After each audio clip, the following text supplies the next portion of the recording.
Chapter 55-52 Treatment and Recuperation. Yang Kai did not bother to think too deeply about the matter. Right now he was in critical condition. Both his physical body and his soul had sustained grave injuries. Even his left eye was damaged due to the strain of activating his demon eye of annihilation earlier, so he could not even see clearly at the moment. Besides, he was not the only person who was seriously wounded. Every member of the 3 squads assisting him earlier was also covered in injuries with varying degrees of severity. It was a minor miracle that there were no fatalities. Aside from a few members in Dawn whom he did not know very well, the members of all 3 squads had very close relations with Yang Kai, so if any of them had suffered a sudden misfortune, it would have been a devastating loss to him indeed. Yang Kai's divine sense fluctuated as he communicated to Feng Ying.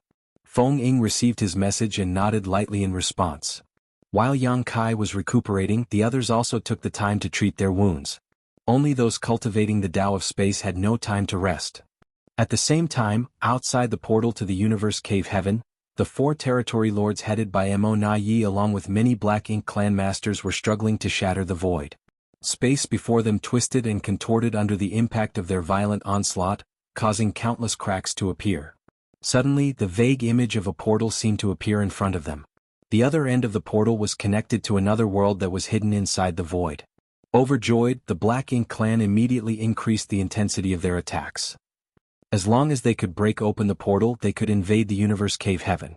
At that time, the humans inside would have nowhere else to run. The primary target was none other than the army commander of the Profound Nether Army, Yang Kai. If they could kill him here, then they would deal a huge blow to the morale of the human race. The others were of no importance.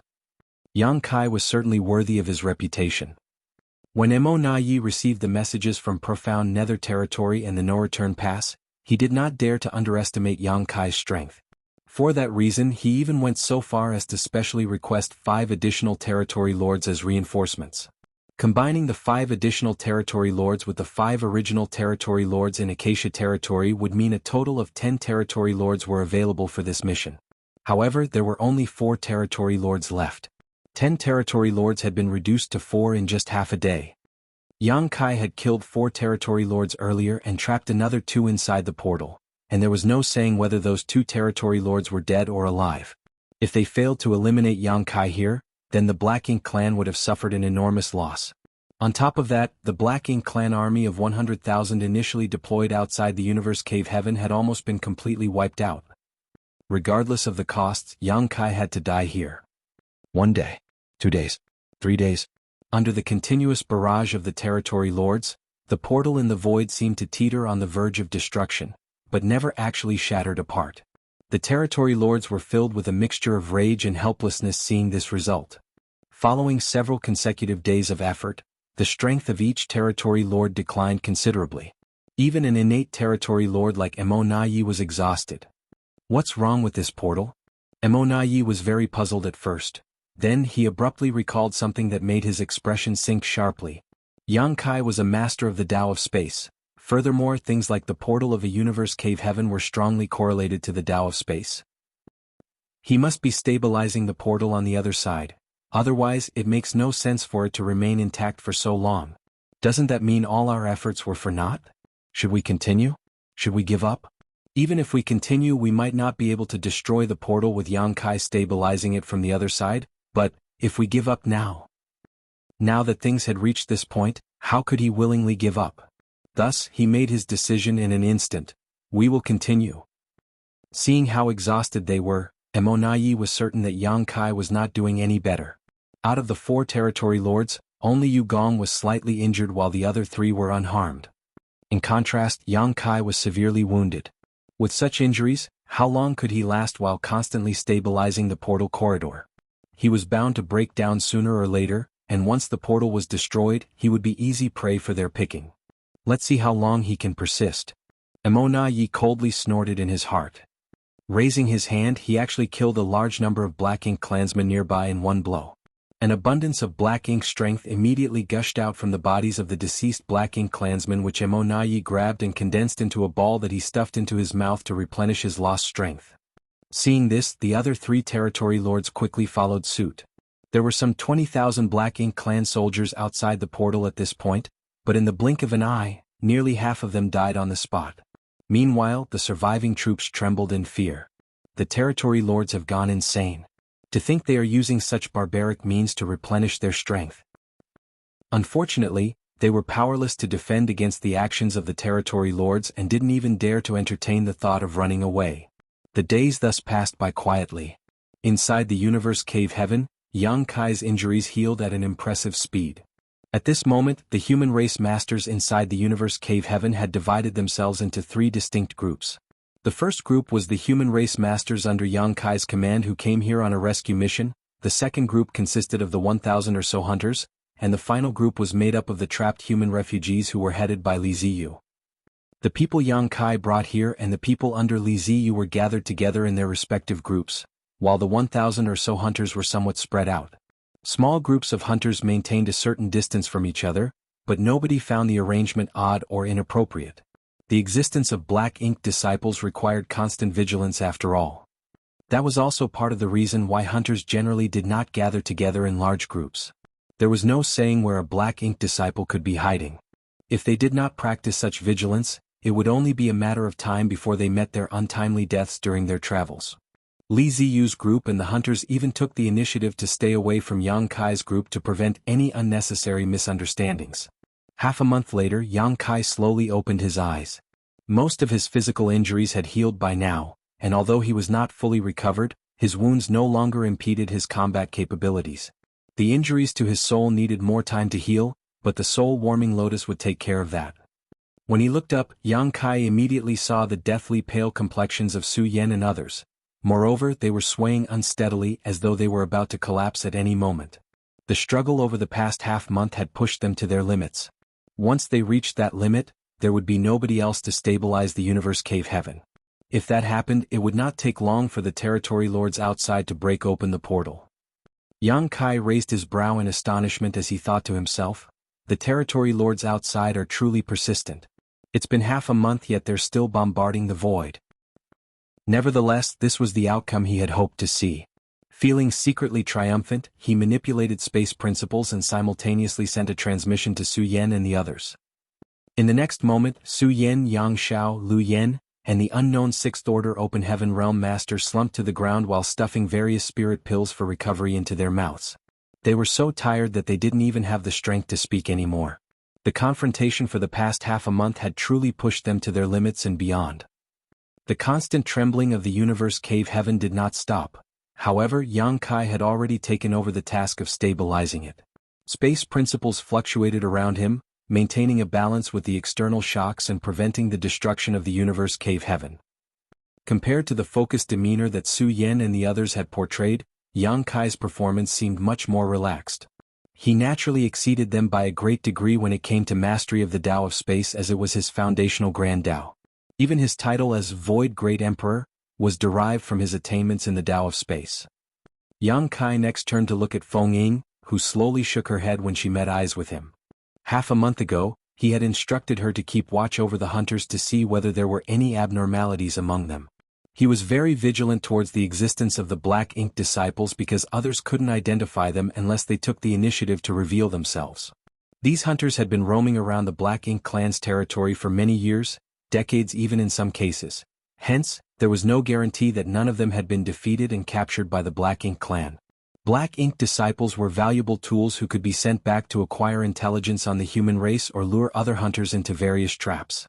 Such practices were common among the current Black Ink clan. Feng Ying had not discovered anything after observing them for the past half a month, so there were either no Black Ink disciples among the hunters, or they did not dare to act recklessly for fear of her strength as an Eighth Order master.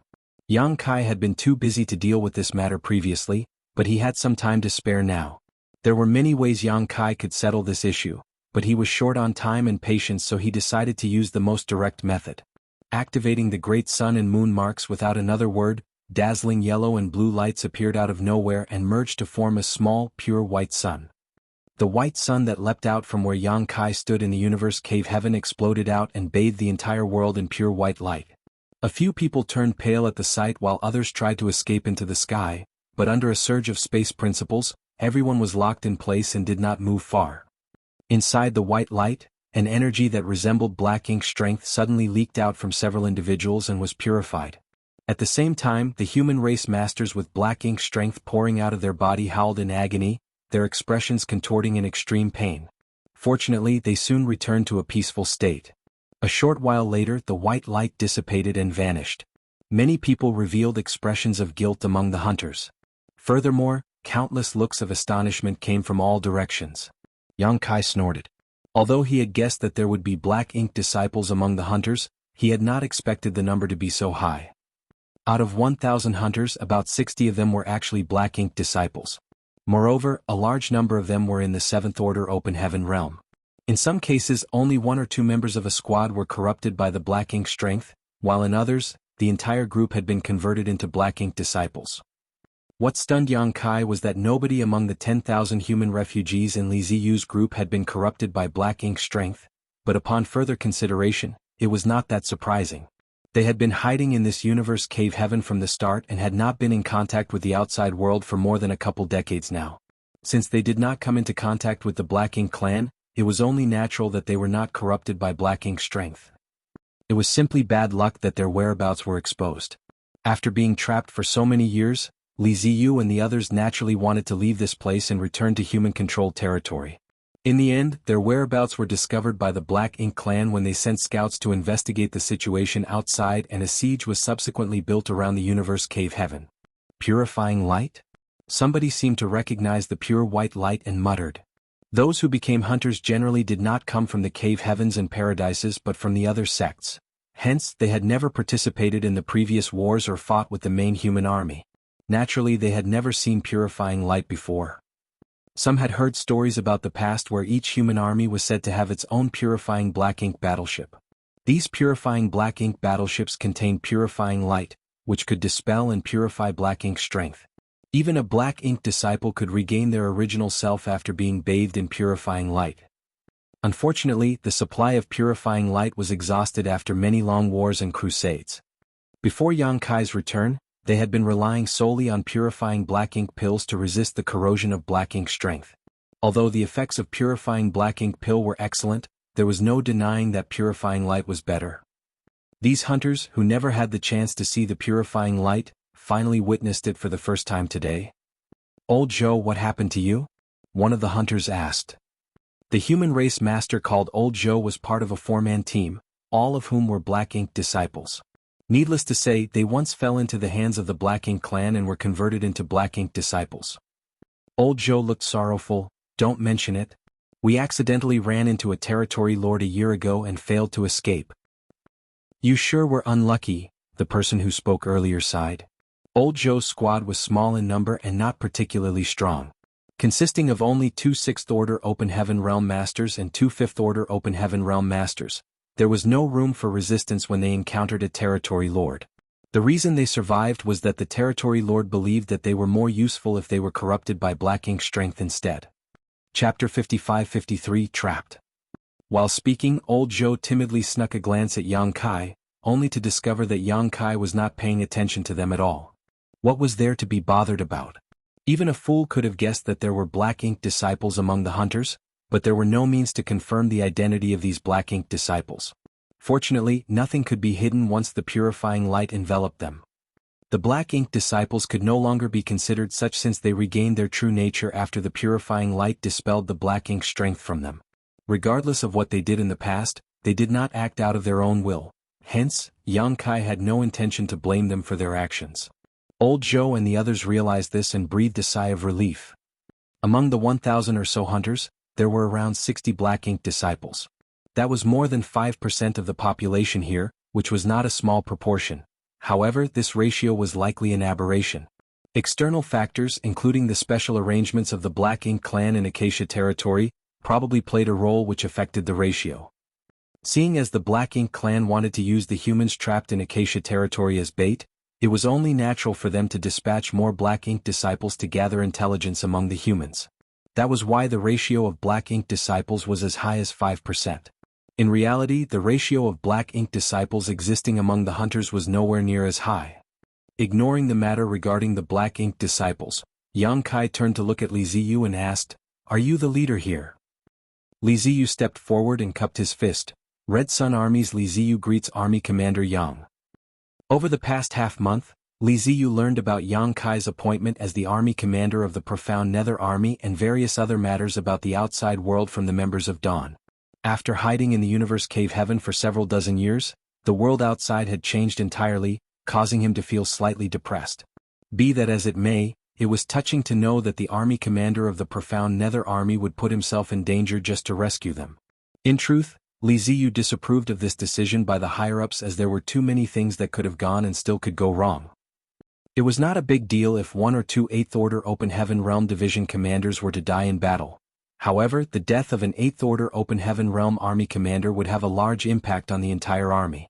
Even more so when the current army commanders held higher statuses than the army commanders on the Black Ink battlefield back then. Which army commander serving on the battlefield spread across the various great territories did not have hundreds of thousands, if not millions of soldiers under their command. In contrast, an individual army only consisted of some 8,000 or so masters at each great pass on the Black Ink battlefield. In any case, Li Ziyu understood the current situation. The news regarding Acacia territory had spread to the general public. Regardless of how many humans had been trapped in Acacia territory, the Supreme Headquarters could not turn a blind eye to the situation. If they ignored these trapped refugees, then the morale among the troops battling on the front lines would drop significantly. The Black Ink clan was very cunning indeed. Despite knowing that it was a trap, the human race had no choice but to jump right in. Judging by the current situation, it would seem that the army commander of the Profound Nether Army was extremely outstanding. The ability to lead 3 squads and slaughter 4 innate territory lords. That was not something ordinary people could hope to achieve. Unfortunately, it was somewhat embarrassing for him to also be trapped inside this universe cave heaven now. Red Sun Army? Yang Kai seemed slightly stunned. Do you know Ning Qiji? Ning Qiji came from the Red Sun Paradise, so although not all members of the Red Sun Army belonged to Red Sun Paradise, there was still a chance. Yang Kai had experienced various life and death situations with Ning Qiji of Red Sun Paradise, but ultimately the latter died in battle. Li Ziyu bowed. In terms of seniority, he was my martial uncle. Red Sun Paradise produces outstanding talents in every generation. Yang Kai sighed in appreciation. Li Ziyu replied, "You're giving too much credit, sir."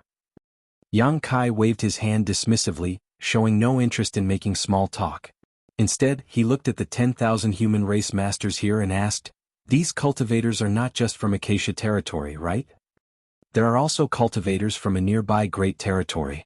More than 10 years ago, they passed through Acacia territory during the Great Evacuation, and so we all decided to head towards the designated Great Territory together. Unfortunately, the Black Ink clan invaded and we had no choice but to hide here until today." Yang Kai nodded lightly. 10,000 might seem like a lot, but their strengths varied greatly from individual to individual. There were not many Open Heaven Realm masters among them, and those that had reached that realm did not have particularly high orders. In fact, Li Ziyu and a few of his companions were the only 7th Order Open Heaven Realm masters among them. With such a force, nothing good would come from confronting the Black Ink clan army. Although they hid inside the universe cave heaven out of desperation, they at least managed to protect themselves from danger. It was lucky that there was a universe cave heaven in Acacia territory that was discovered and managed by Acacia sect many years ago.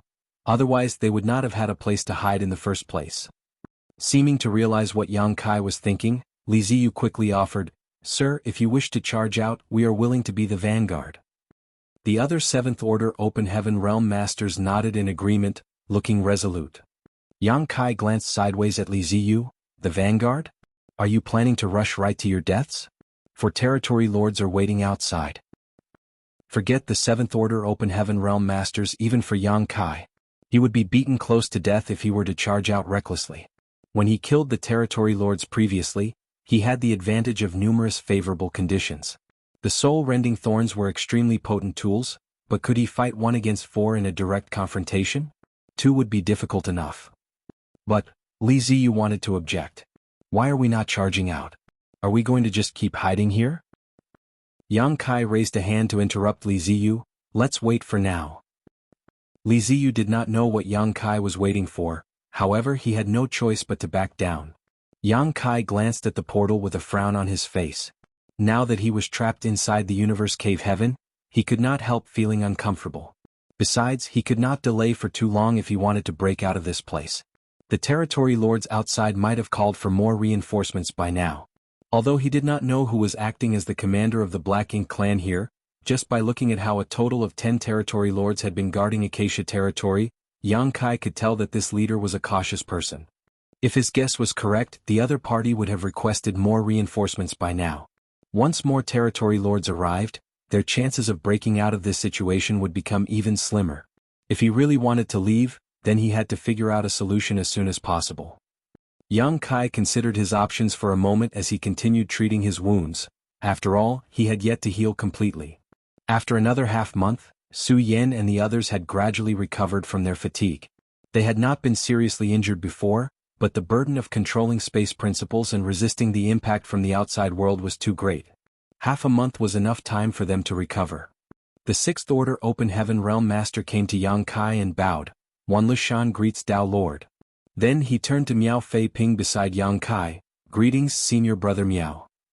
Yang Kai opened his eyes and stared at the Sixth Order Open Heaven Realm Master. Are you from the Void Dao Temple? Those who would address him as Dao Lord could only be disciples from the Void Dao Temple. Yang Kai had already guessed as much earlier. This Sixth Order Master cultivated the Dao of space, and although his attainments were not very high, he still had considerable skill. It was highly likely that he came from the Void Dao Temple and inherited some of Yang Kai's Grand Dao. Many of those who came from the Void Dao Temple were in similar situations, having varying degrees of accomplishments in the Dao of space, Dao of time, and the Spear Dao. However, most had inherited Yang Kai's Spear Dao because it was much easier to comprehend compared to the Dao of space and the Dao of time. That had always been the case. However, the disciples from the Void Dao Temple began to flourish even more ever since Yang Kai comprehended the myriad Grand Daos in the Great Sea Celestial Phenomenon. An increasing number of Grand Daos were cultivated by the Void Dao Temple disciples now. It could be said that the future Grand Daos of the cultivators from the Void Dao Temple were closely related to Yang Kai. Needless to say, not all of them were related to Yang Kai, even though most of them were. This Sixth Order Open Heaven Realm Master was quite powerful, and his aptitude was clearly extraordinary. Seeing as Yang Kai did not recognize him, that could only mean that he came from the last batch of cultivators he released from his small universe. It was also the batch that Yang Kai released in Void Land when he returned from the Black Ink battlefield. There were some 5,000 people in that batch, so it was natural for Yang Kai to not recall all their faces. Those people had all advanced to the Open Heaven Realm in Void Land at the time, which had shocked Bai Shi, Mo Mei and all the others. Every one of that batch had advanced to the 6th or 7th Order Open Heaven Realm, making for an extremely spectacular scene.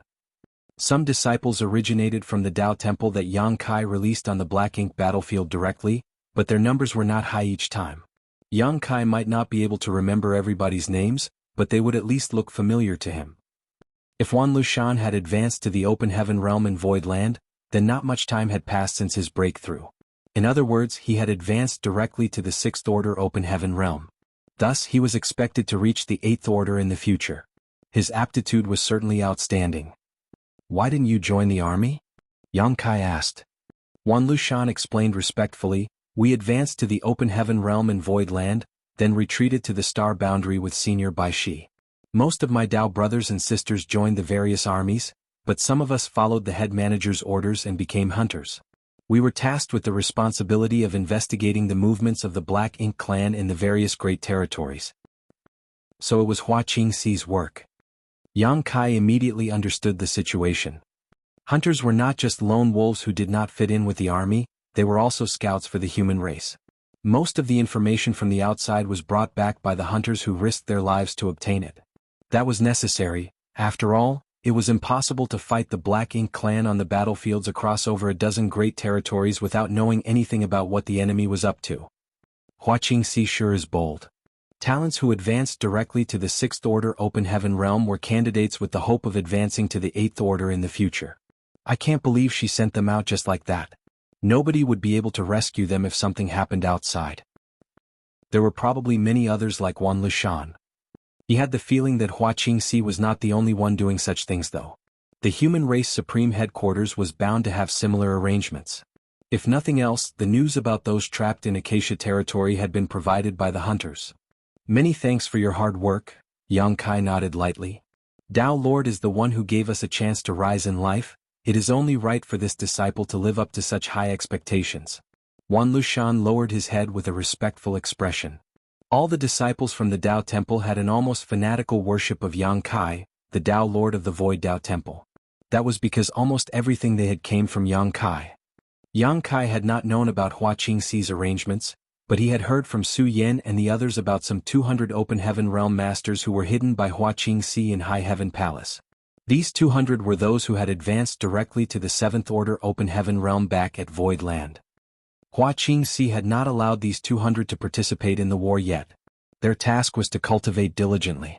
There was no fear of insufficient resources, the only fear was that they could not comprehend or cultivate well. Yang Kai understood Hua Qingxi's intentions. Those who advanced directly to the 7th Order were candidates with the hope of advancing to the 9th Order one day. Nobody would willingly send these candidates to the battlefield. After all, it would be a complete waste if they were slain by a territory lord. It was not expected for all 200 of these candidates to advance to the 9th Order Open Heaven Realm, but even if only 5% or 10% of them succeeded, that was already equivalent to 10 or 29th Order Open Heaven Realm Masters. Hua Qingxi could not bring herself to place them on the battlefield, and neither could the higher-ups. There were practically no Open Heaven Realm Masters who advanced directly to the 7th Order on the battlefields across the various great territories now. Over the years, the Star Boundary had produced numerous talents who advanced directly to the 7th Order Open Heaven Realm, but these talents had all been hidden away by the cave heavens and paradises because they were the hope and future of the human race. Every single person harbored selfish desires, and although the human race was united in a common cause, 9th Order Open Heaven Realm Masters from other sects would never compare to 9th Order Open Heaven Realm Masters from one's own sect. Zhao Yibai and the others had advanced directly to the 7th Order Open Heaven Realm as well, so according to Hua Qingxi's plans, they were supposed to remain in the Star Boundary and ignore the fighting outside. It was not too late for them to make a name for themselves when they advanced to the 9th Order one day. How could she have known that the little ones would sneak out on their own though? Chapter 55-54 Luring the Enemy In. Yang Kai did not agree with the strategy adopted by the higher-ups of the human race. After all, cultivating blindly behind closed doors did not necessarily lead to one's advancement to the 9th Order Open Heaven Realm. The cave heavens and paradises had several talented candidates who advanced directly to the 7th Order Open Heaven Realm over countless years. However, there were not nearly as many 9th Order Open Heaven Realm old ancestors, just over 100 in total. If it were that easy to reach the 9th Order, then they would not be 9th Order Open Heaven Realm Masters anymore. Besides, the real strength of those who simply cultivated in seclusion would be questionable even if they were lucky enough to advance to the 9th Order Open Heaven Realm. Only those who had experienced life-or-death battles and comprehended the mystery of the Grand Tao amid multiple crises could truly be called strong. Although Yang Kai disapproved of the arrangement, he knew that their actions stemmed from a sense of helplessness. The battlefield was extremely dangerous, and it would only take the slightest mistake for even an 8th Order Open Heaven Realm Master to fall in battle. The 9th Order Open Heaven Realm Masters had contributed so much for the sake of buying more time for the future generation, but if all those talented candidates were to die in the war before reaching the peak, then the human race would no longer have hope of survival. A race without hope was bound to fall into the abyss of despair sooner or later. Dispelling the distracting thoughts in his head, Yang Kai looked towards Su Yan and the three others. Take over the universe cave heaven. I'll be right back. Su Yan and the others nodded in unison, surging their space principles to stabilize the shaking in their surroundings. Meanwhile, Yang Kai had already opened a portal and plunged into it. 3 territory lords had rushed into the portal corridor together. One had been kicked out by Yang Kai, one had been killed, and the last one had escaped into the depths of the void. Yang Kai had been too injured at the time to hunt down the territory lord who escaped, but now was the time to deal with that loose end. Naturally, he could also choose to simply ignore the existence of that territory lord as he might never find his way back after plunging into the depths of the void. It was very difficult for somebody to escape from the void crack. However, it was not impossible. If that territory lord was lucky enough to escape from the void crack, then he would become another powerful enemy for the human race. Therefore, Yang Kai could not give up the opportunity to kill this territory lord. The Black Ink clan was not alone in wanting to annihilate their enemies once and for all. The human race would not let the opportunity to kill a powerful enemy master slip through their fingers either. It didn't take long for Yang Kai to return to the portal corridor where void turbulence overlapped. The portal corridor had become highly unstable because of the previous battle fought here and the 4 territory lords trying to break the void from the outside. Yang Kai had not forgotten the spot where the territory lord had escaped previously, so wandering through the void turbulence alone, he soon arrived at his destination and dove inside the large crack in space that appeared. It was difficult to search for anybody in a place like this, and even Yang Kai did not dare to guarantee that he could find his target. He could only hope that the territory lord had not run or drifted too far. Otherwise, there was nothing he could do either. The territory lord had indeed not gone far. The portal corridor had been torn open by the aftermath of their battle at the time, and he mistakenly assumed that this opening was a means of escape. How could he have known that he would find himself deeper inside the void crack after he entered the hole? He was so scared that he did not dare to move around carelessly. Only the fact that Yang Kai had not given chase gave him a slight sense of relief. During this period he had remained inside the void crack and treated his wounds while searching for an exit. It was a pity that this place was highly abnormal. As he had never cultivated space principles before, he found moving around to be extremely difficult. He was constantly caught up in the void turbulence, which made him lose his direction. After several attempts he no longer knew where he was anymore. Yang Kai spent half a day tracking various traces that were almost imperceptible before he finally found the territory lord. The aura of the territory lord was very weak. It was obvious that his efforts to counter the impacts of the void turbulence had exhausted him greatly. In addition to the injuries he previously suffered, he could not replenish his strength in this place, so at this point his strength was far from its peak. Yang Kai had been prepared to use a soul-rendering thorn to end the battle as quickly as possible. However, given the other party's condition, it seemed he did not have to trouble himself with that. An hour later, Yang Kai slipped out of the Universe Cave Heaven's portal corridor. There were bloodstains on his body, but he did not seem to be seriously injured. Fighting to the death with a territory lord was never easy. Nevertheless, the already weakened territory lord was further suppressed by the countless void turbulence surging in the void crack, so Yang Kai's long years of cultivation would have all been in vain if he failed to kill his opponent under these circumstances. Currently, only 4 territory lords remained from the original 10 territory lords. Be that as it may, the enemies in Acacia territory were not just the 4 territory lords, but also the massive Black Ink clan army. So much time had passed since the initial confrontation, so it was likely the Black Ink clan had mobilized even more troops to surround the portal by now. Fortunately, Yang Kai's forces no longer consist of just the 3 squads from before. The 1,000 or so hunters were also an excellent combat force. As for the 10,000 human refugees trapped inside the Universe Cave Heaven, there were not many among them who could fight the Black Ink clan, as most were too weak. If they fought the Black Ink clan, they were bound to become corrupted by Black Ink's strength. "Prepare for battle," Yang Kai roared. Everybody responded with great enthusiasm. The 3 squads, 1,000 hunters, Li Ziyu's squad, and the others from the former Red Sun army burned with passionate murderous intent.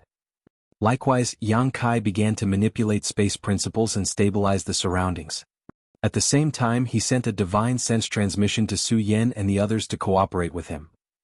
The Black Ink clan army of 100,000 that originally stood guard outside the Universe Cave Heaven was gone, decimated by the attack from Yang Kai's original team or used as resources by Mo Na Yi and the other 3 territory lords to recover their strength. At this point, not many of them remained. Although the original Black Ink clan army of 100,000 was gone, over 1,000,000 troops had taken their place instead. Mo Na Yi had relocated these troops from the territory gates, having each of the 5 armies dispatch some 300,000 soldiers for a total of 1.5 million troops. The Black Ink clan army spread across the void like a swarm of locusts and surrounded the portal tightly. A full month had passed since the human race masters fled into the Universe Cave Heaven. During this period, numerous Black Ink clan masters had worked diligently and continuously under Mo Na Ye's lead to shatter the surrounding void. Mo Na Yi wanted to break open the portal to the Universe Cave Heaven and invade it. Unfortunately, things did not go as he had planned. Knowing that Yang Kai was proficient in the Tao of space, he believed that the latter must have done something to the portal. Otherwise, there was no explanation for its unusual durability. Mo Na Yi was not willing to give up, however. Having reached this point, all the territory lords who were sacrificed previously would have died in vain if he gave up now. His only option was to continue his assault. Yang Kai had been heavily wounded. In addition to his injuries, he also had to stabilize the portal of the Universe Cave Heaven. He was bound to collapse from the burden one day, and that moment would be the moment of his death. However, Emonaye's belief was beginning to waver at this point. Would Yang Kai really run out of strength? Despite an entire month of continuous bombardment, there were no visible results to show for their efforts, causing Emonaye to begin to doubt the decision he made back then. Suddenly, the void in front of him seemed to change slightly. Emonaye immediately snapped to attention and looked in that direction. For some reason, the faintly perceptible portal seemed much more solid and tangible than before. Then the portal abruptly shattered and exploded. When the portal shattered, the universe cave heaven hidden in the void appeared before the eyes of the Black Ink clan masters, and a figure soared into the sky while coughing up a mouthful of golden blood. At the same time, the human race masters inside the universe cave heaven screamed mournfully. Was Yang Kai? Even though Emonaye only caught a glimpse of Yang Kai back then, how could he forget the face of this human race master? He's at his limits. Reality proved that his previous speculations were correct. The reason why the universe cave heaven held out for so long was due to Yang Kai's tricks. However, in the end, Yang Kai was just one person. How could he resist the violent bombardment of so many Black Ink clan masters forever? The portal shattered, revealing the universe cave heaven. Meanwhile, the human race masters hiding inside panicked as though the end was upon them. Emonaye even saw many of them retreating in terror, as though afraid that the Black Ink clan would charge forward and slaughter them. Chuckling, Emonaye took a step forward, preparing to enter the universe cave heaven. However, after giving it another thought, he stopped and whirled around sharply. Yugong, go and finish him off. Yugong was furious and cursed vehemently in his heart. Bastard. Why me? Why don't you go yourself? Emonaye, you bastard. Emonaye was clearly worried that the human race masters were feigning weakness, which was why he decided to send Yugong to test the waters first. Unfortunately, Emonaye had the highest authority over the matters in Acacia territory. Unable to protest, Yugong gloomily muttered, "They have one more 8th Order Open Heaven Realm Master." Although that female 8th Order Master was not very strong, she was still in the 8th Order.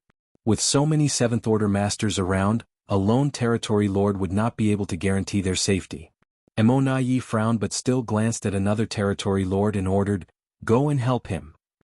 The territory lord nodded.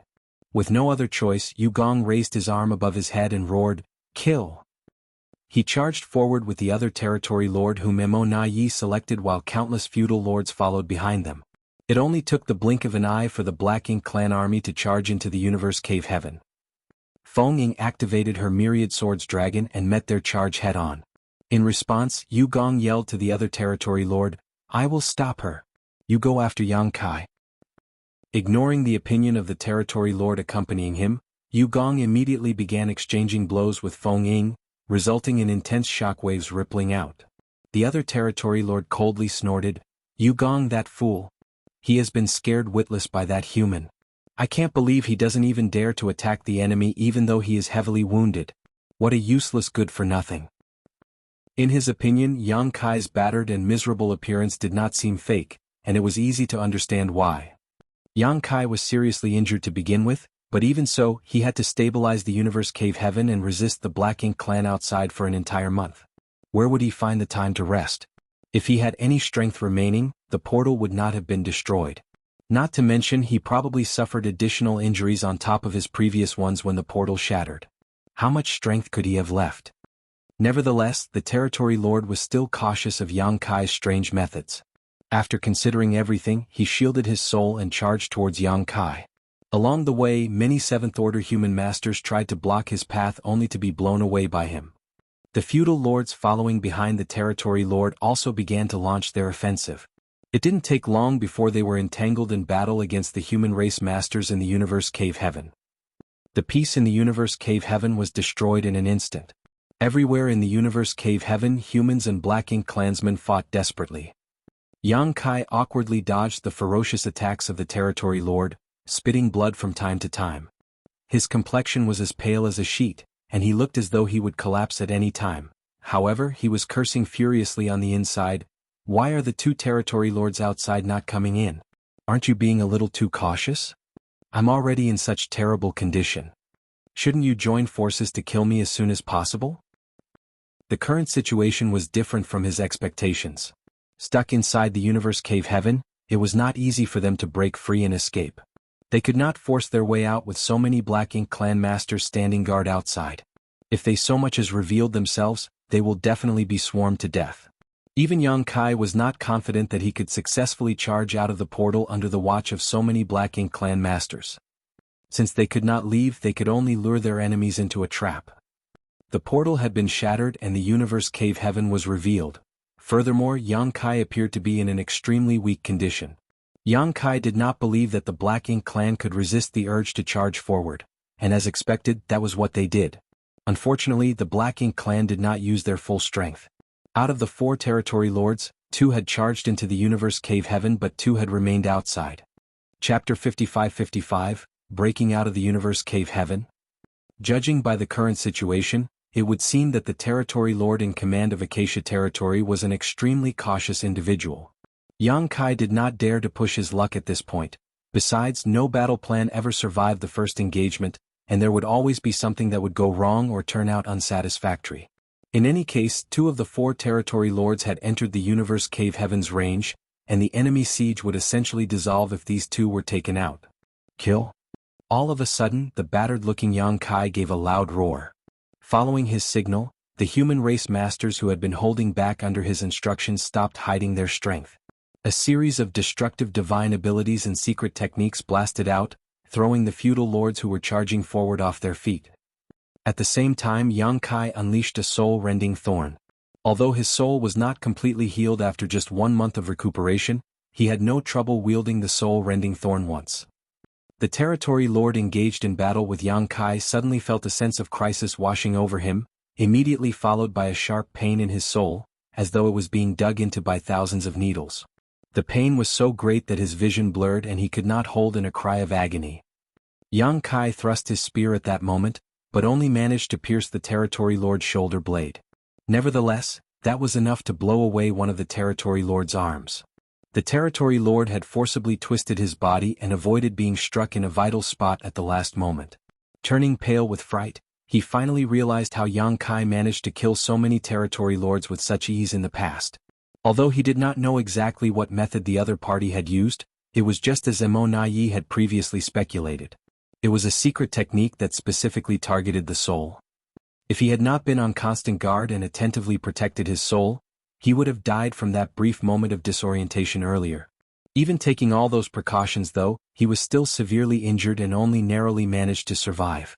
Black blood gushed out of his severed shoulder, and even his black ink strength poured out of the wound. Before the territory lord could breathe a sigh of relief, an overwhelming number of spear shadows shot towards his face. Mustering his courage at the critical moment between life and death, he chose to fight rather than flee. Charging forward with a loud roar, he attacked Yang Kai with reckless abandon. On the other side, Yu Gong and Feng Ying were engaged in an intense battle.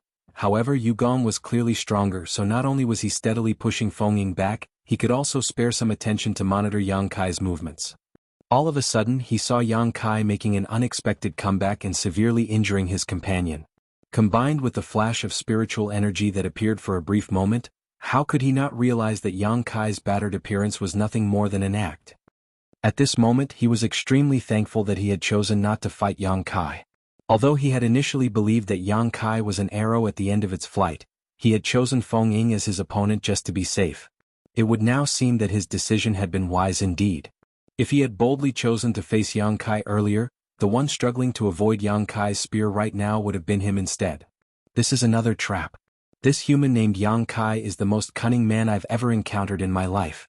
I've never met another human race master as devious as him. The black blood of the other territory lord gushed out with every thrust of Yang Kai's spear, and his aura was weakening at a speed that was visible to the naked eye. Seeing that, Yu Gong lost his will to fight. Once Yang Kai finished off his companion and became unfettered, he would be Yang Kai's next target. Black ink strength surged violently around him before he threw a punch and sent Feng Ying flying backwards. Immediately after that, he rushed towards the shattered portal without another backward glance. He had already escaped from the universe cave heaven before Feng Ying even realized what was happening. Outside the portal, Immortality had an extremely solemn expression on his face. He had been on guard against Yang Kai and even suspected that he had been deliberately acting weak. Even so, he could barely accept the truth when he saw Yang Kai's abrupt comeback. How is that possible? Yang Kai had been seriously wounded previously, not to mention he had been stabilizing the universe cave heaven against the bombardment of numerous territory lords for the past month. Where did he find the time to treat his wounds? He must have suffered from severe backlash due to the destruction of the portal, and looking at the current situation he had indeed suffered some injuries. It was just that these injuries had little effect on his combat power. Should I charge in? A huge conflict arose in Emonaye's heart. Aside from him, there was another territory lord outside. They might stand a chance to defeat Yang Kai if all three of them joined forces, but it was nothing more than a chance. If they failed, then there was a high probability that both he and the other territory lord would pay for it with their lives. However, his internal conflict did not last for long because he saw Yu Gong rushing out of the universe cave heaven. Emonaye honestly did not know what to say at this point. Yu Gong had been hugely traumatized ever since he escaped alive from his first encounter with Yang Kai and was now so scared that he actually fled the battlefield without another word when he saw Yang Kai's sudden comeback. The ship has sailed. Emonaye heaved a sigh in his heart. Including Yu Gong who escaped from the universe cave heaven, there were 3 territory lords and a Black Ink clan army of approximately 1 million. Unfortunately, the Yu Gong who had lost his courage was practically useless. With just Emonaye and one other territory lord alone, it would be difficult for them to keep the human race masters trapped in the universe cave heaven even if they had the support of the Black Ink clan army. After all, there were many human race masters and several extremely powerful warships on the other side. Once the humans broke through their blockade, the territory lords would probably lose their lives here. We've been careless. If I had known earlier, I would have asked for more territory lords as reinforcements. It was just, who could have known that the 10 territory lords overseeing Acacia territory would end up in this state?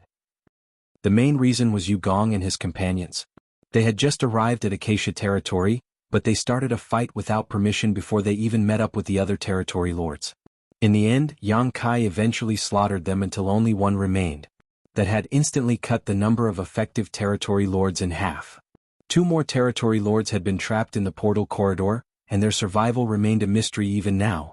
However, Emonaye was fairly certain they too were dead now, otherwise there was no reason for them to remain hidden for so long. The remaining 4 territory lords might have stood a fighting chance if they all worked together, but another territory lord would soon be dead. Other territory lords were rushing to Acacia territory to provide support right now, but they would not arrive in time. This situation far exceeded Emonaye's wildest expectations.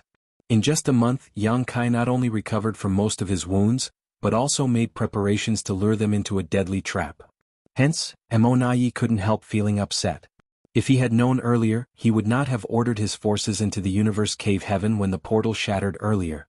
The truth was that they only needed to form a blockade outside the portal to prevent any of the humans from escaping.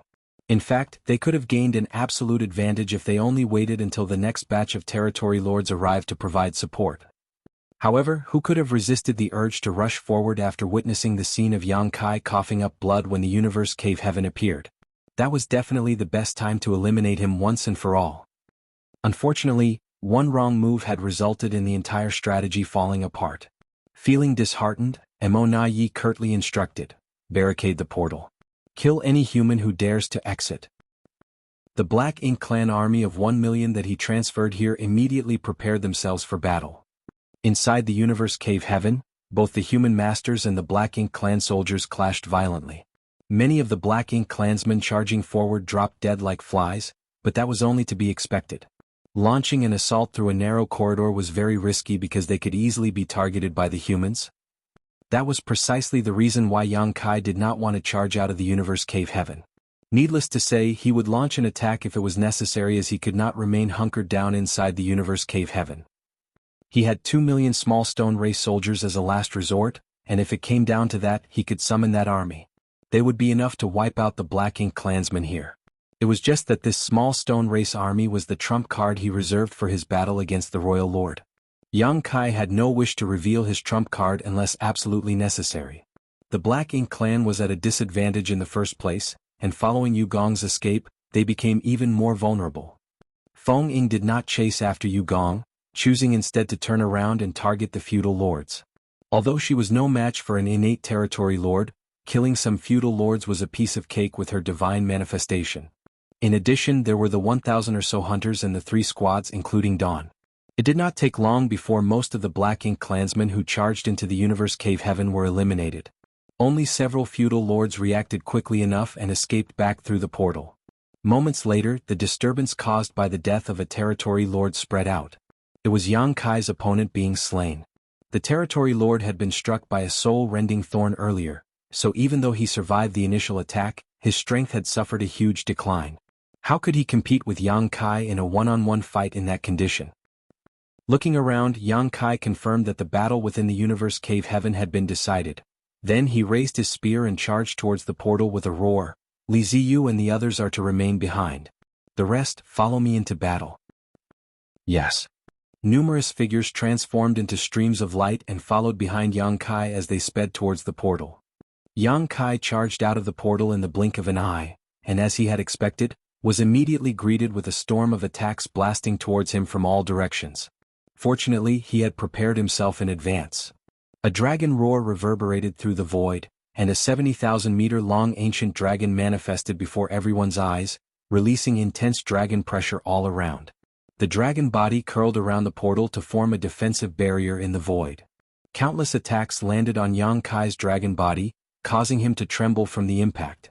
Dragon scales flew everywhere as the Black Ink clan army of 1,000,000 had formed a blockade in all directions. Of course, space was limited, so not all of them could attack at once. Nevertheless, Yang Kai still endured at least 100,000 attacks at that moment. Even a 70,000-meter-long ancient dragon could not endure such a barrage for long. 5 breaths. That was the limit of what he could endure. He would not be able to take it any longer than that. Yang Kai was on high alert against the territory lords outside. While he could endure the onslaught of ordinary Black Ink clansmen for some time, he would not be able to defend against the attacks of several territory lords. Unexpectedly, his divine sense perception did not detect the aura of any territory lords nearby. Even the aura of Yu Gong, who fled earlier, was nowhere to be seen. What's going on? Before Yang Kai could figure out what was happening, Feng Ying slipped out of the portal. She glanced at Yang Kai's dragon form and instantly understood that he was shielding the human race masters behind him. That was why he curled his dragon form to form a defensive barrier around the portal. Otherwise, only the two of them could exit the portal safely.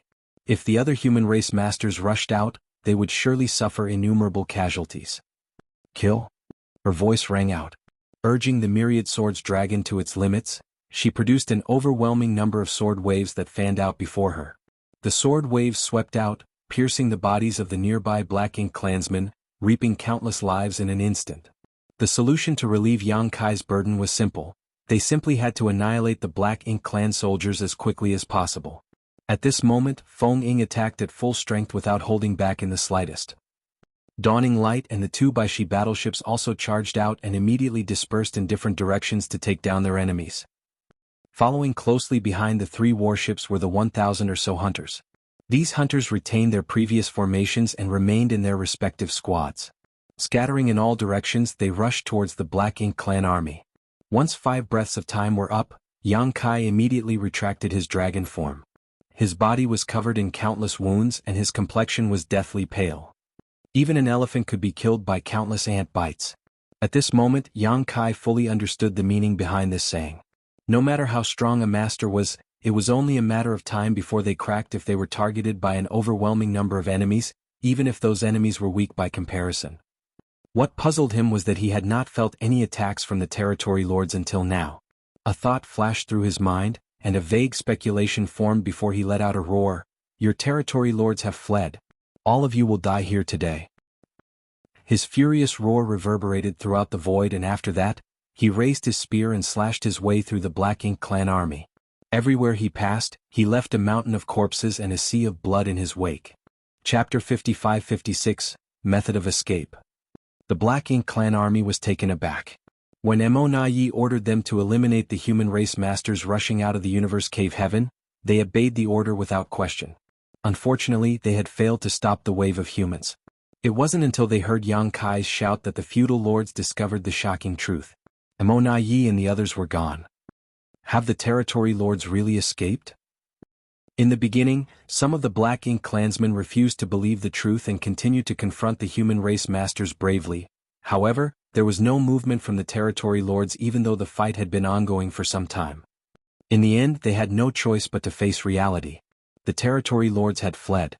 The morale of the Black Ink clan army instantly dropped like a stone, and their tight formation rapidly collapsed. Even though the strength of the Black Ink clansmen varied greatly, they held an overwhelming advantage in terms of numbers.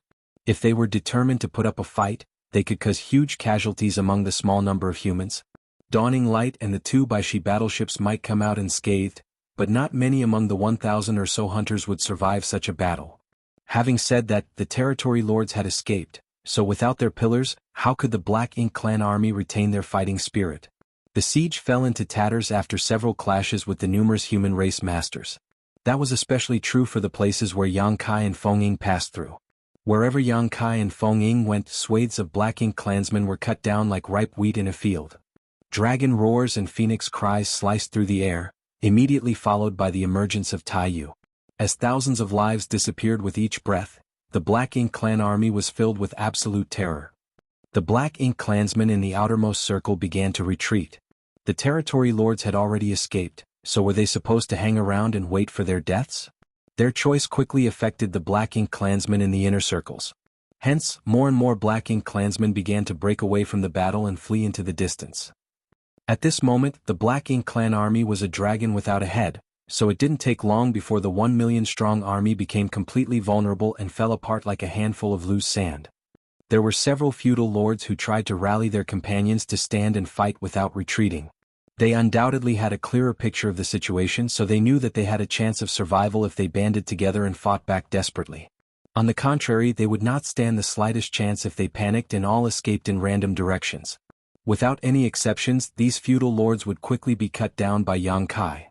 Yang Kai navigated his way through the Black Ink clan army as though there was nobody in his path, heading in the direction where the resistance was fiercest. It was difficult even for him to eliminate such a massive Black Ink clan army, and since that was the case, his focus was to force them to retreat. As time passed, more and more of the Black Ink clan army fled the battlefield. When the number of escaped Black Ink clansmen reached a critical point, the fighting spirit of the Black Ink clan army collapsed completely. The 3 warships and the hunters pounced on this opportunity, causing heavy casualties to the Black Ink clan everywhere they went. A hard-pressed enemy should not be pursued too far. Yang Kai shouted, preventing the hunters from chasing the enemy into the distance. Upon hearing his command, everybody quickly ceased their pursuit. Countless Black Ink clansmen quickly fled in all directions, vanishing into the depths of the void and disappearing out of sight. The battle ended on an anticlimactic note. After the battle, countless Black Ink clan remains littered the battlefield. Just a rough estimate indicated that there were at least 300,000 fresh corpses. That number was nothing compared to the Black Ink clan army of 1.5 million that was transferred here, 20% of it at most, but the battle had not lasted for very long either. The entire process took no more than an hour from the beginning to the end. 300,000 enemies had been slaughtered in an hour, which was a staggering victory. Likewise, there were casualties among the human race masters. Many hunters had lost their lives, and those who survived were covered in wounds. Nevertheless, these casualties could not be avoided to achieve this kind of result. It was impossible to suffer 0 casualties in such a battle, but nobody mourned too much. Ever since choosing to become hunters, these people had disregarded their concerns over life or death. Nobody knew when they would encounter an accident, so they had long since become indifferent to such matters. For the first time, the hunters discovered that large-scale army battles were much more enjoyable than their previous small-scale raids. The main reason they chose to become hunters was that they could not adapt to the way the army fought in war. Cultivators generally believed in their own strength rather than the support of others. However, it might not be unacceptable if all the army fought in this manner. For a time, many hunters entertained different ideas in their hearts. Keep a lookout in all directions. Yang Kai breathed a sigh of relief and issued the command before he slipped back into the universe cave heaven again. Due to the destruction of the portal, the human race masters inside the universe cave heaven could vaguely see the battle taking place outside. It was just that they did not have a very clear view of the situation. The battle had erupted without warning and then ended so quickly that many people could not tell who had won and who had lost. It was not until Yang Kai's figure appeared again that everybody finally breathed a sigh of relief. "Sir." Li Ziyu came forward to greet Yang Kai. "The situation outside. The territory lords have escaped, and the Black Ink clan army has been repelled," Yang Kai briefly explained. The 10,000 human refugees inside the universe cave heaven immediately burst into cheers, causing the entire world to resonate with joy. Can we leave this place now? Li Ziyu asked emotionally. Several dozen years had passed since they were tasked with the responsibility of evacuating the humans in Acacia territory and became trapped in this universe cave heaven. It was extremely dull to remain cooped up inside this universe cave heaven. When the Black Ink clan besieged them after they accidentally exposed their whereabouts, they believed that they would die soon. Who could have known that human masters would be dispatched to rescue them? At this moment, the Black Ink clan army standing guard outside had been repelled, so there was nobody to stop them from leaving the universe cave heaven. Yang Kai nodded lightly. In the next moment he opened the portal to his small universe. Everybody, please enter my small universe. Not many among the 10,000 refugees were in the open heaven realm, so it was not difficult for Yang Kai to take them in.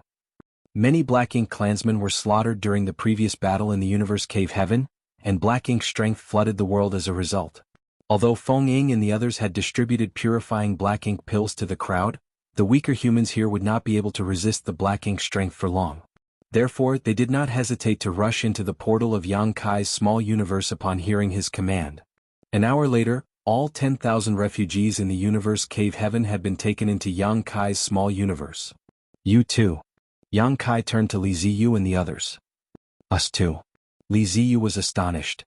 He was a 7th Order Open Heaven Realm Master. Not to mention he was not the only 7th Order Open Heaven Realm Master in this place.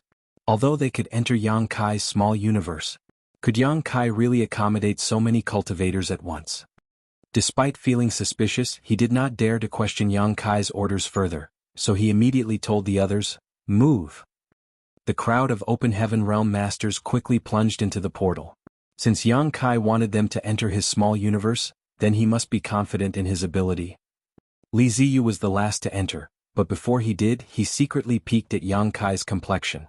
Yang Kai was very pale, but that was more likely a result of the injuries he sustained in his previous battle than any strain on his small universe. Hence, Li Ziyu was secretly astonished. How large must Sir Yang's small universe be? After accepting all of the human race masters in the universe cave heaven, Yang Kai darted out. Outside the universe cave heaven, the rest of the human race masters were watching their surroundings under Feng Ying's command. It was just that none of the Black Ink clan came attacking. They had only just been forced to retreat, so who would dare to return? When Yang Kai appeared without anybody else behind him, Feng Ying immediately understood the situation. Those humans inside had probably been taken into his small universe, so she simply asked, "Squad leader, do we fight our way out?" Yang Kai shook his head. All 5 territory gates are guarded by Black Ink clan armies, and we don't know where the 3 territory lords who escaped might be. It's too risky to charge out of Acacia territory. The reason they managed to defeat the Black Ink clan army earlier was pure luck, as the 3 territory lords had escaped first. If the scenario unfolded for a second time, they might not be so lucky again. As long as the 3 territory lords were not fools, there was a great chance that they could stop their advance if they joined forces and cooperated with a large Black Ink clan army. What should we do? I have an idea, Yang Kai replied. How many people can you accommodate in your small universe if they are in the 7th Order Open Heaven realm and below? Feng Ying considered for a moment before she responded. I've never tried, but 200 is probably my limit with 6th Order Open Heaven realm masters as a standard. If she took in those in the 7th Order Open Heaven realm, then she might only be able to accommodate 20 or 30 at most. After all, the higher their order, the larger the size of their small universe, and the heavier the burden to hold them became. Do your best to take in as many as you can. I will deal with the rest, Yang Kai instructed. Feng Ying nodded. Yang Kai swept a glance across his surroundings and spoke in a loud voice.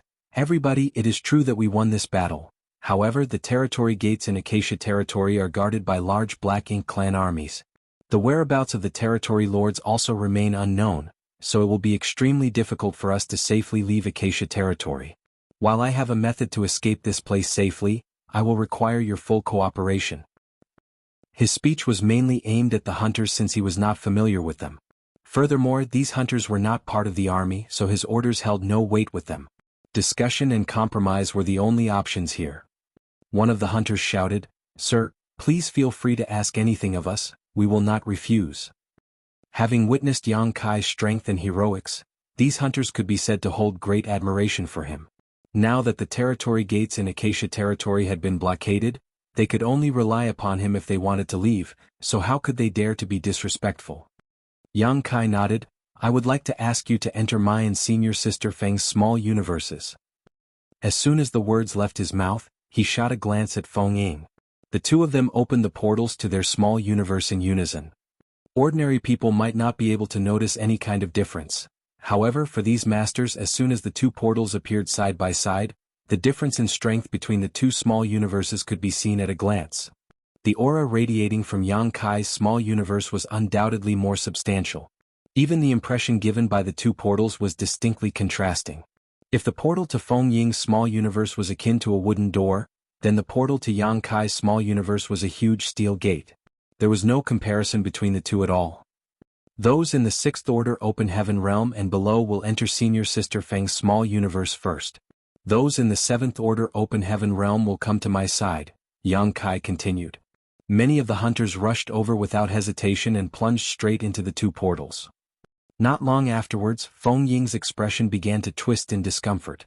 She persisted for a while longer, but eventually closed her portal with a shake of her head when her aura fluctuations became unsteady. I can't take any more. Her small universe had reached its limits, so it was impossible for her to accommodate any more Open Heaven Realm masters. On the other hand, the open portal to Yang Kai's small universe resembled a bottomless pit that accepted every single person who came forward. Even so, it could be seen that he too was starting to feel the pressure after accommodating so many cultivators in his small universe. When all the hunters had entered his small universe, he turned to look at Yang Xiao and the others. You too? Yang Xiao worriedly said, Adoptive father, will you be okay? We don't need to enter. Enough nonsense, get inside, Yang Kai snapped irritably. Do you really think I can't see through your little schemes? These little ones were clearly looking for an opportunity to escape his watch so that they could continue wandering outside. However, the situation here was too dangerous. How could they be so careless? If he had not come to Acacia territory himself, they would have been in mortal danger by now. Seeing Yang Kai being so insistent, Yang Xiao and the others had no choice but to obey.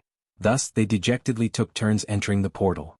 Chapter 55-57, Vanished into Thin Air. Yang Kai urged his power slightly. Although his world force which used to flow smoothly felt slightly congested, he had yet to reach his limits. He could probably accommodate a few more people in his small universe. Thus he turned to look at the Dawn Squad. You too. Enter my small universe. Yes. Shenao of Dawn quickly received the order. Then the entire squad plunged into the portal of Yang Kai's small universe. When all the members of Dawn had entered Yang Kai's small universe, he had the sense that he had almost reached his limits. The strongest indicator was a bloated feeling as though he had eaten too much. An ordinary person would have trouble moving around if they were bloated. On the other hand, an Open Heaven Realm master would not only have trouble moving around when bloated, but their ability to exert their full strength would be greatly affected. Therefore, most high-rank Open Heaven Realm masters generally would not accept others into their small universes unless their safety could be guaranteed. No matter how few they accepted, they were bound to face some degree of impact on their strength, and the more they accommodated, the greater the impact. If a territory lord were to appear right now, Yang Kai would not be able to compete against them. He could barely even exert 20% of his full strength at the moment, but his condition was not too bad. When he turned to look at Feng Ying, he saw that her aura was unstable and her expression twisted constantly. She looked like she could explode at any moment. Yu Ru Meng's squad remained, but Feng Ying or Yang Kai couldn't accommodate any more people. At this moment, Yang Kai could only pray that everything would go smoothly, otherwise he did not know how he could bring so many people out of Acacia territory. Stay close to me. Yang Kai beckoned to the others. Feng Ying and the last Baishi battleship responded immediately and crowded around him. Exhaling slowly, Yang Kai activated his strength and connected his mind to the world tree. The void trembled and the entire great territory rumbled. A kind of ethereal connection in the distance seemed to appear. It could not seem to condense no matter what. Yang Kai's expression turned ugly as he knew the reason was that he had too many people with him. The last time he brought Wu Kuang alone to the Grand Ancient Ruins boundary, he had not faced any pressure. The difference this time was that he had many human race masters in his small universe. Not to mention he also had an 8th Order master like Feng Ying and 10 others in Yu Ru Meng's squad with him. It was not the same situation as before. "Old tree, help!" Yang Kai hurriedly shouted. He couldn't enter the grand ancient ruins boundary with his strength alone, so he could only ask the old tree for help. When the words left his mouth, something that resembled a tree branch came from somewhere unknown and extended towards him across the vague expanse of space. As the tree branch stretched towards his location, Yang Kai was overjoyed. Old tree is reliable after all. Then he quickly shouted, "Go!" Wrapping his power around Feng Ying and Yu Ru Meng's squad, he stepped onto the illusory path that had opened before him and vanished into the void. By the time he came back to his senses, Yang Kai had already arrived in front of the majestic and enormous world tree. Unfortunately, the void trembled violently even though he had the support of the old tree. Feng Ying and Yu Ru Meng's squad were knocked off balance as a result. He stood up shakily and turned back to look in the direction he came. The path leading here was becoming insubstantial, and even the tree branch that the world tree extended earlier was beginning to shatter. A chill ran through his heart when he realized that the old tree probably had to pay a price to support his trip here. The reason he failed to notice in the past was that he had always been traveling alone. Now that he brought so many people along with him, the price was much more noticeable as a result. In other words, the old tree probably had to pay some kind of price every time he came here. It had just never mentioned anything to him before. "Many thanks, old tree." Yang Kai expressed his gratitude. The old tree did not reveal himself and simply waved his branches lightly in response. "Is this the world tree?" Bai Shi Soul Clone suddenly exclaimed. He was the oldest out of everybody else present by a large margin, so he was also the most knowledgeable. It only took him a glance to see through the old tree's true nature. Nevertheless, even he had only heard of the world tree but had never seen it before. He never imagined that he would see the world tree today. Thinking back to Yang Kai's actions earlier, he quickly grasped the situation. This place was probably the grand ancient ruins boundary that was mentioned in legends. "This is the world tree? Why does it look so withered and wilted?" Yu Ru Meng was extremely taken aback. At present, the world tree certainly looked rather wilted. The originally lush leaves had withered away, and a feeble aura permeated its surroundings. Yang Kai sighed and casually explained, "Old tree's existence is related to the universe worlds in the 3,000 worlds. If one suffers, all suffer. If one prospers, all prosper. Now that many of the great territories have been occupied by the Black Ink clan, most universe worlds have had their grand Daos collapse and their world force drained away. It's only natural that the old tree suffered some backlash." "Are those world fruits?" Su Yen suddenly asked, pointing at the few fruits hanging on the tree. Yang Kai nodded, "And they are world fruits. But we can't pick any of them. Most of the surviving world fruits contain universe worlds that have been integrated into them. The rest represent the universe worlds that we have managed to preserve so far. The 3,000 worlds used to be extremely prosperous with countless universe worlds in the past, but only around 2,000 or so remain now. Each of these universe worlds corresponded to one of the world fruits hanging on the world tree. When the grand Tao of a universe world collapsed, the most obvious sign reflected by the world tree was the decomposition of its world fruit. If Yang Kai had not traveled across so many great territories and refined the universe worlds there, the world tree would probably be bare by now. Yang Kai did not know whether the world tree could survive in such a condition. The highest probability was that the world tree would survive, but not much vitality would remain. Yu Ru Meng and the others were amazed. Although they could not understand how they suddenly traveled to this place from Acacia territory, they did not inquire further into the matter since it was obviously related to Yang Kai. "All of you should take some time to recuperate. I will lead you out later," Yang Kai instructed, and then he sat down cross-legged. Everybody obeyed his command. Taking out some spirit pills, they sat beside the world tree and began to adjust their breathing. Many of them had sustained injuries during the battle earlier, and Yang Kai suffered the most wounds among them. While these humans were quietly focusing on their recovery, the Black Ink clan army stood guard around the 5 territory gates in Acacia territory. The 3 territory lords who escaped from the battle were gathered at one of the territory gates. Their leader, Mo Na Yi, was monitoring the depths of the void with a gloomy look in his eyes. That direction was where the universe cave heaven in Acacia territory was located. They did not know the outcome of the battle outside the universe cave heaven. Although Mo Na Yi had ordered the Black Ink clan army to lock down the universe cave heaven before they departed, they were not there to oversee the situation themselves. No matter how great the numbers of the Black Ink clan army were, it would be difficult for them to succeed in the endeavor without the territory lords. On the contrary, the situation would improve significantly if they managed to suppress the enemy. As Yi mulled over the issue, a wave of murderous intent surged in his heart and he glared at Gong who was standing nearby. This bastard was the first to flee the battle after rushing out of the universe cave heaven. As a result, Yi did not dare to stay for long. If Gong had not fled back then, Yi would not have left so quickly either. The three territory lords would have stood a chance against the humans if they cooperated with the Black Ink clan army, but this coward chose to flee without any hesitation.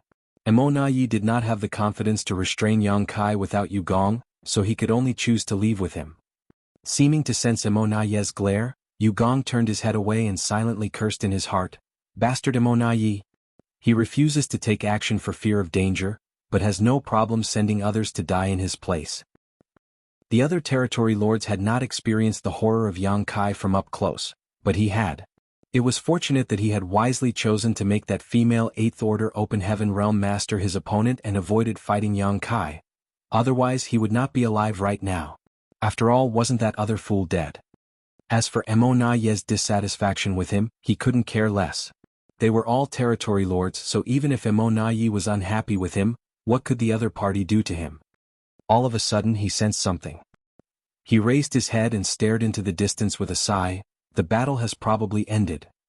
Similarly, Yi and the other territory lords had noticed the situation. Many Black Ink clansmen were fleeing towards them in a panic, as though an ominous beast was chasing them from behind. "We lost." Yi sighed and closed his eyes. The Black Ink clan army of 1 million had failed to stop the humans from escaping. Who knows how many losses they sustained in this battle? Not long afterwards, Yi learned the specifics of the situation from the fleeing Black Ink clansmen. The Black Ink clan had indeed lost the battle. Without the support of the territory lords, the Black Ink clan army had fallen apart like loose sand.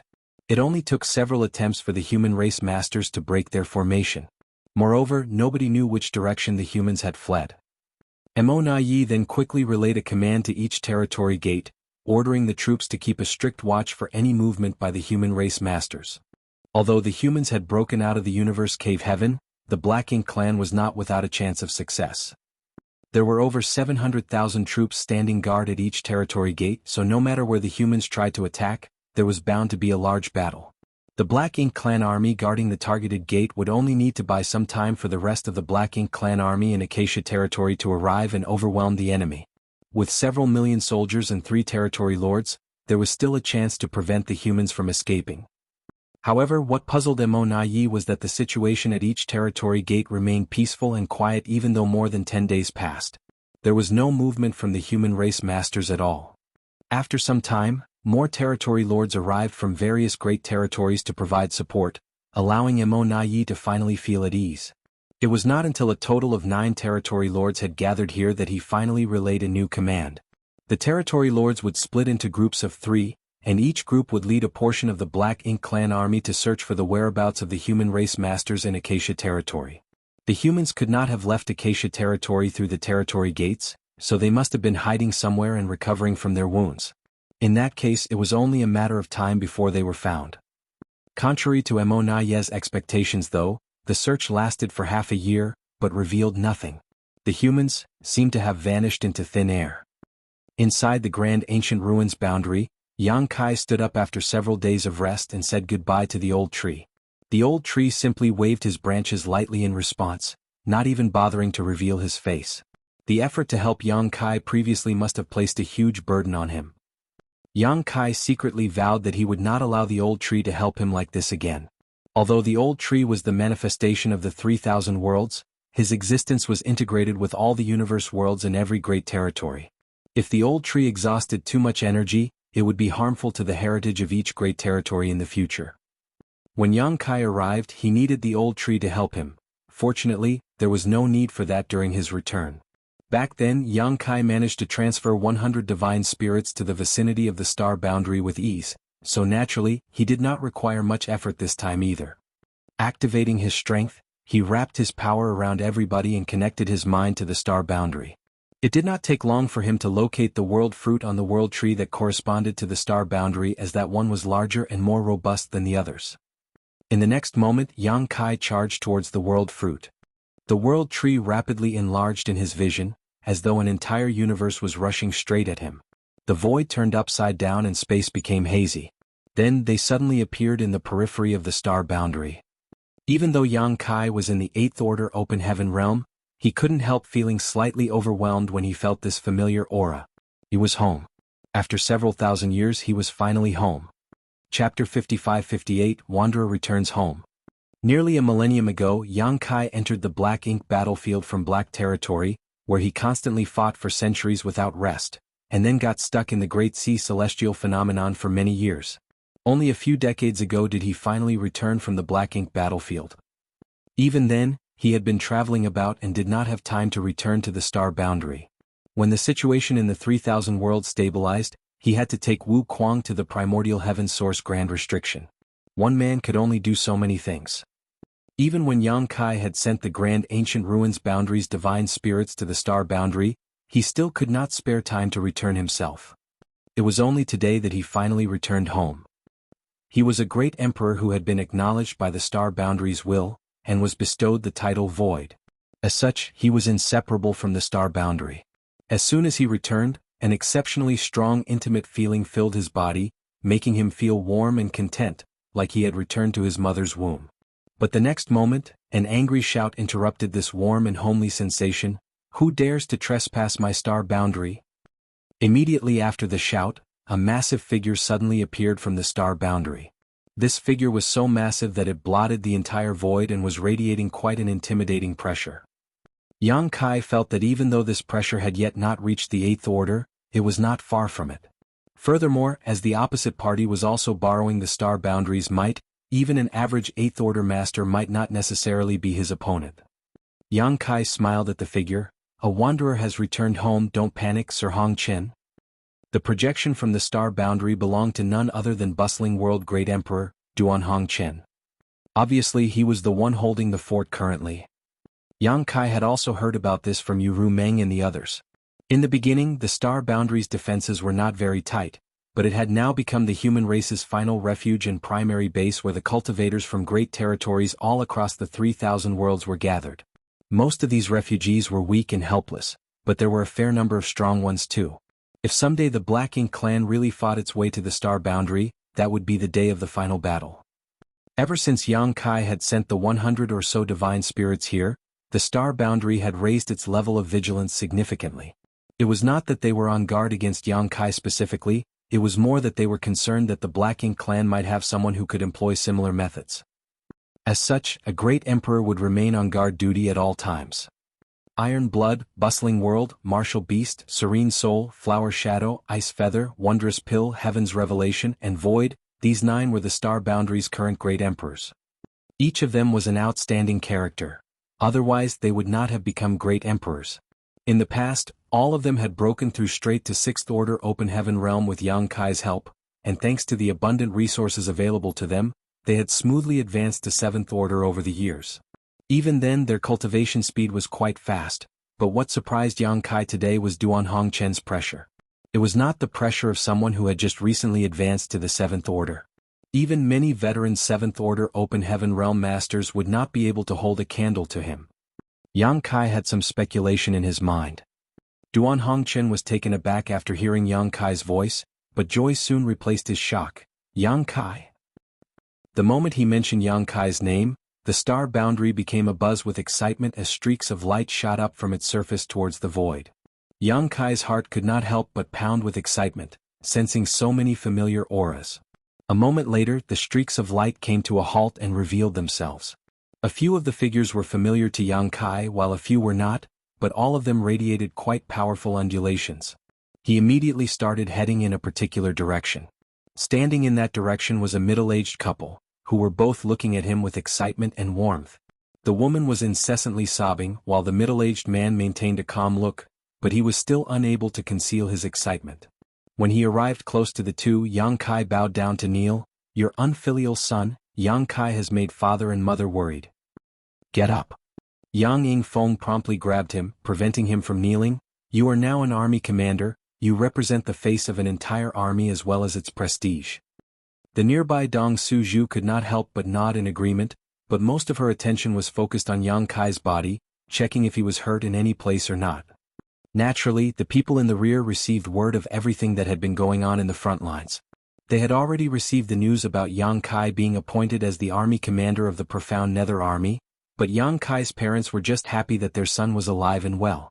They were proud that he was now entrusted with such heavy responsibilities by the Supreme Headquarters. Still, they were worried that Yang Kai might not be able to shoulder such heavy responsibilities. Yang Kai smiled. Who does not have parents?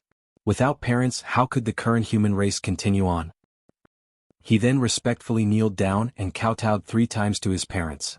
Only then did he stand up, lifted by his parents, before looking towards the figure standing next to his parents. Thank you, it must have been hard on you. Xiaoning Cheng's eyes turned red, but she still shook her head and smiled. Not at all. The moment Yang Kai appeared on the Profound Nether Territory battlefield, the news was instantly transmitted back. Xiaoning Cheng had quickly rushed to Profound Nether Territory, but unfortunately when she arrived she received the news that Yang Kai had left with some soldiers just a few days prior. Helpless, Xiaoning Cheng could only return to the Star Boundary. She was now one of the most outstanding alchemists of the human race, and the soldiers on the front line required a great deal of pills every day. So, she could not remain absent for too long. Unexpectedly, Yang Kai had returned so soon, and appeared right outside the Star Boundary. From little senior sister's perspective, it had been over 1,000 years since they last met, but her endless longing completely turned into tender feelings after just a glance at Yang Kai. While they were chatting, more and more people flew over from the Star Boundary, but remained standing at a respectful distance. Yang Kai spotted Hua Qingxi, Hui Gu, Mo Shaoqi, Lin Yuner, and many other acquaintances and unfamiliar figures in the crowd. Most of them were injured and had probably returned from the front lines to recuperate at the Star Boundary. Once they had recovered, they would probably head back to the battlefield. After some brief hellos, Yang Kai shouted, "Head manager." Hua Qingxi immediately stepped forward. "Yes. I'll have to trouble you to take care of these people." Saying so, he and Feng Ying immediately opened portals to their small universes, and many cultivators rushed out, soon reaching 10,000 in number, with quite a lot of them in the 6th Order and 7th Order. The crowd was dumbfounded at the sight of this. Feng Ying's side was still acceptable as the number of people she had taken was not high and none of them were in the 7th Order. Yang Kai's side was rather spectacular though. Not only did the people coming out of his small universe number over 10,000, but there were many in the 7th Order Open Heaven realm. This left many speechless, wondering just how vast his small universe was. "Palace Master, these are?" Hua Qingxi asked. Yang Kai explained, "Most of them were rescued from Acacia territory, while the rest are hunters who happened to be there and provided us with their aid." Hua Qingxi immediately understood after hearing this and stated with a nod, "I understand. Everyone, please follow me."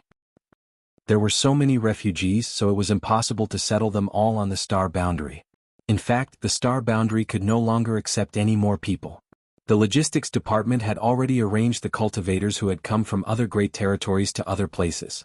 Yang Xiao and the others wanted to slip into the crowd and disappear, but they were caught by Yang Kai. "You're not going anywhere." A look of misery immediately took over Yang Zhao's face as he shot a glance towards Yang Shui. However, how could Yang Shui dare to raise her voice? Her parents were right here, so acting cute to her big brother would be useless. As for Zhao Yibai and the others, they obediently lowered their heads like baby chicks. Yang Kai then shouted to the surrounding crowd, "Ladies and gentlemen, this Yang has just returned home from a long journey. I'm sorry, but I won't be entertaining any of you. I'll visit you another day." A 7th Order old man from some cave heaven paradise stated, putting on a smile, "Sir Yang is too polite, you can go about your own business. We are now members of the Star Boundary, so we can catch up later." Seniority-wise, he was many generations older than Yang Kai, but Yang Kai was currently in the 8th Order Open Heaven realm and was also an army commander. Even the sect masters of the cave heavens and paradises dared not put on airs before him. Addressing him as sir was not inappropriate. Yang Kai nodded in response before wrapping everyone around him in his world force and heading to the Star Boundary. A short while later, an auspicious aura basked high heaven palace, causing many disciples in retreat to start breaking through in succession. Those who could see fate and fortune saw an obscure, enormous golden dragon encompassing high heaven palace from afar. They could not help but marvel at this sight. High Heaven Palace is really something. They are enjoying 30% of the Star Boundary's fortune. It was foreseeable that in the future, masters would emerge from High Heaven Palace one after another, and would continue to do so for some time. In the past, the auspicious aura around High Heaven Palace was much stronger than other places in the star boundary already, but now with Yang Kai's return, that auspicious aura grew even stronger. It was as if the entire star boundary was celebrating his return. Even the World Tree clone towering in the star boundary rustled happily. The area within a range of 100,000 kilometers of the World Tree clone was considered a holy land of the entire human race. This region was demarcated by High Heaven Palace, and only the most outstanding young generation disciples were allowed to cultivate here because it was easier to comprehend the various grand daos in the vicinity of the World Tree. Even healing effects here were much better than anywhere else. The seriously wounded who had retreated from the front lines would also be sent here to recuperate. At this moment, on a certain spirit peak in High Heaven Palace, where Yang Kai's parents lived, a group of people suddenly appeared. Yang Kai was back, so were Yu Rumeng and the others. Even Yang Xiao and the other little ones had been caught and brought back.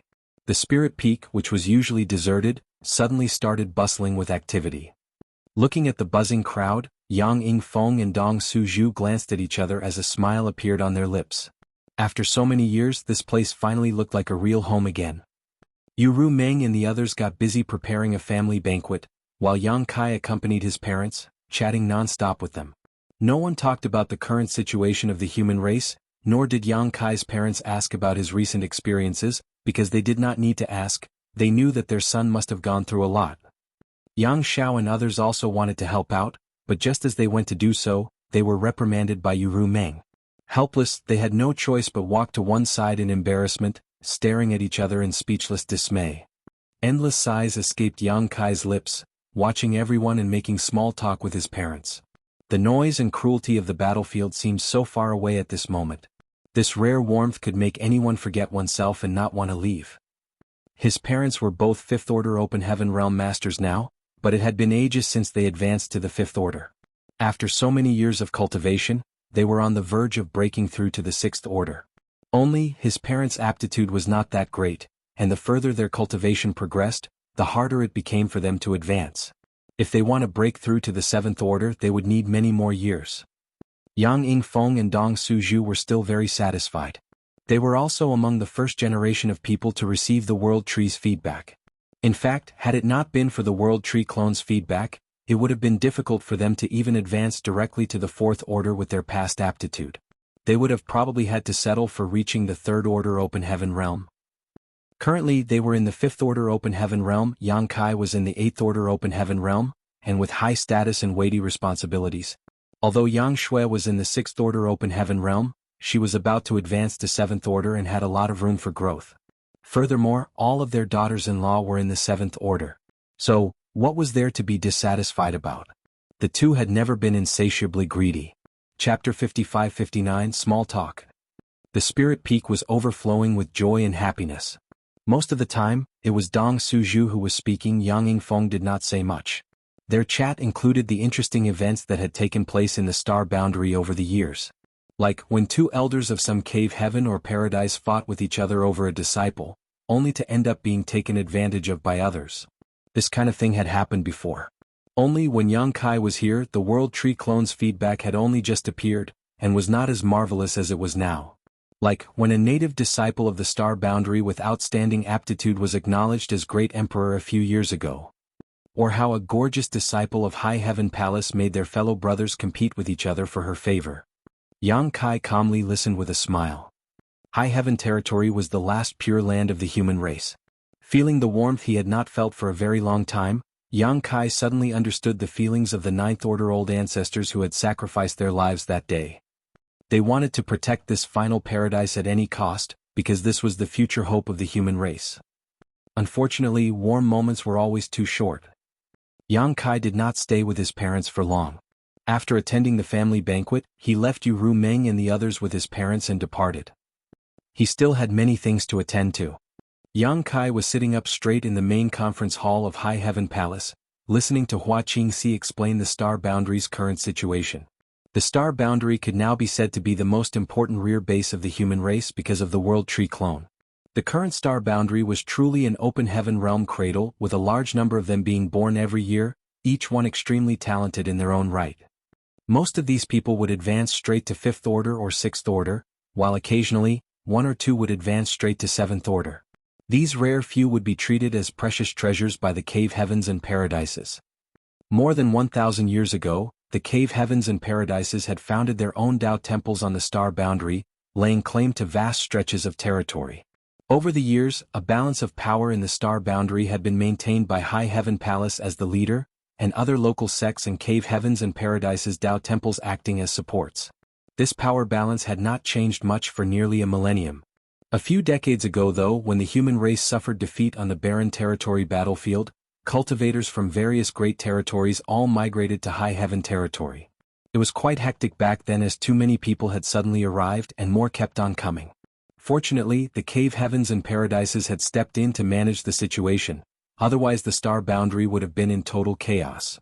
The star boundary's name had spread far and wide long ago, and at that time, all the cultivators who had lost their homes all naturally wanted to settle down in the star boundary, but the star boundary was only so big and could not accommodate so many people. In the end, masters from the various cave heavens and paradises came forward and allowed various forces to set up temporary palaces in the vicinity of the star boundary, but all the forces of a territory were only allowed to set up one such palace. Since they could not enter the star boundary, staying in its periphery was not a bad idea. At the very least, they would be able to benefit from some of the feedback from the World Tree clone. Furthermore, the forces that had migrated from all over 3,000 worlds were promised that if their outstanding disciples chose to enter any of the cave heavens or paradises Tao temples to cultivate, they would be allowed to do so as long as they passed certain tests. These tests were neither easy nor difficult, but only true geniuses could pass them. Over the years, some people had passed these tests and entered the various Tao temples, but their numbers weren't that high. With these kinds of arrangements, the initial chaos was finally settled. Yang Kai suddenly understood, no wonder there were so many universe fragments in the periphery of the star boundary, they were arranged by the combined effort of various forces of the great territories. When he had returned, Yang Kai noticed numerous universe fragments of various sizes floating around the star boundary. Furthermore, there were many palaces and buildings erected on these universe fragments. Obviously, cultivators were living on them. Yang Kai could not understand why there were so many universe fragments present, but after listening to Hua Qingxi's explanation, he finally understood. The cave heavens and paradises ate the meat, while the forces that had migrated could only settle for the soup. There was no other alternative though. The Tao Temple's domain had already occupied a large portion of the star boundary, and far too many forces had migrated to High Heaven territory, so the star boundary could not accommodate all of them. Hua Qingxi concurred with a nod as a bitter smile appeared on her face as she continued, if the demon territory's environment wasn't so unsuitable, many would have been more than happy to settle there. There were not many universe worlds suitable for habitation and cultivation in High Heaven territory. Apart from the star boundary there was the demon realm. The latter had been shattered many years ago, and Yang Kai had used his embodiment to activate the heaven-devouring battle law and reassemble all those shattered pieces. In terms of cultivation environment, the demon realm was naturally inferior to the star boundary. Furthermore, the demon realm was rich in demon chi. Myriad demons heaven disciples should like it very much. Likewise, cultivators who cultivated demon techniques would not reject it, but for most cultivators the demon realm was simply not suitable to live in. The numbers don't match though, how come there are so few migrated cultivators here? Yang Kai was a little puzzled. Although there were many palaces in the vicinity of the star boundary, those could only house so many cultivators, far fewer than the total number who had migrated here from the other great territories. Hua Qingxi explained, the number of cultivators living in the palaces in the periphery of the star boundary is small because most others were settled in the new great territory. There are many more suitable universe worlds in the new great territory for habitation. Whether it is the world energy, world force, or even the grand Tao or material resources there, they can be well suited for varying forces. Yang Kai understood right away. The small stone race he had was discovered in the new great territory. This great territory was only accidentally discovered about a millennium ago, and humans from the other great territories had never set foot into it. The void was truly vast, so a great territory could remain undiscovered as breaching the territory barriers was no simple feat. Over the past 1,000 years or so, High Heaven Palace had worked hard to develop the new great territory and reaped quite a lot of benefits from it. During that time, the new great territory had been under High Heaven Palace's sole control, with the cave heavens and paradises unable to intervene in it. But now, in order to accommodate all the refugees, there was no choice but to open up the new great territory. Be that as it may, if the new great territory had any treasures, they had already been snatched up by High Heaven Palace during their 1,000-year development period. Yang Kai nodded lightly. Follow me, let's take a trip to the new great territory. Huan Qingxi instantly obeyed. Yes. Yang Kai had learned a bit about the star boundary from Yu Meng and his other wives, but that information was mainly obtained during pillow talks. Now that he had personally returned, he naturally had to obtain a better understanding of the star boundary's situation. I heard you have 200 disciples hidden here? Yang Kai suddenly remembered this matter. Hua Qingxi nodded her affirmation. Yes, I have reported this to the Supreme Headquarters, and also received their permission. After saying so, she added, but not just High Heaven Palace has done so, the Cave Heavens and Paradise's good seedlings who advanced straight to the 7th Order Open Heaven realm have basically all been sequestered here. Only their disciples are fewer than ours. High Heaven Palace had many disciples because of the tens of thousands of years of accumulation of Yang Kai's small universe. Even if the Cave Heavens and Paradises stashed away some disciples, they did not have such unique conditions to benefit from. Does Palace Master think it's inappropriate? Huan Qingxi asked. Yang Kai shook his head in denial. It's not about whether it is appropriate or not, but, never mind, we'll discuss it later, I have my own considerations. He had always felt that a diligent cultivator who remained in a greenhouse would never have much potential. He then turned to look at bustling world great emperor who was drinking tea by the side and stated with a smile, after so many years, your cultivation has become quite profound, Sir Hongchen. Duan Hongchen glanced at him and refuted, smiling, even so, I can't compare to you. How did you reach the 8th Order so quickly? Yang Kai had broken through to the Open Heaven realm a little earlier than the other great emperors, but they had advanced directly to the 6th Order, while Yang Kai had advanced to the 5th Order. There was a difference of an order between them and Yang Kai at the start. Over these years, the cultivation of the star boundary's great emperors had advanced at an astonishing pace. Each and every one of them had reached the 7th Order, and Iron Blood Great Emperor Zhan Wuhen had already reached the peak of the 7th Order Open Heaven realm. Originally, Duan Hongchen believed that their cultivation must have surpassed Yang Kai's. After all, Yang Kai had been fighting on the Black Ink battlefield. But much to their surprise, Yang Kai had reached the 8th Order by the time he returned, making him even stronger than the great emperors who had been stationed at the star boundary. Duan Hongchen was very puzzled about this. I obtained a certain opportunity, Yang Kai casually replied. The next moment, his expression turned serious as he asked, Sir Hongchen, is the World Tree Clone's feedback useful to you? Considering everything, Duan Hongchen and the others had advanced to the Open Heaven realm just over 1,000 years ago, but all of them had now reached the 7th Order. This was a huge improvement. If it was any other Open Heaven realm master, it would have been impossible to show so much improvement in such a short time, no matter how outstanding his or her aptitude was. After giving it a thought, Yang Kai believed that the reason was the World Tree Clone's feedback. In the past, he had also borrowed the star boundary's power to resist his enemies, because he was a great emperor acknowledged by the star boundary's will. As a result, he greatly improved in a short time with the help of the star boundary's world force.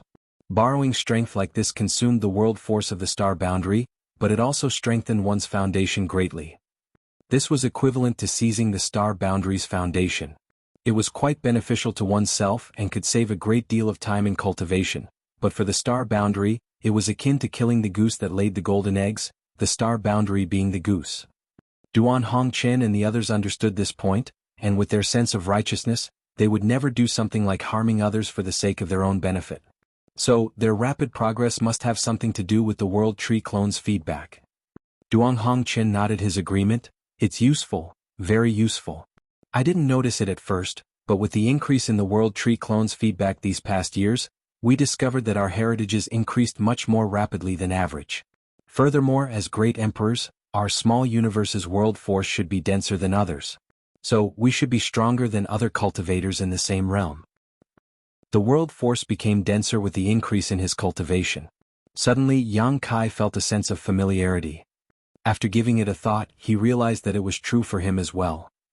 There was a World Tree Clone in his small universe, which was why his cultivation was much faster than before. Furthermore, the World Tree Clone had the effect of purifying world force, so it naturally made his world force denser. Although Duan Hongqian and the other great emperors did not have World Tree clones in their small universes, they were star boundary great emperors, so the World Tree clone being in the star boundary was naturally beneficial to them. Realization suddenly dawned upon Yang Kai. No wonder bustling world great emperor's cultivation had improved so quickly. In the final analysis, it was all thanks to the World Tree clone. The source of the World Tree clone's feedback was energy siphoned from other universe worlds and then transferred to the star boundary, allowing the latter's fortune and auspicious aura to flourish while its grand Tao was further tempered. This way, both enlightenment and cultivation became easier for the residents of the star boundary. Be that as it may, there was a limit to this kind of extraction, and it was not without restrictions. So, when Yang Kai asked the old tree to bestow him with more World Tree clones, the latter had only given him 3. If the old tree had given him more, not to mention if the old tree could sustain them or not, the feedback effect would have also substantially decreased. Chapter 5560, One Sect, Two Great Emperors. Of the 3 World Tree clones, Yang Kai had given one to Wu Kuang, which left him with 2. Wu Kuang was in quite a precarious position as no one knew when Mo would awaken. The stronger Wu Kuang was, the more he could utilize the power of Primordial Heaven's source grand restriction. This was the reason why Yang Kai wanted to send Wu Kuang there as soon as possible.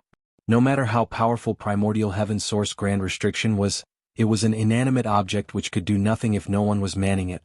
Only a stronger Wu Kuang could utilize the complete might of the Grand Array and continue to suppress and seal Mo. The World Tree clone plus the Heaven-devouring battle law would ensure that Wu Kuang could grow stronger in the shortest amount of time. Otherwise he would not have boasted that he could advance to the 9th Order Open Heaven realm in just 3,000 years. It had to be noted that Wu Kuang was currently just a 7th Order Open Heaven realm master.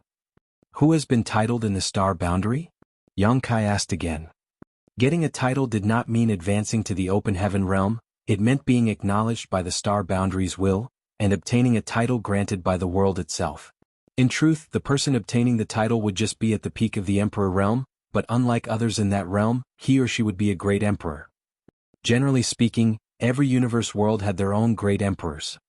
The number of great emperors was dependent on the limit of the universe world itself. Just like the small universe of an open heaven realm master had limits, so did real universe worlds. In the entire history of the star boundary, only 10 great emperors could be born in the star boundary. This was the limit of the star boundary. There could be no more great emperors. To a universe world, once every great emperor had their own position, there was no additional vacancy. Unless a great emperor perished, no other great emperor could be born.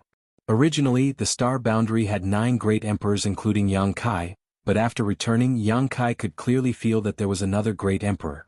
When he was chatting with his parents, they had also mentioned this, but they did not mention who it was. Hua Qingxi replied, "It's Pastoral Great Emperor."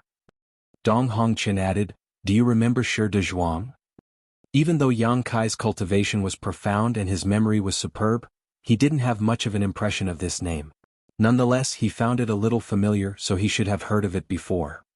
Pondering for a moment, it suddenly came to him, the disciple elder Yu Changdao of free and unfettered paradise took a liking to? Duan Hongqian affirmed, smiling, "That's right." Yang Kai suddenly realized, "So, it's him," he happily continued, "so to say, he is also a member of my High Heaven Palace." Hua Qingxi added with a smile, "Yes, Palace Masters. Now, our High Heaven Palace is a sect with 2 great emperors. Even though many great emperors of the star boundary were quite close to High Heaven Palace, everyone had their own backgrounds and none of them were from High Heaven Palace other than Yang Kai. Pastoral Great Emperor, whose title was so down to earth, was different. He was born in the star boundary, and had joined High Heaven Palace. Now, counting Yang Kai, High Heaven Palace genuinely had 2 great emperors. Yang Kai remembered Shi Dao Zhuang because he was one of the first disciples to benefit from the World Tree clone's feedback. In the past, when word about the World Tree clone's miraculous benefits spread through the 3,000 worlds, various cave heavens and parodies had swarmed to the star boundary to establish their Tao temples in search of talented disciples. Free and unfettered paradise's elder Yu Changdao was quite lucky and found Shi Dao Zhuang soon after his arrival and immediately intended to take him under his wing. Unfortunately, Shi De Zhuang's widowed mother, Lu Kaixia, strictly adhered to her deceased husband's final request that Shi Dao Zhuang only join High Heaven Palace. At that time it was Yang Kai, leading High Heaven Palace and various masters of the star boundary, who drove off the demon race. Some 200 years after great demon god Mo Sheng was killed, High Heaven Palace's prestige was at its peak. The entire star boundary had an inexplicable fervor for High Heaven Palace, and all cultivators dreamed of joining it. Shi Dezhuang's father had departed this world before the boy was born. He did not have much talent in cultivation, but before he passed away, he left a will and hoped that Shi Dezhuang could join High Heaven Palace someday. Yu Changdao wanted to take Shi Dezhuang as his disciple, but Lu Kaixia was reluctant. This matter had given Yu Changdao a big headache at that time. One had to know that he was from free and unfettered paradise, and a seventh-order master. Furthermore, he personally stepped forward to receive this disciple. If any cultivator had obtained this opportunity, they would be dancing with joy and immediately kowtow to him. Lu Kaixia, however, failed to appreciate this opportunity and instead wholeheartedly followed her deceased husband's will.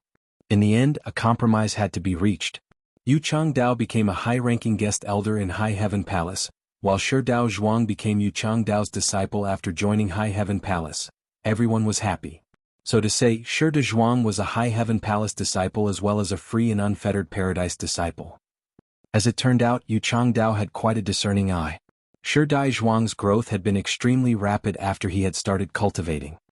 He advanced to the Emperor realm in a short span of 200 years, obtained the acknowledgement of the Star Boundary's will, and earned the title of Pastoral Great Emperor. After that, he advanced directly to the Seventh Order Open Heaven realm.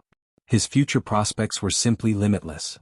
In the past he was Shi Dezhuang, and now he was Pastoral Great Emperor, the Star Boundary's 10th Great Emperor. Duan Hongqin and the other great emperors could enjoy the World Tree clone's feedback, which increased their cultivation speed, and naturally so could the Pastoral Great Emperor. Furthermore, his foundations were far better than the current great emperors. He had advanced straight to the 7th Order, which meant he had a chance to reach the 9th Order one day. In this regard, even Yang Kai could not hold a candle to Shi Dezhuang. His limit was the 8th Order, and although he had yet to reach the peak of his realm, it was next to impossible for Yang Kai to break through to the 9th Order. Wonderful! Yang Kai rejoiced. No matter what the background of the Pastoral Great Emperor was, so long as he could advance to the 9th Order, he would become a cornerstone of the human race. Thanks to the invasion of a powerful external enemy, the human race no longer had much internal strife. Even though there were quite a lot of geniuses who had advanced straight to the 7th Order, their growth would be extremely slow. Shi Dezhuang was different though. His growth time should be much shorter than others thanks to the World Tree clone in the Star Boundary. There's also something that Iron Blood and I haven't announced to the public yet. In fact, we haven't been able to make up our minds about what to do, but since you're back we'll ask for your opinion, Duan Hongqin added. Yang Kai stated, Senior Hongqin, please speak. Duan Hongqin replied, Actually, I don't think you need me to tell you this, but since you just returned, you probably haven't noticed yet. The limit of the Star Boundary seems to have increased.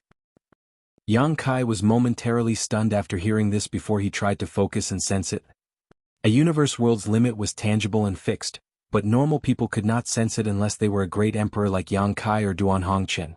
No matter how high one's cultivation was, it was extremely difficult to perceive this as it was related to the acknowledgement of the world itself. The number of great emperors depended on the capacity of the universe world. The larger the capacity, the more great emperors it could give birth to. The Star Boundary had always had a total of 10 great emperors at maximum. Logically speaking, after Shi Dezhuang became a great emperor, the Star Boundary's capacity should have reached its limit, making it impossible for another great emperor to be born. Despite that, Yang Kai discovered that the Star Boundary still seemed to have some room to accommodate more, which meant the Star Boundary's capacity had not reached its limit. When did it start to change? Yang Kai was astounded. I don't know, Dong Hongqin shook his head. In the past, the Star Boundary had never been able to give birth to more than 10 great emperors. We only had 9 for so long we did not pay much attention to it. It was only when Pastoral was titled that we noticed that the Star Boundary had still not hit its limit. Furthermore, it seemed to have continued growing over the years. The World Tree clone? Yang Kai pondered. Duan Hongqin nodded. Apart from this, I can't find any other explanation. As you know, a universe world's capacity is directly correlated to its Grand Tao. Some universe worlds' Grand Tao is stronger, so their capacity is larger. Correspondingly, the number of great emperors they could give birth to is higher. Under normal circumstances, the limit of a universe world's Grand Tao is fixed, and that was also true for the Star Boundary. So, the number of great emperors was also fixed. But now, after years of the World Tree clone's nourishment, the star boundary's grand Tao has become stronger. This should be the reason why the world's capacity has increased. Yang Kai nodded his agreement. Makes sense. Duan Hongqian continued with a smile. Right now, only a few people besides the great emperors know about this matter. We haven't publicly announced it. Yang Kai knew what was going through their minds. There might not be any strife among humans right now, but everyone still had their own selfish motives. In the current star boundary, the Tao temples of various cave heavens and paradises had many disciples. Naturally, Duan Hongqian and the others were more inclined to have the star boundary native cultivators become great emperors and occupy the final position. As such, the more star boundary great emperors there were, the stronger their overall strength would be and the greater their position in the human race's hierarchy would become. Do you think we should announce it to the public? Duan Hongqian asked. Yang Kai pondered for a moment before agreeing. Let's announce it to the public. Presently, the 3,000 worlds has been invaded by foreign enemies, uniting us all in a common cause. In times like this, it would be quite petty to hide such a fact. Also, announcing it should stimulate competitiveness in the younger generation. Although the star boundary's capacity has increased, it seems to only be able to give birth to one more great emperor at most. It might increase in the future, but that remains to be seen. Not to mention we won't be able to hide this forever. Someone will eventually rise up to take that great emperor position. Duan Hongqian nodded. Then we'll follow your lead. Head manager, find an opportunity to spread the news. The nearby Hua Qingxi nodded her acknowledgement. Leave it to me. A great emperor might not be much on its own, as it was just another emperor realm master that was a little stronger than normal after all, but a great emperor of the star boundary was another thing altogether. Duan Hongqian, Zhan Wuhen, and the other great emperor's rapid growth was obvious to other cultivators. Everyone knew that it was thanks to the World Tree clone's feedback. If they could be titled as a great emperor in the star boundary, it would definitely save them a great deal of time in the future. It was quite easy to imagine that once this news was disseminated, it would create a cultivation frenzy among the younger generation. There was only one position and everyone would compete for it. Whether one could compete or not would depend on one's potential. The star boundary is too crowded. Yang Kai suddenly looked outside and said. In the past, various cave heavens and paradises came to the star boundary to establish Tao temples, dividing up some of the territory. At that time it was nothing to worry about. Although High Heaven Palace enjoyed quite a popularity in the star boundary, it alone was unable to nurture all the rising talents. So, Yang Kai was more than happy to share the burden with the cave heavens and paradises. It was a win-win cooperation. Only with the migration of cultivators from other great territories, in which even cave heavens and paradises lost their millennia of heritage and foundation, a single star boundary was unable to meet the needs of the entire human race. The sight of all the remaining forces and elites of the human race gathered at one spot might have looked spectacular, but in fact, it was quite detrimental to their development. Originally, Yang Kai had been hesitant about creating another star boundary, but by the looks of it, doing so was imperative. Not only could it relieve the pressure of the star boundary, but it could also resolve some internal issues of the human race. Not to mention, if there was another star boundary, there would be more great emperors like Duan Hongqian and Zhan Wuhen in the future. Chapter 5561 Myriad Monsters World. Yang Kai was flying through the vast void of the new great territory, accompanied by Hua Qingxi. There was no one else apart from these two. Since he had decided to create another star boundary, Yang Kai naturally would not dawdle. He was now the commander of the profound Nether Army, so he could not stay away for an extended period of time. High Heaven territory did not have suitable universe worlds, so he could only search the new great territory. The new great territory has many universe worlds, but only 12 are habitable and basically, all of them are overcrowded, Hua Qingxi reported while pointing forward. That's tranquil blue world, humans of 100 great territories have migrated here. Yang Kai looked ahead and saw a faint blue universe world. In the vast and endless void, this universe world could not be considered big, but it was quite beautiful. At first, this universe world was only habited by living creatures of low sentience, but after the migration of over 100 great territories, the entire tranquil blue world was bustling with activity and buildings of all shapes and sizes could be seen everywhere. Humans were quite a tenacious race. Although they had to part with their homeland and settle on this strange universe world, the flames of the human race's development had spread throughout the entire universe world. Tranquil Blue World's Grand Tao was not very strong, but it was not that low either. It was not a problem for a cultivator to advance to the Emperor realm here, and the capacity of this universe world was enough to support the birth of several great emperors.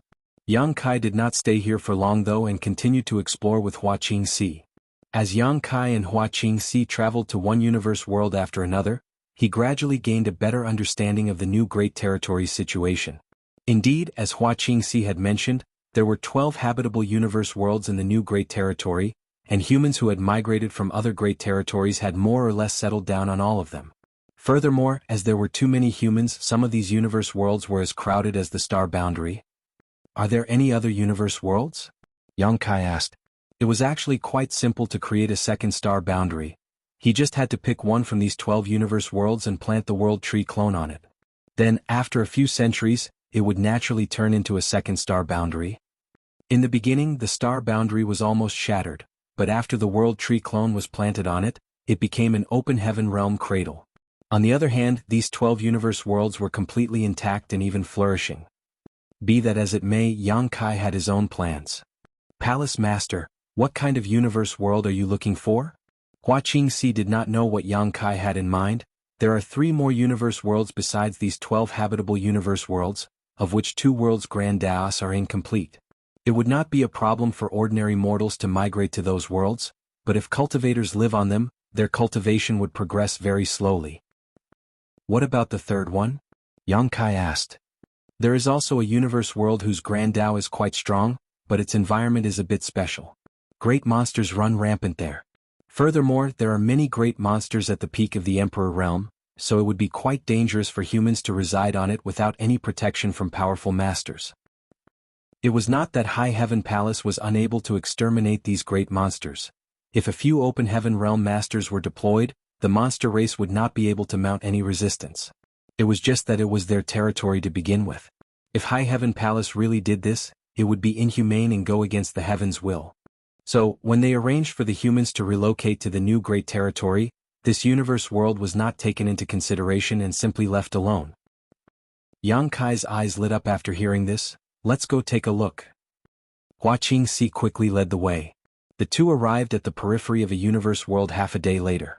Hua Qingxi pointed at the giant universe world and introduced, "This is it." Senior Martial Beast named it the Myriad Monsters World. When we discovered this place, Senior Martial Beast personally entered it to inspect it, and subdued a few great monsters. Now, those great monsters are subordinates of Senior Martial Beast. High Heaven Palace did not try to subdue the Myriad Monsters World, firstly because it was inhumane and counter to the natural order, and secondly, it was because of Marital Beast Great Emperor. Martial Beast Great Emperor's Grand Tao was about controlling and taming beasts. He was naturally very fond of a place like the Myriad Monsters World. Yang Kai looked around and immediately understood why Hua Qingxi said that this world's environment was quite special. This world was filled with an extremely ancient and savage aura. It was no wonder that the monster race ran rampant here, and great monsters could be found everywhere. This environment was perfectly suitable for the monster race. Yang Kai was overjoyed. He was unaware that there was such a world in the new Great Territory. It must have been discovered by High Heaven Palace after he entered the Black Ink battlefield. Let's go down and take a look, Yang Kai beckoned, leading Hua Qingxi into the Myriad Monsters World. As soon as Yang Kai and Hua Qingxi entered the Myriad Monsters World, great monsters with higher cultivation seemed to have sensed something as they raised their head, looking towards the void. But how could these great monsters see him when Yang Kai had deliberately hidden his whereabouts? Myriad Monsters World was quite large, bigger than any of the other 12 universe worlds Yang Kai had investigated before. Covering the entire Myriad Monsters World with his divine sense, Yang Kai could indeed detect the aura of many great monsters here, every one of them at the peak of the Emperor realm. With such powerful cultivation and the tyrannical physique of the monster race, their strength was quite impressive. Be that as it may, as these members of the monster race had no contact with the outside world, they only relied on their instincts to cultivate. The peak of the Emperor realm was basically their limit, they could not advance any further. The current cultivation path of the human race was passed down by Tsang and other 9 martial ancestors, which allowed them to open up a small universe in their bodies and break through the shackles of their universe worlds, allowing them to attain far greater strength. The Divine Spirit's cultivation mainly focused on purifying their bloodline. The purer one's bloodline was, the stronger they would be. As for the monster race, their cultivation method depended mainly on taking human form and then using the human's open heaven realm cultivation method to break through from their equivalent of the emperor realm to the open heaven realm. The monster race of the myriad monsters world had never even seen humans before though, so how would they assume human form? Therefore, no matter how profound their cultivation was, they had always maintained their monster form. Some of them were incomparably massive and looked quite magnificent from a distance. In fact, when the monster race ruled the universe in the early ancient era, they had their own cultivation methods that did not involve taking human form to constantly improve their strength. However, the monster race's cultivation method was lost with the destruction of the early ancient era. Whether it was the early ancient era's cultivation method or the open heaven realm method of the human race, the monster race of the myriad monsters world knew nothing about them. Thus, they only maintained their monster forms and the peak of the emperor realm was their limit. This was the world's shackles on them, the constraints of this world's grand Tao. The monster race on the myriad monsters world had quite a huge population. There were quite a lot of great monsters here, but none of them were able to break their shackles without a proper cultivation method. This problem had plagued the great monsters of the myriad monsters world for countless eras. They had tried to solve this problem, but had never been able to. As Yang Kai continued to investigate the myriad monsters world, every great monster on it started to become restless.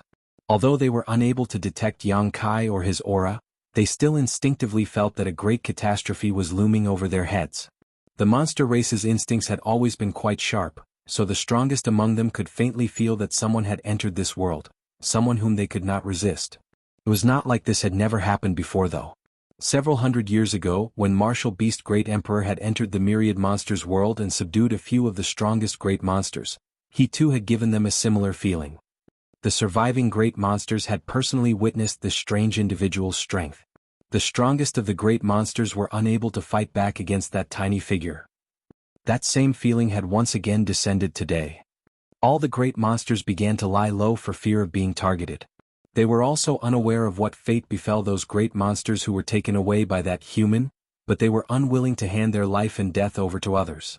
The movements of these great monsters naturally could not escape Yang Kai's investigation, who actually found it quite funny. These monster beasts' instincts are quite sharp. Be that as it may, he had not come here to subdue these great monsters. Although the monster race here was quite amazing, he did not attach any importance to them. At some point, Yang Kai came to a stop as a smile appeared on his lips. The next moment, his divine sense flooded the myriad monsters world like a tide, completely enveloping it. Immediately after, the great monsters who were hiding in their lairs heard a loud sound like a bell tolling in their minds. The sudden intrusion of that sound immediately made the great monsters panic, but very soon, they discovered that the sound that had appeared was not lethal or anything of the sort, just rather noisy. Furthermore, that undulating sound seemed to be subtly guiding them. Immediately, the intelligent great monsters calmed their minds and began carefully comprehending it. The great monsters relied completely on their instincts to cultivate, but those who could cultivate to the peak had naturally opened up a degree of sentience that vastly exceeded that of common monster beasts. After this enlightenment, some great monsters went wild with joy, as if they had seen the road ahead in their ever-stagnant cultivation. After half a day in a mountain valley filled with flowers, a great monster spat out its monster core and followed the guidance of the sound in its mind, carefully tempering it. In another place on some mountain peak, another great monster similarly spat out a vibrant five-colored monster core before its blood essence started surging and monster chi filled the surroundings. In the middle of the sea, a giant whale emerged from the water, its monster core hovering over its head. In the middle of a forest, on the plains, on the snowy mountains, great monsters spat out their monster cores after seeing the light in the darkness, and began cultivating with all their heart. In an instant, monster chi filled the myriads monsters world as powerful auras began to suddenly emerge one after another. Hua Qingxi's mouth went agape at the sight of this and she immediately turned to Yang Kai and asked, "Palace Master, what did you do?" She had no idea what Yang Kai had done, all she noticed was his divine sense surging, stirring the calm myriad monsters world the next moment. Yang Kai replied with a smile, "I taught them a cultivation method." Hua Qingxi was shaken up by this revelation. Yang Kai's words might be simple, but she knew that this cultivation method was definitely far from ordinary, otherwise, it would have been impossible to see such changes so rapidly in the myriad monsters world. Currently, the monster race relied on the human race's open heaven realm cultivation method, but judging by the momentum of myriad monsters' world's great monsters, they wanted to break through with their monster forms alone. How could such a secret art be simple? This was definitely an extremely profound and ancient method. In fact, Hua Qingxi's guess was correct. What Yang Kai had passed down was indeed an ancient cultivation method used by the monster race in the early ancient era. This ancient method was long lost with the destruction of the early ancient era. However, in this universe, if anyone knew this ancient method, that would be Wu Kuang. When Yang Kai and Wu Kuang parted ways at the primordial heaven source Grand Restriction, Wu Kuang had taught him the monster race's ancient cultivation method. It was not that Wu Kuang foresaw the existence of the myriad monsters world. Rather, if Yang Kai wanted to advance to the ninth order, he needed this ancient monster race cultivation method. Chapter 5562 Negotiation. Inside the myriad monsters world, great monsters began to cultivate after receiving the ancient cultivation method, causing the entire universe world's world force to thrum. Meanwhile, Yang Kai found a spirit peak and began setting up a universe array. He had left multiple universe arrays in the new Great Territory, mainly to facilitate High Heaven Palace disciples' exploration, but there were none in the vicinity of the myriad monsters world. Although Hua Qingxi did not know Yang Kai's intentions, she did not ask any questions either. Her palace master always had his reasons for doing things, all she needed to do was assist him. There was no need to ask any question. Half a day later, a new universe array was finished. After which, Yang Kai started building a sturdy universe temple around it together with Hua Qingxi. At this moment, the monster chi of the first great monster to start cultivating using the ancient method suddenly soared. Immediately after, lightning started flashing in the clear sky before a thick purple bolt suddenly emerged out of thin air, striking straight towards the great monster. The next moment, a towering wave of flames spread from the location of the great monster, burning everything in its path. The flames were so hot that even the local space began to crack. Immediately, a beastly roar resounded throughout the sky. Yang Kai looked up, immersed in his thoughts. By the looks of it, if the great monsters wanted to break their shackles, they would also need to go through some suffering, but it was not that it was unexpected. The human race's advancement to the open heaven realm was not a smooth path either. Although humans did not have to face heavenly tribulations when they merged yin, yang, and the five elements into one before splitting heaven and earth apart in their bodies, they would face many internal troubles, and the slightest mistake would result in death. This lightning and fire tribulation was probably a test from the heavenly way. If the great monsters weathered it, they would have a wider world ahead of them, but if they couldn't, they would perish on the spot. Be that as it may, the great monsters of the myriad monsters world were bound by the shackles of the Grand Tao here, and without a suitable cultivation method, they had tempered their bodies for many, many years after reaching the peak of their current realm. It should not be difficult for them to overcome this lightning and fire tribulation. Yang Kai had no intention of lending a hand. In any case, one had to depend on themselves in such matters. Outside intervention would ultimately be counter to the natural order. The lightning and fire tribulation became fiercer and fiercer, and the beastly roars became louder and louder. Finally, after several hours, things slowly calmed down. Things might have calmed down in the original spot, but there were still many great monsters trying to overcome their own lightning and fire tribulation in the myriad monsters world. The universe temple was also finished on the spirit peak by now. With two powerful open heaven realm masters working together, it was a simple matter to build a universe temple. Suddenly, a fearsome aura rapidly approached from the horizon. Hua Qingxi and Yang Kai both looked up before Yang Kai proposed with a smile, "Let's go meet our new friend." Walking out of Universe Temple, Yang Kai spotted a big and strong snow-white tiger. The enormous tiger was some 70 to 80 meters tall and radiated an intense monster chi. Its massive body was giving off quite a huge pressure. Its eyes alone were as big as a water tank, but because it had just gone through the lightning and fire tribulation, it also looked quite miserable. The giant tiger's eyes flashed with vigilance at the sight of Yang Kai and Hua Qingxi as it instinctively took 2 steps back. Yang Kai sized it up from top to bottom before lightly nodding his acknowledgement, "Not bad." It had just weathered the lightning and fire tribulation, but it was radiating a pressure comparable to a third-order open heaven realm master. Given time, this great monster's achievements would not be too low. Humans' open heaven realm cultivation method had its own advantages and disadvantages. The advantage was that those with great aptitude could reach the sky in a single bound. For instance, the seedlings who could advance straight to the 6th order or 7th order would immediately possess such strength the moment they ascended from the Emperor realm. The drawback was that the advancement to the open heaven realm came with an innate shackle.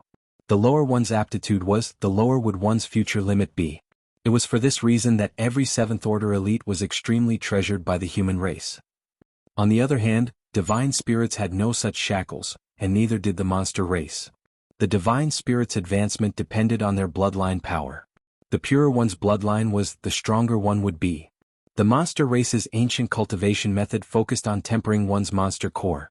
A monster beast relied on their monster core to improve. The giant tiger had just broken through, but it was already as strong as a 3rd order open heaven realm human, but this did not mean that its limit would be the 5th order. As long as it diligently polished and tempered its monster core, with ample opportunity and aptitude, advancing to the 6th order, 7th order, 8th order, or even 9th order equivalent was not impossible. In a sense, the human race's open heaven realm cultivation method could be said to be flawed, or at least incomplete. Yang Kai had only recently understood this. Even if he had noticed it though, he was unable to do anything about it. The open heaven realm cultivation method was passed down by Tsang and the other martial ancestors from the late ancient era. Millions of years had already gone by since then, and the human race had always relied on this cultivation method to grow stronger. Without the open heaven realm cultivation method, humans would have been stuck in the Emperor realm still, never having achieved the greatness they had today. Don't be afraid, this king has no malicious intentions. I just have some matters to discuss with you and the other great monsters.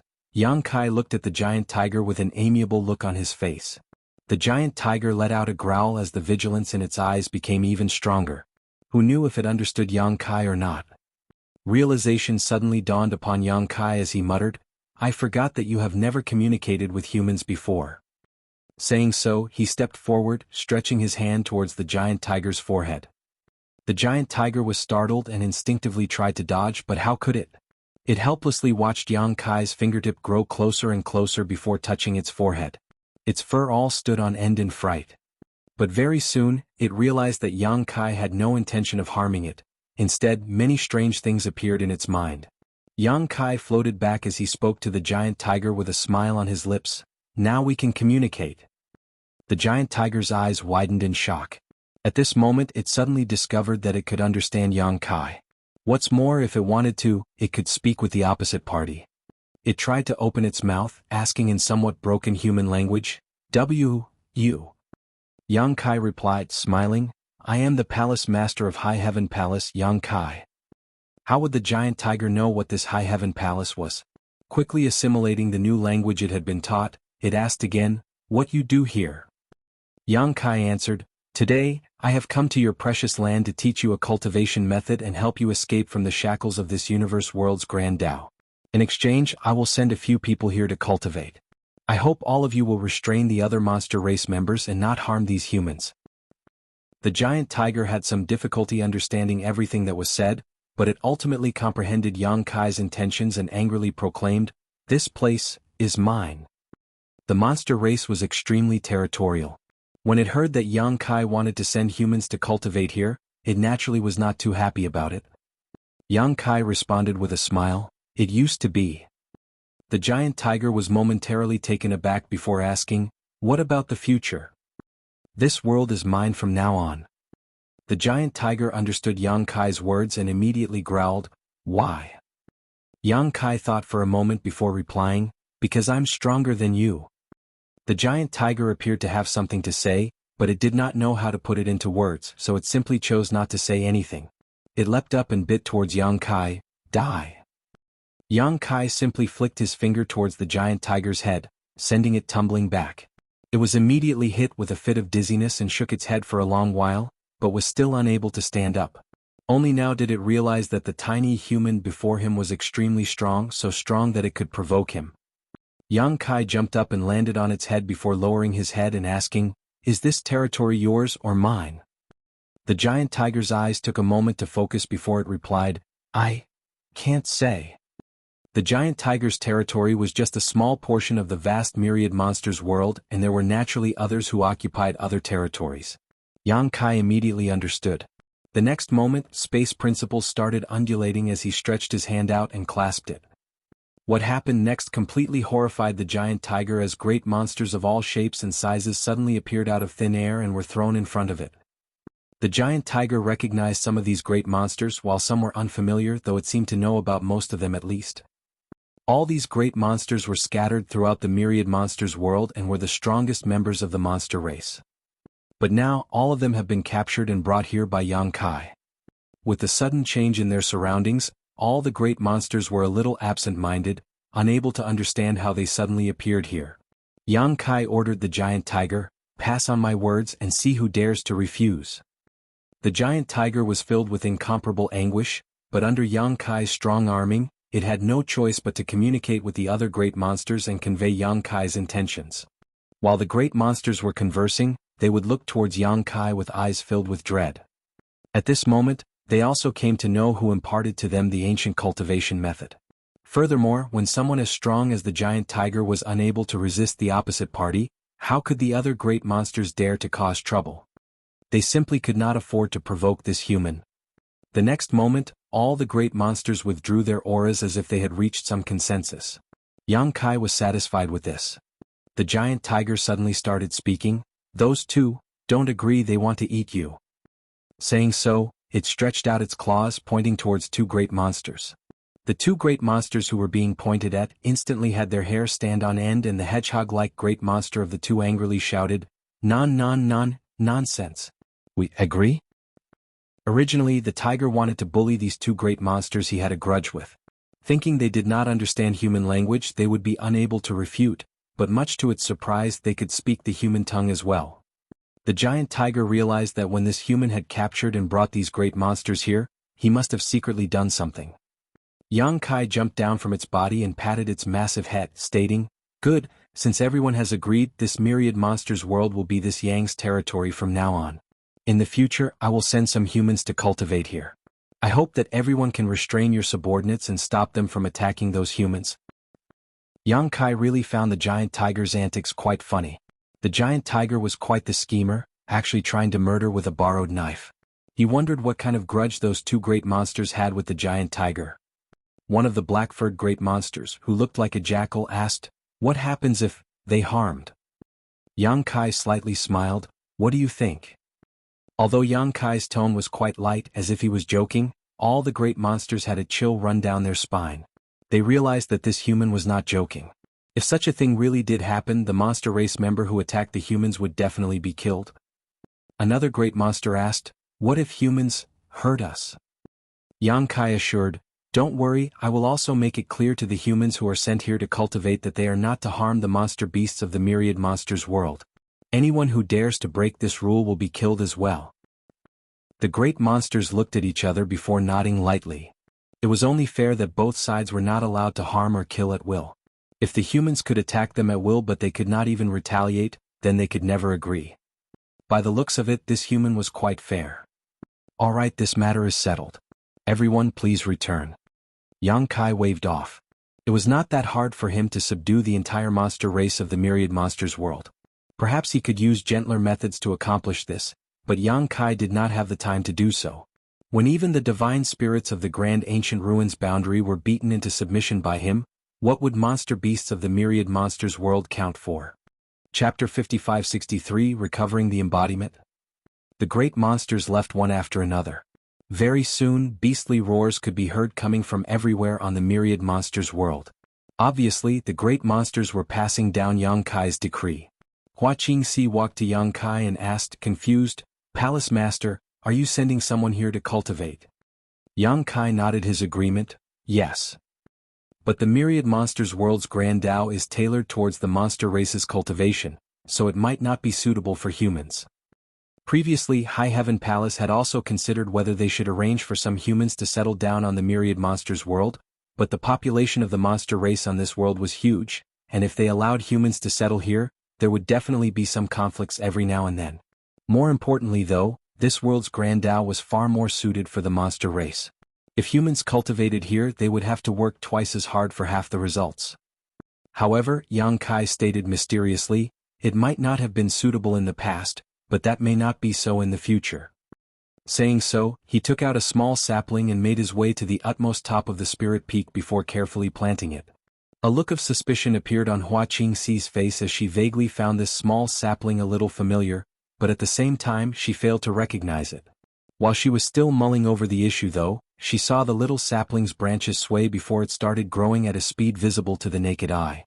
In the blink of an eye, it had become a towering tree. But it did not end there. The myriad monsters world's grand Tao appeared to be fiercely undulating along with the growth of the little sapling, and Hua Qingxi could clearly feel the little sapling drawing a vast and seemingly limitless energy from somewhere beyond the void, which then integrated into the myriad monsters world. In less than a dozen or so breaths, the myriad monsters world's grand Tao had undergone some obvious changes, becoming stabler and clearer. A look of astonishment blanketed Hua Qingxi's face as she blurted out, "A world tree clone?" She finally understood why this little sapling was giving her a strange sense of familiarity. Obviously this was another world tree clone. The star boundary had such a clone, but it was unbelievably massive now, therefore she could not relate the two right away. However, what else could make a universe world stabler and cause such massive changes to it in such a short period of time besides a world tree clone? It never crossed Hua Qingxi's mind that Yang Kai would actually have another world tree clone sapling on him. No wonder Palace Master insisted on sending people to the myriad monsters world to cultivate. With a world tree clone here, no matter what the myriad monsters world's grand Tao was like before, it will soon be akin to the star boundaries. All living beings residing in this world will benefit greatly from it. The myriad monsters world would definitely become a second star boundary. If the rest of the human race came to know about this, it would surely cause a huge stir. Currently the star boundary could no longer accept any more outsiders. Even the cave heavens and paradises only had a few quotas, while most of the cultivators who had migrated from the various great territories could only eye it from a distance, never to step foot on it. If word of the myriad monsters world were to disseminate though, everyone would definitely flock to this place with countless people wanting to settle here. The myriad monsters world would not just ease some of the dissension in the human refugees, however, it would surely lead to some new problems. In an instant, many thoughts flashed in Hua Qingxi's mind as she asked, "Palace Master, do we need to classify all information regarding the myriad monsters world?" If need be, she would immediately return to High Heaven Palace to pick a few people and seal off this world to prevent others from noticing anything. Yang Kai already had a plan in his mind though and refused, shaking his head lightly, "No need. From the start, I planned to open the myriad monsters world to all the forces of the human race, but not just anyone will be allowed to enter this place. After you return, deploy some men here to guard this world and seal it off. No one is allowed to enter the myriad monsters world for now. In addition, send word to all parties that the myriad monsters world will open in 50 years, with humans being allowed to settle on it then. Anyone who wishes to enter the myriad monsters world must purchase a spot with military merits without exception, including those from High Heaven Palace. As for the military merits required to buy a spot, the Supreme Headquarters will announce it in the future. The myriad monsters world should have stabilized somewhat after 50 years. Since the world tree clone had just been planted, the effects of its feedback would not be that obvious, but they should become noticeable after 50 years. Furthermore, 50 years would be enough time for the various forces of the human race to finish their preparations. Exchanging settlement quotas for military merits was also a due consideration to the human soldiers who were fighting the Black Ink clan on the front lines. Similarly, it was a stimulus to push more masters who were so far unwilling to take risks into the war, who did not have descendants or disciples, who did not want their juniors to have a brighter future. Although they were unable to enter the star boundary, the myriad monsters world was open to all. All one needed was enough military merits to buy a spot. It was quite likely that the various forces of the human race would be more than happy about this arrangement. The myriad monsters world was definitely going to cause a sensation. Hua Qingxi praised with admiration. Palace Master has thought everything through. Yang Kai did not say anything in return, he just turned around and stated, "Let's head back to the star boundary." The world tree clone had been planted, but the effects of the feedback would not be seen in a short time. Since he was finished with this matter, Yang Kai had no intention of remaining here. He had left a universe temple and universe array on the myriad monsters world, so it would be easy and convenient for humans to travel here in the future. After returning from the new great territory, Hua Qingxi hurried to High Heaven Palace and prepared the necessary people to guard the myriad monsters world. On the other hand, Yang Kai flew off to the demon realm. In High Heaven territory, the only world buzzing with activity other than the star boundary was the demon realm. There were still a large number of demon race survivors on it, and embodiment had always been stationed here as well. The demon realm was shattered to pieces in the past, but in the end, Yang Kai used his embodiment and the heaven-devouring battle law to piece it back together. This had the effect of tying embodiment and the demon realm together. After 1,000 years, the demon realm's shattered Grand Tao had started showing signs of healing, and the demon race living on it also slowly regained their vitality. Now, the demon realm not only had the demon race but also many humans who cultivated demon techniques. Myriad demons' heaven disciples especially liked coming to the demon realm because the environment here was particularly suitable for their cultivation. Yang Kai still had a world tree clone in his possession. If he planted the clone here, the demon realm would definitely prosper in a short time, but he had no plans to do so. The humans already had the star boundary, and would also have the myriad monsters world in the future. That was already sufficient. He had other uses for the final clone. Today he did not come here to check the demon realm, but rather for embodiment. Ever since he left it here, his embodiment had been sleeping in the depths of the demon realm while remaining connected to it. Yang Kai did not need to summon it, as the moment he appeared on a mountain peak in the demon realm, the sleeping embodiment immediately woke up and appeared in front of Yang Kai. The embodiment's true form was a stone spirit clansman.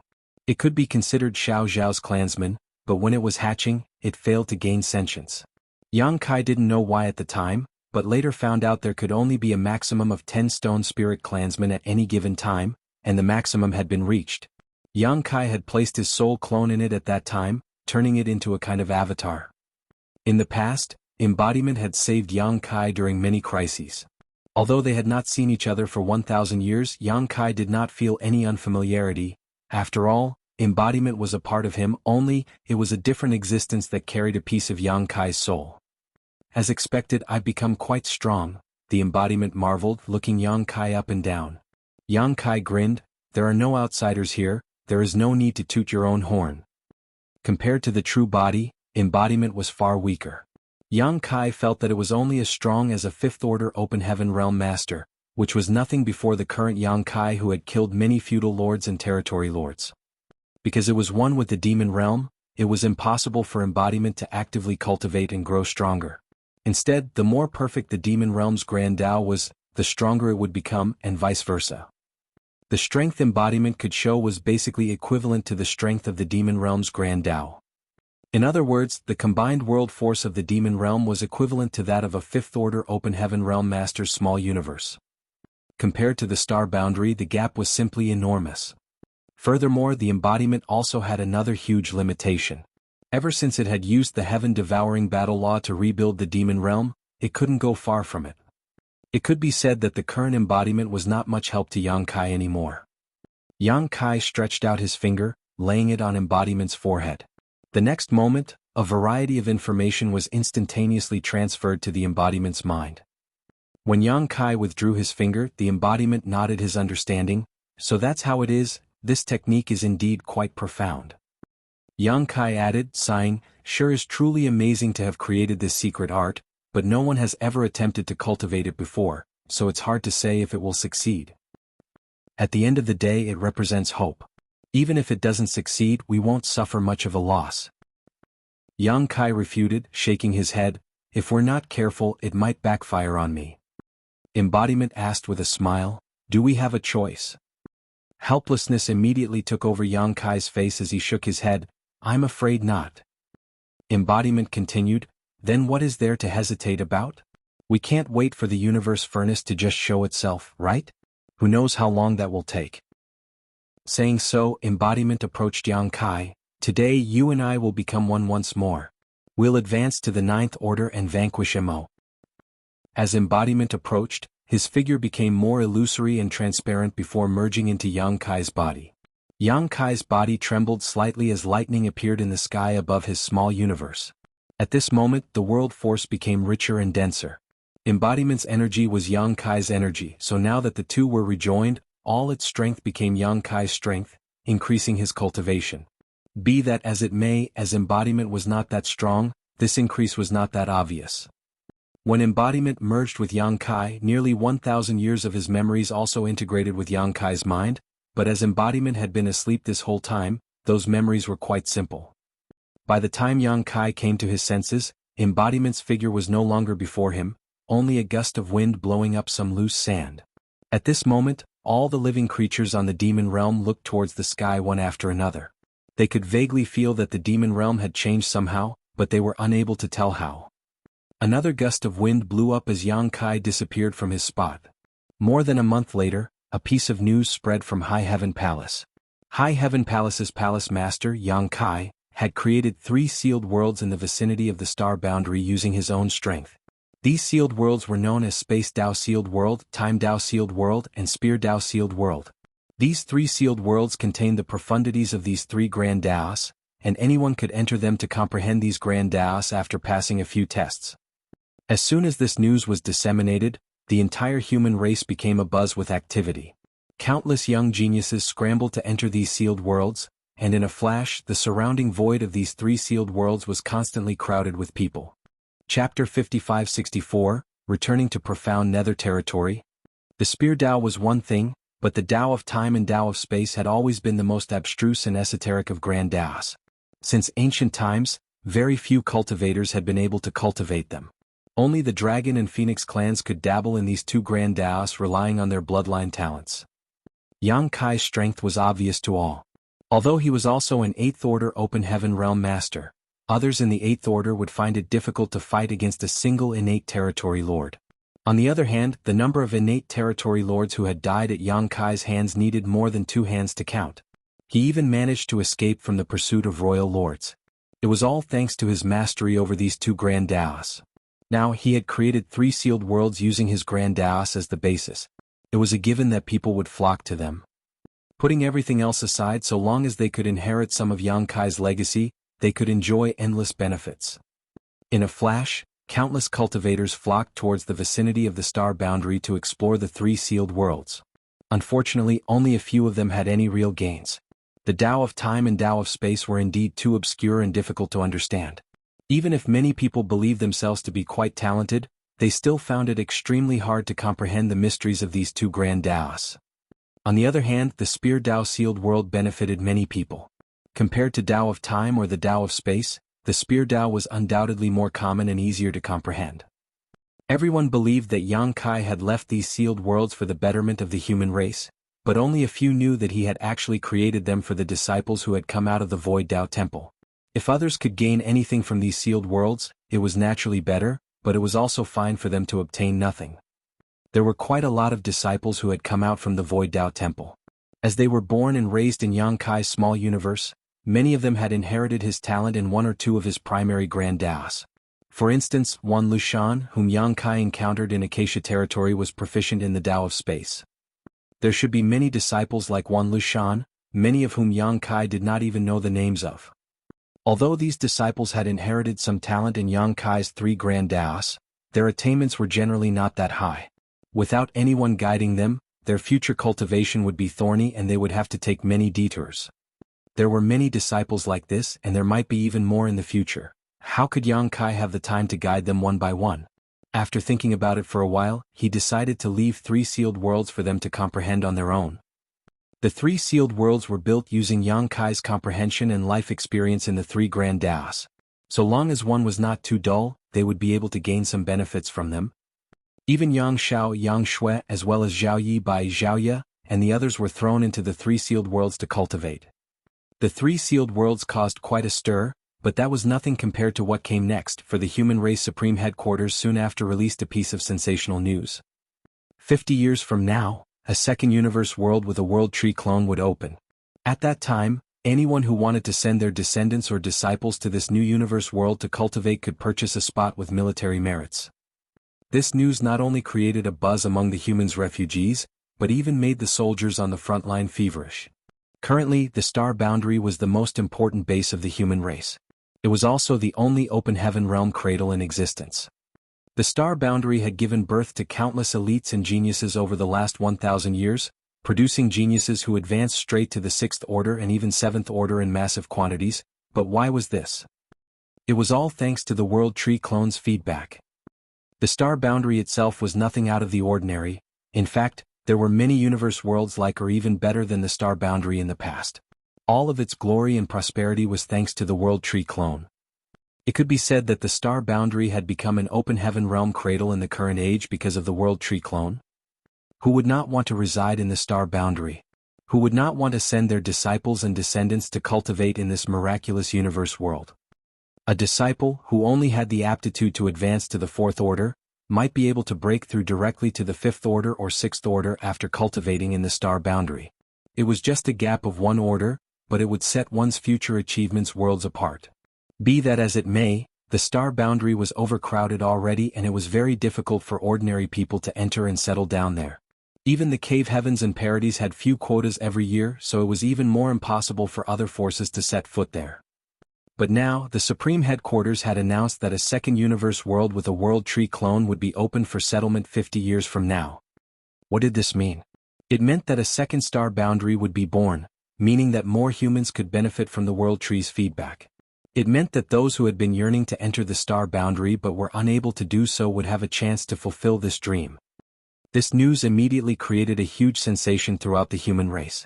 Many people tried to check how reliable this news was, but with the announcement coming straight from the Supreme Headquarters, how could it be false? As for why 50 years later, the Supreme Headquarters also answered this question. The world tree clone was provided by Jianghu and had just been planted in a certain universe world. The feedback would only begin to take noticeable effect in 50 years. As for which universe world it was, the Supreme Headquarters did not disclose. It was Jianghu again. Jianghu's name was almost present in all the major events that had happened in the human race over the past few years. All the human cultivators, whether they were weak or strong, had heard his name at least once. At present, Jianghu was the most famous person in the entire human race. In any event, the Supreme Headquarters' answer reassured the humans who still had doubts. The World Tree clone's feedback indeed needed time to take effect, something that had been confirmed in the star boundary many years ago. 50 years was more than half a lifetime to ordinary mortals who had never cultivated, but to human masters who had achieved higher cultivation, it was like a snap of a finger. They could afford to wait. As for the condition of exchanging settlement quotas with military merits, it also caused the human race to cheer. Currently, the star boundary's territory was carved up by the cave heavens and paradises, and the local forces. It had already been years since this balance was established, so it was almost impossible for the other forces to interfere. However, the second star boundary that would open 50 years from now was different. It was a universe world untouched by human hands, which would give many people a chance. Buying a spot using military merits was undoubtedly a fair and reasonable proposal. Some people inquired about how many military merits would be required to buy a spot, but the Supreme Headquarters only said that it had not been decided yet and that they would set a number when the universe world opened. Although this answer was unsatisfactory to many, no one pestered the Supreme Headquarters again. Was it difficult to obtain military merits? For those who were too afraid to enter the battlefield, it was indeed difficult. As for the soldiers who were fighting the Black Ink clan on the front lines, every Black Ink clan member was a living, breathing military merit to be reaped. All one needed to do to gather sufficient military merits to buy a spot was make a few trips to the battlefield. Not everyone dared to enter the battlefield and fight the Black Ink clan. There were always some who gave all kinds of excuses to stay behind. Currently, the human race army was composed of the surviving soldiers of the Black Ink battlefield's various great passes as the framework, with the disciples of cave heavens and paradises as the main body and with conscripts from various second-class great forces making up the rest of the numbers. Depending on the size and strength of a sect, different numbers of people were conscripted from them. Naturally, some people at the Supreme Headquarters had planned this. Every time there were some serious casualties on the battlefield, they would conscript further reinforcements. This kind of recruitment was a bit forceful, but since the enemy had already invaded, if they were defeated on the front lines, the human race would likely be wiped from existence. So, it made no difference whether it was forceful or not, stabilizing the front lines was the priority. In addition, the casualty rate on the front line was quite high. This caused many people to try to avoid joining the war.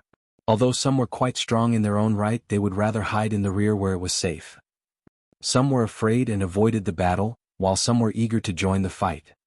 The Supreme Headquarters had set up a recruitment hall in the Star Boundary's Star City, and anyone who wished to join the war effort could register there before being deployed to various battlefronts to fight the enemy. Nonetheless, few had come knocking on the door of the recruitment hall in the last few decades. After all, there were not many people who were willing to enter the battlefield. Even those who did wish to fight normally preferred to work as hunters as they were not used to the strict military discipline. Now, however, the recruitment hall was bustling with activity as countless open heaven realm cultivators, who had received the news, rushed over to enlist in the army. This sudden turn of events made the head of the staff of the recruitment hall grin from ear to ear. They had put in a great deal of effort to enlist more cultivators over the years, making appeals to various minor and major sects of the human race. If it were not for the higher-ups not sanctioning it, they would have likely used even more forceful or even coercive means to gather recruits. Unfortunately, it was to no avail. After all, only a small number of cultivators were willing to fight while most were more than happy to let others stand on the front line and risk their lives. Who would have thought that news of the second star boundary opening in 50 years would bring such a change? This was especially so for some of the older open heaven realm cultivators, who felt that their days were numbered and wanted to create a better cultivation environment for their disciples and descendants before their death. All of them came forward to enlist, causing the people working at the recruitment hall to dance with joy. In less than a month, more than 100,000 open heaven realm cultivators had come to enlist. Although most of them did not have high cultivation, their numbers made up for that. On the battlefield, higher cultivation was naturally better, but that did not mean having a low cultivation made one useless. The survival of the entire race was hanging on this war, so every little contribution would bring some subtle change to the course of the war. Yang Kai was completely oblivious to the buzz in the human race's rear for the time being. After returning from the demon realm and creating the 3 sealed worlds, he led Dawn and Yu Meng's squad on a journey back to profound nether territory, arriving half a month later. When Wei Junyang received the news, he hurriedly rushed over to investigate. Wei Junyang and the others had been on edge for the last half a year, unable to eat or sleep in peace. Yang Kai led 2 squads to Acacia territory to rescue some refugees trapped there. The Black Ink clan obviously would not leave them alone. They had no way of obtaining any news from Acacia territory, but some hunters had relayed a message to the Supreme Headquarters that they had noticed signs of the Black Ink clan mobilizing a massive amount of troops. A rough estimate put some 3 to 4 million additional Black Ink clan soldiers and several territory lords heading to Acacia territory. Millions of Black Ink clansmen and several territory lords was anything but a weak force. Although Yang Kai brought 2 squads with him, he and Feng Ying were the only 8th Order masters, so things were really not in their favor. It was hard to predict what the outcome of this conflict would be. If the Black Ink clan sealed the entire territory with millions of soldiers, and the territory lords attacked Yang Kai and his team together, the latter would surely be in grave danger. If something happened to Yang Kai, it would be a great loss to the human race. Before, it would not have shaken the roots of the human race. However, it was different now. As army commander of the Profound Nether Army, if anything happened to Yang Kai, the entire Profound Nether territory would fall into chaos and the damage might be irreversible. Chapter 5565, Deciding a Strategy. Acacia territory had millions of Black Ink clansmen, as well as a large number of territory lords. Such a lineup was definitely not for setting up a trap for the hunters. Wei Junyang and the others reckoned that the Black Ink clan had predicted Yang Kai would travel to Acacia territory, and that was why they had made such arrangements. The entire Acacia territory was like a dragon's den. But by the time the human race received this news, it was already too late. Yang Kai should have already entered Acacia territory. There was no way to even send a warning anymore. Wei Junyang and the others were on tenterhooks, afraid that some misfortune would befall Yang Kai in Acacia territory. The Supreme Headquarters had no way of obtaining accurate news from Acacia territory either. Some hunters tried to enter Acacia territory through the territory gates to investigate things, but they never returned. Obviously, the Black Ink clan was using its army to seal off the gate. Even the hunters who had entered Acacia territory to investigate things must have encountered some kind of accident. Not only that, but the peace in Profound Nether territory was also broken.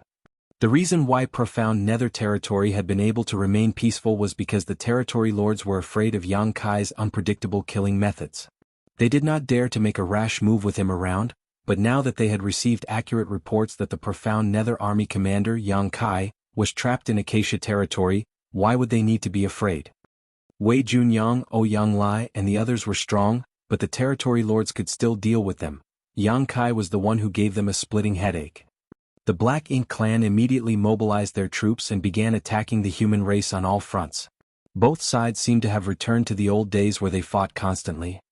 So, when the news spread that Yang Kai had returned to the star boundary, Wei Junyang and the others found it very hard to believe. They thought of it as nothing but unfounded rumors. Even if Yang Kai had mastered the Tao of space and managed to escape from Acacia territory, he couldn't return to the star boundary, as he would first have to pass through at least one of the great territory battlefields. While they were still investigating where the rumors had come from though, someone reported that the army commander had returned. Wei Junyang, who happened to be fighting on the front lines, quickly rushed back to the main camp to check the validity of this report. Surprisingly, he was greeted by Yang Kai when he arrived. Wei Junyang was dumbfounded. Not only Wei Junyang was dumbstruck, but even Kong Qingda, who was currently in charge of the overall situation in Profound Nether Territory, had a look of disbelief on his face. When Yang Kai appeared, Kong Qingda almost thought that he was hallucinating. Strength-wise, Wei Junyang and Ouyang Lai were undoubtedly the strongest among the Eighth Order Masters in Profound Nether Territory, but both of them were more fond of fighting on the front lines than sitting in the rear. If they were asked to devise a strategy in the tent to win the war from 1,000,000 kilometers away, they would be a little hard-pressed.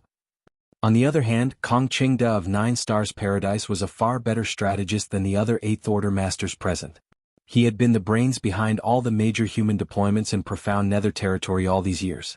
He was the one who formulated the battle plans against the Black Ink clan, assisted by the other Eighth Order cultivators and a dozen or so Seventh Order staff. Sir. Wei Junyang stepped forward, staring blankly at Yang Kai. Wasn't Sir trapped in Acacia territory? We received news that millions of Black Ink clan soldiers and a dozen or so territory lords were deployed to Acacia territory by the Black Ink clan. How did Sir return? Yang Kai affirmed with a nod, that's indeed true, but I have my own means of escaping. He did not say that he could use the world tree to instantly arrive in the Grand Ancient Ruins boundary or to any still-living universe world. It was best if fewer people knew about this ability because of the existence of Black Ink disciples. If one day someone who knew about this ability was turned into a Black Ink disciple, his secret would be exposed. Wei Junyang breathed a sigh of relief. He was really afraid that Yang Kai would fall in Acacia territory, so it was naturally great news that he managed to escape safely. Better yet, the Black Ink clan in Acacia territory were unaware of this fact, so they should still be searching for him. If not, the Black Ink clan in Profound Nether territory would not have started another war so easily. Considering all this, Wei Junyang suddenly felt some pity for the Black Ink clan, who were going through so much trouble for someone who was no longer there. Very soon though, his eyes lit up. Sir, you're right on time. The Black Ink clan doesn't know anything about this, so you can take this opportunity to kill a few more territory lords and raise our army's prestige. The Black Ink clan still believed that Yang Kai was trapped in Acacia territory, so they had started a grand war in Profound Nether territory.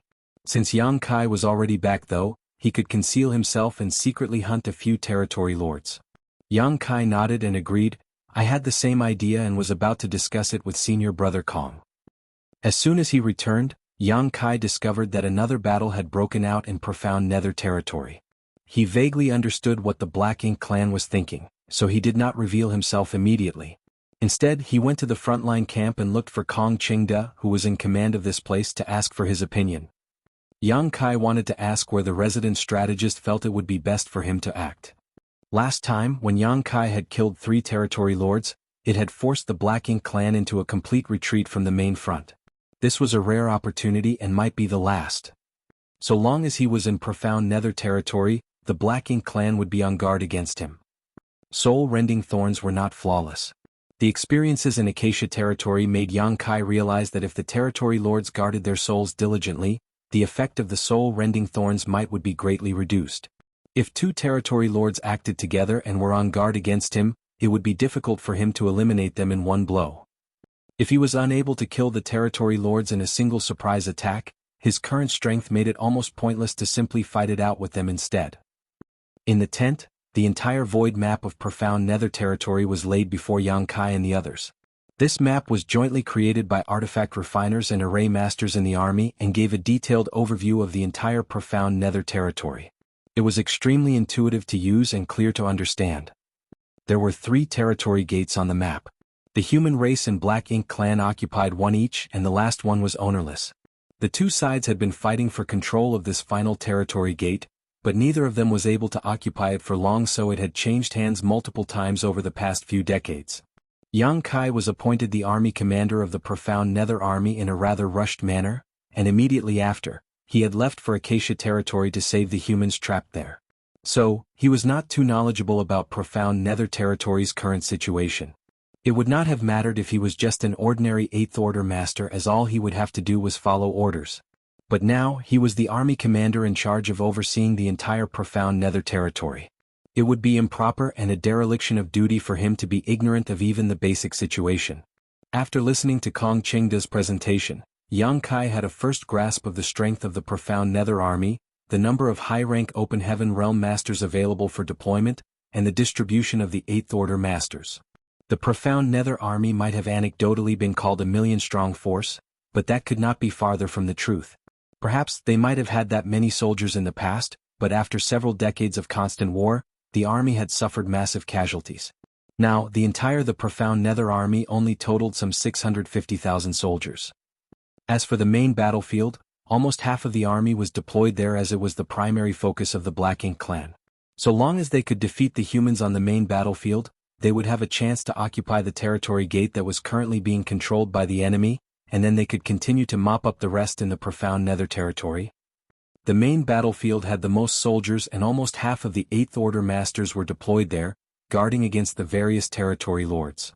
Apart from the main battlefield, there were 4 auxiliary fronts, one of which was the battlefront for determining the owner of the 3rd territory gate. About 100,000 soldiers were deployed there, along with several 8th Order Open Heaven Realm Masters. The entire profound Nether army had about 50 8th Order Open Heaven Realm Masters. That was not an insignificant number, and the other great territory battlefields all had a similar number of 8th Order Masters overseeing them. Be that as it may, when Yang Kai heard this number, his heart became a little heavy. It could not be helped either, as compared to the hundreds of thousands of years of accumulation by the cave heavens and paradises, 58th Order Open Heaven Realm Masters per battlefield was quite low. The cave heavens and paradises had existed for millennia, and even if 8th Order Masters were rare, after so many years of accumulation, each cave heaven and paradise should have produced over 1,000 8th Order Open Heaven Realm Masters at least. Unfortunately, the upper echelons of the human race had suffered massive casualties in the never-ending war against the Black Ink clan. Not to mention those in the 8th Order, 1 or 2 of the original 100-plus 9th Order Masters remain today. In comparison, the number of territory lords was much higher. Almost all of the human race's available forces were concentrated on a dozen or so battlefields, but what about the Black Ink clan? They had many territory lords on the primary battlefields, as well as a fair number patrolling the various occupied great territories. There were also many territory lords stationed at the No Return Pass. The reason why the human race had been able to hold on for so long was mainly because they were willing to fight to the death. If a territory lord was heavily injured, they would need to fall dormant in a Black Ink nest to recover. The 8th Order Open Heaven Realm Masters, on the other hand, did not need such a cumbersome healing process.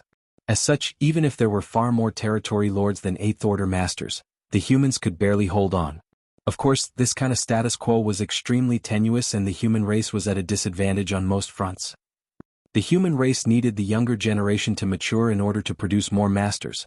Only then could they fill the gap between top combatants.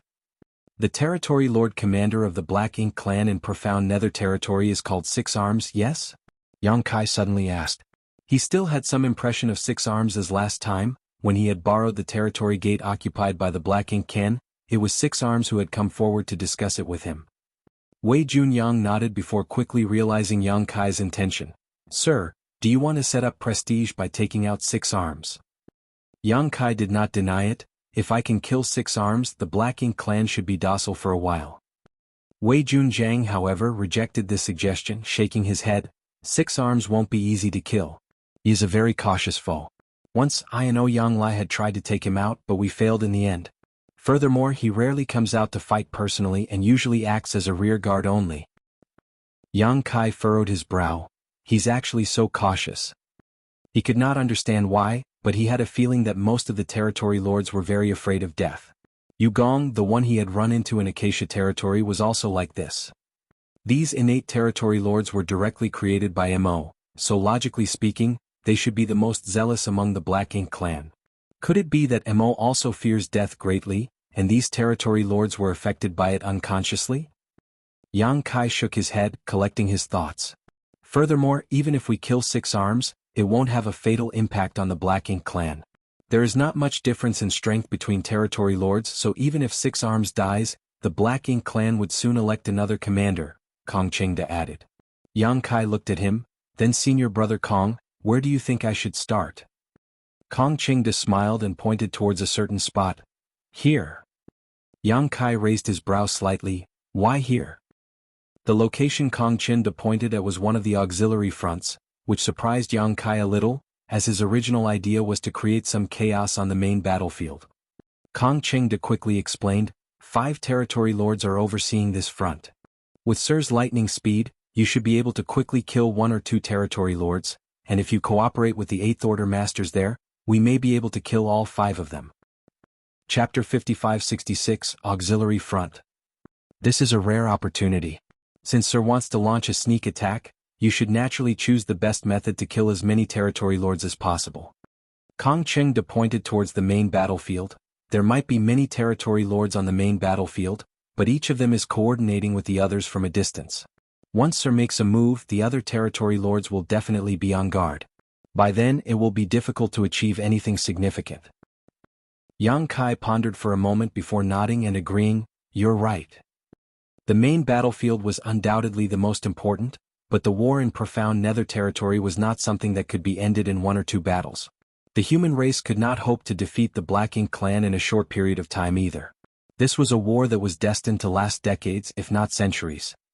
Just as Kong Qingde had stated, Yang Kai might really be able to kill a territory lord in a flash with his elusive methods, but it would be difficult for him to gain any more kills after that on the main front.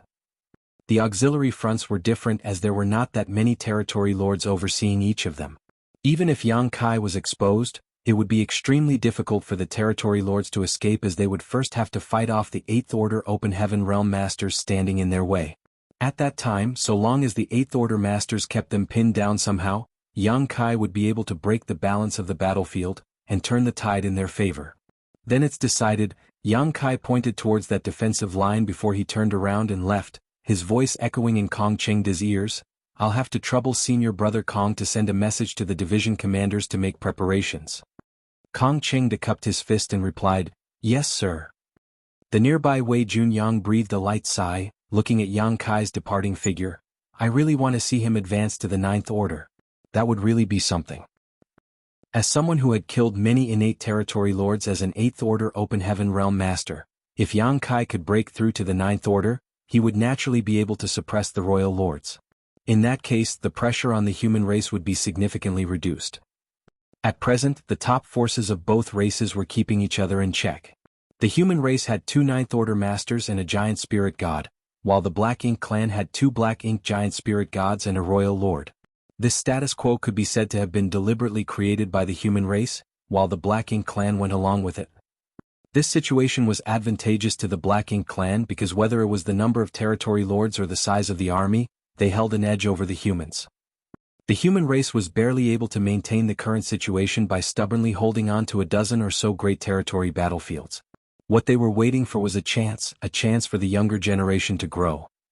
Currently, many good seedlings had advanced straight to the 6th and 7th Orders, and someday they would be able to rise to the 8th Order and 9th Order. But as the human race would grow, so too would the Black Ink clan. If a new 9th Order Open Heaven Realm Master was born in the human race, why wouldn't a new royal lord appear in the Black Ink clan?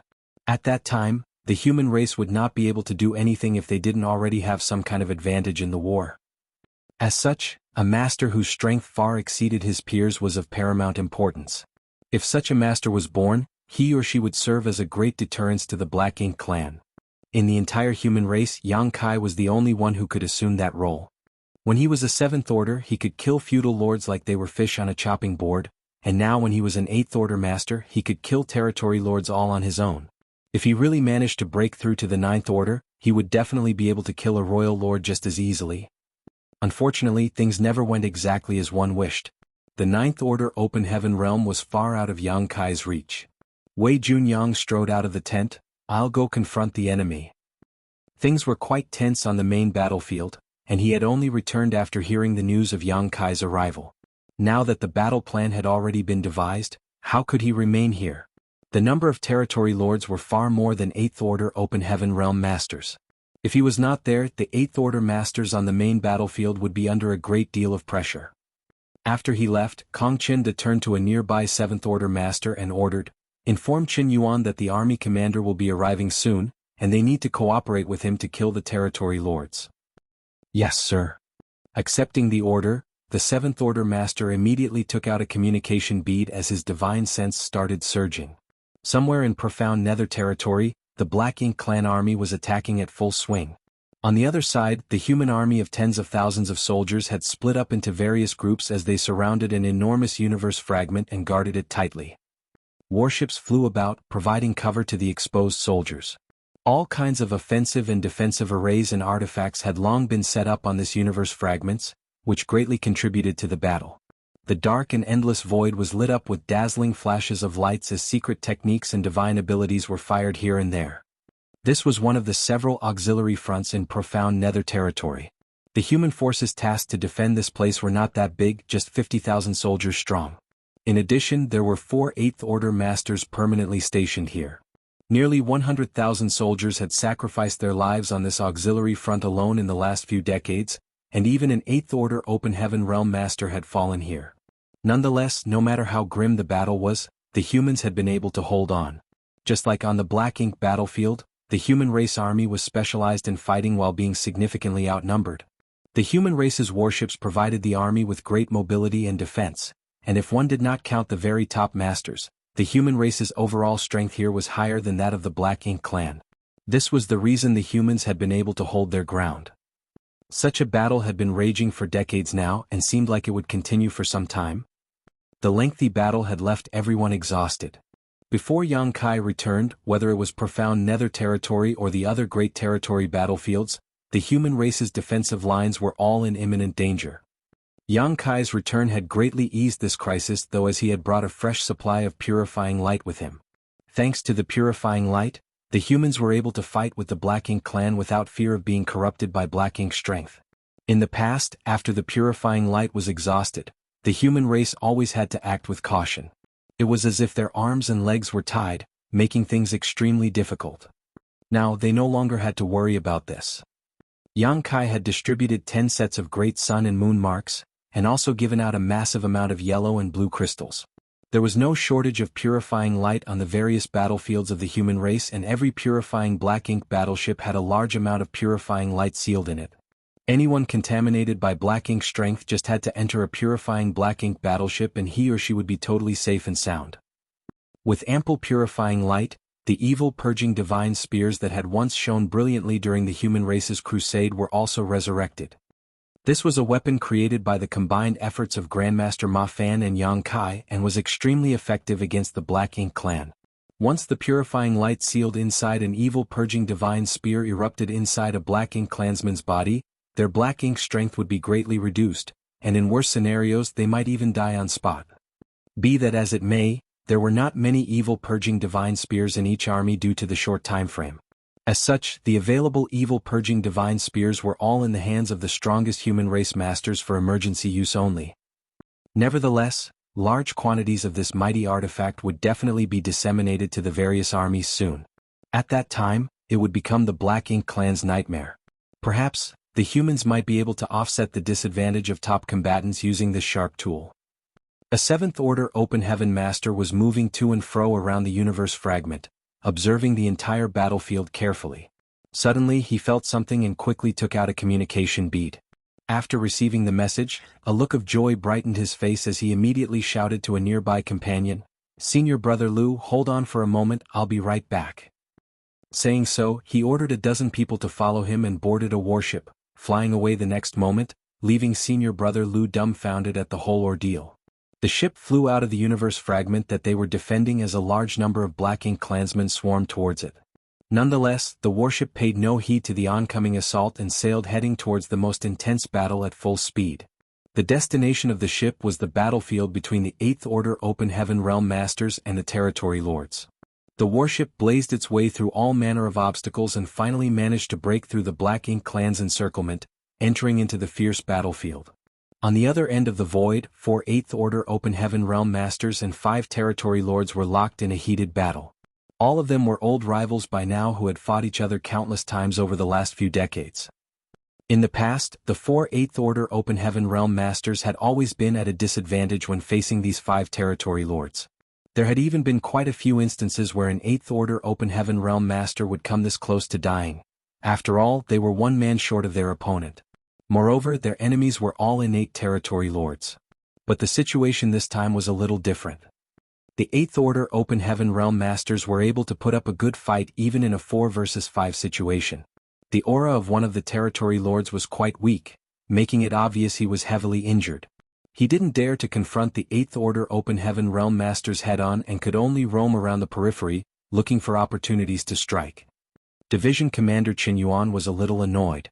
If he had taken advantage of the situation just now, he might have been able to kill the territory lord. Unfortunately, the situation was pressing, and he did not have the room to pay attention to everything, which made him miss this opportunity. Now, the territory lords were on guard and it would be difficult for them to find another chance. As the battle raged on, Qin Yuan noticed a warship rapidly approaching, and a familiar figure standing on its deck. Qin Yuan recognized this man. He was a 7th Order Open Heaven Realm Master who was responsible for communication with the main battlefield. Qin Yuan knew that his appearance must be related to a message from the front lines of the main battlefield, and as expected, a message was quickly sent to his ears. Qin Yuan's heart skipped a beat in joy, but he did not let it show on his face. He simply nodded imperceptibly to indicate that he understood. After passing the message from afar, the 7th Order Master on the deck let out a sigh of relief. Fortunately, I did not fail my mission. Since the 8th Order Division commanders know about the Army Commander's situation, the situation in this battle should change a little. Sir, a lot of Black Ink clansmen are chasing us, are we going back? Someone suddenly asked. The 7th Order looked back and when he saw a large group of Black Ink clansmen chasing after them, his expression immediately changed. Run, run. After breaking out of the encirclement, almost all of their defensive arrays were on the verge of failing.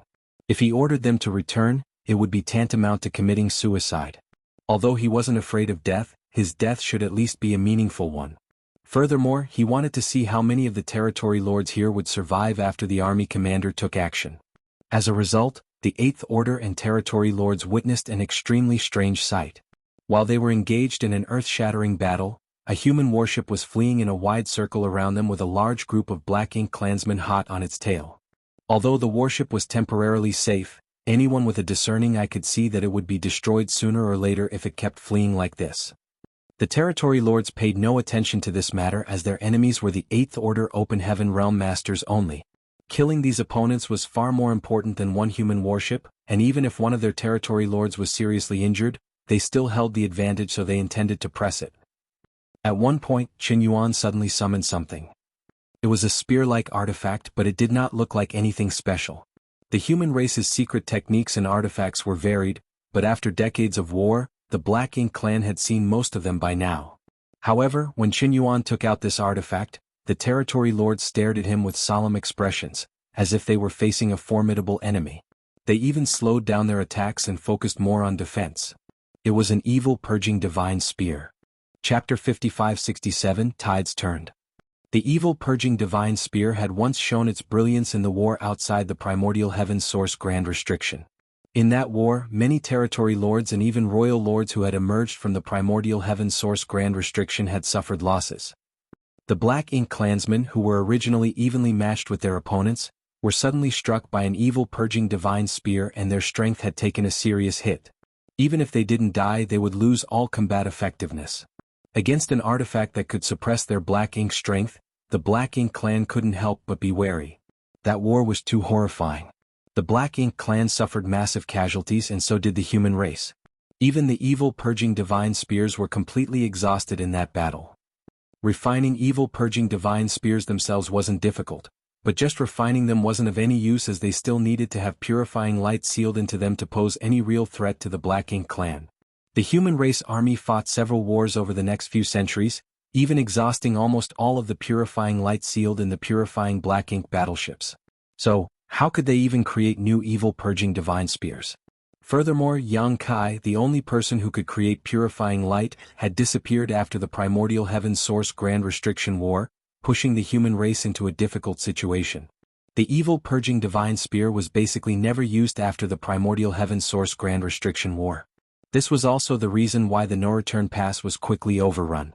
At that time, the no-return pass might not have been lost if they had a supply of evil purging divine spears. After all, there were a lot of powerful divine spirits stationed there, led by dragons and phoenixes. Even if they lost, they would have at least been able to hold on for longer. The human race was currently in a state of decline, with more than 90% of the 3,000 worlds being occupied by the Black Ink clan. All they could do was gather all of their remaining forces and tightly defend a dozen or so great territory battlefields. Facing the constant attacks of the Black Ink clan armies, the human race armies defending various great territory battlefields were thoroughly exhausted. They were walking on the edge of life and death, where even the slightest mistake could send them tumbling to their doom. After decades of gruesome battles, the Black Ink clan witnessed the tenacity of the human race and also all kinds of bizarre methods employed by them. The Black Ink clan originally thought that they already knew the human race's limits, until Qin Yuan took out an evil purging divine spear. Hundreds of years ago, the evil purging divine spears had struck terror into the hearts of the Black Ink clan in the primordial heaven source grand restriction war. Today, its brilliance shone once more as it severely wounded one of the 5 territory lords with just one strike. The territory lords fighting the 8th Order Open Heaven Realm Masters turned pale with fright as they instantly recognized this spear as the artifact that turned the tides at the primordial heaven source grand restriction. All the territory lords were struck with terror. Fortunately, the human race no longer showed any intention of using the evil purging divine spears in the ensuing battle.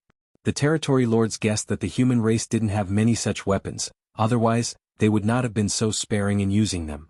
In fact, the current number of evil purging divine spears was indeed not high. After all, it had only been less than a year since Yang Kai had returned.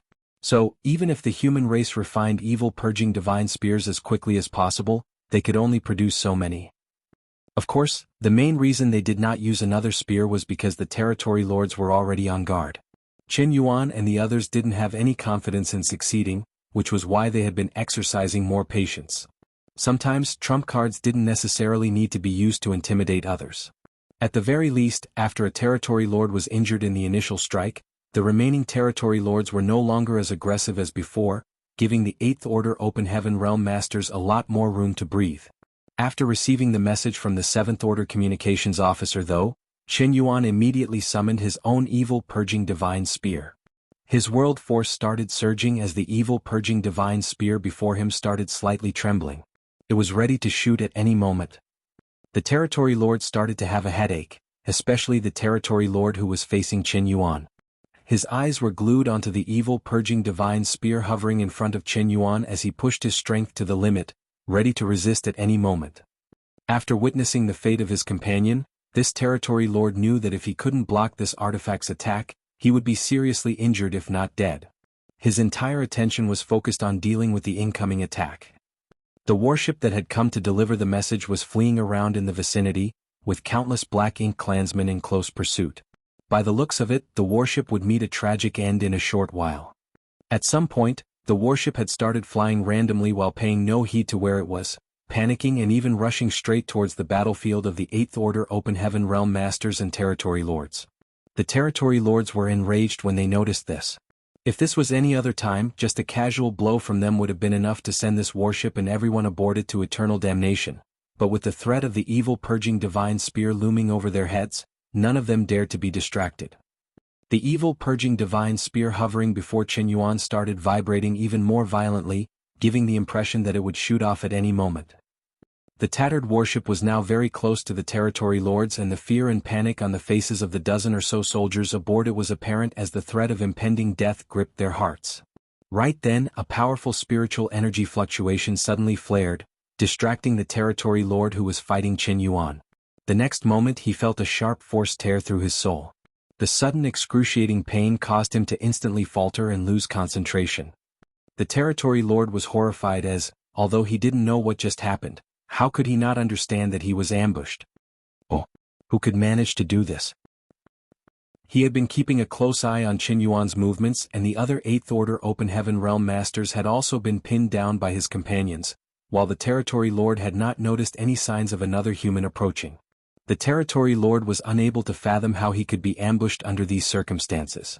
Regardless of how it happened, he did not have any time to give it much thought as the instant that burst of spiritual energy appeared, the evil purging divine spear hovering before Chen Yuan was also activated and shot towards his chest, leaving a dazzling trail of light behind it. The evil purging divine spear might be effective against the Black Ink clan, but it also had its drawbacks. After all, it was just an artifact in the end. If the Black Ink clansmen were on guard against it, it might not necessarily be effective. That was why Chen Yuan had not made a move after summoning the evil purging divine spear. He was waiting for the right opportunity. Chen Yuan's patience was rewarded at this moment. The territory lord was already in a state of shock and was unable to defend against Chen Yuan's attack at all. The evil purging divine spear exploded after it pierced into the territory lord's chest. In an instant, a small pure white sun suddenly appeared in the void and enveloped the territory lord, melting away the Black Ink strength in his body. The territory lord was unable to endure the twin attacks on his soul and body and let out a miserable cry. Chen Yuan, on the other hand, didn't pause for even a moment. After launching the evil purging divine spear, he charged towards the territory lord, brandishing his sword. A cold gleam flickered across the long sword in his hand as it cut across the territory lord's thick neck. A frigid look blanketed Chen Yuan's face as they passed each other. The next moment, the territory lord's head shot into the sky behind him as a fountain of black blood gushed out from the severed neck. The long sword was so sharp and cut so swiftly that the wound on the territory lord's neck was as smooth as a mirror. A territory lord had fallen. Only at the moment of his death did the territory lord vaguely catch sight of an elusive figure flying out from the shadow of the tattered warship, one he had not noticed the figure before now. He finally understood where this sneak attack had come from, but unfortunately he no longer had the strength to warn his companions. The pair of eyes on his massive head remained open, angrily glaring in some direction. It gave the impression that he had been unresigned in his death. Compared to the territory lord's anguish, Chen Yuan was feeling quite satisfied. He was also a veteran 8th Order Open Heaven Realm Master with impressive strength. Although he was not as extraordinary as Xiang Shan, he was almost on par with Ouyang Lai. In fact, in the past he too was an army commander. Be that as it may, even a veteran 8th Order Open Heaven Realm Master like him felt powerless in the current war against the Black Ink clan. In the past, the battles on the Black Ink battlefield were slightly easier. Although the territory lords were still greater in number, most of them were weaker than the 8th Order Open Heaven Realm Masters, not to mention veterans like him. He had also killed some territory lords in the past. Things changed after the Primordial Heaven Source Grand Restriction War. Before then, all the ordinary territory lords were wiped out, while the newly appeared territory lords were all innate territory lords who came directly from the Primordial Heaven Source Grand Restriction. Each and every one of them was far stronger than the territory lords of the past. After hundreds of years of fighting, Chen Yuan had only managed to kill 3 territory lords. Moreover, each time he had to team up with others to score a kill. Each battle was extremely arduous and he had put his life on the line several times to achieve such results. Today he finally managed to vent all the frustrations in his heart. He finally got to enjoy the feel of killing a territory lord with a single slash of his sword. Even though the success of his attack was not entirely due to his own efforts and more so because of Yang Kai's sneak attack, he was the one to take the territory lord's head. That was more than enough for him. While he was still immersed in his flurry of emotions, the other 4 territory lords' expressions changed drastically. The originally tense situation suddenly turned into a battle where life and death could be decided at any moment, making the territory lords shocked and apprehensive. They could not understand what just happened. Not just them, but even the other 8th Order human masters were confused as to why Chen Yuan suddenly became so fierce. But soon they understood the root of everything. Yang Kai had arrived. After shooting a soul-rending thorn, Yang Kai could not hide his tracks any longer. As such, he simply chose to come out from the bottom of the warship and fire another soul-rending thorn, targeting another territory lord. After firing the first soul-rending thorn, Yang Kai did not pay any attention to Chen Yuan's opponent. If Chen Yuan was unable to finish his opponent even with the help of a soul-rending thorn and an evil-purging divine spear, his years of arduous cultivation would be a waste. What Yang Kai needed to do now was to kill as many of these territory lords as quickly as possible. If he hesitated for even a moment, these territory lords might escape. This was a rare opportunity as the Black Ink clan in Profound Nether territory was under the impression that he was still trapped in Acacia territory, and thus had wantonly launched an assault on the human race. They had no idea that Yang Kai had already escaped. This was a huge oversight. Nonetheless, it could not be blamed on the Black Ink clansmen in Acacia territory. After all, how could they have known that Yang Kai could freely use the World Tree to travel to the Grand Ancient Ruins boundary and then to other universe worlds? Only a small number of humans knew about this secret. A war was not just about differences in strength, information also played a crucial role in determining the course of battle. While the members of both races were still reeling from shock, Yang Kai had already fired a second soul-rending thorn, making a defenseless territory lord cry in pain as he staggered unsteadily. Yang Kai didn't stop there and immediately fired a third soul-rending thorn at the next closest territory lord. The soul-rending thorns carried impressive destructive might, but they were also quite simple to defend against. As long as one shielded their soul diligently, it would greatly weaken the soul-rending thorn's effectiveness. Yang Kai could not give these territory lords any chance to mount a defense. With another set of miserable screams, 2 territory lords were heavily injured by the soul-rending thorns and staggered as their auras started fluctuating wildly. There were 5 territory lords here, of which 1 was seriously injured while the other 4 were completely unharmed. They had the absolute upper hand against the 4 8th Order human masters presiding over this front. But the tides had turned in an instant. 1 territory lord was decapitated in a single stroke, and another 2 were injured and had their auras plummet. So, including the one who was already seriously injured, only 1 territory lord was currently left unscathed. Chapter 5568 The Die was cast. From the moment Yang Kai had hidden himself under the warship and used it to approach the battlefield, to when Qin Yuan beheaded the territory lord in one attack and Yang Kai's successive soul-rending thorns, only 3 breaths had elapsed, that's all. This sudden turn of events caught both the territory lords and 8th Order masters off guard. Nevertheless, the 8th Order masters came to their senses the next moment and hurriedly summoned their own evil-purging divine spears before hurling them at their opponents. The 2 territory lords who had been injured by the soul-rending thorns were completely unprepared. It was not because their responses were slow, but because they were on the verge of losing consciousness. The soul-rending thorn was too insidious, able to heavily injure both stealthily and soundlessly, causing not just extreme pain, but also dizziness and disorientation. Only Yang Kai, who had experienced this kind of pain many times, was now a little accustomed to it. Any enemy hit by a soul-rending thorn would be in so much agony that they would temporarily be dazed. Deafening explosions rang out one after another as small pure white suns manifested in the void, their pure light roasting the territory lords alive. Immediately, the territory lords started howling as their auras plunged. Having been presented with such a great opportunity, the 8th Order masters went all out, using their strongest divine abilities or even their divine manifestations as they charged at their respective opponents. Their fates were already set in stone. Meanwhile, the unharmed territory lord, having barely regained his composure, promptly dodged the oncoming evil-purging divine spear. There were a total of 5 territory lords on this auxiliary front, out of which 1 was grievously injured from the start. Yang Kai had incapacitated 3 others using 3 soul-rending thorns, but he was unable to do anything about the last one. This last territory lord was quite decisive, so when he witnessed one of his companions being killed and 2 others being ambushed, he immediately turned into a black ink cloud and fled towards the horizon. At that moment, Qin Yuan had just decapitated his opponent and was still relishing in the aftermath. When he saw the territory lord flee though, how could he let him go? He flicked his sword before giving chase. "Help kill them, I'll stop him." Yang Kai suddenly shouted as he summoned his spear and stepped in front of the black ink cloud, enduring the excruciating pain in his soul as he unleashed a flurry of spear shadows. Even though Qin Yuan was quite strong, it would be difficult for him to stop a territory lord who was determined to escape. He would most likely return empty-handed. Since Yang Kai had decided to attack this front, how could he allow any of the territory lords here to escape from right under his nose? He wanted to eliminate all of them today. A flurry of spears filled the void, distorting the local space and causing the territory lord to be unable to tell up from down for a moment. Helpless, he had no choice but to reveal himself and fight Yang Kai.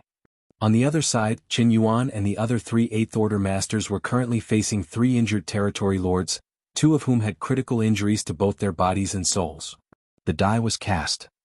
When the 4 8th Order Open Heaven Realm masters surrounded the 3 territory lords, the latter knew that they would not be able to escape today. However, as the saying went, a beast is most dangerous when cornered. The desperate situation brought out the innate savagery and viciousness of the territory lords, who let out loud war cries and all attacked in one direction together.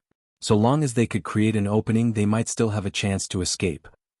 But the next thing they saw left them in despair. Each of the 4 8th Order Open Heaven Realm Masters had summoned another evil purging divine spear and hurled them out without a moment of hesitation. Previously, Qin Yuan and the others had not done so because they didn't have many evil purging divine spears on hand. They were not willing to waste these valuable tools unless necessary. In addition, the territory lords had been on guard against them, so even if they used them earlier, they would not do much damage. The current situation was different. They could not hold back against these trapped territory lords, as the enemy would surely struggle with reckless abandon. As for whether it would be wasteful or not, once they won the battle, would they still need to worry about the lack of evil purging divine spears with Yang Kai here? If they were parsimonious with external tools, and that allowed the territory lords to break out of their encirclement and escape, or if they lost an 8th Order Master to a final life-or-death struggle, it would be a far greater loss that would be impossible to rectify. The 8th Order Masters could easily evaluate the situation and make appropriate decisions. One after another, small suns exploded again, bathing the void in pure white light. It did not matter whether or not the evil purging divine spear hit the territory lords directly, as just the radiant purifying light would be enough to give them a hard time. The pure light would constantly melt away their strength, weakening and injuring them further. The 8th Order Open Heaven Realm Masters did not drop their guard though. Even if they had the absolute advantage, they didn't try to force a quick end to the battle with the territory lords, instead choosing to seal off all escape routes before slowly chipping away at the enemy's strength. In less than the time it takes one to boil a cup of tea, another territory lord had fallen.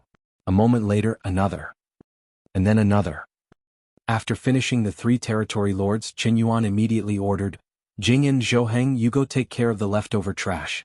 Dao Hong, come with me to assist the army commander." The sudden change in the highest level battlefield had a massive impact on the armies of the 2 races. Originally, the humans could only passively defend against the continuous attacks of the Black Ink clan army. This kind of defense had lasted for several decades and the soldiers had already grown accustomed to it. But today, when the first territory lord fell and the 3 heavily injured territory lords were surrounded by Qin Yuan and the others, the Black Ink clan army was thrown into confusion.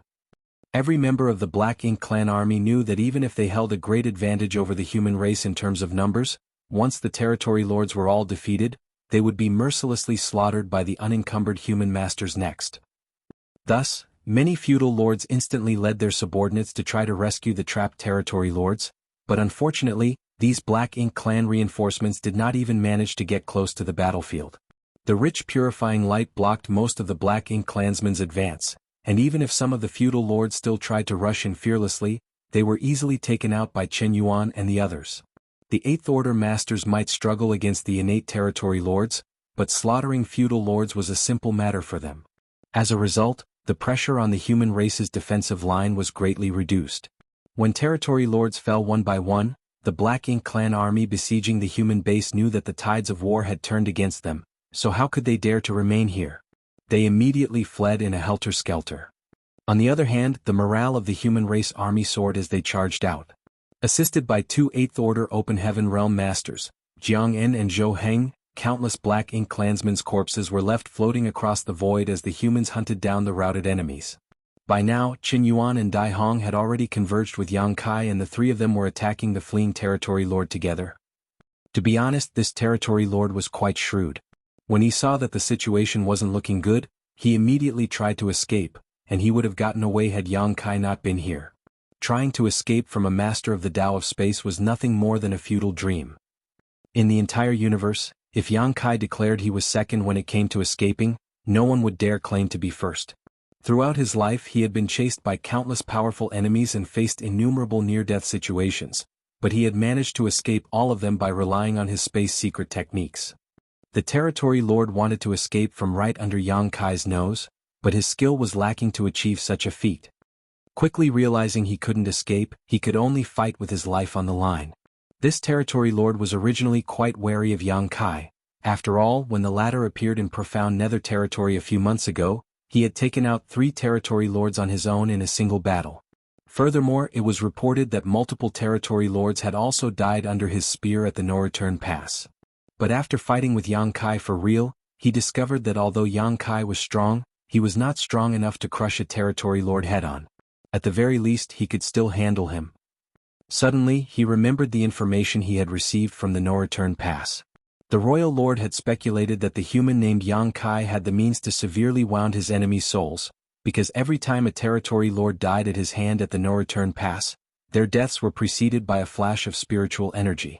Ordinary Black Ink clansmen were unable to sense this, but everything was clear to the royal lord. It was through this method that this human was able to kill territory lords so easily. Since this means of attack was so strong though, it seemed to put a great burden on the human. In other words, he wouldn't be able to use it too many times in quick succession. Remembering the royal lord's speculation, the territory lord had been extremely wary of this method, but after fighting for a while, Yang Kai did not seem to have any intention of using it. How could the territory lord not realize that the royal lord's guess was correct? This human should not be able to use that strange method for the time being. Nonetheless, he was still having a hard time dealing with Yang Kai. He had fought many 8th Order Open Heaven Realm Masters, but those that were as strong as the one before him were extremely rare. All of Yang Kai's methods were extremely bizarre, and his spear skills were superb, making it all but impossible to guard against. After a short exchange, both sides had suffered heavy losses. The territory lord was in a sorry state, but the same went for Yang Kai. Both their bodies were covered in blood. Strictly speaking, the injury Yang Kai had received to his soul from using the soul-rending thorns in Acacia territory had not fully healed yet.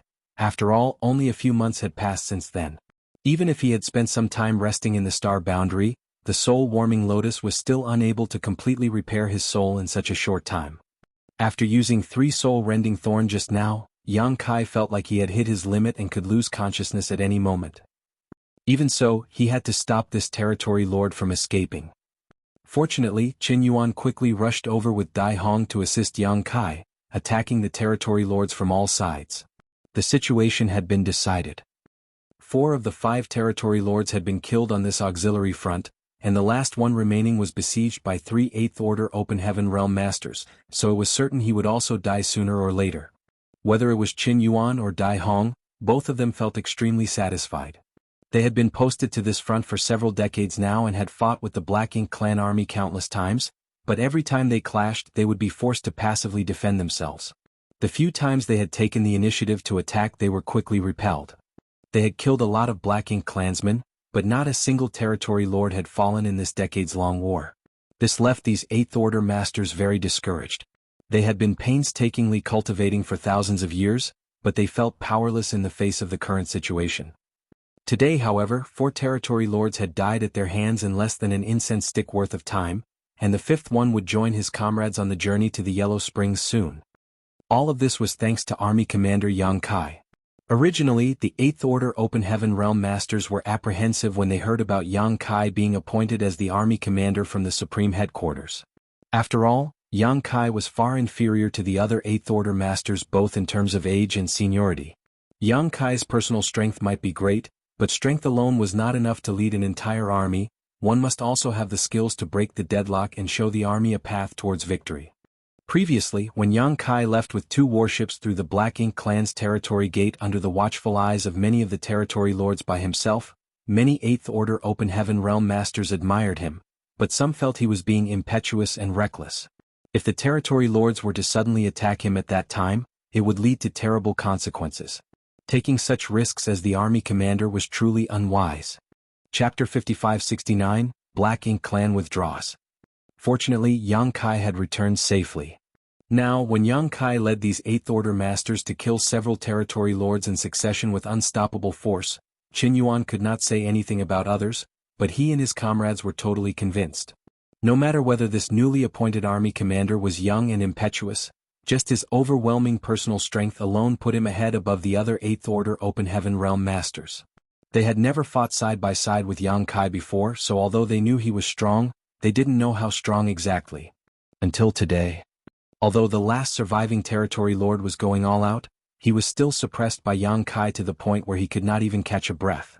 Qin Yuan and Dai Hong basically did not need to put their guard up. All they had to do was keep attacking the territory lord with their strongest methods. They found this battle quite cathartic. With someone so powerful overseeing profound nether territory, everyone's future would be much brighter. On the auxiliary front, the Black Ink clan army collapsed like loose sand following the fall of the territory lords. The Black Ink clan soldiers panicked and fled, allowing the tens of thousands of human soldiers to relentlessly chase after them. The situation on the main battlefield was originally extremely tense. Furthermore, the Black Ink clan held the upper hand. However, when the first territory lord fell in the distant void, the hearts of all the territory lords on the main battlefield skipped a beat. No one had any idea what happened, but a territory lord undoubtedly died. Although it was quite far away, and the disturbance was very faint, all the territory lords had sharp senses, and naturally, the death of another territory lord did not go unnoticed by them.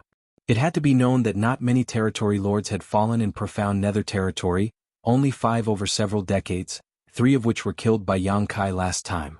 If these 3 were excluded, the profound nether army had only managed to kill 2 territory lords in several decades. Innate territory lords were not easy to kill, especially when the Black Ink clan had the overall advantage in terms of numbers.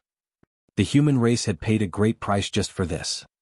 But today, another territory lord was killed.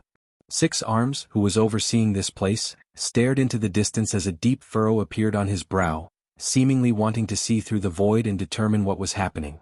Unfortunately, the distance was too great and he had no idea what was going on. All he could do was ask a subordinate feudal lord to send a message to inquire about it. There was a Black Ink nest on the auxiliary front, and although it was only low rank, it was enough for the Black Ink clan to quickly gather information. The death of a single territory lord was not a critical blow to their army, but it was not a small matter either. Just as Wei Junyang had said, however, Six Arms was an extremely cautious territory lord, so he immediately wanted to inquire about the situation of the auxiliary front.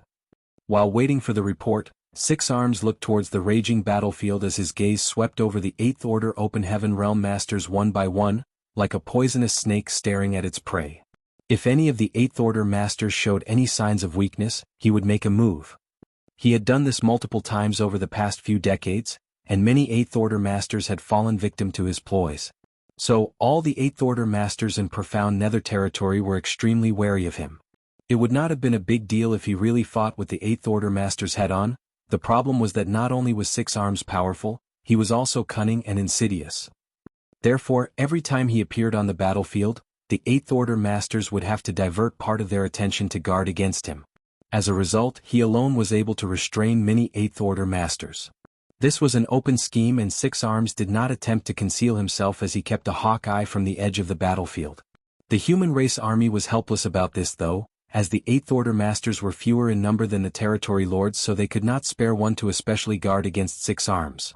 One time, Ouyang Lai had taken a risk to act as bait, feigning injury to make it appear he was no match for his opponent, enticing Six Arms into attacking him.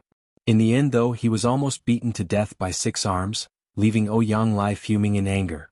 He had sworn that he would tear Six Arms to pieces to soothe his rage.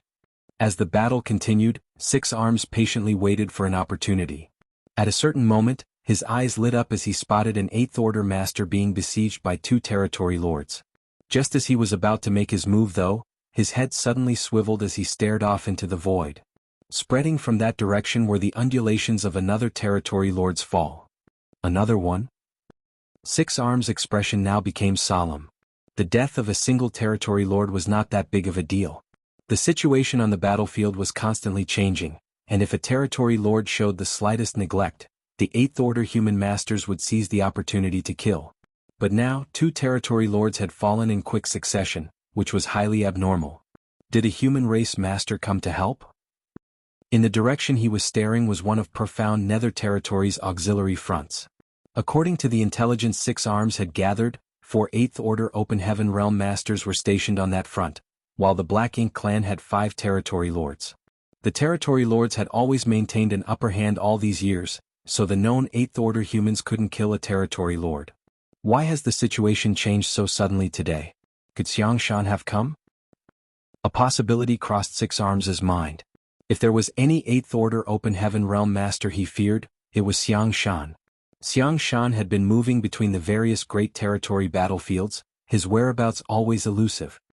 He would suddenly appear and attack a territory lord while the battle was raging before slipping away, only to reappear on a distant battlefield sometime later. Quite a lot of territory lords had fallen at the hands of Xiang Shan over these past years, and many more were injured. Be that as it may, even if a territory lord had fallen victim to Xiang Shan's ambush, another couldn't fall. The territory lords were not stupid and would promptly raise their guard or even flee upon noticing that the tides were not in their favor. Six Arms suddenly felt uneasy. He had always been a cautious individual and could not tolerate any surprise or situation which he had no control over, so having no information on what was going on at that auxiliary front was giving him a headache. The deaths of 2 territory lords did not go unnoticed by the other territory lords either. This left every territory lord confused and even a bit nervous. Even their suppression over the 8th Order masters had weakened, allowing the human masters to catch their breath. Many territory lords who were engaged in fierce battles shot a questioning glance at Six Arms, who slowly shook his head in response. He was completely oblivious to what was happening on the auxiliary front. The only thing he was certain of was that something highly unexpected had happened there for the things to have changed so suddenly. The feudal lord, who was responsible for relaying intelligence, had yet to report back, causing Six Arms to grow even more restless.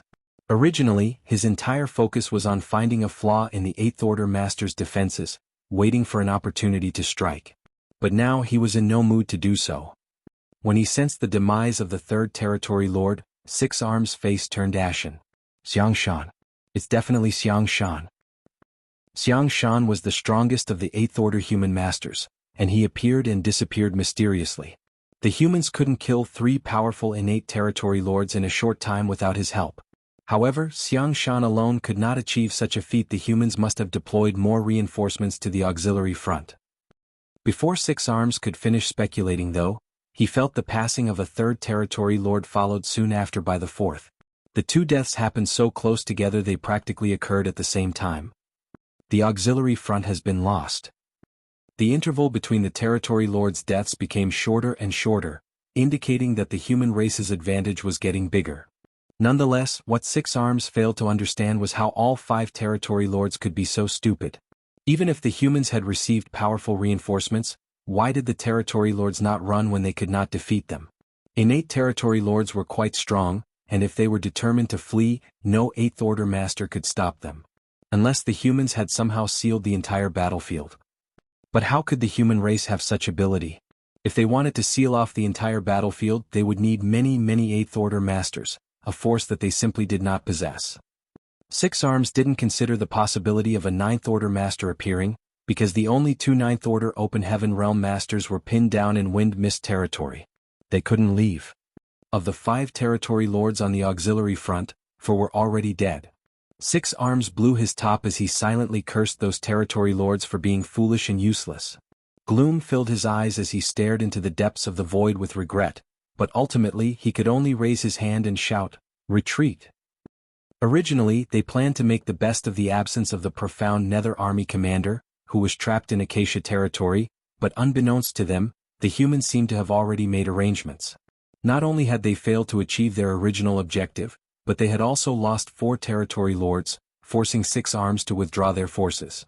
The auxiliary front had collapsed, and the human race's reinforcements would surely be arriving soon. Before that happened, the Black Ink clan had to withdraw before they were flanked and overwhelmed. The Black Ink clan army slowly started retreating under Six Arms' command. The territory lords who were fighting against the 8th Order masters also gradually left the battlefield. The human race had no intention of pursuing them as the situation on the main battlefield was different compared to the auxiliary front. The territory lords on the auxiliary front had been defeated and the enemy army routed, so it was only natural for the humans to give chase. On the contrary, the Black Ink clan here was retreating on their own initiative, in an orderly manner, so chasing them was risky. The 8th Order masters gradually gathered around. Everyone's body was riddled with wounds, but fortunately most of them weren't seriously injured. They would recover after some rest. Some of the injuries were serious but they were not fatal. Only they all had grim looks on their faces. This was the greatest advantage the humans had over the Black Ink clan. When a human was injured, they could take healing pills to recover from their injuries. Whereas if Black Ink clansmen were injured and the injuries were not light, they would need to enter a Black Ink nest to recover. That was why there were so many territory lords hibernating in the Black Ink nests at the no-return pass. It could even be said that the only reason the humans had been able to hold on for so long was because of this advantage. If the Black Ink clan could use spirit pills to heal themselves, the humans would have been facing at least 30% more territory lords on every battlefield. That kind of pressure was definitely not something the human race could bear. Although the territory lords were greater in number than the Eighth Order Masters, the human race was still able to barely hold their ground because the Eighth Order Masters were willing to exchange injuries with injuries during their battles. As long as a territory lord was seriously injured, they would have to go to the no-return pass to rest for several years if not decades. Ouyang Lai was drenched in blood and his face was pale. He was a valiant man who fought with all his might in every battle, so his injuries were not light at all. Be that as it may, he would go all out again in the next battle no matter how serious his injuries were. The territory lords in profound nether territory found Ouyang Lai to be a pain to deal with. Although Ouyang Lai had not killed any innate territory lords over the last few decades, he had forced at least 7 of them back to the no-return pass. So now, every time the Black Ink clan fought, 2 territory lords would join forces to pin him down, making Ouyang Lai feel helpless and angry. He felt like he was being targeted. Gazing in the direction the Black Ink clan army was retreating, Ouyang Lai asked, frowning, "What's going on at the auxiliary front? How did 4 territory lords die? Has Big Head Xiang come?" His questions were naturally directed at Wei Junyang. Chapter 5570 Heartily. In Ouyang Lai's opinion, this sudden unforeseen change on the auxiliary front was most likely related to Xiang Shan. It wasn't as if this had never happened before. Xiang Shan had a few times snuck into a great territory battlefield and then suddenly attacked, beheading a territory lord and turning the tide in the human race's favor. There were several peak 8th Order Masters like Xiang Shan attached to the Supreme Headquarters. They were not deployed to any particular great territory battlefield, but they could suddenly appear anywhere, knocking the Black Ink clan's advances on their head.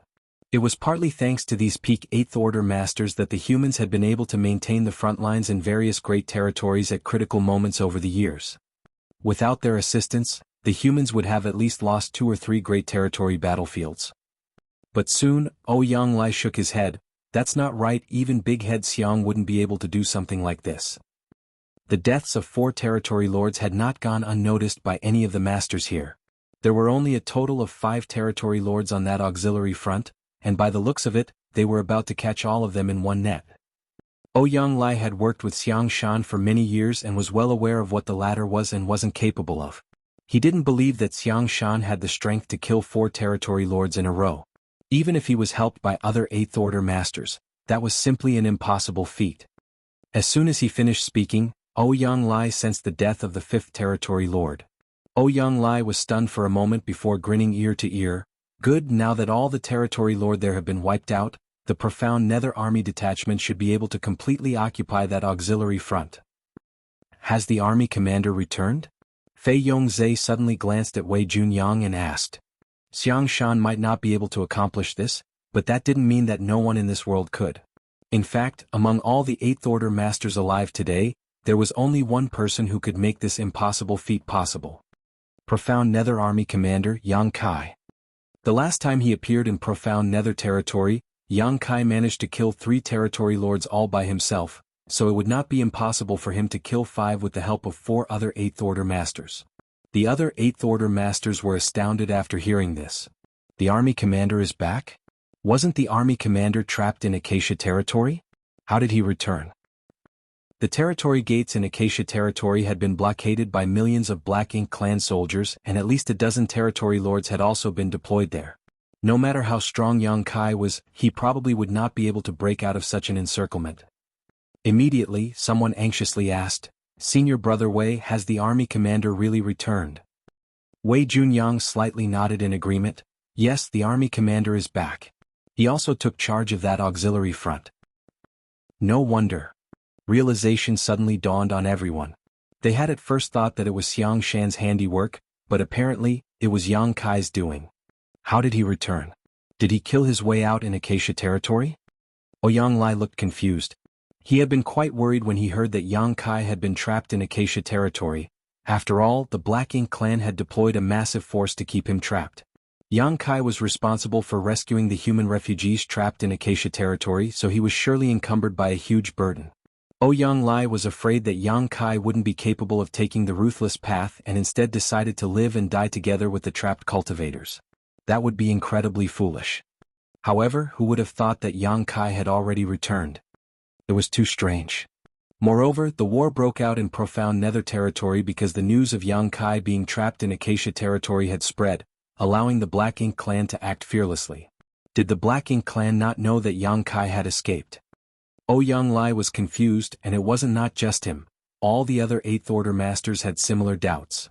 Wei Junyang replied, shaking his head, I don't know how the army commander managed to escape, you can try asking him yourselves if you're curious. Saying so, he stared into the depths of the void. The deadlock at the auxiliary front had been broken with the fall of the 5 territory lords stationed there. The human army should be able to eradicate the Black Ink clan army before long. This was a huge win for profound Nether territory, enough to set everyone's heart aflame. The human race was currently lacking such victories.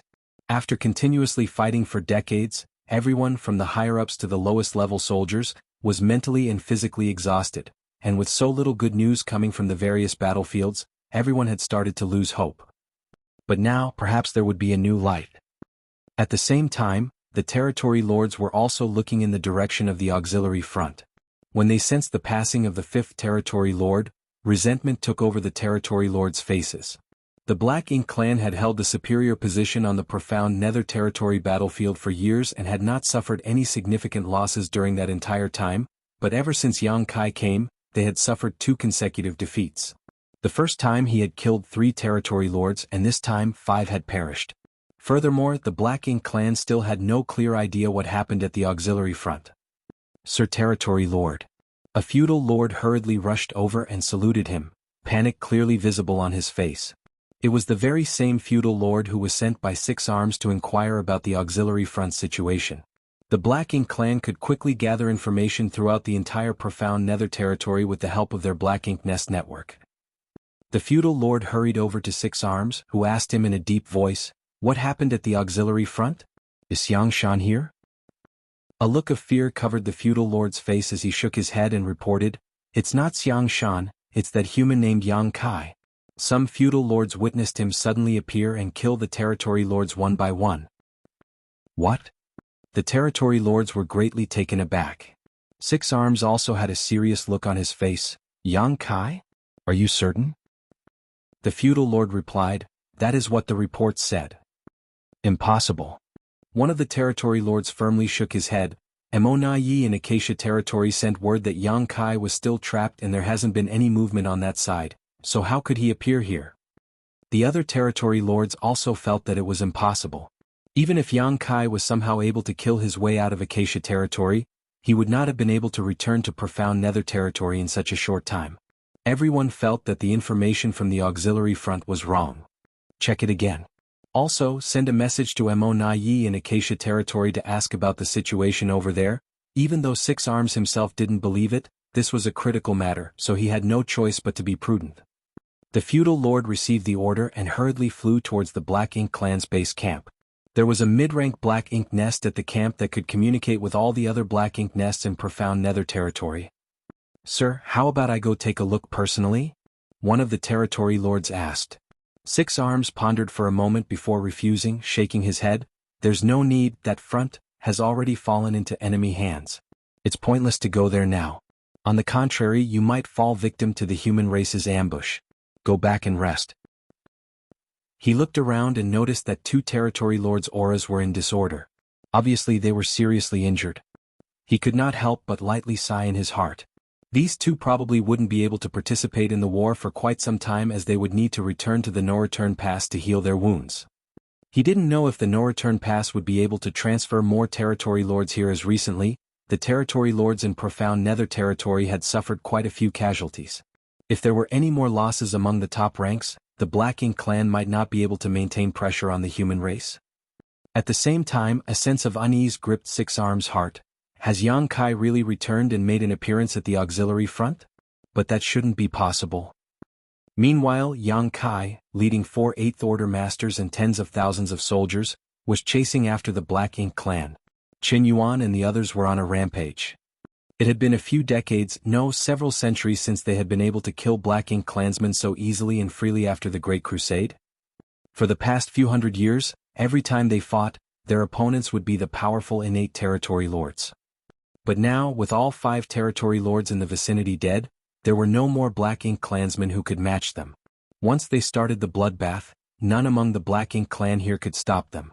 Even the feudal lords were being taken down in one attack.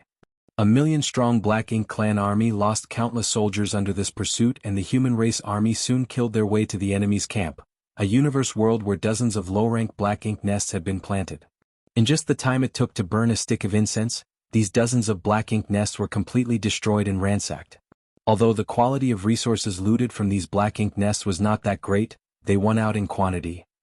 Half a day later, the battle came to an end. The Black Ink clan were wiped from this universe world, and the human race army that had chased them all the way here let out a thunderous cheer. After several decades, the Black Ink clan at this auxiliary front had finally been purged. This also meant the human race would no longer need to deploy significant forces here in the future and could instead send more troops to the main battlefield. Now that the battle was over, everyone started cleaning up the battlefield and collecting the corpses of the fallen soldiers. Everything proceeded in an orderly fashion. Yang Kai did not immediately leave and instead lay in ambush on the universe world with Chen Yuan and the other 8th Order masters. He was not sure if the Black Ink clan would send someone to check up on the situation here, so he was just taking a chance. If a territory lord came to investigate this place, it would be an unexpected bonus. Unfortunately, there was still no movement even after waiting for several days. Yang Kai did not want to waste his time waiting here any longer, so he immediately ordered the troops to return to camp. Leaving the aftermath to Chen Yuan and the others, Yang Kai flew alone to the frontline camp. The 8th Order masters were waiting for him, and when they saw him, they all cupped their fists in greeting. Yang Kai returned the gesture to everyone one by one. When he saw that most of them were injured, especially Ouyang Lai and several other 8th Order masters, who were seriously wounded, he couldn't help but ask, "Why aren't you all healing?" Ouyang Lai explained, grinning, "Old Wei said you're back, but we could not believe him. We wanted to see it for ourselves." It wasn't that they didn't trust Wei Junyang, but this matter was simply too bizarre. The Black Ink clan started a war in Profound Nether territory because they wanted to take advantage of Yang Kai being trapped in Acacia territory and inflict heavy casualties on the Profound Nether army.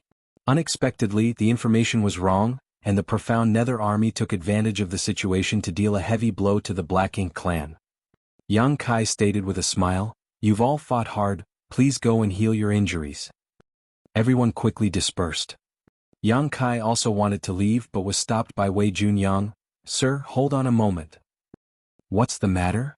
Yang Kai curiously asked.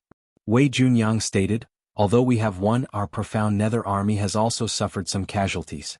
Sir, as the commander of the Profound Nether army, it is only right for you to coordinate the entire army and have a grasp of the Profound Nether army's information so that you can deal with the next battle."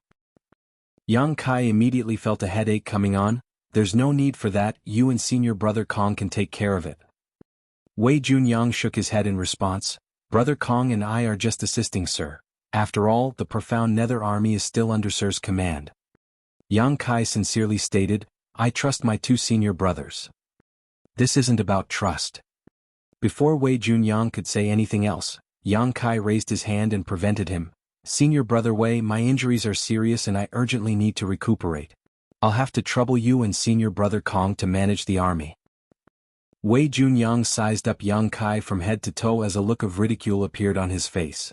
Yang Kai earnestly added, "It's an internal injury. My soul is currently unstable, I feel like I'm about to pass out."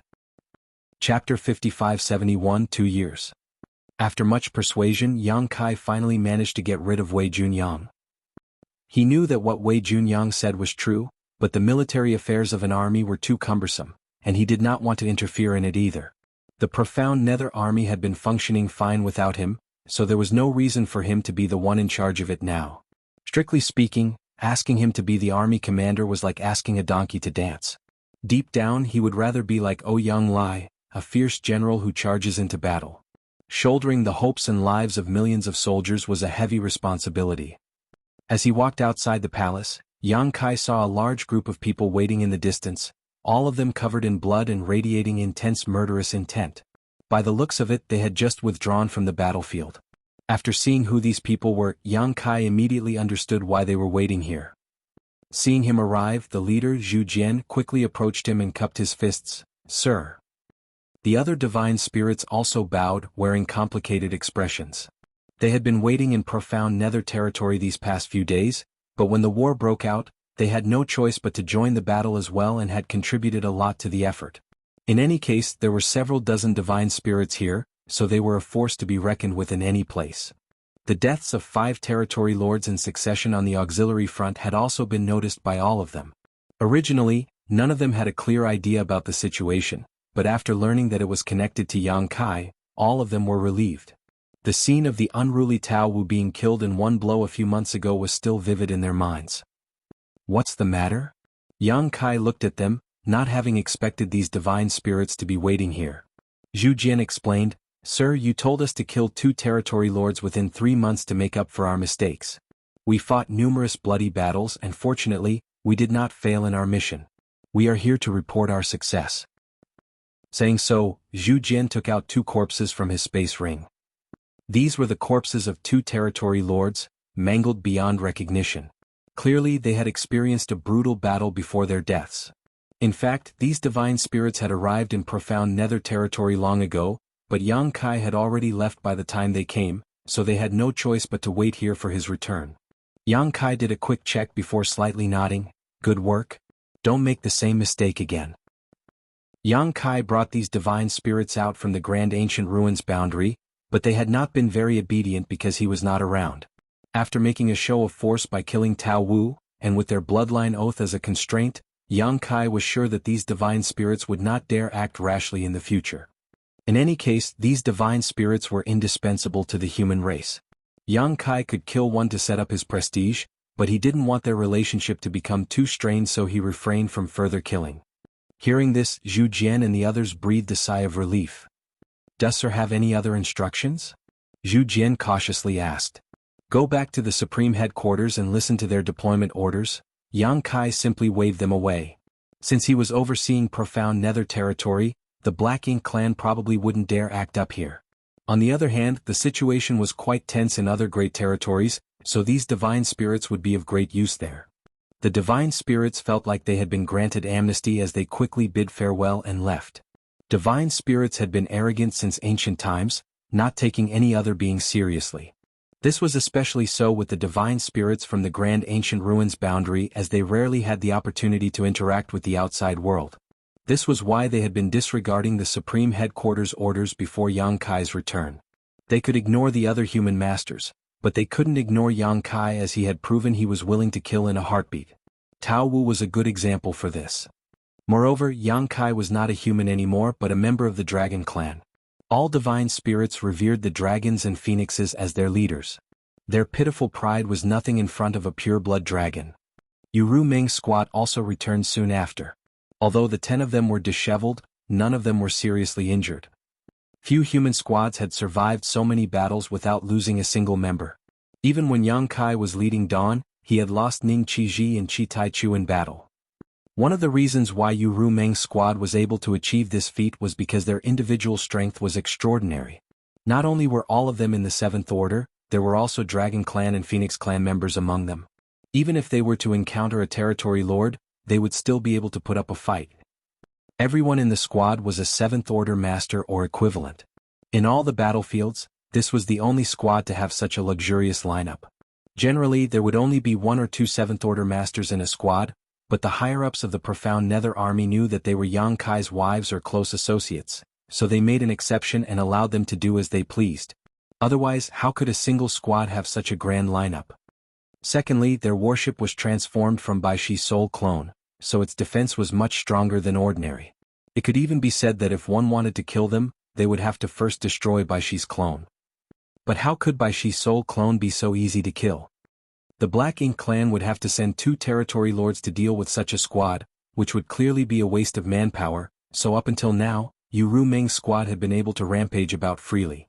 Everyone had suffered varying degrees of injuries and all of them required rest and recovery, especially Yang Kai.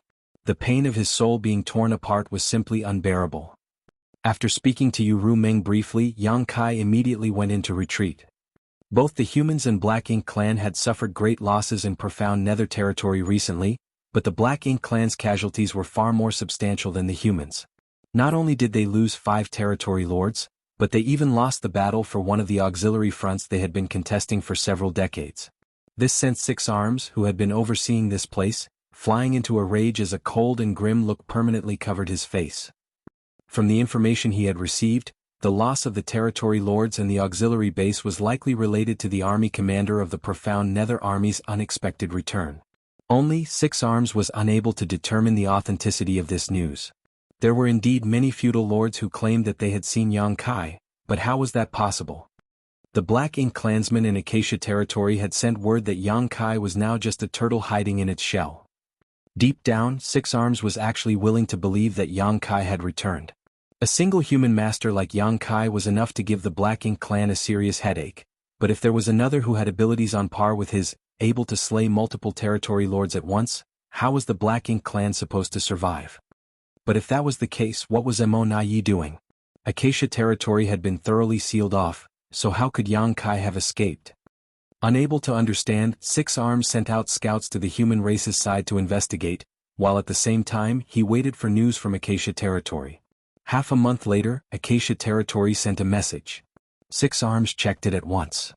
The 5 territory gates in Acacia territory had been completely cordoned off and not a single human had breached their defenses. All the hunters who tried to enter Acacia territory to gather information had been either captured or killed by the Black Ink clan army. Be that as it may, according to the Black Ink clan's investigation, the universe cave heaven in Acacia territory where the human race cultivators were originally hiding was now empty. Reading this report, Six Arms' face sank as he cursed. That idiot Mo has caused us a lot of harm. He was almost certain that Yang Kai had already left Acacia territory, and the previous loss in Profound Nether territory was definitely because of him. The feudal lords who managed to escape that slaughter were indeed not mistaken.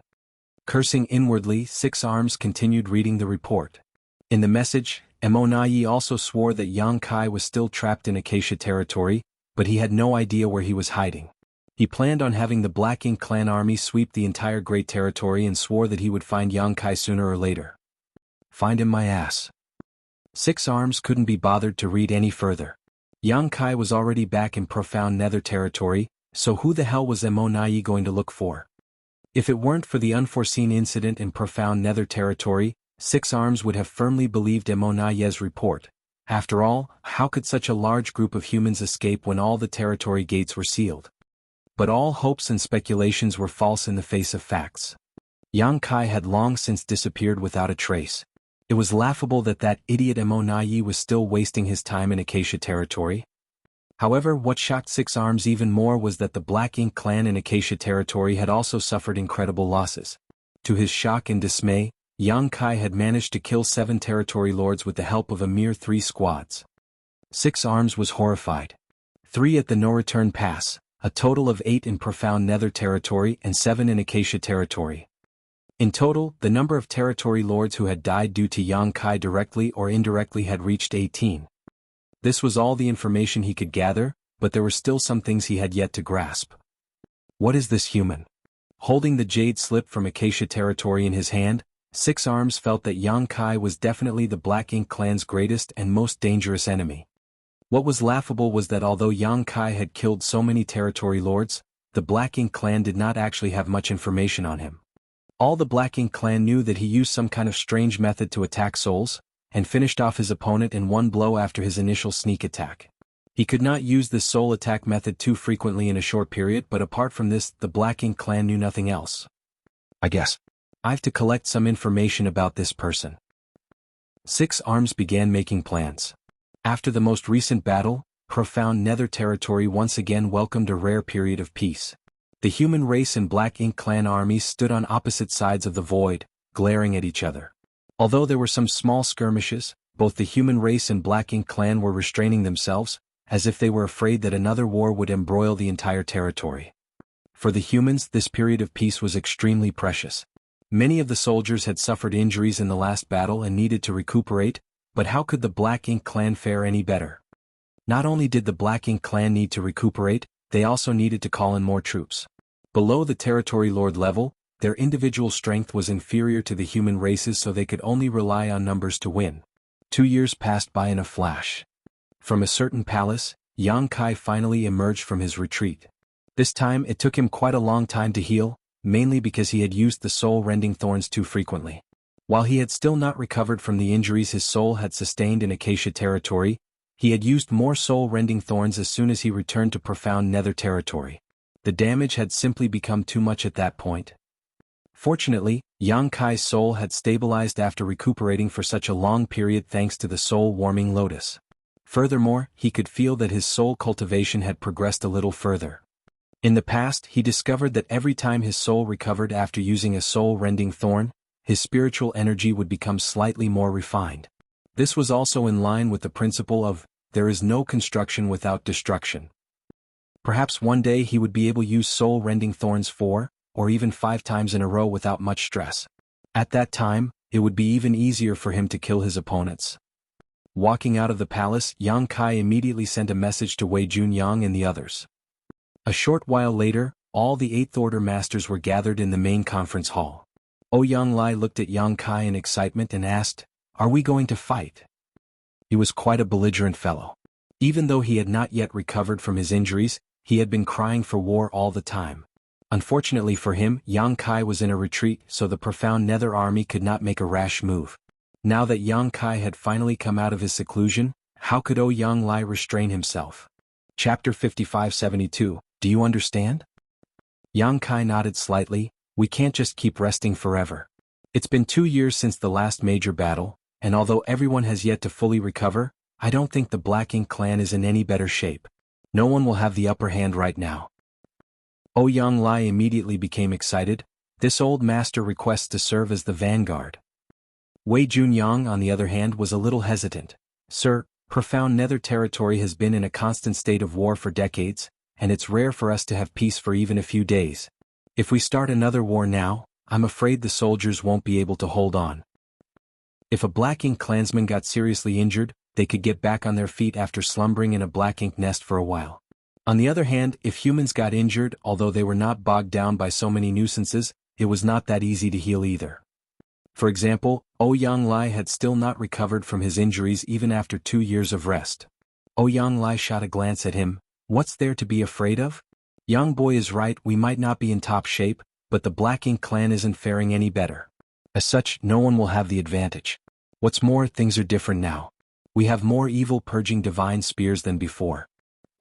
The artifact refiners in the profound nether army had been constantly refining evil purging divine spears over these past 2 years, and although they had not refined many of them, it was enough for a single large-scale battle. With the evil purging divine spears, the human masters would surely have it easier.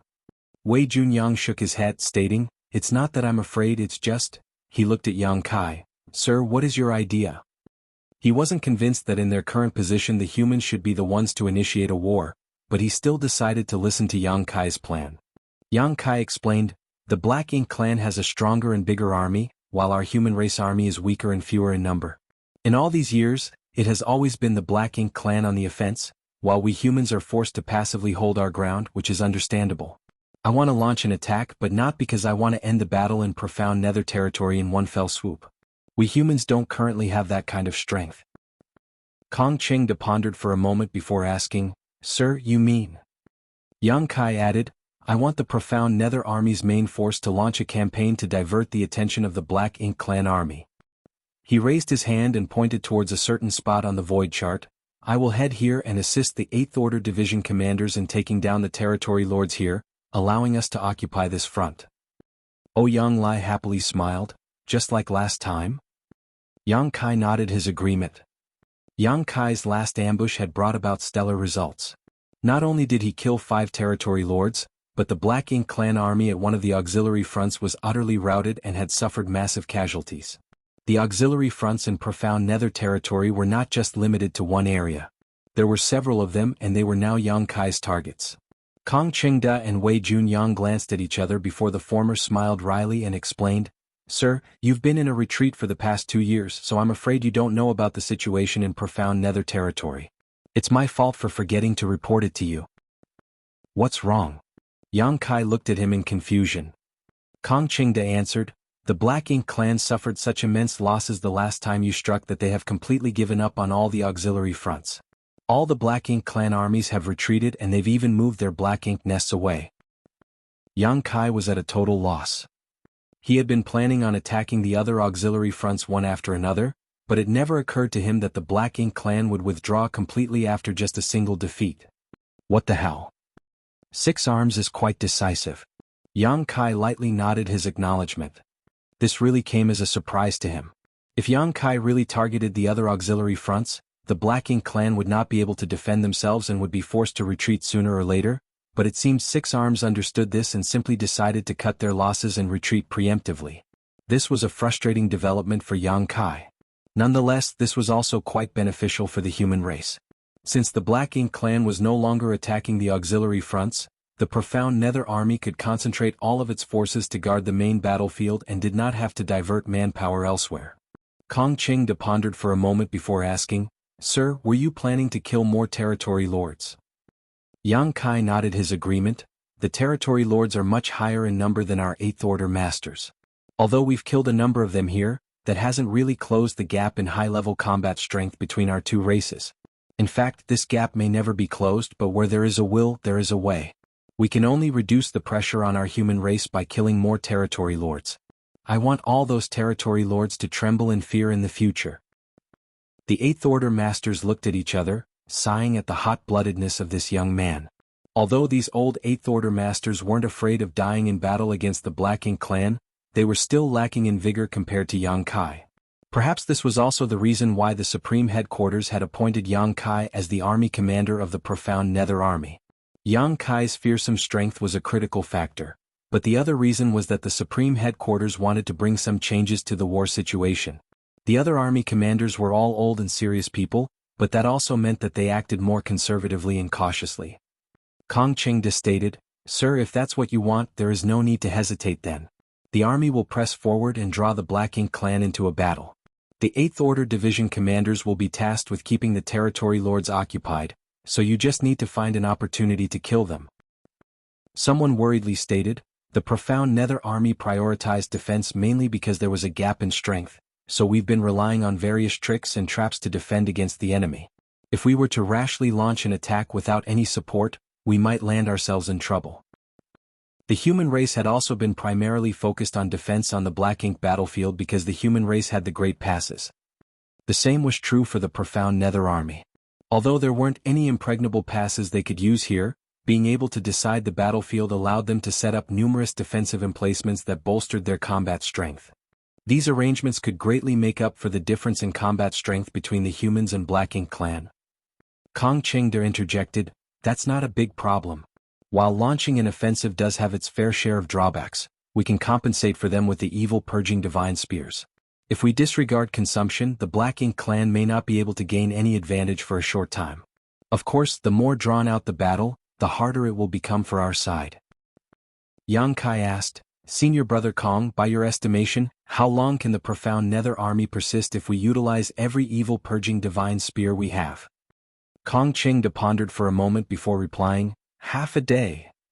After 2 years of continuous refining, they would only be able to hold strong for half a day at most, which was understandable as it was quite difficult to refine the evil purging divine spears en masse, but using them was extremely simple. It all depended on the right timing.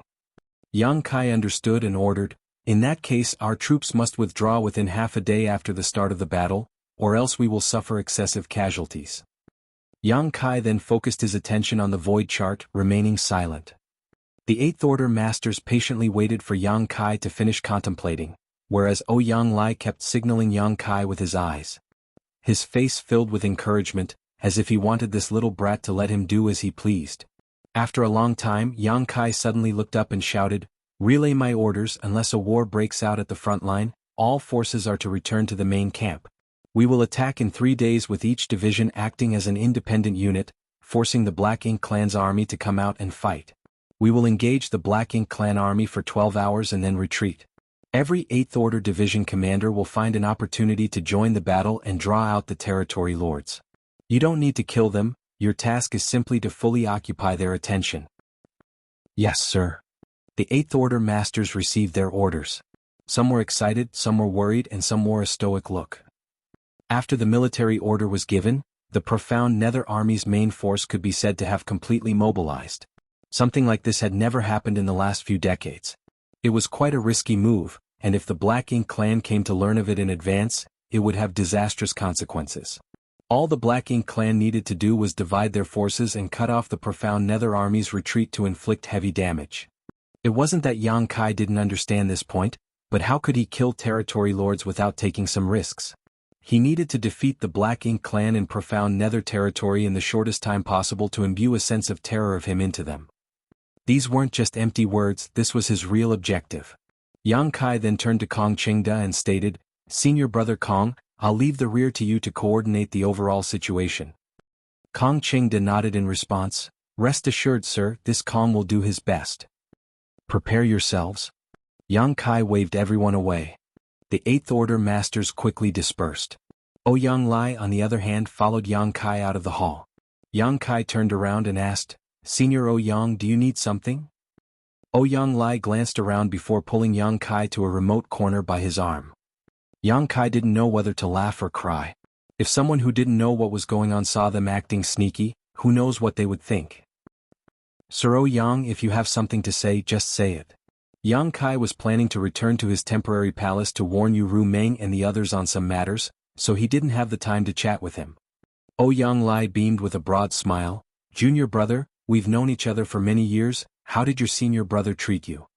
Whenever he needed something he would address Yang Kai as junior brother, if not he would call him young boy. Yang Kai thought for a moment before replying, "I saved senior brother's life." Ouyang Lai's expression froze. Yang Kai had not said a single lie. Back then, Ouyang Lai was separated from the human race army and got stranded beyond the no-return pass with a group of remnant soldiers.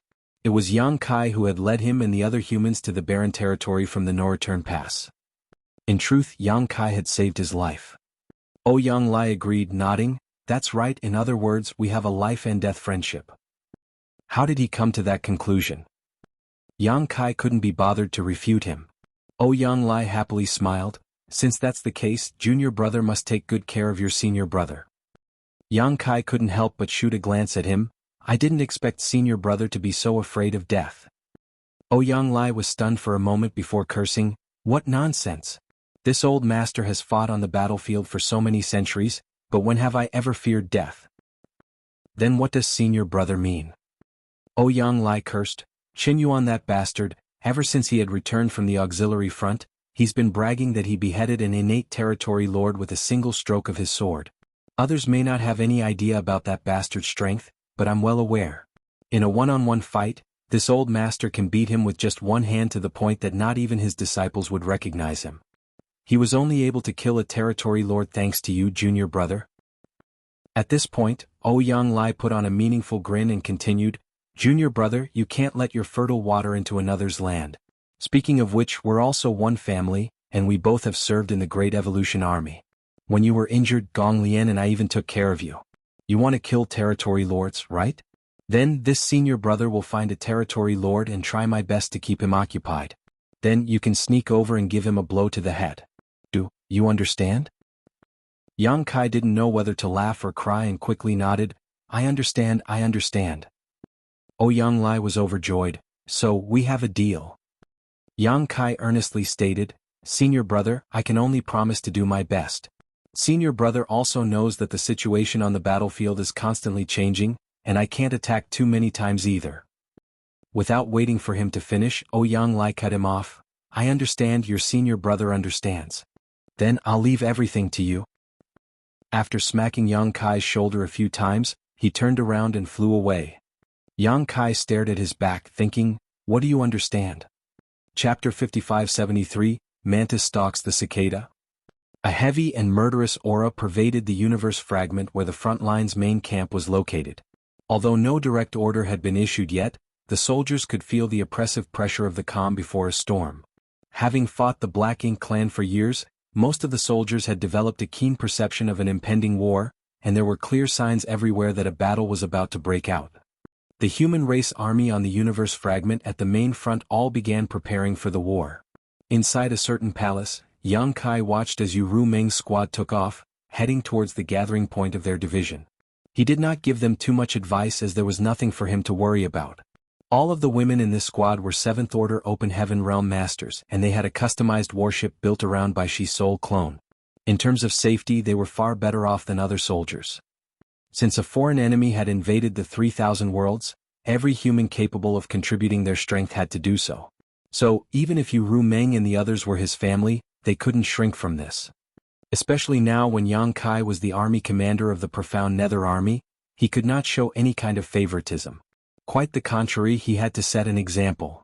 Watching Ru Meng and the others gradually disappear into the distance, Yang Kai's figure also flickered as he disappeared from the spot. The entire main army was just a distraction, while his actions were the key to this operation.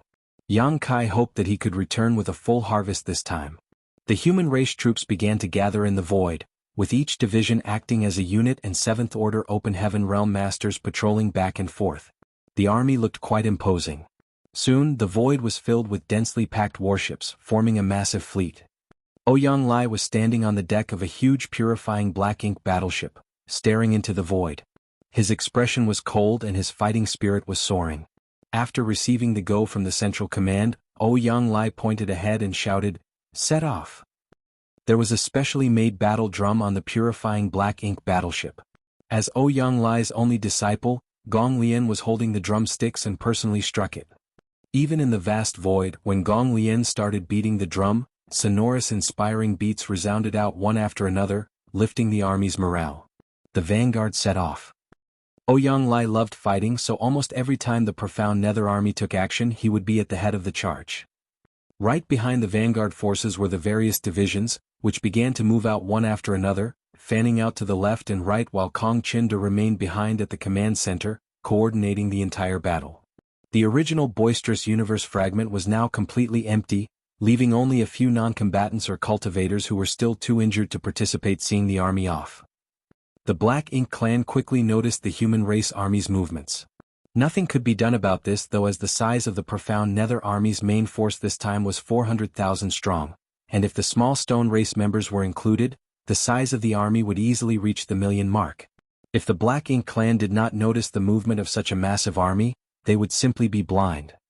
The Black Ink clan scouts who were monitoring the situation were all taken aback and quickly reported back to the main camp.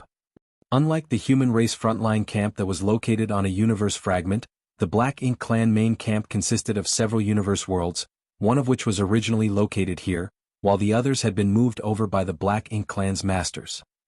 Black Ink nests were indispensable for the Black Ink clan, and so were these universe worlds. All these universe worlds had many Black Ink nests planted on them, some of them even mid-rank, which towered over the others. Currently, Black Ink clansmen were healing in and around these Black Ink nests. Reports from the frontline scouts came one after another, and soon were in Six Arms' hands. When he learned that the human race's main army was advancing, Six Arms was shocked. This had never happened before. Ever since he had taken command of the Black Ink clan's war in Profound Nether territory, the human race had been on the defense. Of course, there were some occasional attacks, but nothing even close to this level. What is the human race planning? Six Arms was unable to understand, which made him a little depressed. In fact, Six Arms had been feeling quite frustrated because of Yang Kai for the past 2 years. Even if he shrugged off the fact that 8 territory lords had died in Profound Nether territory because of him, the thing that was giving Six Arms the biggest headache was the fact that the Black Ink clan's actions were being completely restrained because of Yang Kai's presence. In the past, the Black Ink clan held the initiative, able to fight and retreat whenever and wherever they pleased while the human race was helpless against them. The territory lords also outnumbered the 8th Order masters, which was a source of great confidence for the Black Ink clan. But now? So what if there were more territory lords than 8th Order humans?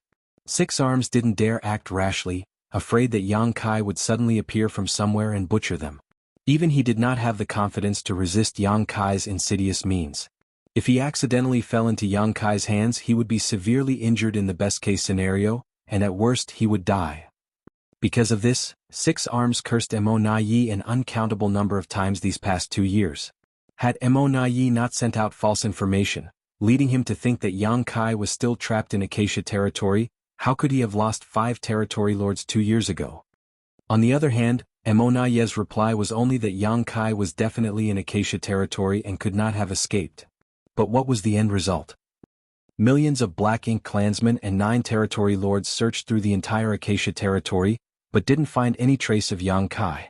They were unable to figure out when or even how he had left Acacia territory. If it weren't for the royal lord's orders, Yi would still be wasting his time combing through Acacia territory. Thinking of this, Six Arms couldn't wait to skin Yi alive. Information played a decisive factor on the battlefield, and one mistake could lead to the destruction of 1,000,000 soldiers and the death of several territory lords. Just as he was thinking this, Yi rushed into the hall, shouting, "Sir Six Arms, the human race army is advancing." Obviously, he had also obtained some information. Six Arms glanced at him coldly and indifferently stated, "I know." The loss in Acacia territory had pushed Yi's hatred for Yang Kai to a whole new level. After confirming that Yang Kai had indeed left Acacia territory, he immediately sent a message to the royal lord, requesting permission to transfer to Profound Nether territory, vowing to kill Yang Kai to redeem himself. The territory lords in Profound Nether territory had suffered a massive loss and needed to be replenished anyways, so the royal lord naturally agreed. As such, Yi led a few other territory lords and some Black Ink clan troops to Profound Nether territory a year ago as reinforcements. For the past year, Yi had repeatedly requested to launch a war, but he had always been suppressed by Six Arms, making Yi dissatisfied with him. However, Six Arms was the one in charge of Profound Nether territory, so even if Yi was dissatisfied, he could do nothing about it. Today, after learning that the human race army had actually taken the initiative to attack, Yi was extremely excited and felt that he finally had a chance to take revenge. Yang Kai was indeed strong, Yi acknowledged that much. 7 territory lords in Acacia territory had died because of Yang Kai's actions, and because of this, Yi regarded Yang Kai as the greatest enemy of the Black Ink clan. As long as he could kill Yang Kai though, they would not need to fear any other 8th Order masters in the future. Moreover, Yi felt that he had found a way to deal with Yang Kai. Since the human race army is attacking, Yang Kai will definitely appear. This is a good opportunity to kill him, Yi excitedly stated. Six Arms coldly snorted, "That human is quite strong, his movements elusive and his methods bizarre. Do you think you can kill him?" Yi shook his head in response, "I alone won't be able to, I'll need help." Six Arms was surprised at this admission. He was dissatisfied with Yi because territory lords under his command had suffered heavy casualties as a result of the misinformation, but judging by Yi's words, it seemed he was willing to cooperate to deal with Yang Kai, which was good news. On another note, Yi was even more incensed than Six Arms. If he did not want to wash away his shame, he would have never have come to Profound Nether territory where he would be forced to listen to Six Arms' orders. He was more than capable of being in charge over one of the other great territory battlefields. After a moment of silence, Six Arms lowered his tone and asked, "Do you have any ideas?" Yi replied, "There is a way, but it will depend on whether or not Sir Six Arms is willing to sacrifice a pound of flesh." "Let's hear it," Six Arms asked. The biggest problem in Profound Nether territory was Yang Kai. If they could really deal with him, it would solve essentially all of their problems. Yi explained, "I'm sure Sir Six Arms also knows that Yang Kai has some kind of strange method to target his opponent's soul. This method is so powerful that even innate territory lords like us find it difficult to guard against. Since the human race army is attacking us, Yang Kai will definitely be hiding and waiting for an opportunity to strike. As such, our territory lords will all be on edge, and if they are worried about something else during their fights, it will be difficult for them to display their full strength." Indeed. Six Arms nodded his agreement. When he received the news of the human army's advance just now, what he was most worried about was Yang Kai. He didn't even bother sending anyone to investigate as he knew that they definitely wouldn't be able to find Yang Kai's whereabouts. Just as Yi had said, this human would definitely be hiding in the shadows and waiting for an opportunity to kill. With someone like him on the human race's side, every territory lord would be worried. It could be said that Yang Kai alone was enough to suppress the combat strength all the Black Ink clan's top masters in Profound Nether territory.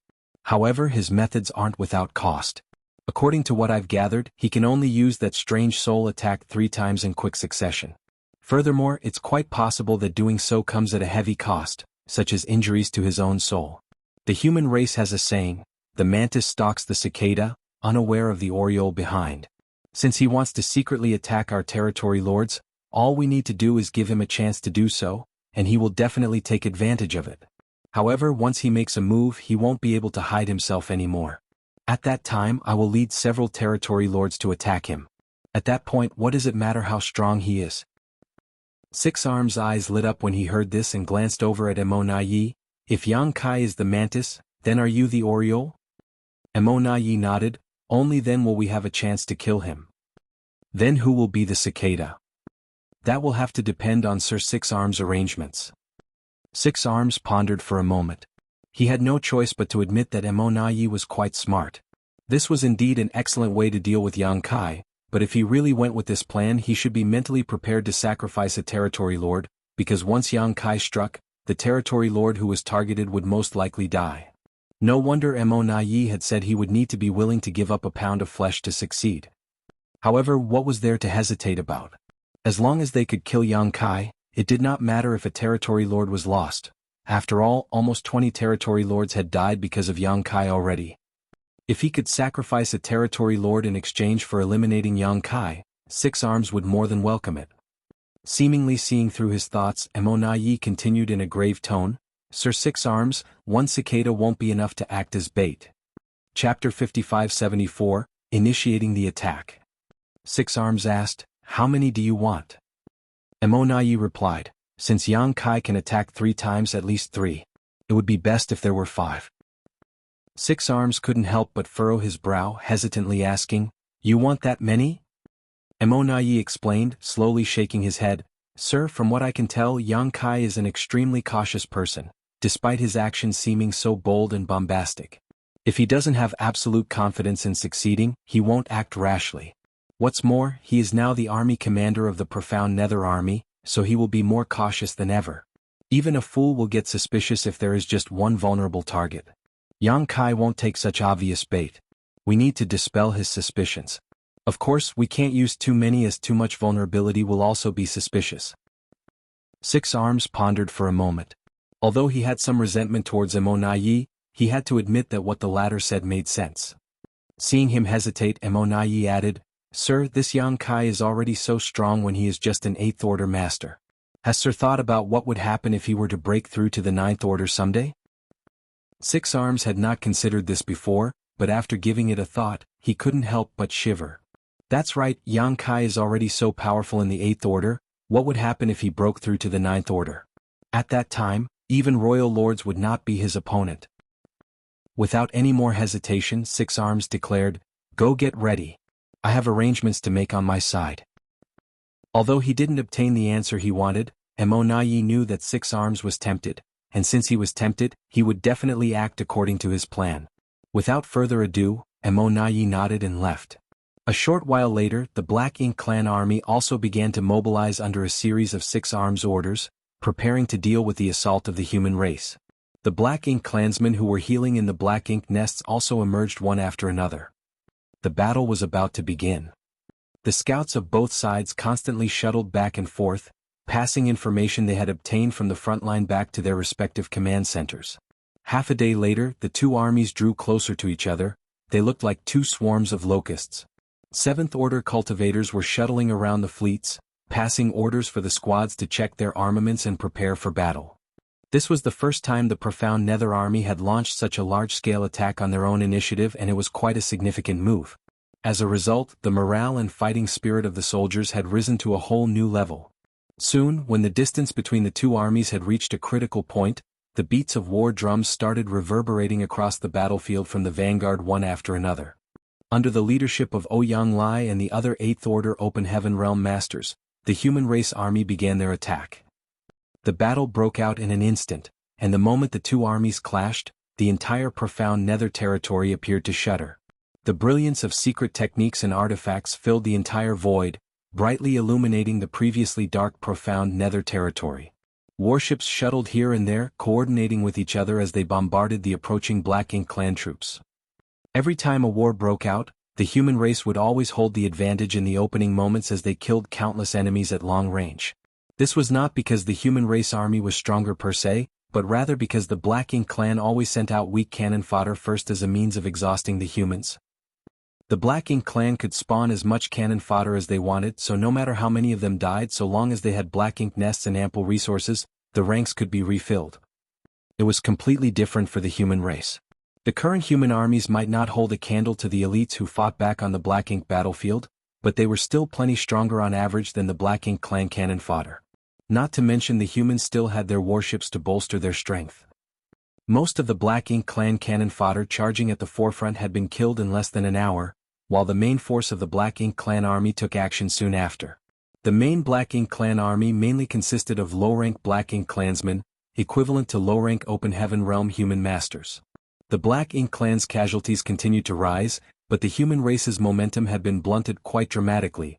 After all, the human race was at a huge disadvantage in terms of numbers. 6 Arms in the rear failed to understand the human race's plan, nor could he understand where the human race was getting its confidence from. Even if they could kill some useless cannon fodder, they still wouldn't be able to resist the main army of the Black Ink clan. It might look like the Black Ink clan had taken quite huge losses, but their casualties were still within a tolerable range. On the other hand, if the humans tired themselves out too quickly and got themselves surrounded by the Black Ink clan army, their losses would be devastating. Since he couldn't figure it out though, 6 Arms did not brood too much over it. Right now, his entire focus was on finding Yang Kai's whereabouts. Unsurprisingly, Yang Kai was nowhere to be seen. He must be hiding somewhere and waiting for an opportunity to strike.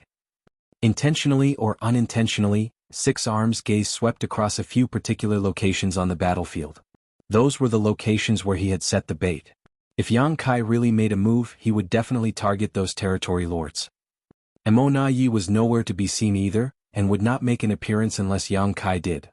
6 Arms furrowed his brow and looked behind him towards where the main camp of the Black Ink clan was situated. There were many Black Ink nests there, which could be considered the foundation of profound Nether Territory's Black Ink clan. Could Yang Kai be planning to invade their main camp? 6 Arms was a little suspicious, but it did not matter even if Yang Kai really went to the main camp, as 10 territory lords were still standing guard there. Yang Kai would not be able to raise any waves even if he tried to sneak in. The territory lords were far greater in number than the 8th Order Open Heaven Realm Masters, which was why 6 Arms had made such arrangements. The battle had been raging intensely from the very start. It was like the human race army had lost their minds as they were going all out right from the start, as if they wanted to vent all the resentment they had accumulated over the years in this one battle. Nonetheless, the human race's offense was stopped soon after when the Black Ink clan main army launched a counterattack and quickly put them into a disadvantageous position. Yang Kai has still not been sighted. It seems he's quite patient. Just as 6 Arms was thinking so, a sun-like brilliance suddenly flashed somewhere on the battlefield. This sun-like flash appeared to be some kind of a signal as small white suns erupted all over the battlefield, one after another, illuminating the entire void. Even though the suns had erupted quite a distance away from him, the pure rays of white light blaring one after another made 6 Arms feel extremely uncomfortable. 6 Arms had seen this light before and knew that it was the power of some artifact. The human race also used these artifacts in the war 2 years ago. 6 Arms had no idea about this artifact's name, but Black Ink clan survivors of that battle had reported that it had an extremely suppressive effect on Black Ink's strength. The rays originating from what seemed to be spears could actually vaporize Black Ink's strength. Back then, much to the Black Ink clan's dismay, a territory lord hit by this artifact was instantly injured, and had he not quickly escaped, he would have been killed by an 8th Order human master. When these flashes of light reappeared, a despondent look appeared on 6 Arms' face. They had been fighting the profound Nether army for several decades now, but the human race had not used this artifact before. It was used for the first time 2 years ago, but at that time, the humans did not possess many of these artifacts, so the Black Ink clan did not suffer too many casualties from them. However, the current situation was different. That pure white brilliance was erupting all across the battlefield one after another, and it covered a vast expanse of space every time. How could the human race have so many such artifacts? Why didn't they use them before? Although he was unable to understand, 6 Arms knew it was this human race trump card that gave them the confidence to launch an attack. He reached this conclusion because the human race army, which was at a disadvantage just a moment ago, instantly became as fierce as a tiger and mighty as a dragon after the appearance of these brilliances, overwhelming the Black Ink clan army to the point that they were unable to mount any counterattack. Some territory lords were injured, and numerous feudal lords died at the hand of this artifact. 6 Arms would not even bat an eye at the deaths of low-rank Black Ink clansmen, regardless of how many of them died, but the deaths of feudal lords were different. The birth of each feudal lord was not easy, and the Black Ink clan was counting on these feudal lords to become territory lords and then royal lords in the future. Their annihilation would set the Black Ink clan towards a bleak future. Fortunately, the Black Ink clan army quickly stabilized the situation and maintained their formation after a short period of panic and loss. Now though, they didn't try to kill their opponents and instead focused on defending themselves. For a time, the situation on the battlefield reached a stalemate. The Black Ink clan had the absolute advantage in terms of numbers, but thanks to the evil purging divine spears, the human race would not be at a disadvantage for a short time.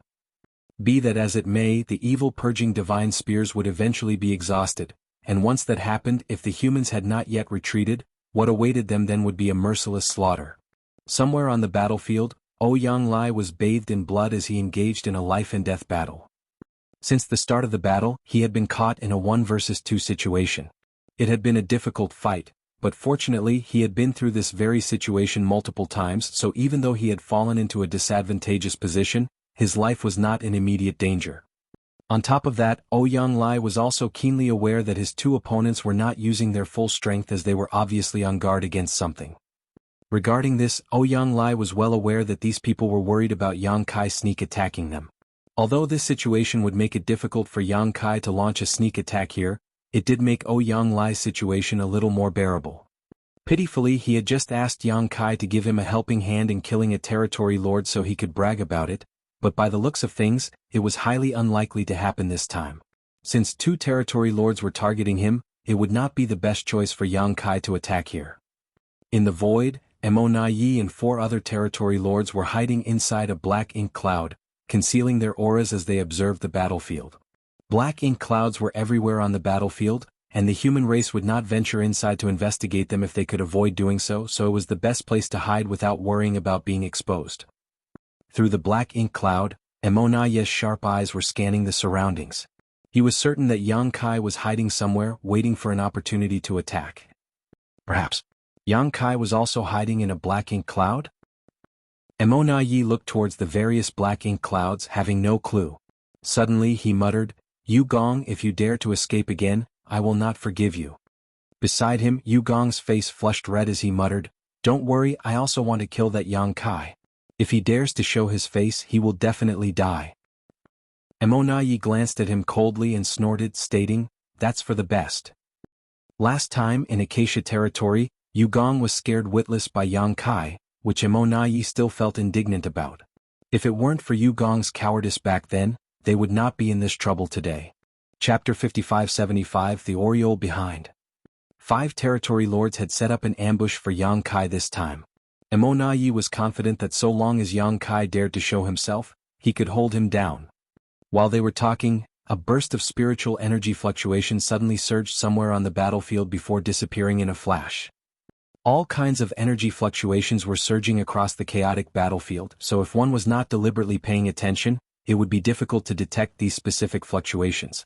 But since Mo Na Yi had been constantly monitoring the surroundings, how could he miss this sign?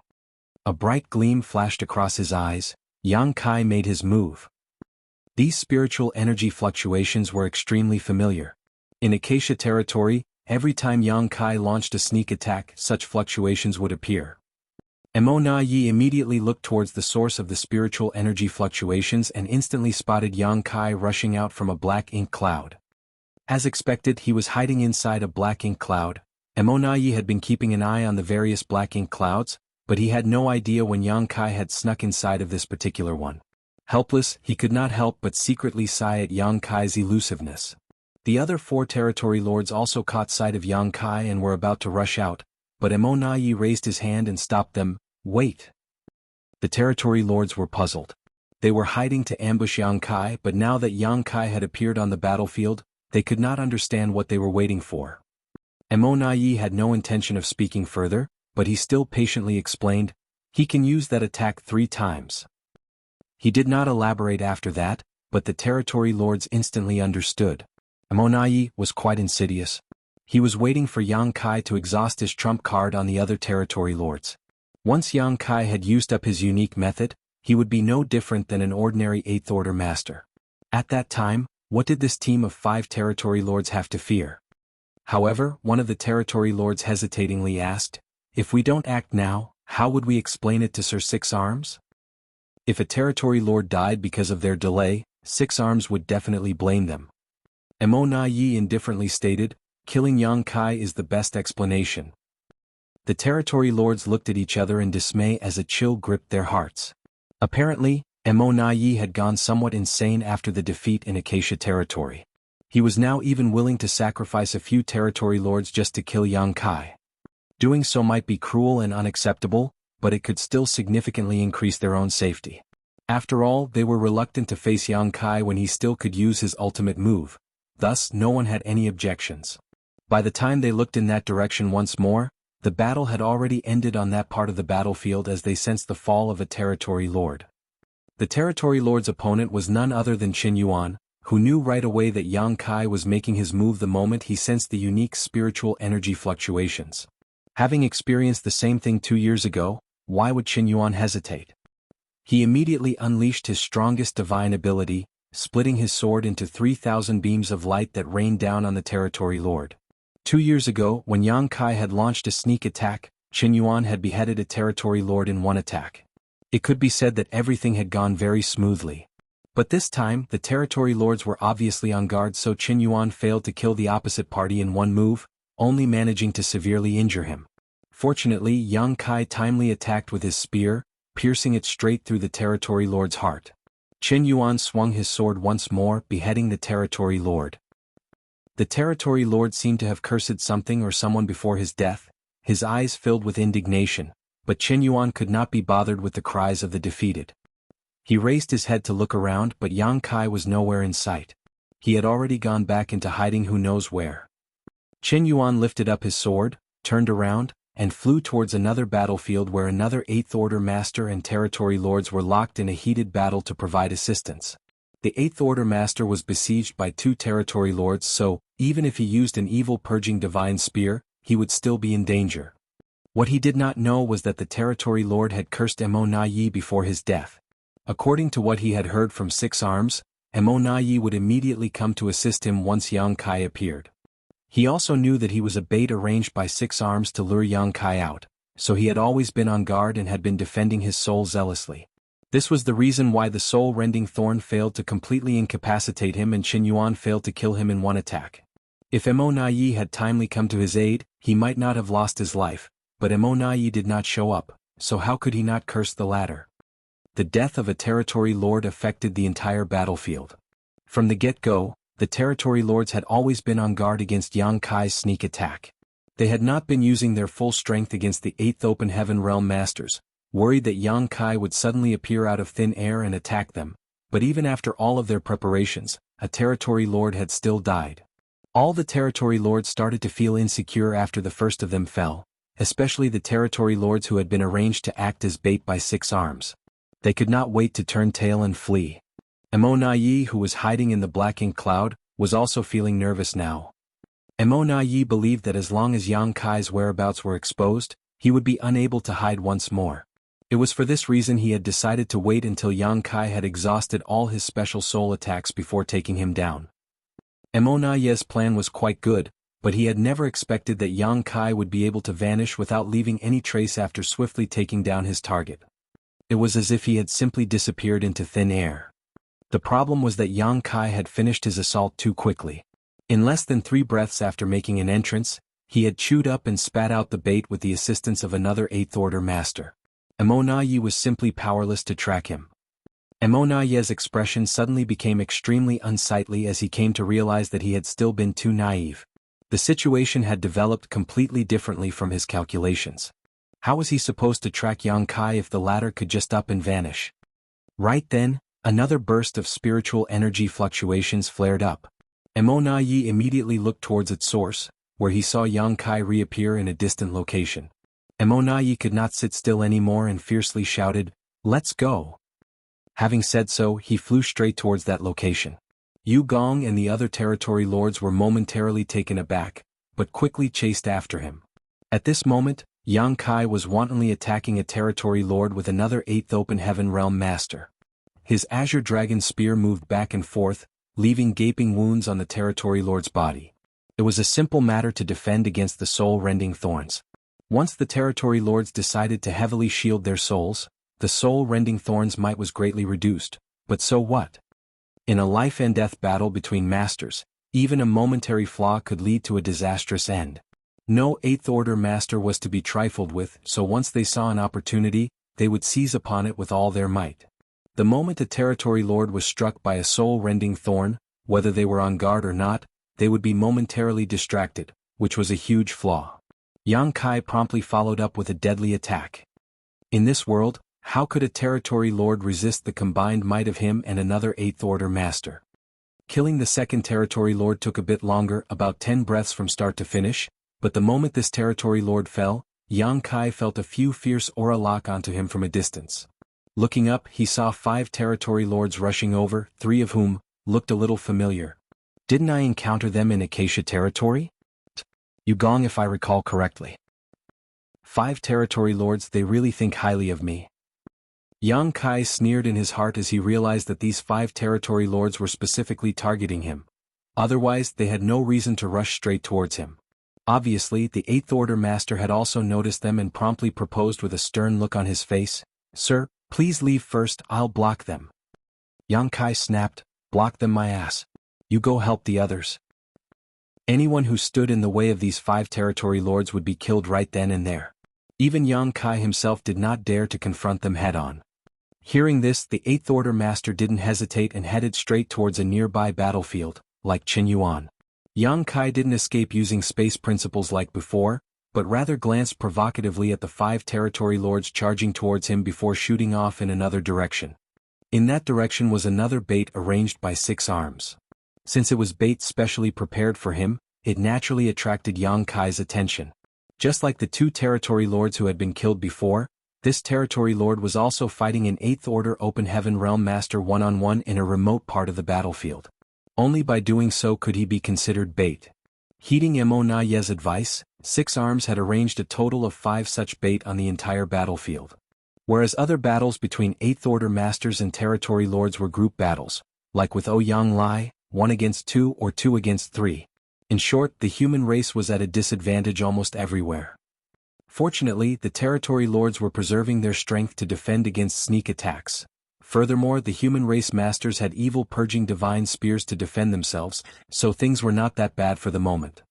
Otherwise, the humans would have suffered heavy losses as they were the ones to initiate the attack and had no additional Eighth Order Open Heaven Realm masters for backup. All the territory lords on the entire battlefield were wary of Yang Kai's movements, and the death of 2 of their comrades in such a short time had struck terror into their hearts. When the nearest bait noticed Yang Kai charging straight at him with murderous intent, the territory lord immediately discarded any notion of continuing his battle and focused his entire strength on fleeing. Although the human race Eighth Order masters tried their best to stop him, he was unable to. Innate territory lords were powerful to begin with, so if they were determined to flee, even Eighth Order masters were powerless to stop them. Witnessing the territory lord transforming into a streak of black light, trying to flee, Yang Kai sped up and surged his space principles, solidifying the nearby space. At the same time, he launched a soul-rending thorn. The black ink cloud that was about to leave the battlefield momentarily froze before suddenly scattering, reverting back to the territory lord's figure. However, the territory lord was howling in pain at this moment, his face distorted in pain. His cry was so sharp that even the Eighth Order master who was fighting him felt his heart clench. In fact, Yang Kai's use of soul-rending thorns to assassinate the enemy was no secret among the higher-ups of the profound Nether Army. After all, Ouyang Lai knew about the soul-rending thorn and was not one to hold his tongue when asked. They also knew that every time Yang Kai used a soul-rending thorn, he would need to sacrifice a piece of his own soul. However, very few people had personally experienced such heart-wrenching pain, so they could not understand just what sort of agony this technique produced. Although the Eighth Order master had never tasted such pain, he could imagine how much it would hurt from the reaction of the territory lord after he was hit by the soul-rending thorn. The soul-rending thorn was a sacrificial technique, and once used, both the user and its target would suffer intense pain. The territory lord was in so much agony that he would rather die, but even though Yang Kai's face had gone completely pale from the pain, he did not utter a single cry. The Eighth Order master was awe-inspired after seeing Yang Kai's endurance and perseverance. Yang Kai had paid such a huge price, so if he were to let the enemy escape now, that would truly be a joke. This Eighth Order Master's face immediately darkened as he promptly summoned his divine manifestation, preparing to go all out. Unlike Yang Kai's golden crow cast the sun, and Feng Ying's myriad sword dragons venerable, this Eighth Order Master's divine ability manifestation was even more majestic and brilliant. Impressively, it conjured up a dazzling golden humanoid phantom that was exuding a fearsome and overwhelming aura, giving the impression as if an ancient god had descended. The humanoid phantom stood behind the Eighth Order Master, holding a long sword just like him, but the sword was bigger and thicker. The next moment, the Eighth Order Master raised his sword and swung it hard as the phantom behind him mirrored his actions. Immediately after, the void was cut apart and black ink strength started dissipating. Right then, a slit spread across the territory lord before his body separated into two. Chapter 5576, Chasing and Intercepting. The Eighth Order Master was filled with joy after successfully killing the territory lord, but before he could rejoice, Yang Kai's voice rang in his ear. When he looked up, Yang Kai was already quite a distance away. At the same time, he also sensed several fearsome auras rapidly heading in his direction.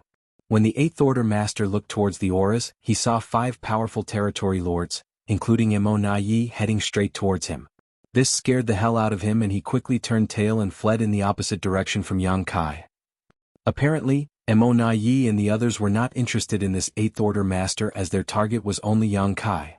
Quite a lot of territory lords in profound nether territory had lost their lives because of Yang Kai, so unless he was killed, not a single territory lord could feel at ease.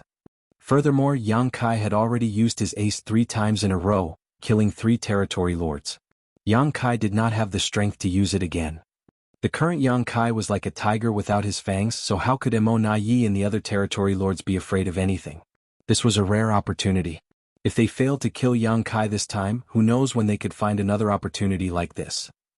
As such, Immortality, leading the other 4 territory lords, chased after Yang Kai doggedly. During the chase they crossed the vast battlefield. At some point, Immortality and the others heard the beating of war drums from the human race. The rhythm was quite distinct and powerful, but they had no idea what kind of order they were issuing. In any case, the 5 territory lords couldn't care less about it as all of their focus was on Yang Kai. Immortality's face distorted with frustration after chasing Yang Kai for a while as he realized that even if Yang Kai had become a toothless tiger, they were still powerless to do anything to him because he was simply too fast. They could not catch him and thus could not kill him no matter how badly they wanted to. Just like how Eighth Order humans could not do anything if an innate territory was determined to escape, territory lords were powerless to do anything if an Eighth Order Master tried to escape with everything they had. This was also the reason why not many Eighth Order Masters and territory lords had fallen over the last few decades. When things went south, no one just sat around waiting to die. 2 Eighth Order Masters had fallen in the battle 2 years ago mainly because profound nether territory was about to fall and they had no choice but to fight to the death. Had they not been willing to sacrifice their lives, the humans would have suffered even greater casualties, and they might have even lost profound nether territory to the Black Ink clan. Immortality had fallen into an awkward situation. With the 5 territory lords working together, they indeed had a real chance of killing Yang Kai, but that was only if the other party stopped fleeing and faced them in battle. This left Immortality with a stomach full of grievances but nowhere to vent them. He was the one to propose the strategy to Six Arms, and Six Arms had done his part to cooperate. However, if he failed to gain anything despite the fact that they had sacrificed 3 territory lords, Six Arms would definitely lose his temper. Left with no choice, Immortality summoned a black ink nest into his hand. It was an extremely small black ink nest, roughly the size of his palm. It was an incompletely hatched black ink nest, and naturally incapable of breeding black ink clansmen. Be that as it may, it could still be used for communication. This was only a low-rank black ink nest, for it was just used for communication, so its rank did not really matter. Immortality's divine sense surged as he sent a message using the tiny black ink nest in his hand. Unable to catch Yang Kai, Immortality had no choice but to request reinforcements. A short while later, 3 of the territory lords remaining on the primary universe world where the Black Ink clan's main camp was located rose into the sky and flew off into the void. Frustration piled up in the pursuing Immortality's heart as he continued to make new arrangements while the fleeing Yang Kai was completely relaxed. Although the repeated use of the soul-rending thorns ended up giving him a splitting headache, he was already used to it by this point so it did not affect him much. At most, his combat effectiveness had suffered a little. As he was unable to use more soul-rending thorns for the time being, he could not bother to engage the territory lords. The main reason he was fleeing now was that he wanted to lure these 5 territory lords away from the battlefield. According to the original plan, the human race army should be withdrawing right about now. The humans did not have that many evil-purging divine spears, and their army strength was no match for the Black Ink clan in a straight-up fight. Yang Kai had already heard the beating of war drums, signaling the retreat, and he knew that leading 5 territory lords away would make it easier for the army to withdraw. In fact, he could easily escape from his pursuers using space principles if he wanted to. Even if the territory lords' auras had locked onto him, so what? When even royal lords failed to capture him in the past, what could mere territory lords do? Since he could escape at any moment, Yang Kai naturally had nothing to fear, and that was why he was letting them follow him. After a while, Yang Kai sensed something and looked up, vaguely sensing a powerful aura rapidly approaching him. Yang Kai raised his brow as he muttered to himself, "Someone is blocking the way ahead." He thus promptly changed direction.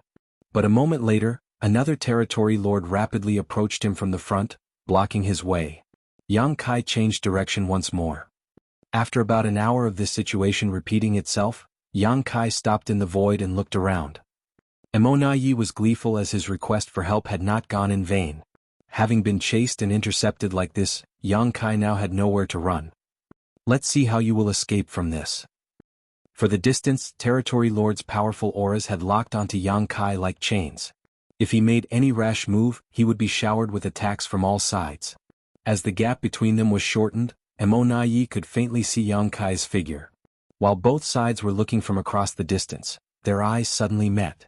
Immortality's eyes were burning with fury, but a look of joy was also present in the depths of their eyes, whereas Yang Kai had a completely calm and stoic look on his face.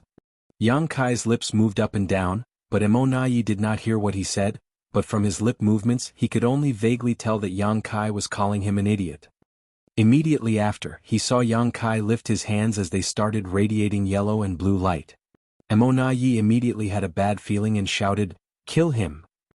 Immediately after giving the order to attack, Immortality's aura surged as fearsome black ink strength started to gather, transforming into a pure and powerful secret technique that shot straight towards Yang Kai. The other territory lords beside him also simultaneously attacked Yang Kai. In a flash, the world was flipped upside down. Nonetheless, Immortality's heart started pounding in anxiety because the moment they attacked, the yellow and blue light suddenly converged and transformed into a burst of pure white light. Under the brilliance of this white light, the territory lord's senses that had locked onto Yang Kai were all cut off, following which they lost track of Yang Kai's aura. When the dust settled, 8 territory lords converged together, staring at the place where Yang Kai once stood. Yang Kai's traces were still there, along with faint fluctuations of space principles lingering in the void. Everyone looked at each other while Immortality's face filled with such grief that it was as if he had just lost both his parents. After making a few detours, by the time Yang Kai returned to the frontline camp, the human race army had already retreated. As it was an organized large-scale retreat, even if the Black Ink clan relentlessly pursued them, they did not gain any advantage. On the other hand, since the humans spared no expense and used countless evil-purging divine spears, the Black Ink clan had suffered massive casualties. When the 8th Order Masters saw Yang Kai appear, they hurriedly came forward and greeted him one by one, cupping their fists. Yang Kai's gaze alternated between the 8th Order Masters. Discovering that despite all of them being injured, not a single one was missing, he lightly nodded. "Everyone who is injured, go and recuperate, we won't be engaging in any battle for the time being. Also, order the artifact refiners in the army to focus on refining more evil-purging divine spears." "Yes, sir." Everyone loudly responded. Yang Kai waved off everyone, "Go, I'm going to heal my injuries." Saying so, he headed straight towards his palace, leaving behind a group of 8th Order Masters who still had something to say. This battle could be considered to be the most satisfying battle they had ever fought over the decades they had defended profound nether territory. It was also the first time the human race had launched such a large-scale attack. All the battles they had fought in the past had lasted from half a month to even half a year, but today, from the moment they engaged with the Black Ink clan to the moment the army retreated, only half a day had passed, that's all. It could even be said that this battle was as fast as lightning, yet the results were simply amazing. Just the number of territory lords alone killed in this battle had reached 3, while the Black Ink clan casualties below the territory lord level reached the million mark. Although most of the Black Ink clansmen killed were cannon fodder, there were also many feudal lords among the dead. Although the profound Nether army had also suffered some casualties compared to their gains, it was completely negligible. All of this was thanks to the evil purging divine spears. The human race army had taken a great risk by attacking the Black Ink clan without any reinforcements. In the past, the humans had always relied on various prearranged defensive emplacements to resist the Black Ink clan's attacks, but such a strategy could only prolong the war, not win it. It was not that the Eighth Order masters did not want to go on offense, it was just that they did not have the capital to do so. However, the evil purging divine spears made up for this shortcoming. Using the evil purging divine spears without any regard to the expense had greatly restrained the Black Ink clan army. However, in just one clash, the profound Nether army had consumed all the evil purging divine spears they had amassed over the past 2 years. And this was when the battle had lasted just half a day. Without the evil purging divine spear suppression, the human race's casualties would have definitely been tremendous if they had not retreated in time. Of all the gains though, the death of 3 territory lords was undoubtedly the biggest. No matter how many Black Ink clansmen were killed, if none of the territory lords died, everything would have been useless. The territory lords were the top forces of the Black Ink clan. If the humans managed to kill all the territory lords in profound Nether territory someday, no matter how many Black Ink clansmen were left thereafter, they wouldn't amount to anything. Sir Army Commander is young and promising. Every soul-rending thorn momentarily stuns a territory lord, leaving them at the mercy of us humans. Just one swing is enough to behead a territory lord, like chopping off a melon. Qin Yuan's blood started boiling as he recalled the scene of the last battle. He had killed a territory lord with Yang Kai's help 2 years ago, and got the opportunity to kill another one during this battle. Soul-rending thorns are the best method to attack the territory lords. When the territory lord who was fighting me was hit by one, his strength plummeted by about 70%. He tried to escape, but Sir Army Commander arrived in the nick of time and stopped him. Sir Army Commander is really brave and unflappable. He even managed to escape safely from the pursuit of 5 territory lords. That's truly admirable. The group of Eighth Order masters were chattering like children who had seen something for the first time in their life, singing praises and admiration. It wasn't that they wanted to brag, but the dire situation in profound Nether territory had suddenly improved after Yang Kai's arrival, a fact they all had to acknowledge. The soul-rending thorn is so powerful. I wonder if we can cultivate it too? Someone pondered.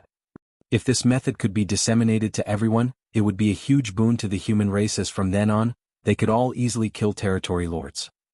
From what I've heard, this technique requires the use of a special artifact, and the price of using it is too high.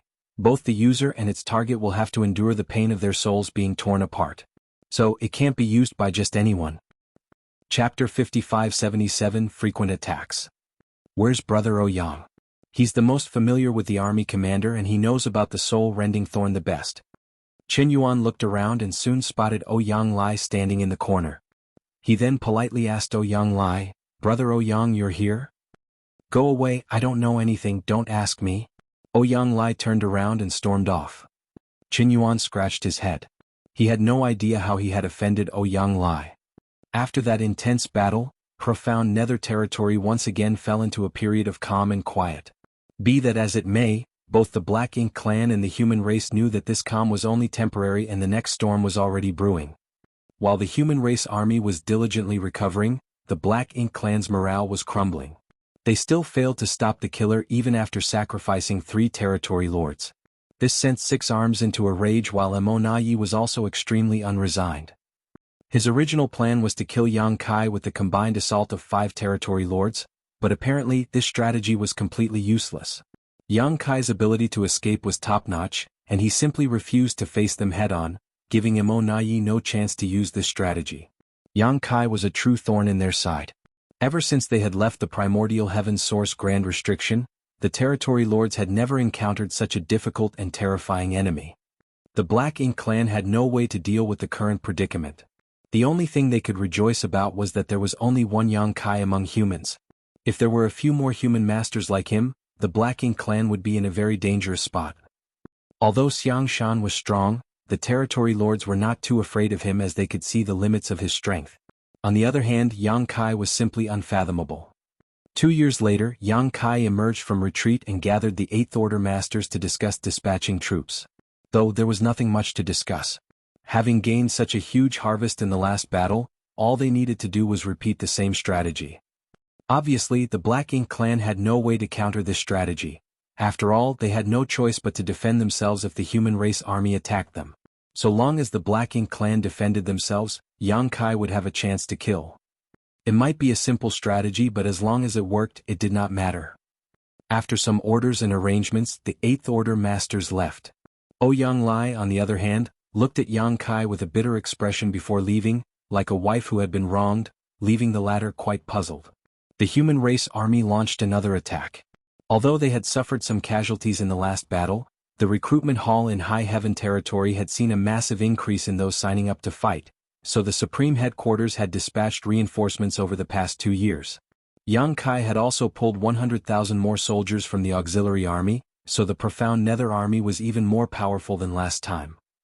When the Black Ink clan received word that the humans were on the march again, a solemn look appeared on the faces of every territory lord. They had lost 3 territory lords in the last human attack, so who knew how many would die during this one? Even though the territory lords were not confident in taking down Yang Kai, they had come up with various countermeasures to deal with his various methods. After all, the territory lords still held a numerical advantage over the Eighth Order Masters. Not to mention, several more territory lords had come from the no-return pass to assist. A day later, the battle broke out between the two races as they clashed in the void, shaking the universe. The human race army held nothing back this time and immediately summoned their evil purging divine spears. After 2 years of constant accumulation, the Profound Nether army had the capital to squander evil purging divine spears for a short time. One after another, glowing white suns flared up in the void. Even though the Black Ink clan had the absolute advantage in terms of numbers, they were the ones being suppressed in this battle. Countless Black Ink clansmen fell under this dazzling light, causing many formations to collapse. Everyone in the Profound Nether army knew the battle plan. All warships were to advance and retreat in an orderly manner. As such, none of the warships recklessly pursued the enemy and instead focused on maintaining their positions regardless of how great their advantage was. Meanwhile, Yang Kai was hiding in the shadows amidst this fierce battle, searching for a target like a predator hunting for prey. The Black Ink clan was smarter this time though, with no territory lords acting alone unlike last time. Obviously, they knew that once they were alone, they would become victims of Yang Kai's hunt. All the territory lords were acting in groups of 3s or even 4s. Everyone in the team was covering each other's back, making it much harder for Yang Kai to sneak attack anyone. After searching for a long time, Yang Kai finally decided to act. He was targeting a group of 3 territory lords. 2 Eighth Order Open Heaven Realm Masters happened to be fighting them, and these 2 Eighth Order Masters had already used 5 evil purging divine spears, but all they had managed to do was weaken their opponent's strength slightly. They had been unable to gain any kind of advantage. Fortunately, the territory lords were also not using their full strength. All the territory lords had diverted some of their strength to defend against the sneak attack that was surely lurking behind them, just like in the previous battle. As such, even though the 2 Eighth Order Masters were hard-pressed, they were still able to hold their ground. When spiritual energy fluctuations suddenly appeared nearby, the 2 Eighth Order Masters who were already prepared, immediately used their strongest methods to attack their opponents without a moment of hesitation. The 3 territory lords had always been on guard, but frustration and indignance could not help appearing on their faces at that instant, unable to figure out why they were so unlucky. There were so many territory lords on the battlefield, but Yang Kai just had to target them. But before they could react, their heads started ringing as they felt excruciating pain as if their souls were being torn apart. Obviously, they had been hit by soul-rending thorns. Fortunately, the 3 territory lords had their guards up, so while the damage to their souls might be unbearable, they still retained enough clarity to instinctually retreat. Be that as it may, the already prepared Eighth Order Masters had timely attacked one of the territory lords together, stopping him in place. At the same time, Yang Kai appeared and swept his Azure Dragon Spear towards the other 2 territory lords. He had fired 3 soul-rending thorns almost instantly, so the pain in his soul was even worse than before. He was in so much agony that he felt as if his entire head was about to explode. As such, Yang Kai was unable to bring out his full strength. The result was that the 2 territory lords managed to get past him by working together before escaping in the blink of an eye. By the time Yang Kai wanted to stop them, it was already too late. He could not help but admire the decisiveness of these territory lords. Without any regret, he decisively turned around and charged towards the last territory lord who had been stopped.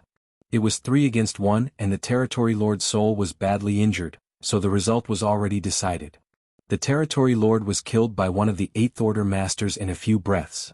At the same time, the drums signaling retreat echoed out as the human race army started slowly withdrawing. Meanwhile, Mo Nayi was already rushing towards Yang Kai with 4 other territory lords. Although Mo Nayi and the other territory lords had returned empty-handed last time, they were still responsible for keeping an eye on Yang Kai. They did not participate in the battle as their mission was only to kill Yang Kai. Once Yang Kai appeared, they rushed straight towards him. It did not matter whether they could succeed or not, they had to ensure that Yang Kai could not just run rampant. Yang Kai had also sensed their auras, which was why he didn't try to pursue the 2 injured territory lords despite having the ability to stop at least one of them. The Black Ink clan chased after the retreating human race army, with the soldiers of both races attacking each across the void, leaving blood and corpses littered everywhere. The Black Ink clan only retreated reluctantly when the profound Nether army reached the defense perimeter of their frontline camp. In the distance, fire was almost spewing out of the eyes of every territory lord. They could not wait to charge the human army, but owing to the home advantage the other side had, the Black Ink clan had no choice but to retreat. The result of this battle was unsatisfactory, as although they had killed many Black Ink clansmen, they only managed to kill 1 territory lord. The territory lord's strategy for dealing with Yang Kai's sneak attack might not completely guarantee their safety, but it could still greatly reduce their casualties. Although Yang Kai had injured 3 territory lords using his soul-rending thorns just like last time, he only managed to kill 1. Compared to losing 3 territory lords like last time, the loss of 1 territory lord was within acceptable range for the Black Ink clan. The human race thus entered another round of recuperation. After another 2 years, the human race army attacked for the 3rd time. After tasting success during their first attack, the profound Nether army would attack the Black Ink clan almost every 2 years, and basically the Black Ink clan would lose territory lords every time. Sometimes it was just 1 and sometimes 2. Only twice did all the territory lords targeted by Yang Kai manage to escape alive with heavy injuries. Luck was quite a big factor those 2 times as Mo Nayi and the 4 territory lords, who were responsible for keeping Yang Kai in check, happened to be nearby and had quickly arrived. Seeing that things were not looking good for him, Yang Kai did not stubbornly try to finish his targets. In any case, there was over a 50% chance that the territory lords hit by Yang Kai's soul-rending thorns would not escape death even with Mo Nayi and his team keeping a vigilant eye out for Yang Kai. In just a short span of 30 years, the human army had attacked over a dozen times and killed some 20 territory lords. Counting the territory lords who had died at Yang Kai's hands previously, the Black Ink clan had lost almost 30 innate territory lords in profound Nether territory alone. This was an enormous figure. The entire profound Nether territory had basically become the burial ground of the territory lords. The territory lords who were slumbering at the no-return pass to recuperate were now terrified of being sent to profound Nether territory as Yang Kai's name struck fear into the hearts of all of them. It wasn't that the Black Ink clan had no way to turn things around. The human race's attacks followed a very set pattern. They would basically attack once every 2 years. The Black Ink clan speculated that this was because the humans needed time to recuperate and reorganize, and also Yang Kai needed time to heal after using that strange attack. The territory lords were not afraid of the human army, they were only afraid of one person, Yang Kai. Therefore, after going through the same thing a few times, the Black Ink clan army relentlessly pursued the profound Nether army when they retreated, trying to take advantage of Yang Kai's injuries to deal a heavy blow to the enemy. However, the universe fragment where the humans' frontline camp was located had already become impregnable after decades of preparation. Thanks to various arrangements, the human race army was not completely helpless in facing this assault. This was especially true now that the human race also had evil purging divine spears in their arsenal. An 8th Order master could kill an innate territory lord with the help of evil purging divine spears if they got lucky. The Black Ink clan's desire to take down the frontline camp of the profound Nether army was no different from a fool's dream. The territory lords grew even angrier and more frustrated. Too many territory lords had died because of Yang Kai, but they had not been able to do anything about it. They could not catch him, much less kill him. It was as if the entire profound Nether territory had become his slaughterhouse. Every time he appeared, territory lords would fall prey to his spear. The only difference was whether it would be one or two. The Black Ink clan did have many innate territory lords, many more than the number of 8th Order masters, but they still could not bear this kind of loss. If this situation continued, it would not be long before they would lose profound nether territory to the human race. Chapter 5578, Attending the Meeting Alone. Inside a majestic meeting hall at the Black Ink clan's main camp, territory lords were convened, wearing solemn looks on their faces. The Black Ink clan in profound nether territory had been having a difficult time these last 3 decades. Compared to the other great territory battlefields, the Black Ink clan casualties in profound nether territory were simply astronomical, so much so that profound nether territory received about 30% of all reinforcements sent to the various great territories. It had to be brought to notice that the Black Ink clan currently occupied the vast majority of the 3,000 worlds and had abundant resources to use in their innumerable Black Ink nests to constantly spawn more Black Ink clansmen. A terrifying number of Black Ink clansmen were born every day, and all the members born would be sent to various battlefields like profound nether territory. Currently, the Black Ink clan and the human race were fighting in over a dozen great territory battlefields. Under normal circumstances, the Black Ink clan reinforcements would be evenly distributed among these great territories, but nothing was normal in profound nether territory. Things here were quite tense and the Black Ink clan had suffered enormous losses, so naturally more troops were sent here. It would have been alright if things were just limited to this, but the crux of the problem was that the Black Ink clan had lost nearly 30 territory lords here, which was by far the greatest loss the Black Ink clan had suffered in the entire war for the 3,000 worlds. And all of this was because of one person. The royal lord at the no-return pass had repeatedly summoned and reprimanded Six Arms, leaving the latter disgraced and aggrieved, but what could he do? He also wanted nothing more than to kill Yang Kai, but Yang Kai was cunning and treacherous as well as terrifyingly strong, so how was he supposed to accomplish this? Once, even Six Arms almost got himself killed at Yang Kai's hands as he had used himself as bait to lure the latter out. As expected, Yang Kai took the bait and attacked him, making a lightning-fast attack that was so overwhelming that even Six Arms couldn't defend himself. Had Yi and the others not saved him in a nick of time, Six Arms would have died then and there. Having personally stared death in the face, Six Arms was extremely fearful of Yang Kai. Now the 2-year countdown was rapidly reaching its end. The human race would definitely launch another attack within a month, and when they did, another territory lord or two would be killed. At this moment, all the territory lords had been convened in the hall to discuss how to deal with Yang Kai's sneak attacks. However, when Six Arms presented this question to them, the hall immediately sunk into silence. This exact same meeting had been convened many times over the past 3 decades. Every time the human race army attacked, Six Arms would gather all the territory lords to discuss possible countermeasures, but each meeting would end up with nothing accomplished. Watching every territory lord remain silent, Six Arms flew into rage. Are we really going to let him continue to run rampant? He's just one 8th Order human, yet none of you can think of any way to deal with him? The territory lords remained silent. If there really was a way, profound nether territory situation would not have been so gloomy all these years. The territory lords had racked their brains and tried all kinds of methods to deal with Yang Kai, but they were simply unable to stop him. No matter what kind of tactics they applied, all of them proved useless. One of the territory lords thoughtfully suggested, "I'm afraid only if Sir Royal Lord took action would it be possible to take down Yang Kai. We territory lords are not weak, but if he is determined to escape, we are all powerless to stop him." Many territory lords, especially Yi, nodded in agreement. All these years he had been targeting Yang Kai with 4 other territory lords. They had managed to stop him from killing others multiple times, but so what? He had still fled right under their noses.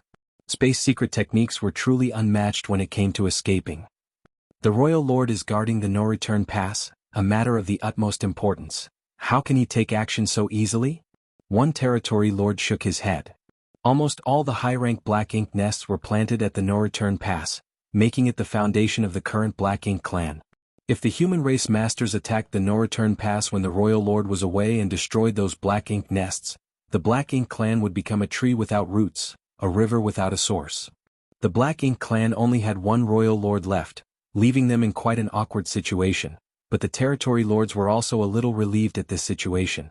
If at that time the last Royal Lord had not stayed behind to guard the no-return pass, he too would have died in the barren territory.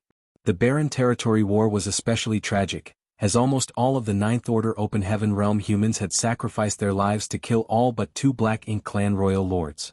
Every time the Territory Lords thought back to that battle, shivers would shoot up their spines. Even they were shaken by the ruthlessness the human race had displayed that day. Six Arms stated, coldly snorting, "It's impossible for the Royal Lord to act, so it is up to us to come up with another strategy." Though he dismissed this idea decisively, Six Arms could not help feeling some regret about it. It would not be a problem for the Royal Lord to take down Yang Kai, as no matter how great the latter was at escaping, so long as the Royal Lord attacked the profound Nether Army, Yang Kai would have no choice but to come to their aid. The Territory Lords remained silent. Six Arms blew his top again. "Is there really nothing we can do? Yang Kai is already so strong despite only being in the 8th Order. If he breaks through to the 9th Order someday, what will happen then?" Six Arms' roar echoed throughout the hall, causing the Territory Lords to look at each other, but they still remained silent. Emonayi suddenly stated, "If Sir Six Arms is worried about him advancing to the 9th Order, you need not be." Six Arms looked at him gloomily and asked, "What do you mean?" Emonayi explained, "According to the information I obtained from some Black Ink disciples, it is impossible for Yang Kai to advance to the 9th Order Open Heaven Realm. The human race's method of cultivation is very different from our Black Ink clans. Every human has their own innate limits, with their future achievements determined the moment they break through to the Open Heaven Realm." After pondering for a moment, Six Arms agreed with a nod, "I've heard a bit about this. So, is the 8th Order Open Heaven Realm Yang Kai's limit?" Emonayi nodded, "That's right. According to the Black Ink disciples, Yang Kai broke through to 5th Order Open Heaven Realm. Originally, his limit was the 7th Order, but after consuming something called a world fruit, he managed to increase that limit to the 8th Order. However, this is already his limit. It's impossible for him to break through to the 9th Order Open Heaven Realm." It had been many years since the Black Ink clan invaded the 3,000 worlds. So, the number of Black Ink disciples that corrupted was naturally not small, especially among the hunters who would accidentally run into large Black Ink armies or Territory Lords. The Black Ink clan liked to turn human cultivators into Black Ink disciples to make humans serve them, so there was now an abundance of Black Ink disciples out there. This was how they had gathered some of their current intelligence on the human race. Yang Kai was now a great threat to the Black Ink clan in profound Nether territory, so obviously Emonayi tried to find out more about him. Yang Kai's reputation had also spread far and wide in the human race. As such, his initial breakthrough to the 5th Order Open Heaven Realm and subsequent consumption of a world fruit was not a big secret. It was not surprising that Emonayi had been able to learn about this. Many Territory Lords looked gratified after hearing Emonayi's revelation. As a matter of fact, Six Arms was not the only one who was worried about Yang Kai advancing to the 9th Order Open Heaven Realm one day. The other Territory Lords were also worried about this. Yang Kai was already this strong when he was just in the 8th Order, so if he really broke through to the 9th Order, even a Royal Lord would find it hard to survive a conflict with him. If that really happened, how was the Black Ink clan supposed to survive? These Territory Lords were all afraid of being killed by Yang Kai. One of the Territory Lords stated solemnly, "Nothing is absolute. I heard that the human race has a way to break these innate shackles. As long as they can find open heaven pills produced by the universe furnace, they can break their limits." Emonayi nodded in agreement, "And that is indeed true, but that so-called universe furnace is an innate supreme treasure of the universe. It is ethereal and cannot be found even if one seeks it out. No one knows when or if it will appear. Moreover, even if this universe furnace did appear, why would we allow the human race to get their hands on it? The open heaven pills produced by the universe furnace might be useless to us, but we can't let the humans have them either." All the Territory Lords nodded. If that universe furnace really appeared, it would definitely set off a bloody storm. The Black Ink clan would never allow the humans to get their hands on it, no matter what price they had to pay. Six Arms tapped the armrest as he stated, "Let's not talk about this for now. Everyone should think of a way to contain Yang Kai. We're approaching the 2-year deadline, so the humans will surely invade again. You don't want another Territory Lord or two to die, right?" As soon as he brought this up, the Territory Lords immediately turned pale. Although there were quite a few Territory Lords present, who knew if they would be the unlucky one this time. Nonetheless, if they were really asked to find a way to suppress Yang Kai, they simply had no idea. Just as the Territory Lords were at a loss, a feudal lord suddenly rushed in and reported with a bewildered look on his face, "Sirs, there is something going on the human race's side." The territory lords turned pale as one of them hurriedly asked, "Is the human race attacking? Why is the human race moving so early? There should still be some time left." "Those bastards. I say we ignore Yang Kai entirely. If they can kill a territory lord, why can't we respond by killing their 8th Order masters?" The territory lords started shouting all at once, setting off 6 arms once again. Speaking of which, he felt quite aggrieved. In all the other great territory battlefields, the Black Ink clan basically held the initiative and were able to attack and retreat as they pleased. But profound Nether territory situation was the exact opposite. When had the Black Ink clan ever been worried about the human race attacking them? Saying it out loud would be a disgrace. Looking at the territory lords under him all but panicking, 6 arms suddenly felt tired. He looked at the feudal lord who had come to report and asked, "Is the human race really attacking?" The feudal lord replied, "The human race army is showing no signs of mobilization, but a human is approaching us. According to the scout's report, this person is suspected to be Yang Kai." The territory lords were all shocked. Amonayi anxiously asked, "Alone?" The feudal lord nodded, "There is only one person." What the hell are humans up to now? What is Yang Kai's planning? For the moment, Amonayi was unable to grasp the situation. No matter how strong Yang Kai was, it was foolish for him to come here alone. What's more, Yang Kai had proven himself to be both cunning and insidious, so he wouldn't do something as stupid as this without purpose. Of course, 6 arms also understood this and frowned for a moment before ordering, "Double the scouts monitoring the situation. Immediately report if anything happens." "Yes." The feudal lord accepted the order and left. Not long after, the scouts indeed sent a series of reports, further confirming the situation. The human race army was not attacking, but there were signs of large-scale mobilization. This was not surprising though, as the human race would basically attack once every 2 years, so the Black Ink clan was already used to this. A lone human was indeed approaching the Black Ink clan, and that person was none other than Yang Kai, who the territory lords feared. Furthermore, he seemed to be intentionally exposing his whereabouts. He didn't try to conceal himself at all along the way, and his speed wasn't fast either. Some Black Ink clan scouts were even closely monitoring him, but he made no move to kill them. This made the territory lords even more confused. What the hell is he planning? Is he just trying to taunt us? This human was simply too arrogant. Chapter 5579, Ceasefire. In the void, Yang Kai was flying towards the Black Ink clan's main camp at a leisurely pace. There were many Black Ink clan scouts hiding along the way, but these scouts were only at the level of feudal lords at best, so they were unable to hide themselves from his senses. Yang Kai was indeed unafraid of revealing himself, as he was not here to kill anyone, rather he was here to discuss some business with the territory lords. The human race army had attacked the Black Ink clan over a dozen times during the past 3 decades, killing some 30 territory lords, which was more than enough already. It was the right time for him to initiate his plan, as the sooner it was implemented, the better. Looking towards the depths of the void, he could vaguely see the Black Ink clan's main camp that was spread across a few universe worlds. He could not wait to slaughter all of them, and why would he not? But not only would this take a lot of time, even if he did manage to kill all the Black Ink clan troops in profound Nether territory, what would that really accomplish?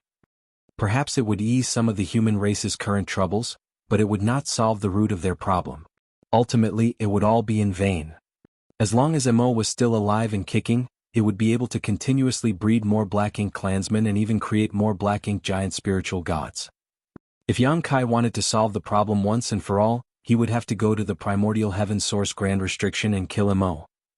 Of course, that was impossible to do with just an 8th order open heaven realm cultivation. Only by reaching the 9th order would this even become a remote possibility. There was only so much one man could do alone. The human race's future depended on the efforts of the entire younger generation. More and more Black Ink clan scouts started to gather around Yang Kai, and even Black Ink clan patrol teams were beginning to move around him, but because of his reputation, none of them dared to get too close. Nonetheless, Yang Kai kept moving forward. Chaos and confusion had already broken out in the Black Ink clan main camp. Yang Kai's act of venturing into the Black Ink clan's perimeter alone was extremely bewildering. Some territory lords believed it to be another one of the human race's schemes and that Yang Kai was just bait to attract their attention. They believed that the human race masters were lying in ambush somewhere, waiting for an opportunity to deliver a fatal blow. Some territory lords were clamoring that it was a rare opportunity, saying that the most important thing right now was to use all of the Black Ink clan's strength to kill Yang Kai. His death would definitely cripple the morale of the entire profound Nether Territory's human race army, leaving them vulnerable and giving the Black Ink clan an overwhelming advantage. Listening to their constant bickering and shouting, Six Arms finally couldn't help but roar, "Shut up!" The chaotic voices finally fell silent. Six Arms glanced around with a gloomy expression as his face turned dark and disgraced. The fact that 1/8 open human had sent so many territory lords of profound Nether Territory into utter panic had left him speechless. Although he knew that it was because many territory lords had died at this human's hands, his subordinates' behavior here had still disappointed him. After glancing around for a moment, Six Arms' gaze finally landed on Immortality as he asked, "What do you think the human race's plan is?" Although Six Arms and Immortality had not been on good terms these past few decades, Six Arms had to admit that Immortality was not only strong, but his mind was also sharp. Immortality replied, "The human race may not have any plan." Immortality's reply left the territory lord speechless. "What nonsense! What do you mean by no plan?" Six Arms' face turned black. He had lowered himself to ask for Immortality's opinion, but he had not expected the other party to give such an answer. Fortunately, Immortality quickly continued, "The human race army is showing signs of mobilization, but they haven't dispatched any troops yet. The scouts also haven't discovered any trace of other 8th Open Heaven Realm Masters moving, which means that Yang Kai really came alone. He didn't conceal his tracks either, so I think he didn't come here to start a war. Perhaps, he wants to discuss something with us?" "Discuss what?" Six Arms raised his brow.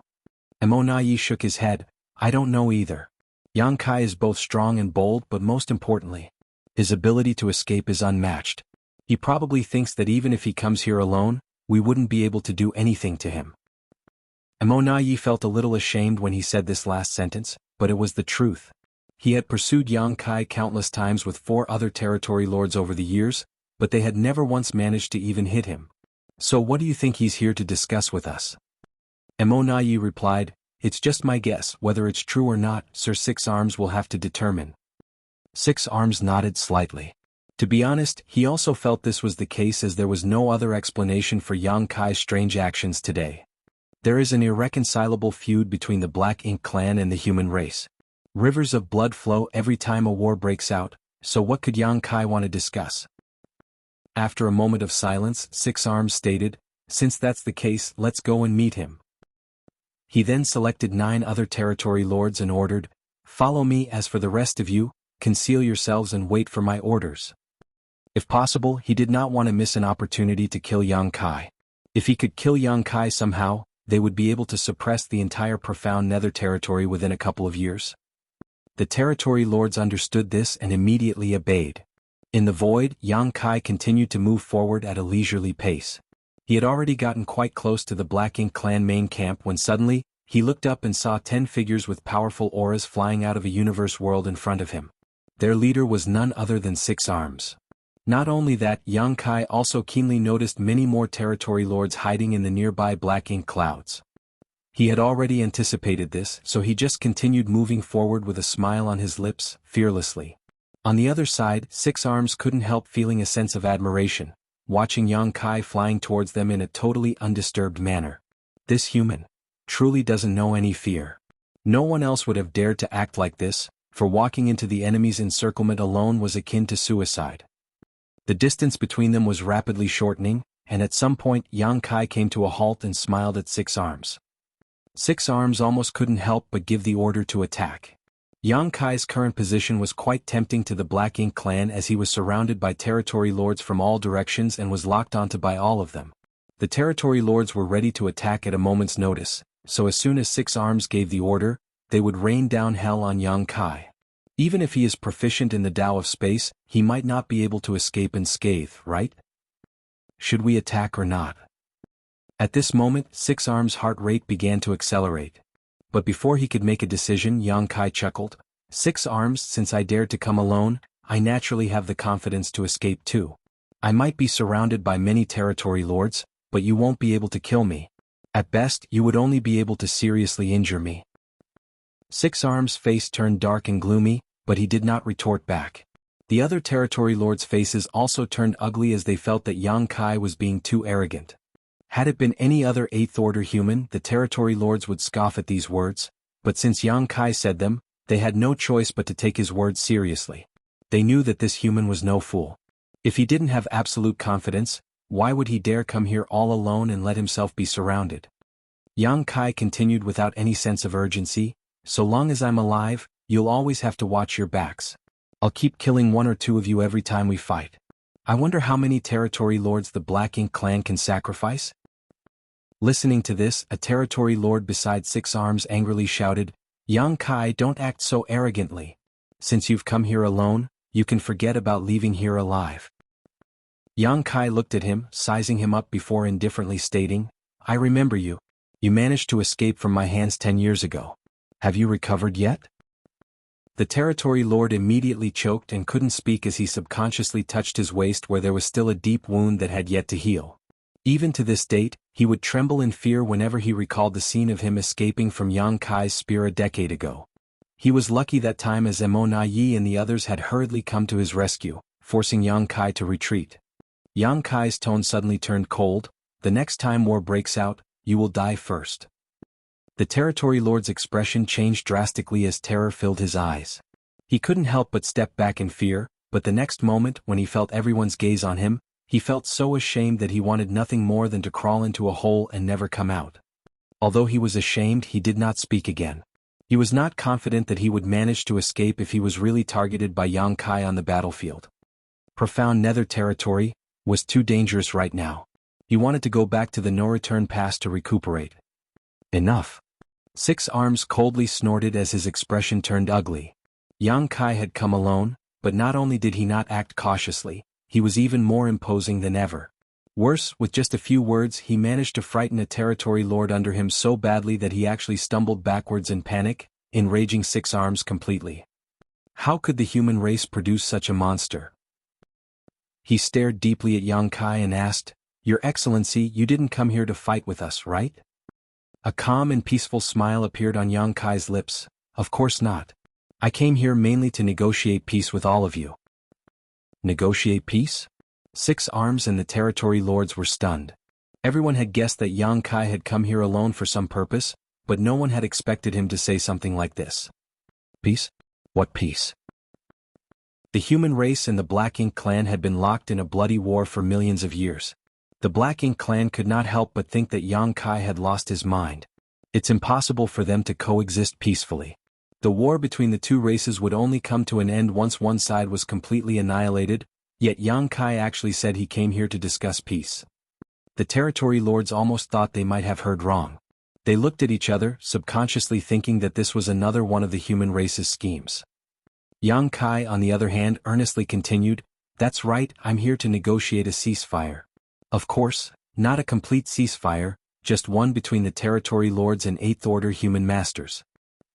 Yang Kai then let out a heavy sigh before continuing with a look of frustration. "My human race is suffering. We have lost countless people over these years. We even lost the 3,000 worlds.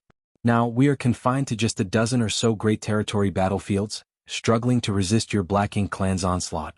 Not to mention other great territory battlefields, Profound Nether territory alone has suffered heavy casualties over these few decades of fighting. Every war would result in a river of blood flowing across the void and corpses piling up like mountains. Soldiers sacrifice their limbs and even their lives to block you all. My human race is really suffering deeply." Hearing his sorrowful overtures, Six Arms' face turned red with rage while all the other territory lords wore warped expressions. What nonsense is this bastard spewing? It might be the case for other great territory battlefields, but could the human race be suffering more than the Black Ink clan in Profound Nether territory? Indeed, the human race suffered casualties in every battle, but compared to the losses the Black Ink clan endured, the human race's casualties were insignificant. The Black Ink clan's casualties here were so high that 30% of all Black Ink clansmen spawned for battle were sent to Profound Nether territory just to maintain their lines. No less than 1 million Black Ink clan soldiers would die every time a war broke out here. Not only that, ever since Yang Kai arrived at Profound Nether territory, Some 30 territory lords had been slaughtered by him either directly or indirectly. Why is this guy speaking such drivel and in such a serious manner? Chapter 55-80 Tempted. The shamelessness. This was a new impression the territory lords had of Yang Kai. Usually, the strong cared a great deal for face, even the territory lords did, let alone the humans. So, with Yang Kai waxing so forlornly like this, the territory lords couldn't help but feel like their horizons had been broadened. Six Arms' expression became unsightly as he asked, "The human race and Black Ink clan have an irresolvable enmity. It's impossible for us to coexist in this universe, so why are you proposing an armistice?" He had a feeling that Yang Kai was up to something, so although Six Arms felt that the two races couldn't agree, he still wanted to ask. Yang Kai stopped lamenting and replied as a smile appeared on his lips, "I just said it's not a real ceasefire, only one limited to the Eighth Order Open Heaven Realm Masters and Territory Lords." Six Arms thoughtfully murmured, "You mean?" "It's very simple. From now on, your territory lords won't participate in the battle regardless of its scale, and the same goes for the Eighth Order Masters of my human race." The moment he stated this, the territory lords broke into an uproar. Even the territory lords who were concealing their auras and hiding in the nearby black ink clouds were shocked and accidentally exposed themselves. "Really?" one of the territory lords excitedly asked. Six Arms could not help but glare at that territory lord, who immediately shut up as shame filled his face. Nonetheless, Six Arms did not blame him. To be honest, even he was tempted by Yang Kai's proposal. Be that as it may, he warned himself that this was definitely one of the human race's schemes and he should not easily believe it. They had all experienced just how cunning and underhanded humans were. Six Arms stared deeply into Yang Kai's eyes, as if he wanted to see into the depths of his soul, and suspiciously asked, "What does your excellency mean?" Yang Kai replied, "I mean exactly what I said." Six Arms didn't say anything more. He couldn't understand what was going on, so he turned to Immortality to seek his opinion. Immortality too furrowed his brow, appearing to be deep in thought. Yang Kai added, "There is no need to be suspicious. I have sincerely come here to negotiate an armistice with you, and I feel that it's also a good proposition for the Black Ink clan. The Black Ink clan has lost almost 30 territory lords at my hands in profound nether territory over these years, yes? If you agree to this ceasefire, I will withdraw from the front lines too. Of course, the premise is that you and the other territory lords also uphold the conditions of the ceasefire." An ugly look immediately appeared on the face of the territory lords. The death of 30-odd territory lords in profound nether territory was a matter of great humiliation for them. By mentioning this, Yang Kai was simply rubbing salt into their wounds, which was truly infuriating. Nonetheless, it was the truth and they could not refute it. Seeing the territory lords remain silent, Yang Kai's smile slowly faded as his tone became dark and cold.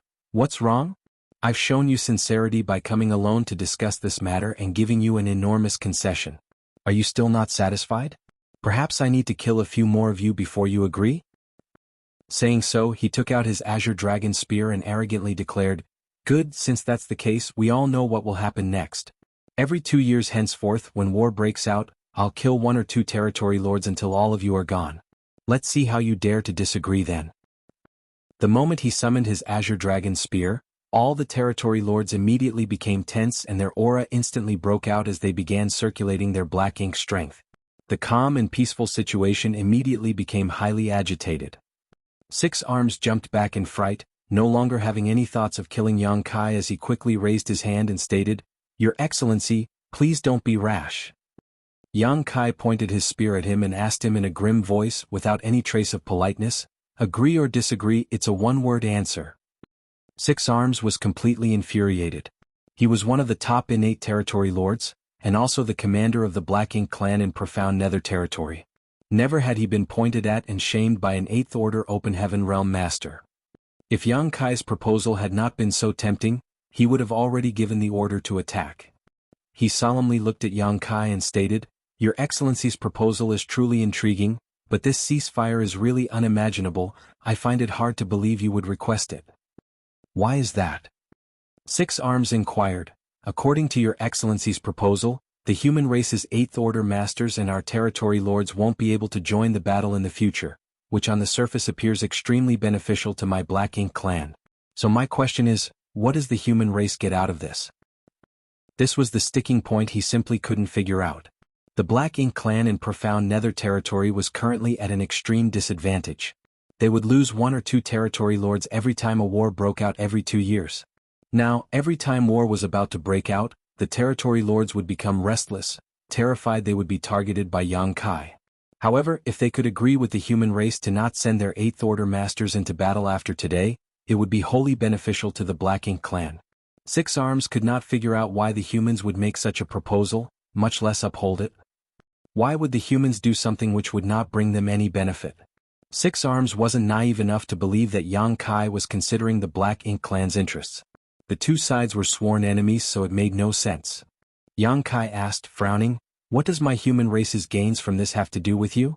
Why ask so many questions?" Six Arms solemnly stated, "If your excellency can't give us a satisfactory answer, we can only think that this is some type of sinister plot and we will have to move to capture your excellency here today." "Do you think you can?" Yang Kai sneered as he swept his gaze around arrogantly. Six Arms shouted, "Since you're here to discuss an armistice, show us real proof of your sincerity. Do you really think we territory lords are afraid of you?" Yang Kai pursed his lips in annoyance, obviously not wanting to explain himself, but in the end he still answered, "Fine, I suppose there's no harm in telling you. The reason I want to discuss an armistice with you is because I want to let my human race's soldiers rest. Although the 8th Order masters of my human race have not suffered any casualties over the past few decades, we have lost far too many below the 8th Order, and most of them died because they were caught up in the fights between the 8th Order masters and the territory lords. You might not care about the deaths of your weaker clansmen, but it is very different for my human race. Every human who dies was a loyal patriot of my human race. It would not have been an issue had they lost their lives while fighting the Black Ink clan. Even when masters on our level clash, it is more often those around us who suffer the consequences, dying pointless deaths. As the territory lords outnumber the 8th Order Open Heaven Realm masters, the 8th Order masters must go all out and have no ability to care about anything else around them. Even if other human soldiers get swept up in their battlefields, they can do nothing about it, which is not just heartbreaking but a costly loss. However, if there is a treaty which prevents the 8th Order masters and territory lords from joining the battle, then such situations won't happen again. It is for this reason I am here today to negotiate a ceasefire with you. Are you satisfied with this answer?" The group of territory lords glanced at each other, somewhat believing Yang Kai's words. The important thing was that Yang Kai was telling the truth. Low-rank soldiers of both races were caught up in the clash between the 8th Order masters and territory lords every time they fought, and many of them died as a result. The territory lords did not care about the deaths of low-rank Black Ink clansmen, but the deaths of so many human soldiers obviously troubled the 8th Order masters. Be that as it may, they could not hold back in the current environment. On top of that, the territory lords outnumbered the 8th Order masters, so the territory lords would often be able to slaughter their way into the midst of the human race army.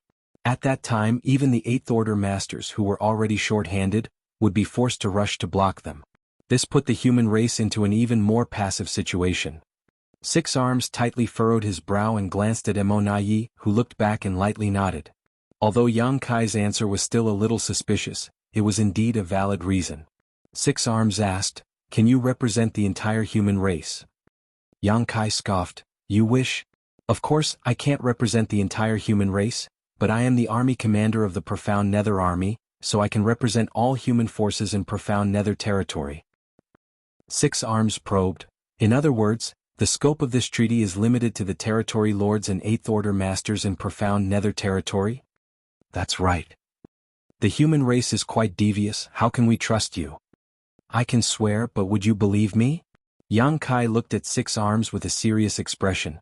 "Trust is built based on mutual understanding between two sides. No matter what I say, you won't believe me anyway, but the fact that I came alone is enough to show my sincerity. You will know whether I'm telling the truth or not after seeing how the human race acts in the future. From today on, the 8th Order masters of my human race will not take the initiative to take part in the war in Profound Nether territory. I hope that you territory lords can also abide by the agreement. Of course, you can also not abide by it, but I will kill anyone who dares to do so. Don't think that you'll be safe if you go into hiding. Even if you scurry back to the no-return pass, I can still go there, kill you, then escape." The territory lord's expressions immediately became ugly as this was a naked threat. "I've said what I came to say, farewell." Yang Kai put away the Azure Dragon spear, turned around and left without caring whether the territory lords agreed or not. The group of territory lords stared at Six Arms, seeking an answer from him. Six Arms, on the other hand, appeared to be struggling as to what to do. Only when Yang Kai had truly left did the territory lords break the encirclement, while Six Arms heaved a long sigh of relief as a sense of exhaustion hit him. Just now, he was almost unable to hold himself back from giving the order to attack Yang Kai. If he gave the order, this so-called peace treaty would have naturally been broken, and the profound Nether army would have undoubtedly retaliated. The reason why he didn't give the order was because he wasn't confident he could take Yang Kai down here, as the latter was just too calm. Six Arms was not the only territory lord who let out a sigh of relief. It had to be said that many territory lords were tempted to accept Yang Kai's so-called peace treaty. If they could reach an agreement with the human race that the Eighth Order Masters and territory lords would not partake in the battle here any longer, then they would have nothing to worry about in the future. Over the past few decades, every time the human race army attacked, it would cause the territory lords extreme anxiety. No one knew which territory lord would become Yang Kai's target. Only when Yang Kai really made his move could they finally put their pounding hearts to rest. When Six Arms saw the expressions on the territory lords' faces, he became a little depressed. These territory lords of profound Nether territory had been thoroughly traumatized by Yang Kai and likely would never recover. He then turned to Yi and asked, "What do you think?" Yi confirmed, frowning, "Does Sir Six Arms mean the peace treaty or?" "Naturally, the peace treaty. It's a good deal." Yi replied, "Although I doubt we understand all its implications and I don't think the human race will be so kind, if they abide by the agreement, it will be a good thing for us territory lords." Six Arms nodded slightly in agreement. "I think so too, I'm just afraid that the humans have some hidden agenda that we're still unaware of." Yi added with a smile, "The territory lords are the most important targets in profound Nether territory, and since Yang Kai is willing to give up the opportunity to kill us to negotiate, it's not surprising that he has some ulterior motive. It also feels that the reason he gave is lacking." "For the consideration of the human race soldiers, huh?" Six Arms understood. Yi agreed with a nod, and although many of the human race's soldiers have died at the hands of the territory lords over the years, giving up on killing territory lords for the sake of those weaker human soldiers is very foolish. Perhaps, there is some greater motivation we haven't guessed yet. Chapter 5581 The Human Race Must Train. Although he realized that Yang Kai was hiding something, Yi couldn't figure it out. When Yang Kai returned to the human race's main camp, all the Eighth Order Masters happened to be waiting for him. Yang Kai raised his head and nodded lightly to the crowd. "It's settled. From now on, the Eighth Order Masters and the territory lords will not be allowed to participate in further battles." Yang Kai had discussed the treaty with the Eighth Order Masters before heading out. Some were against it, some were puzzled, but none of them endorsed it. The human race had the upper hand in profound Nether territory. Everyone believed that they should be taking revenge, especially when Yang Kai could kill one or two territory lords in every battle. The territory lords had suffered heavy losses over these past 30 years, but not a single Eighth Order Master from the human race had fallen. If this continued, the human race's advantage would grow bigger and bigger. The Eighth Order Masters could already imagine flattening the Black Ink clan army in profound Nether territory after a few more centuries. As such, no one had expected that Yang Kai would actually want to make a peace treaty with the Black Ink clan in these circumstances, especially since this treaty was only limited to the Eighth Order Masters and territory lords, which was equivalent to the human race giving up their greatest advantage. Nonetheless, Yang Kai eventually convinced them. The human race must train its soldiers. The human race happened to have many good seedlings who had advanced directly to the 6th and 7th Order Open Heaven realm thanks to the Star Boundary World Tree clone's feedback. These seedlings had high hopes of reaching the 8th or 9th Order Open Heaven realm in the future. So, if they could grow, it would greatly alleviate or even reverse the decline of the human race. Many of the geniuses who had advanced to the 6th Order Open Heaven realm had entered the battlefield right away, but those who had broken through straight to the 7th Order were regarded as precious treasures by every cave heaven and paradise. They were hidden away where they were given a large amount of resources. They were painstakingly cultivating in seclusion, hoping to break through to the 9th Order Open Heaven realm as soon as possible and lead the human race out of this predicament. Even Hua Qingxi of High Heaven Palace had hidden 200 such elites. But was it possible to cultivate to the 9th Order Open Heaven realm in seclusion? If it was really that easy to advance to the Ninth Order Open Heaven realm, the human race wouldn't only have had 100 or so old ancestors at its peak. Even if someone somehow managed to advance to the Ninth Order Open Heaven realm like this, they would be like a flower in a greenhouse that had never experienced true winds and rains. As such, their strength would be doubtful. Yang Kai only managed to reach his current heights because he had forged his way through mountains of corpses and seas of blood. The same was true for every Eighth Order master present today. As such, the human race needed to temper their troops.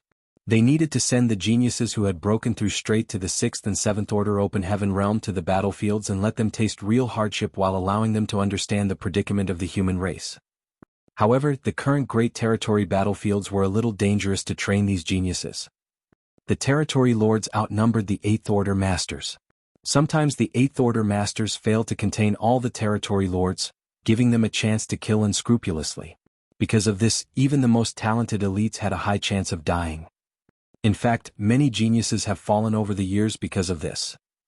Losing the geniuses who had advanced straight to the Sixth Order Open Heaven realm was one thing, but losing even just one who had advanced straight to the Seventh Order Open Heaven realm would be quite heartbreaking. The purpose of training them was to make them stronger, not to let them die in vain.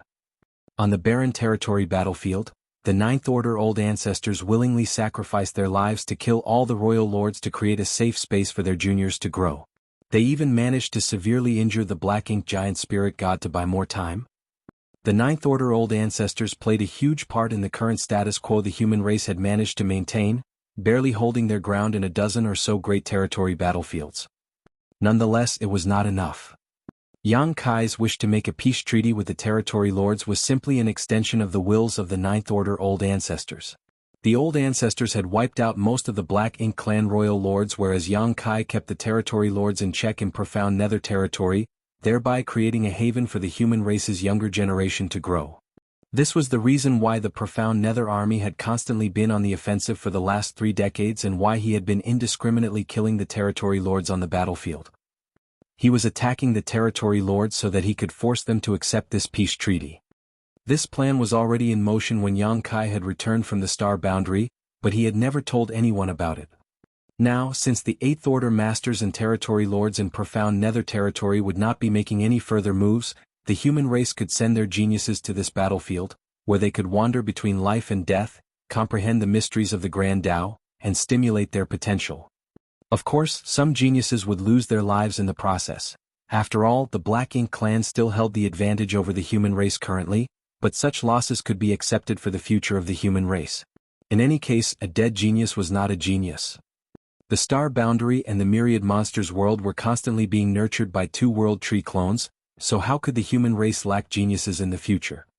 Of course, by doing this, the profound Nether army had tied themselves up and let the Territory Lords of profound Nether territory gain an immediate advantage. From now on, they no longer had to worry about being ambushed by Yang Kai in battle. Be that as it may, this war was not just Yang Kai's war alone, it was a struggle the entire human race had to participate in as it concerned its very survival. No matter how strong Yang Kai was, he could not end it alone. He had advanced straight to the Fifth Order Open Heaven realm and then consumed a mid-rank world fruit, which allowed him to have a foundation of the Sixth Order Open Heaven realm. Owing to this, his current cultivation of the Eighth Order Open Heaven realm was his limit. It would be next to impossible for him to advance to the Ninth Order Open Heaven realm without the appropriate opportunity. The current him could kill a Territory Lord with the help of his soul-rending thorns, but if he was up against a Royal Lord, he would have no choice but to flee. In the future, the Black Ink Clan would not be lacking Territory Lords and Royal Lords. After thousands of years, when the advantages created by the Ninth Order old ancestors were completely gone, what would the human race do? What the human race lacked was peak Eighth Order Masters who could kill innate Territory Lords, and Ninth Order Masters who would fight neck and neck with Royal Lords in the future. All of this depended on the effort and growth of the young geniuses. As such, Yang Kai had to make arrangements while he still had some deterrence against the Territory Lords. Yang Kai's reasoning had convinced the Eighth Order Masters of profound Nether army. Many Eighth Order Masters even felt ashamed after the discussions came to a close. They only saw the current success of the profound Nether army and failed to look further into the future. Every time war broke out, the Black Ink Clan was unable to lift their heads, and the Territory Lords would be in complete panic. Only a few people could see that the current advantage of the profound Nether army was nothing more than a reflection of the moon in the water. The human race's advantage would slowly fade away and eventually disappear with time. When this matter was reported to the Supreme Headquarters, they promptly agreed to the arrangements of the profound Nether army. They even deliberately turned profound Nether territory into a testing site. However, the profound Nether army had also made preparations to launch an all-out attack when Yang Kai went to negotiate the treaty. The moment the territory lords made a move on Yang Kai, the profound Nether army would definitely charge out to attack. Fortunately, Yang Kai's negotiation went extremely smoothly. The territory lords also did not take advantage of the fact that Yang Kai was alone to try to attack him. Yang Kai's calmness made the territory lords doubt whether they could kill him or not. Furthermore, the treaty was also quite tempting to the territory lords. Because of these points, Yang Kai was able to safely return. After hearing from Yang Kai that the matter was settled, Yang Lai shouted as a look of disbelief took over his face, "Don't the territory lords have any balls?" Wei Junyang smiled, "It's not that they don't have any balls, it's more like they are too afraid of being killed." 30 territory lords had lost their lives at Yang Kai's hands over the past 30 years, so who wouldn't be afraid? Only because of Yang Kai was this possible. If it were anyone else, even if it was Xiang Shan, the territory lords would have swarmed him. If one couldn't exert this level of deterrence, they would only be courting death if they went into the enemy's den alone. Then doesn't it mean that we won't have to do anything in profound Nether territory in the future? Stated an 8th Order master, frowning, "This is going to be boring." Yang Lai rolled his eyes and stated, "We can go support the other great territory battlefields." "I'm afraid that's not possible." Yang Kai shook his head, "Although we have made a treaty, profound Nether territory still needs 8th Order masters to act as deterrents. Firstly, it would be hard to ensure that the Black Ink clan don't go back on their word without sufficient 8th Order masters present. The Black Ink clan cannot be trusted. We may have agreed to a peace treaty, but if they found an opportunity to devastate our army, they would definitely take it despite the risks. For that matter, I want to establish 10 forward outposts in profound Nether territory, which will require everyone here to oversee them." "Forward outposts?" an 8th Order master asked curiously. Yang Kai explained, "Since we're going to be training our soldiers, a large-scale army strategy will no longer be suitable. In the future, the confrontation between the human race and Black Ink clan soldiers in profound Nether territory will probably only happen on a small scale. Profound Nether territory is quite large, so we'll be building forward outposts as places where our soldiers can rest and heal." The 8th Order masters immediately understood after hearing this. Wei Junyang agreed with this plan, nodding, "You're right, these outposts can also provide a certain degree of security to our soldiers." "That's right. Training is one thing, but we still need to minimize our losses. 10 outposts could roughly cover the entire profound Nether territory. Even if each forward outpost only needed 3 8th Order masters to oversee it, that would still be 30 8th Order masters. Because of this, the 8th Order masters of the profound Nether army could not easily withdraw, so Yang Lai's request to go support the other great territory battlefields was simply a fantasy. "Sir is quite thoughtful," Wei Junyang nodded. "If none of you have any objections, then let's start immediately. You can discuss the location of the 10 forward outposts among yourselves, there's no need to consult me." The 8th Order masters glanced at each other, none of them having any objections. They were already used to Yang Kai acting like an arm-flinging shopkeeper. Basically, the profound Nether army's affairs had been managed by Wei Junyang, Kong Qingda, and the others all these years. Yang Kai was only in charge of a general plan, not the details or implementation. Soon, the profound Nether army began moving. Hundreds of thousands of soldiers were divided and sent out in various directions in units of 2 or 3 divisions each. The Black Ink clan instantly got the news and sent out scouts to investigate. When the scouts sent back their reports, 6 Arms and the others were shocked to discover that the human race was establishing numerous outposts in another profound Nether territory, each one overseen by several 8th Order masters. Although Yang Kai had come to discuss a peace treaty with them, the territory lords did not completely believe him. No one could guarantee that this was not a scheme of the human race.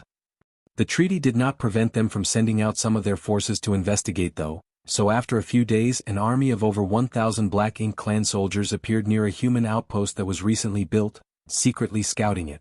However, their whereabouts were soon discovered and they were pursued by several human squads. Although they had suffered heavy casualties, they were not completely wiped out. The Black Ink clan kept testing the waters multiple times over the next few months.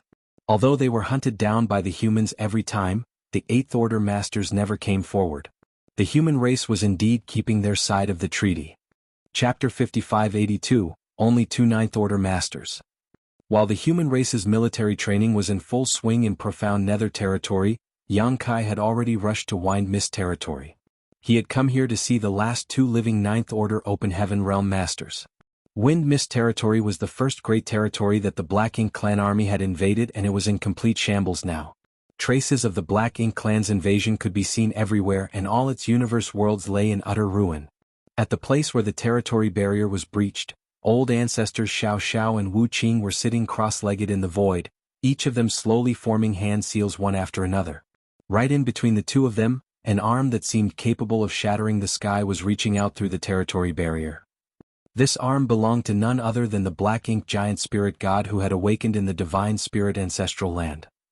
When the Black Ink Giant Spirit God was awakened, he had rushed straight to the barren territory from the Divine Spirit Ancestral Land. Resisting the fierce attacks of the human race masters, he reached the weak point of the territory barrier and smashed it with a single punch, thrusting its arm through two great territories. Since then, the passage between the barren territory and Wind Mist territory had been forced completely open. The Black Ink clan army, which was locked in a fierce battle with the human race in the barren territory, passed through this broken territory barrier and flooded into Wind Mist territory. Ever since, the Black Ink clan's invasion became unstoppable. Soon after that incident, the vast majority of the Ninth Order Old Ancestors sacrificed themselves to open up an opportunity for the next generation of the human race, exterminating all but two of the Black Ink clan royal lords and severely wounding this Black Ink Giant Spirit God. The surviving Xiao Xiao and Wu Qing led the human race army out of the barren territory and ordered the remnants to split up and go to the various great territories to preside over a mass evacuation and migration of the human race's cultivators. As for the two of them, they rushed straight to Wind Mist territory and restrained the Black Ink Giant Spirit God with a joint secret technique, taking advantage of the fact that the Black Ink Giant Spirit God had to keep its arm in place to ensure the territory barrier remained open. In the blink of an eye, nearly 100 years had passed. Xiao Xiao and Wu Qing had managed to restrain the Black Ink Giant Spirit God all these years, but that also trapped them in Wind Mist territory. If the human race still had the help of these two Ninth Order Masters, the situation in the great territory battlefields would not have been nearly as tense as it was now. When Yang Kai arrived at this place and laid eyes on that thick and enormous arm, his expression still changed even if it was not his first time seeing it. The Black Ink Giant Spirit God was simply too powerful. As for Mo, who was able to create the Black Ink Giant Spirit Gods, Yang Kai was simply unable to gauge its true depths. The arm was currently tightly bound by numerous chains. If one looked closely, one would discover that these chains were actually manifested from innumerable complex runes. Obviously, these chains were the manifestation of the secret technique executed by the two Ninth Order Old Ancestors. Initially, Yang Kai thought that there would be many Black Ink clansmen here monitoring the situation, or worse, attacking the two old ancestors, but after arriving he realized that he was mistaken. There was not a single Black Ink clansman here. This left him quite puzzled. Logically speaking, since the Black Ink Giant Spirit God was so powerful, the Black Ink clan's top priority should be helping him escape. In order to help him escape, attacking the two Ninth Order Masters was the fastest solution. The reason Xiao Xiao and Wu Qing were able to restrain this Black Ink Giant Spirit God was not because they were stronger, but because they had certain advantages on their side. The Black Ink Giant Spirit God had shoved its arm through a territory barrier, meaning its main body was in one great territory, while its fist and forearm were in another. This had allowed the Black Ink clan army to pass through this opening, but it also helped Xiao Xiao and Wu Qing to shackle the Black Ink Giant Spirit God. While the two old ancestors could use their full strength, the Black Ink Giant Spirit God could only exert a fraction of it, as most of its strength was used to keep the passage open. If it weren't for this, the Black Ink Giant Spirit God would have broken free long ago. In the past, a dozen old ancestors had needed to join forces to resist a single heavily injured Black Ink Giant Spirit God, and even then they were barely a match. Now that the human race only had two Ninth Order Masters remaining, how could they possibly restrain it? Sensing Yang Kai's aura, old ancestor Xiao Xiao opened her eyes and asked in surprise, "Why are you here?" Yang Kai respectfully bowed, "Greetings, old ancestors." He was quite familiar with old ancestor Xiao Xiao. As for Wu Qing, Yang Kai had met him when he went to Yinyang Pass, but he was not that close to him. Wu Qing nodded slightly in response. Yang Kai then answered, I came to see the two old ancestors. Is there anything I can help you with? Old ancestor Xiao Xiao shook her head. It's all right, you can't help us in this matter. How is the human race doing recently? The two perennially remained in wind mist territory and had no contact with the outside world. Although Xiang Shan had come here twice, he could not remain for long. The last time he had come was some 3 or 4 decades ago, and the great territory battlefields happened to be in dire straits at that time. Yang Kai replied, the situation is still relatively stable for the time being. Although the fighting never ceases, it will not be easy for the Black Ink clan to defeat the human race. In addition, this junior is highly valued by the Supreme Headquarters and has been appointed as Army Commander of the Profound Nether Army. Old Ancestor Xiao Xiao nodded, you deserve it. Suddenly, a smile appeared on her lips as she asked, since you are overseeing Profound Nether territory, the Black Ink clan there must be having a difficult time, right? Yang Kai thought for a moment before replying, Junior has negotiated a peace treaty with them. Xiao Xiao was taken aback by this revelation. A peace treaty? Wu Qing, who had been quietly listening to their conversation, also frowned and asked, what treaty? The human race must train. Yang Kai explained his thoughts, to which old ancestor Xiao Xiao and Wu Qing repeatedly nodded in agreement. You've considered it carefully. In fact, when Xiang Shan first came here he also mentioned this matter, Wu Qing thoughtfully stated. This time, it was Yang Kai's turn to be surprised. Sir Xiang was also considering signing a peace treaty? Wu Qing shook his head in response and explained, he didn't say anything about a treaty, he was just worried about the future of the human race. He said that the good seedlings who had been hidden away might not be of much use in the future. However, he didn't have any solution to this problem. You on the other hand have already taken a step ahead of him. Good work. Yang Kai immediately understood something that had puzzled him. It was no wonder the Supreme Headquarters quickly agreed when he reported the matter of treaty to them. Apparently, Xiang Shan had long considered this issue and had been searching for a solution all this time. Thinking about it, it was impossible for a prudent and far-sighted man like Xiang Shan to just focus on the present. The Black Ink clan actually agreed? Old ancestor Xiao Xiao was a bit puzzled. After killing enough of them to leave them terrified and traumatized, they naturally agreed, Yang Kai calmly stated. Wu Qing and old ancestor Xiao Xiao glanced at each other, secretly wondering just how many of the territory lord had died at his hand for them to be this afraid. Boy, you are quite arrogant for your age. Suddenly, a voice rang out in their ears. This voice seemed to be coming from an extremely faraway place, and yet it also seemed someone was whispering in their ears. Obviously, it was the Black Ink giant spirit god who was speaking. Yang Kai could not be bothered with it though and simply looked at the two Ninth Order masters and continued, the situation in Profound Nether territory has stabilized for the time being, but if we want to train the next generation up, a single great territory may not be enough. This junior is planning on patronizing the other great territory battlefields in the future to open up a few more training grounds. Wu Qing agreed with a nod, good, but we still need to leave a few as they are. When those brats advance to the Eighth Order, they will need to fight with the territory lords to stimulate their growth. This junior had the same idea. The Black Ink giant spirit god spoke again, Brat, why must your human race keep struggling so strenuously? Now that Song and the others have all fallen, the universe is destined to belong to my Black Ink clan. The day the Supreme One breaks free will be the day all submit to us. Yang Kai frowned and thought for a moment before activating the great sun and moon marks, creating an enormous ball of purifying light that shot straight towards that thick arm. The ball of pure light immediately disintegrated the lingering Black Ink strength and the Black Ink giant spirit god could not help but let out a groan, but he still continued, if you submit to this Supreme One now, I can guarantee on the behalf of the entire Black Ink clan that we won't corrupt you with Black Ink strength and will allow you to retain your sentience. Yang Kai remained silent for a moment before creating another massive ball of purifying light. In any case, he now had a lot of yellow and blue crystals. Even if he ran out of them, he could still go to the chaotic dead territory and ask Big Brother Huang and Big Sister Lan for more. The Black Ink giant spirit god groaned again and shut its mouth. It had finally discovered that the dog that bit him didn't bark. Yang Kai simply had no intention of communicating with it. If it continued to blabber on, Yang Kai would definitely just use that purifying light again. Although it would not hurt its foundation, the dissipation of its strength was extremely discomforting. This thing seems to be full of energy. Can the two old ancestors restrain it? Yang Kai worriedly asked. Wu Qing replied with a smile, if it decides to escape, the two of us won't be able to stop it. Many things had become clear to them over the past century. Yang Kai immediately became worried. Then what should we do? If this black ink giant spirit god really managed to escape, the human race would not be able to resist him. Even if Fu Guang came out of seclusion and teamed up with old ancestor Xiao Xiao and Wu Qing, they still would not be its opponents. Don't worry, old ancestor Xiao Xiao reassured.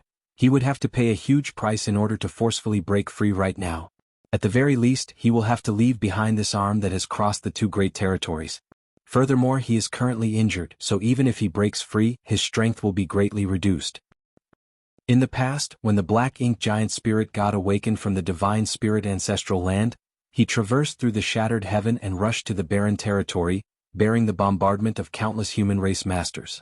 No matter how powerful he was still injured at that time, and to break the territory barrier, he had no choice but to pay a certain price.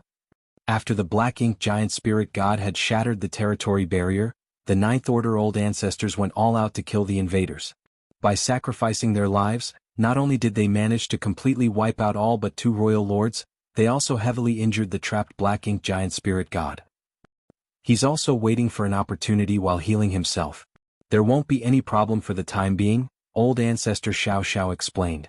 Yang Kai nodded in response, feeling much more relieved. Only now did he understand why the Black Ink clan had not sent troops to attack the two human race old ancestors. Even if they helped the Black Ink giant spirit god in escaping, he would still need time to heal himself. On the other hand, this way the top masters of both races could still restrain each other. Fu Guang was still recuperating in the dragon pool, and it would probably take him hundreds or even over 1,000 years before he could leave. Once he came out of seclusion, he could come and help old ancestor Xiao Xiao and Wu Qing, making it safer. What troubled Yang Kai was that he didn't know where Ada had gone. It had been so many years, but he was still nowhere to be found. Logically speaking, now that the Black Ink clan had invaded the 3,000 worlds and countless universe worlds had died, Ada should have appeared by now. Yang Kai suspected that this guy was fast asleep in some remote great territory, which would make it all but impossible to find him without an exhaustive search. Old ancestors, you don't need to worry about the matters of the human race, us juniors will handle them. Old ancestor Xiao Xiao nodded, do your best but don't feel too pressured. We old fogies have failed to live up to their expectations and forced the burden onto all of you. Yang Kai shook his head. Do you need anything? Do you have enough supplies? Wu Qing replied, you can leave us just a few supplies, we don't need that much right now. Yang Kai immediately took out some provisions and placed them into a space ring before handing them to Wu Qing. He then bowed again and bid his goodbye. This junior will take his leave. Go on, old ancestor Xiao Xiao nodded.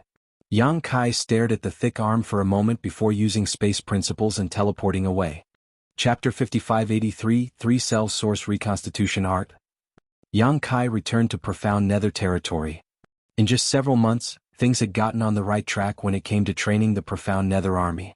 Based on Yang Kai's initial plan, they had managed to build 10 forward outposts which served as resting places for the human soldiers. Every forward outpost was guarded by at least 3 Eighth Order masters to ensure its safety. During this period, the profound nether army had broken up and scattered around the territory. On the other hand, the Black Ink clan had repeatedly tested the waters and confirmed that the Eighth Order masters indeed wouldn't make a move, allowing them to finally set their minds at ease. Now, no large-scale battles were occurring in the entire profound nether territory, though the number and intensity of smaller conflicts had soared. Since the human soldiers had scattered around, the Black Ink clan soldiers had to follow suit. The soldiers of both races now clashed and killed each other in every corner of this territory. In every great battle in the past, the fights between the Eighth Order masters and territory lords were the focal point as well as the key to determining victory or defeat. However, after the peace deal, the Eighth Order masters and territory lords abstained from taking part in any kind of fighting. Now, the Seventh Order masters and feudal lords took center stage. The squads, led by Seventh Order squad leaders, went all out to destroy the enemy, while some powerful feudal lords now rose up to lead their subordinates to slaughter the humans. Inside his palace, Yang Kai had started cultivating in seclusion. It hadn't been a long time since he ascended to the Eighth Order in the Great Sea Celestial Phenomenon, As such, there was still much room for improvement in the 8th Order realm for him. Nevertheless, to increase his strength quickly, he had to actually sit and cultivate hard. He had been traveling around everywhere for the past 100 years, never having a chance to focus on his cultivation. This was another reason he was eager to secure a peace deal with the Black Ink clan. The need to train the next generation of human soldiers was the primary reason, but Yang Kai also needed such an environment so he could enter retreat to cultivate. The 8th Order was indeed his limit, but he was far from being at the peak of this realm. Right now he needed to use soul-rending thorns to swiftly kill innate territory lords, but if he managed to reach the peak of the 8th Order, he had the confidence to pull off the same feat without the help of soul-rending thorns. The accumulation process in the 8th Order was extremely long. Fortunately, Yang Kai had a World Tree clone. The reason Duan Hong Chen and the others could rapidly increase their cultivation was that they had the Star Boundary's help. They were great emperors acknowledged by the Star Boundary's will. As such, the abundance of heritage in the Star Boundary could be absorbed by them so they could cultivate far more swiftly. The great emperors of the Star Boundary had gained massive benefits by sharing the benefits of a World Tree clone between them, but Yang Kai had a World Tree clone all to himself in his small universe. He wasn't short on any resources either. What he needed was a stable, safe place to cultivate. While the human soldiers were training, Yang Kai had to cultivate hard as well. Hence, he had no choice but to secure a peace deal with the territory lords. Yang Kai had one more reason to secure a stable environment for himself. For a long time he would probably fall into a weakened state. He had no idea how frail he would become, but he was certain that his strength would be significantly weakened. As such, he had to force the territory lords off the battlefield before he could carry out his plan with peace of mind. Yang Kai ordered that unless it was a critical matter, no one was to disturb him, and then he set up multiple layers of restrictions around his cultivation chamber to ensure he was not interrupted. A large amount of resources were stored in his space ring so that he could use them at any moment. It had come to a point in his cultivation where consuming open heaven pills to cultivate was far too inefficient. Hence, he had to refine 7th Order or even 8th Order sets of resources. Having said that, even though he had loads of resources, Yang Kai only had a small amount of 8th Order ones. The resources he possessed were mostly in the 6th Order and 7th Order. All the same, the resources were more than enough. In the past, no one could ever squander resources to cultivate like him. After all, even though the cave heavens and paradises had a large reserve of 5-element resources, high-order yin and yang element materials were still extremely rare. On the other hand, Yang Kai had countless yellow and blue crystals, so yin and yang materials were the least of his concerns. On the contrary, it was a lack of high-order 5-element resources which restricted his lavish consumption. Yang Kai hadn't been able to cultivate with uninterrupted focus for a long time, so as a massive amount of resources were consumed by him, he could sense the heritage of his small universe gradually increasing. This kind of noticeable growth was quite gratifying. While cultivating, he also diverted some of his attention to monitor the entire Void continent, for he had to look for a suitable carrier to carry out his next plan. Before Yang Kai parted ways with Wu Kuang outside the Primordial Heaven Source Grand Restriction, the latter had taught him a method that would help him break through to the 9th Order. It was a kind of secret art created by Shi back when he was alive. Song and the others each had different talents, and among them Shi was skillful in the formulation of secret arts and techniques. Evidence of this was he was the one who created the astonishing heaven-devouring battle law. In modern times, some 50% of all secret arts and techniques that the human race had inherited had traces of Shi's influence. As such, this method passed down from him was extremely precious. However, even though Shi had worked out this secret art, he had done so after the Primordial Heaven Source Grand Restriction was established. No one had cultivated the method before, so no one could be certain if it was even feasible at all. All the same, Yang Kai didn't mind giving it a try as the 8th Order was the limit in his lifetime. Giving a dead horse medicine can't harm it after all. This couldn't be helped. There was no doubt that as an 8th Order master, he could charge around profound nether territory and slaughter innate territory lords. However, what would happen a few thousand years from now? By then, there would be new royal lords in the Black Ink clan and new 9th Order masters in the human race. As an 8th Order master, how useful would he be then? Any random royal lord would be able to kill him with ease when that time came. Yang Kai wanted to secure a place for himself in the future when battling powerful enemies. It wasn't like he could just sit back and pin all his hopes on the next generation. For that reason, he longed to become a 9th Order master. It would be wonderful if this method worked, but even if it didn't, there was no harm in giving it a shot. The three-cell source reconstitution art was the method that Sure had come up with. Strictly speaking, it wasn't a secret art, it was more of a secret technique that was supposed to make up for the deficiencies in the open heaven realm method that had been passed down from the late ancient era.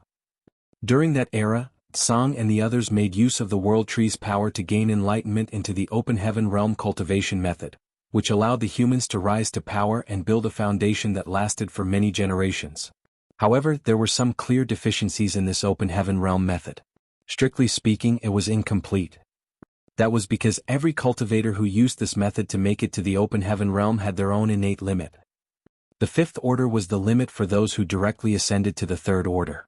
Similarly, the sixth order and the ninth order were respectively the limits for those who directly made it to the fourth order and seventh order.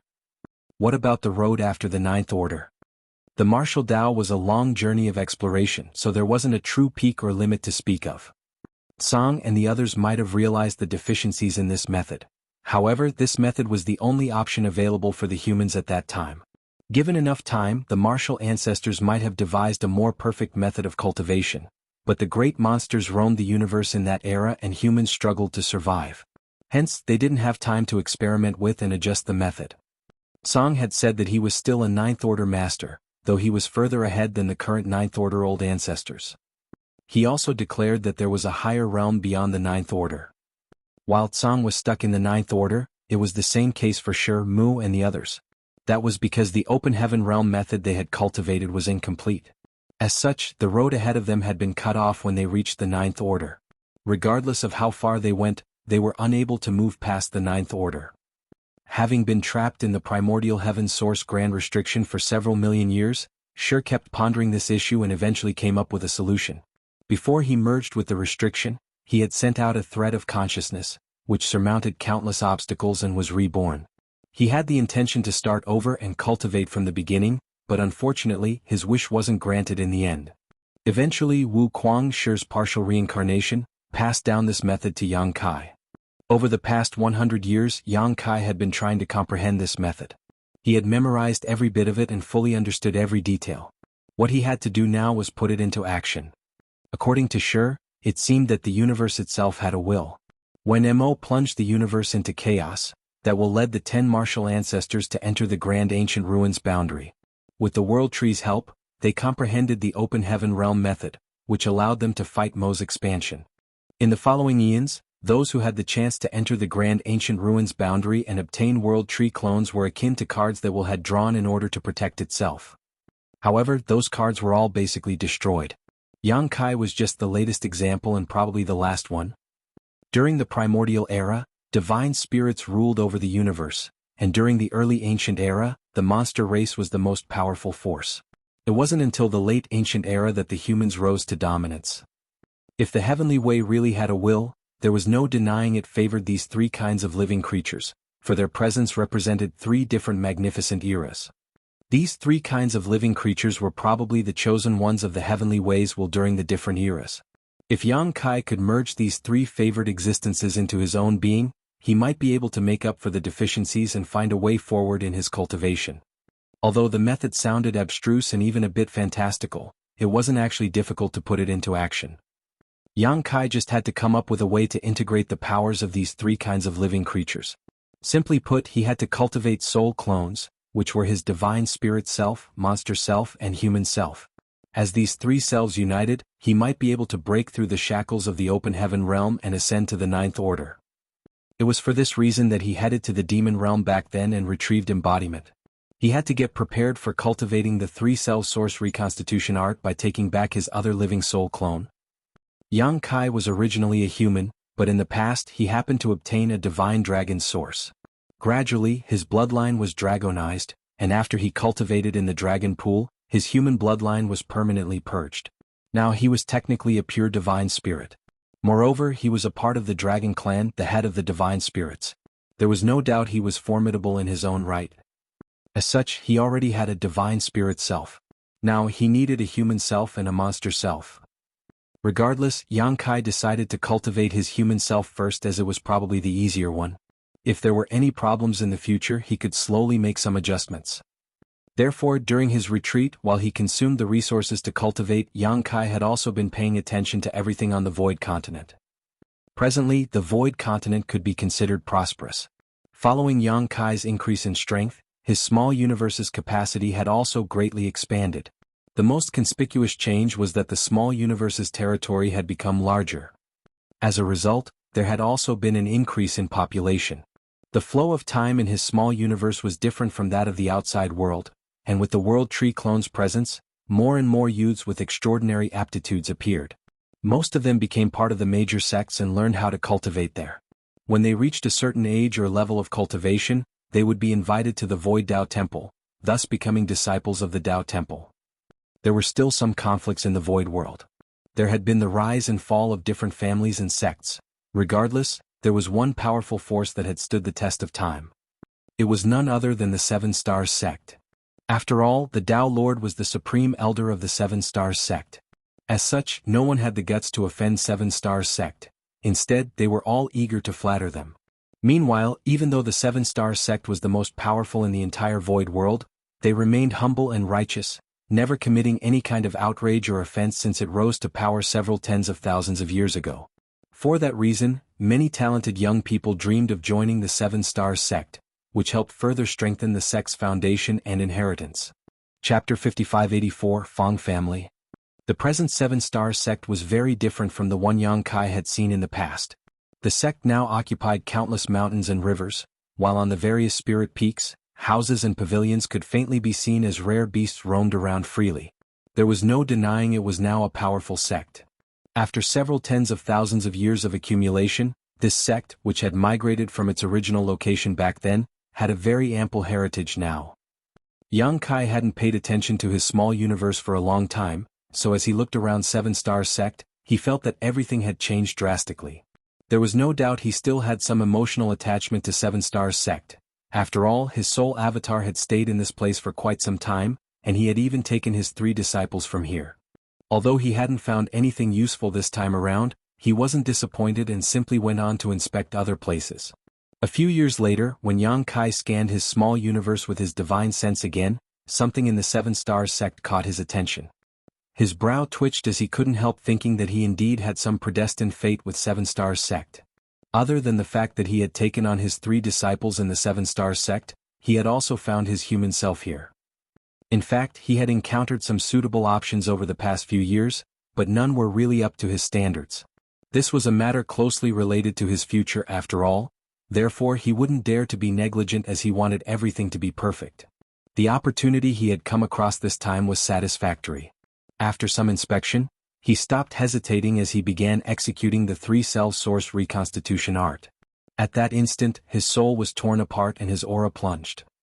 When he used soul-rending thorns to kill innate territory lords, Yang Kai also tore his soul apart. By powering the soul-rending thorns with a portion of his soul essence, he not only destroyed the enemy, but also harmed himself. However, that feeling of being torn apart was quite different from the present one. As he activated the 3-cell source reconstitution art now, Yang Kai felt as if he was slicing himself in half. If not for the fact that he had activated soul-rending thorns many times before, this kind of extreme pain would have made him pass out directly. The method that Sure had come up with was intriguing, to say the least. It would be worth it if it was useful, but if it turned out to be useless, all this pain and suffering would be for nothing. As his soul was ripped apart, Yang Kai not only became frail, but he also realized that he had become listless and dazed. His forehead felt scorching as though he had come down with fever. Now he couldn't even use half of his full strength. If he were to fight an innate territory lord in such a condition, he would undoubtedly die. He tried to pull himself together as he used the secret technique to wrap his soul fission with layers of seals.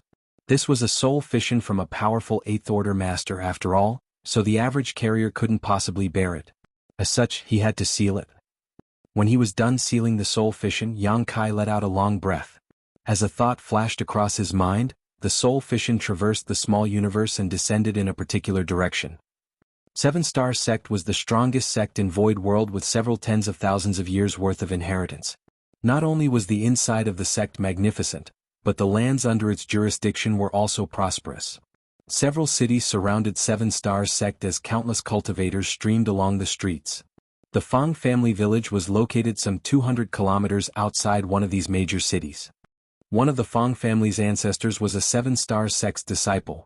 However, his aptitude was weak as he had only managed to make it to the Dao Source realm. He passed away 1,000 years ago. Over the past 1,000 years, the Fang family had some members who had aptitude for cultivation, but none of them were very talented. As such, they couldn't restore their family's former glory. Now, most people on the Void Continent aspired to be cultivators, and there were a lot who had outstanding aptitudes. Nevertheless, rarely would anyone be considered a prodigy. Fortunately, the present cultivation environment was much better than it used to be several tens of thousands of years ago. As long as one wasn't completely crippled, they would have some cultivation talent in them. Having said that, while talent was important, one's own hard work and will to improve were still the key to achieving success. The patriarch of the Fang family, Fang Yubai, was not such a person. His cultivation was weak as he was only in the true element boundary. This kind of cultivation was unremarkable on the Void Continent. All the same, he wasn't an ambitious person. As time passed, he was no longer as hot-blooded as when he was younger, and more than 10 years ago he married a woman, and had been living off the heritage he inherited from his ancestors ever since. His wife, Jianghu, was even weaker than him as she was only in the separation and reunion boundary. With that said, she was a wise and demure woman. The married couple lived a harmonious life far away from any kind of conflict. There was no doubt they were happy and carefree. That was also how most people on the Void Continent lived. Those heaven-defying geniuses and masters who could fly through the sky were far removed from most people's lives. Nevertheless, Fang Yubai had been in a terrible mood recently.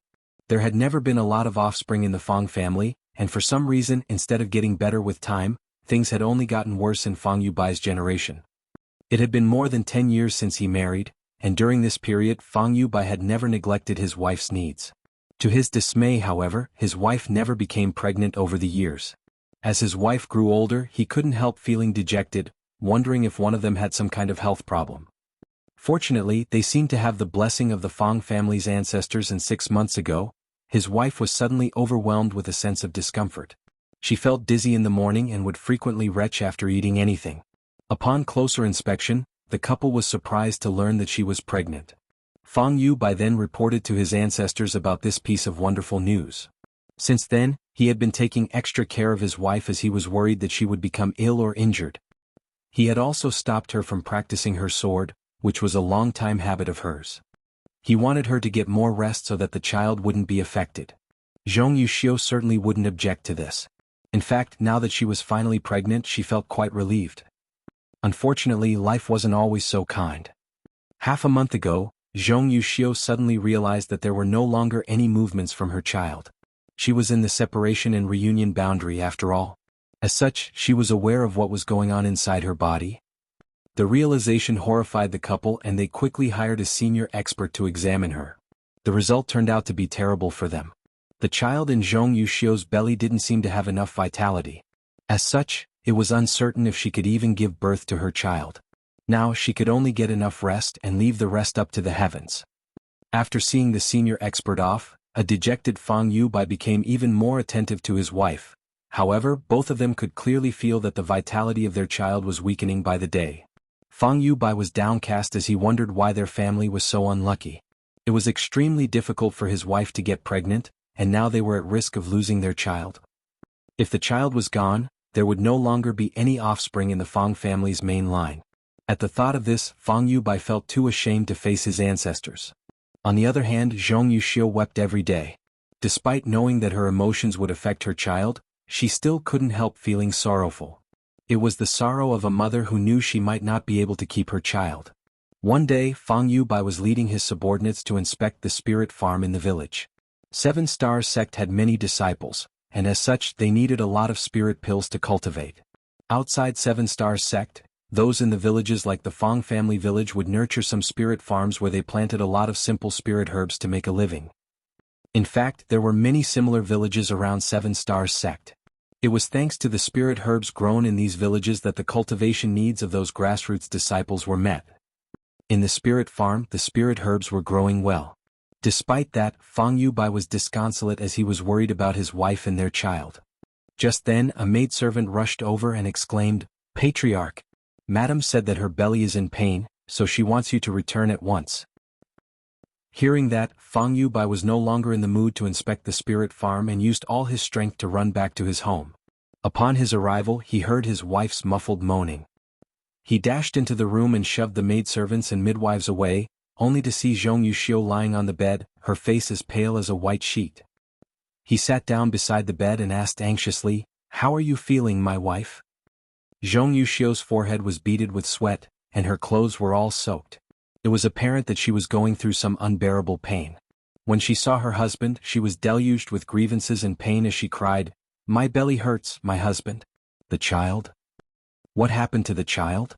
Fang Yubai's face turned ashen. "There hasn't been any movement from the child for half a day," Zhong Yuxiu wailed. A 6-month-old fetus should have been very active in mother's belly, and although the child didn't have enough vitality, it would still occasionally make some movements and kick his mother. Now that there hadn't been any movement for half a day though, it was apparent that things had taken a turn for the worse. As if struck by lightning, Fang Yubai was rooted to the spot. He couldn't help but lament that their family didn't have the heavens' blessings. His wife was finally pregnant with a child, but she didn't have a chance to give birth to it. Fang Yubai had been working hard all his life, and although he couldn't be considered a philanthropist, he had never done anything wicked. He wondered why he was so unlucky. All of a sudden a maidservant yelped, "Ah, blood." Fang Yubai looked down and saw that blood was indeed streaming out of his wife's lower body. The bed had been dyed red. "Madam has passed out," the maidservant exclaimed again. A terrified Fang Yubai called out, "My wife." The room descended into a mess. The turn of events caught Fang Yubai off guard as he had no idea what to do. "Gotcha?" A sudden loud clap of thunder shocked everyone in the room. The thunder was different from the ones they had heard in the past as it continued for a long time. The instant the thunder was heard, the entire sky lit up. A bolt of lightning streaked across the sky as though trying to tear it apart. "Thunder on a clear day," one of the midwives muttered under her breath. One had to know that the weather was lovely today with not a cloud in sight. It was obviously not normal for a clap of thunder to sound all of a sudden. Fang Yubai almost went mad. The Fang family members had been good people for generations. However, he couldn't even produce a single heir, which was downright miserable. He wondered if the heavens were also mourning for him. Presently he was at a loss as he had no idea what he should do if the child was indeed dead. After all, he had never experienced such an incident before, so it was only natural that he didn't know how to deal with it. The maidservants and the midwives were also flustered and uncertain about what they should do. While they were despondent, a thud was heard all of a sudden. Initially, Fang Yubai didn't pay attention to it as he only wailed in sorrow. However, when he heard the same kind of thud for the second time, he realized something was off. He quickly kept quiet and glanced at his wife's belly in shock. Chapter 5585 Fang Tianci. If Fang Yubai wasn't mistaken, the sound was coming from his wife's belly. Although he wasn't powerful, he was in the true element boundary at the very least. He could hear sounds that the mortals were unable to hear. Furthermore, he was very familiar with this kind of sound. When the child was still fine back then, he would always lean his head against his wife's belly to listen to the child's movements. The thudding sounds were the child's heartbeat. "Shush," he suddenly ordered. Instantly, the maidservants and midwives stopped weeping and kept their mouths shut. Seated beside the bed, Fang Yubai observed his wife. He wasn't sure if it was just an illusion, but he believed that some of the color had been restored to his wife's originally pale face. "Dong?" Another gentle thud was heard from his wife's belly. Fang Yubai trembled and leaned in close to his wife before pressing his ear against her belly, waiting anxiously. "Dong dong dong dong." The weak heartbeat was a sign that the child in the belly had been brought back to life. Although the heartbeat was initially in a mess, it gradually began pounding normally. Fang Yubai even had a feeling that the heartbeat was stronger than what he had heard in the past. All of a sudden, his wife's belly swelled a little. Fang Yubai instantly felt that someone kicked him through the flesh. Even though the kick was gentle, he almost jumped in shock. "Ah." He widened his eyes in disbelief as he quickly took his wife's wrist and examined her pulse. A moment later, tears started streaming down his face. "Thank the heavens." The maidservants and midwives looked at each other as they had no idea what was going on. 1 hour later, Zhong Yuxiu slowly regained her senses, and the moment she opened her eyes, she saw Fang Yubai beside the bed. "You're finally awake, my wife?" Fang Yubai was pleasantly surprised. Although he had examined his wife and confirmed that she was fine, it wasn't until she awakened that he breathed a sigh of relief. A dazed Zhong Yuxiu stared at her husband as her mind gradually became clear. Tears slid down from her reddened eyes as she asked, "What happened to the child, my husband?" Despite knowing that her child was probably gone for good, she still couldn't help asking her husband about it to get a definitive answer. Fang Yubai patted the back of her hand and replied with a smile, "Don't worry, my wife. The child is fine." Zhong Yuxiu didn't believe him as she cried, "There's no need to console me, my husband. I'm able to accept the truth." Hearing that, Fang Yubai couldn't help smiling, "I'm not trying to console you. The child is really fine. You're a cultivator too. If you don't believe me, you can examine yourself." Realizing that her husband wasn't pulling her leg, Zhong Yuxiu doubtfully activated her power and carefully examined her body. What she discovered astounded her. Not only was the child in her belly indeed fine, but she could also feel that the child's vitality was far stronger than before. What's going on?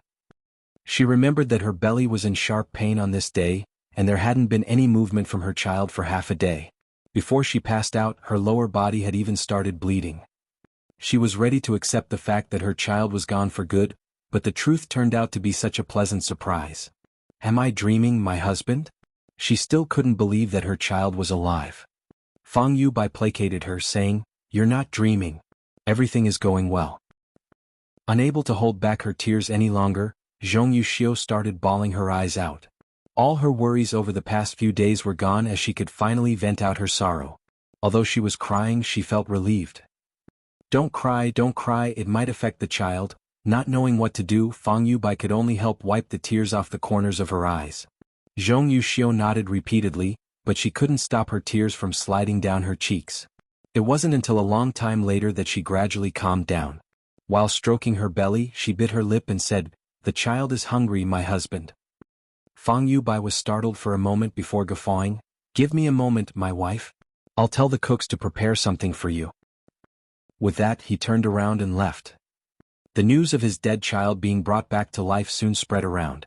It was also said that lightning struck on a clear day when it happened, which was an unusual phenomenon. Soon, everyone heard about this incident.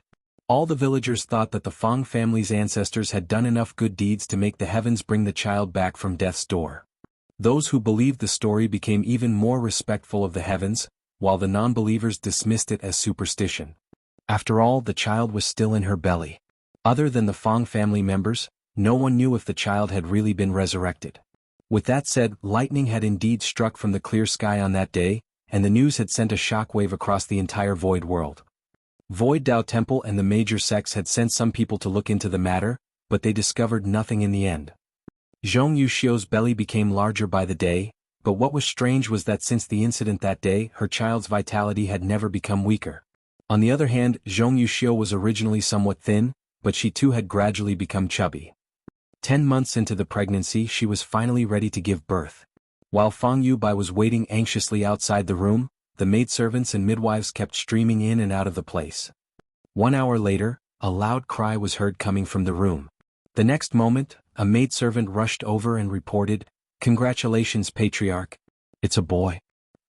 At this point, Fang Yubai's face was covered in tears, for he finally had an heir. There was a new young master in the Fang family, and his name was Fang Tianci. Fang Yubai felt that the child was given to them by the heavens. If not for the heavens having mercy on them that day, the child would have passed away. Since he only had a single child in his old age, Fang Yubai doted on him. Although the Fang family couldn't be considered wealthy, the patriarch was still quite generous to his child. If the average child had been doted on like this since a young age, he would probably grow up to be a willful person. However, Fang Tianci turned out to be well-mannered. Despite growing up in a rich family, he had never done anything that harmed others' interests. Moreover, he was an intelligent and genial person. As such, the villagers in the Fang family village were quite fond of him. As time passed, the child grew up to be a young man. Fang Yubai wanted him to join the Seven Stars sect, so he had been trying to build a foundation for him by teaching him some simple cultivation methods since the latter was a young boy. However, much to his chagrin, even though his child was intelligent, he didn't seem to be a talented cultivator.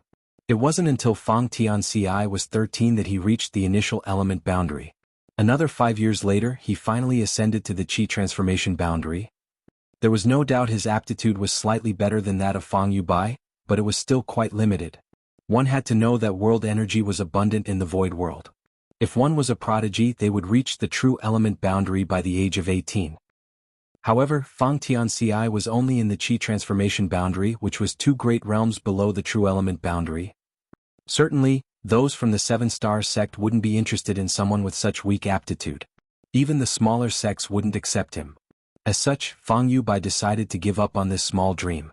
He was lucky enough to have a child, so demanding him to have a good aptitude for cultivation was downright greedy.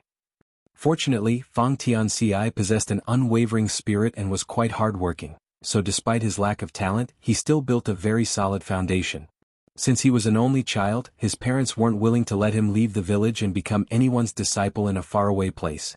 As such, they decided to just teach him at home. Time went by slowly. Fang Yubai and his wife were now old and frail. Their cultivation was weak, so they couldn't enjoy a long life. With the abundance of world energy in the void world, even mortals who had never cultivated before could live past 100 years, but there would still come a day when they passed away. Despite being cultivators, the married couple could only live for slightly longer than that. They increasingly felt that they didn't have much energy left, and their days were surely numbered.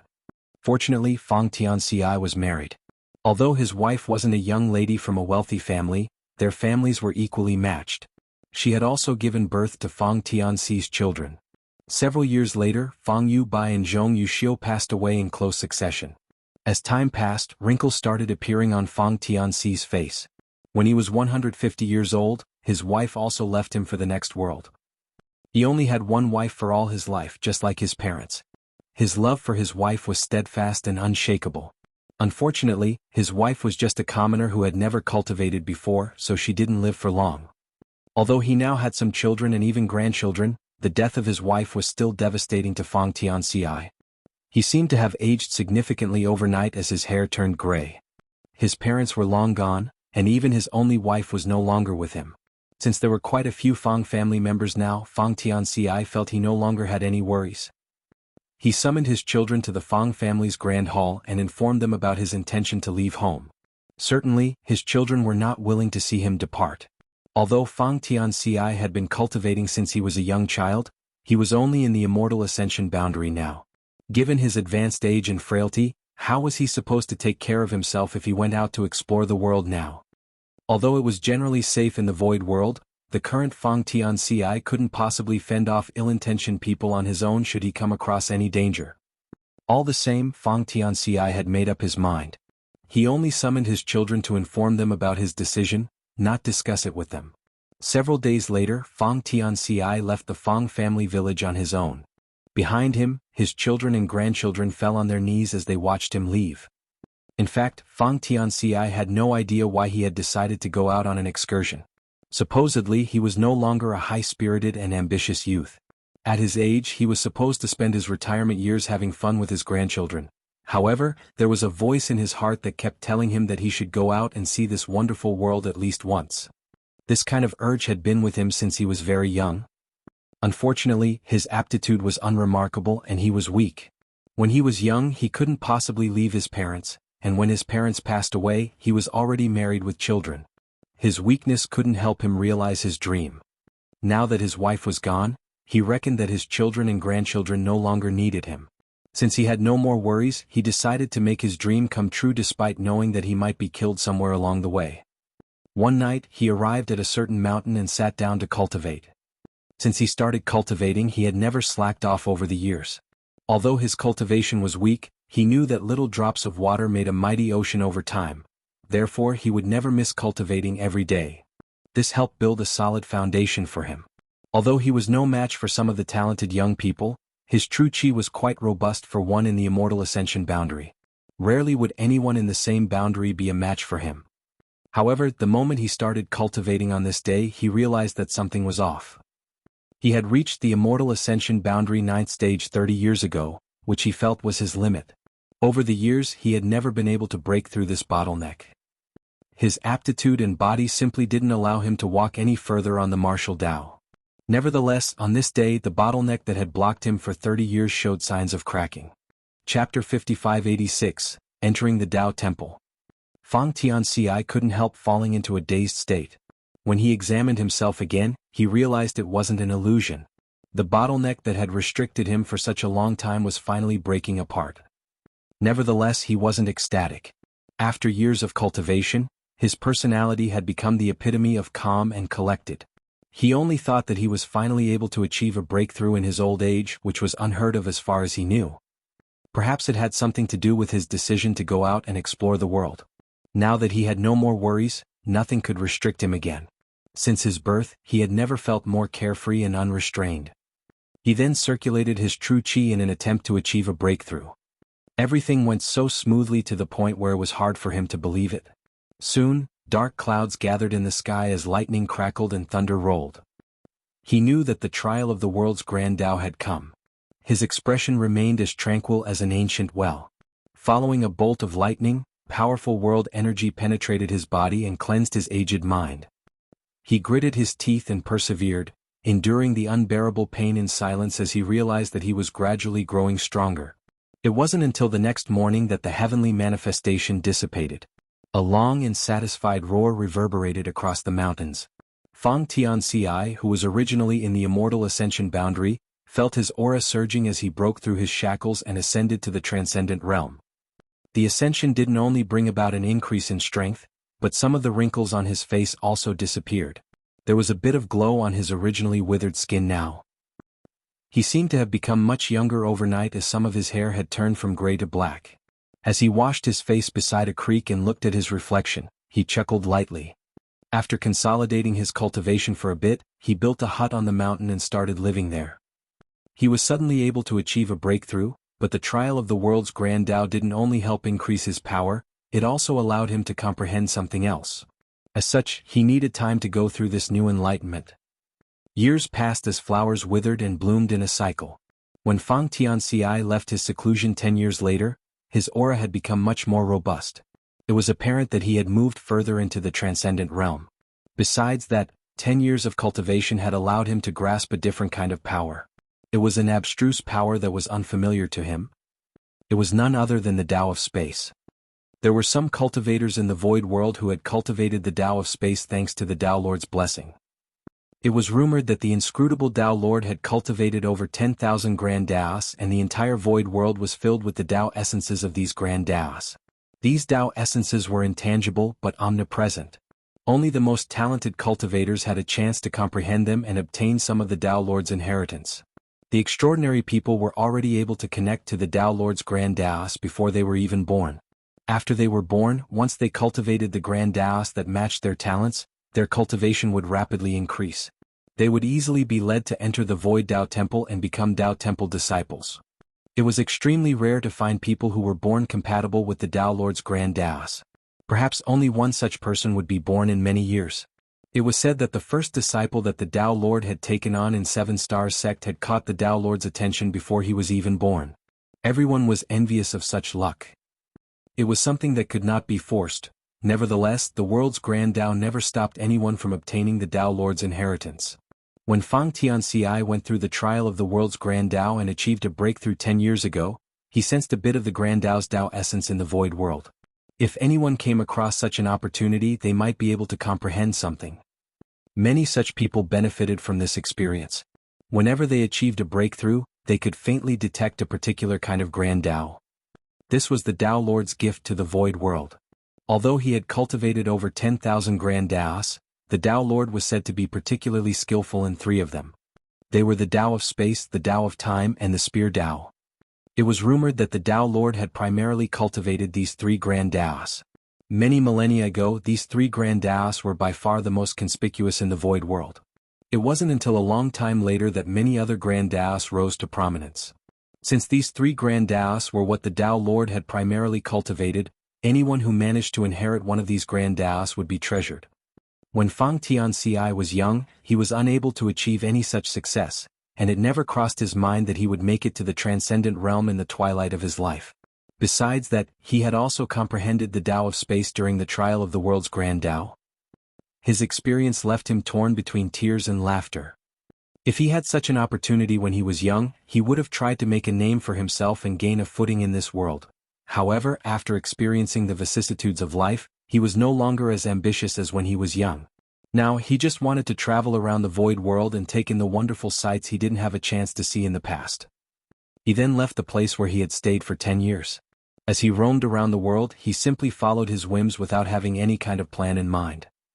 Perhaps it was because he had severed ties with his past, he felt different now. After leaving the Fang family village, Fang Tianci could finally chase his dreams and live the kind of life he had always wanted. Wherever he went, he stood up for the weak and vanquished evil. When he arrived at any sect, he would spend some time discussing the martial Tao with their cultivators. There were some occasions where he fell into danger. He was once hunted down by powerful monster beasts through the mountains. Other times, he had been dragged into plots and besieged by disciples of sects. Fortunately, as his mastery of the Tao of space improved, he could always find a way to preserve his life. These dangerous encounters didn't hold him back or dampen his spirits. Instead, they only made him stronger. He soon became a famous figure. Despite having cultivated for 150 years, he was still only in the immortal ascension boundary back then. The story of such an ordinary cultivator achieving a breakthrough and becoming powerful sent a shockwave across the world. There had never been a lack of ambitious but ordinary people in the Void Continent, so when they heard about Fang Tianxi's story, many had the misconception that they too could pull off a similar feat. To some extent, Fang Tianxi's story had propelled many ordinary cultivators to work harder. Nevertheless, only a small number of them could really break through their shackles like he had. 30 years later, Fang Tianci ascended to the Saint Realm from the Transcendent Realm. He went through a world trial again, but this time he gained enlightenment into the Tao of Time. 50 years later, he made it to the Saint King Realm and comprehended the Spear Tao. Every time he broke through to the next great realm, Fang Tianci would gain massive benefits. Even his appearance had become increasingly younger. When he left the Fang family village, he was old and frail, but after traveling around the world for 100 years, he now looked like a middle-aged man. While others grew older with time, he seemed to become younger. His experiences gave him a unique type of charm, and by now his story had become quite famous.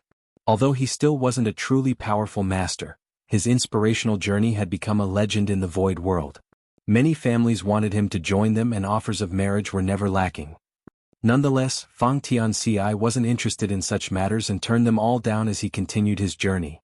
Over the years he made many good friends, but none of them could keep him company for long. Sometimes he would feel lonely, but he reasoned that this was the price he had to pay for chasing the martial Tao.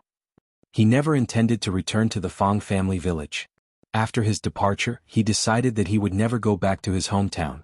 Since he had left behind some offspring, he had no more worries. As such, he could bid farewell to his past without regrets. Compared to the talented geniuses, his cultivation speed couldn't be considered rapid. However, his progress was stable, and he was able to build a solid foundation in every realm.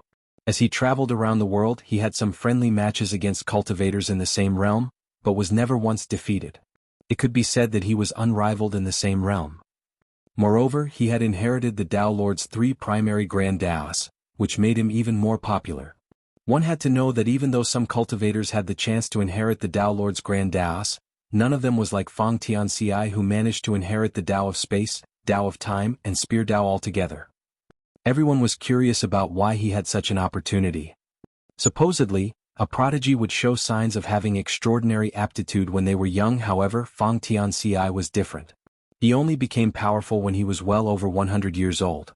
Although the increase in his strength wasn't rapid, he managed to achieve something that no cultivators in the void world had ever pulled off before. He went from the Origin Returning Realm to the Origin King Realm, to the Tao Source Realm, to the Emperor Realm eventually. Slowly but steadily, he grew from an insignificant cultivator to an important master. Now, it had been 1,000 years since he left the Fang family village.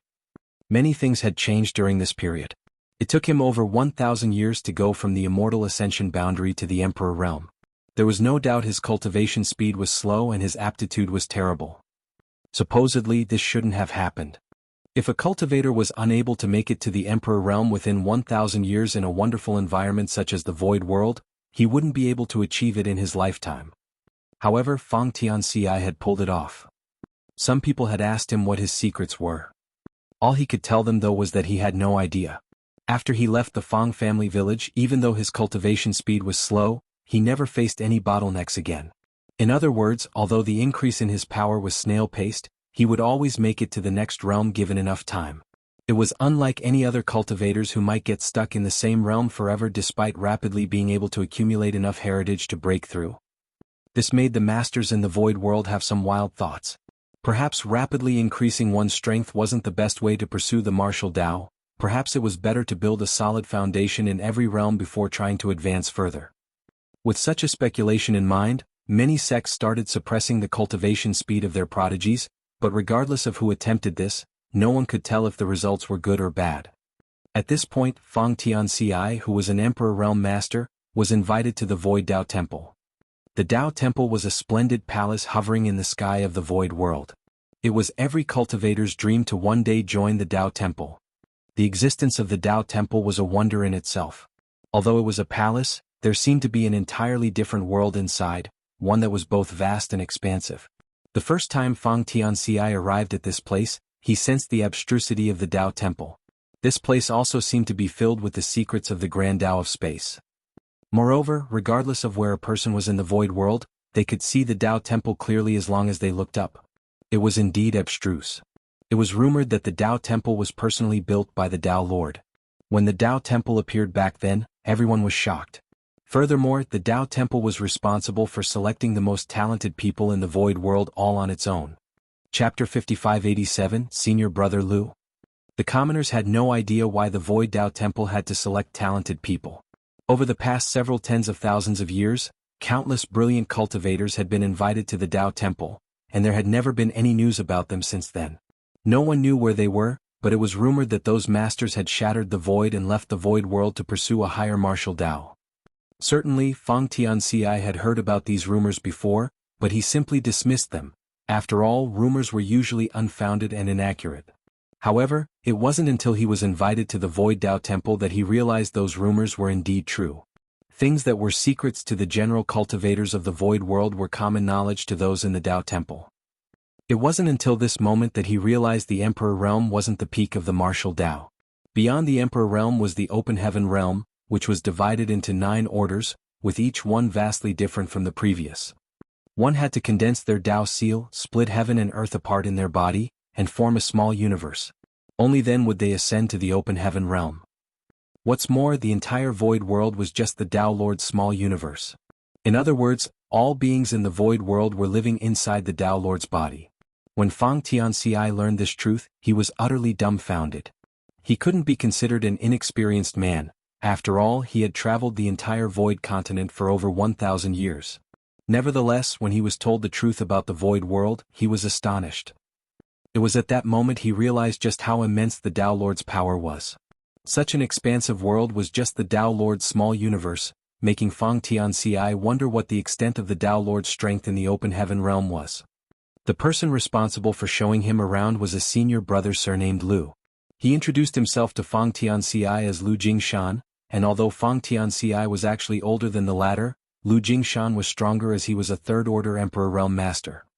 Every newcomer to the Void Tao Temple would be greeted by someone who was responsible for explaining the reasons the Void Tao Temple was built and answering any questions that the newcomer might have.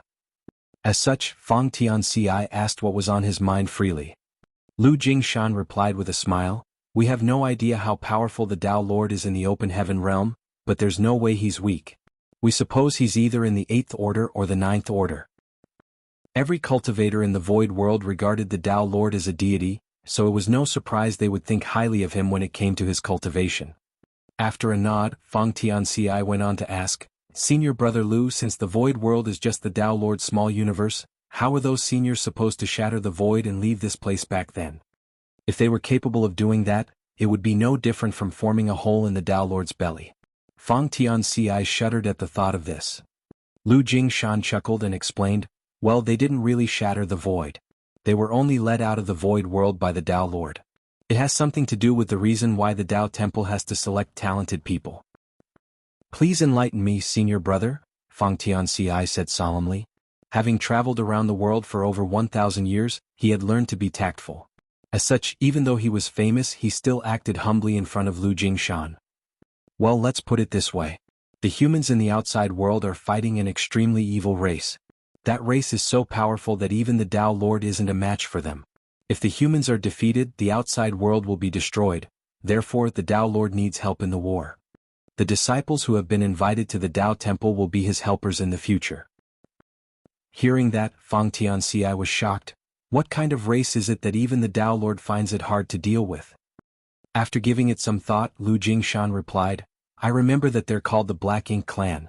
Supposedly they possess a highly corruptive power.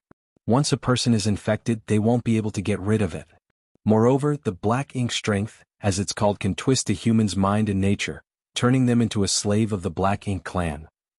Fang Tianxi gasped, I can't believe such an evil force exists in this world. Lu Jingshan sighed, indeed. It's said that many eons ago, some Black Ink clansmen were brought into the Void World. The Tao Lord brought them in to train the disciples of the Tao Temple, but for some reason they vanished at a later time. Now, no one knows what the Black Ink Clan looks like or what will happen when a person is corrupted by Black Ink Strength. Fang Tianxi nodded, in that case the humans in the outside world are most likely in a perilous situation. Lu Jingshan replied, we have no idea. In fact, it has been a long time since the Tao Lord brought anyone out of the Tao Temple. The last time he did so was about 2,000 years ago. He took several thousand people away at once that time, which is why there are only a small number of people in the Tao Temple now. After a pause he continued, since the Void World is only the Tao Lord's small universe, the best that the cultivators living here can achieve is the Emperor Realm. If a person wants to break through to the Open Heaven Realm, they must first leave this place. However, if one chooses to leave, they will have to join the battle against the Black Ink Clan and will be at risk of losing their life. Therefore, the Tao Lord fully respects our decision when selecting talented people. If a person wants to ascend to the Open Heaven Realm, they can leave the Void World. If one isn't willing to bear the risk, they can stay in this place. We have full control over this matter, and the Tao Lord never forces us. The Tao Lord is indeed magnanimous. Fang Tianxi remarked. There was no doubt they could all potentially aid the Tao Lord if they were brought out of his small universe. All the cultivators in the Void World were only able to cultivate thanks to the Tao Lord. Therefore, the Tao Lord had the right to take the suitable ones away from this place at will. Nevertheless, he still let the disciples in the Tao Temple make their own choices. For that reason, Fang Tianxi greatly respected the Tao Lord. As they spoke, they arrived at a grand hall that was both magnificent and vast. In the middle of it was a gigantic statue, followed by many smaller ones. This is the place where our great predecessors' names are recorded. As Lu Jingshan spoke, he then pointed at the statue in the middle, and that is the Tao Lord's likeness.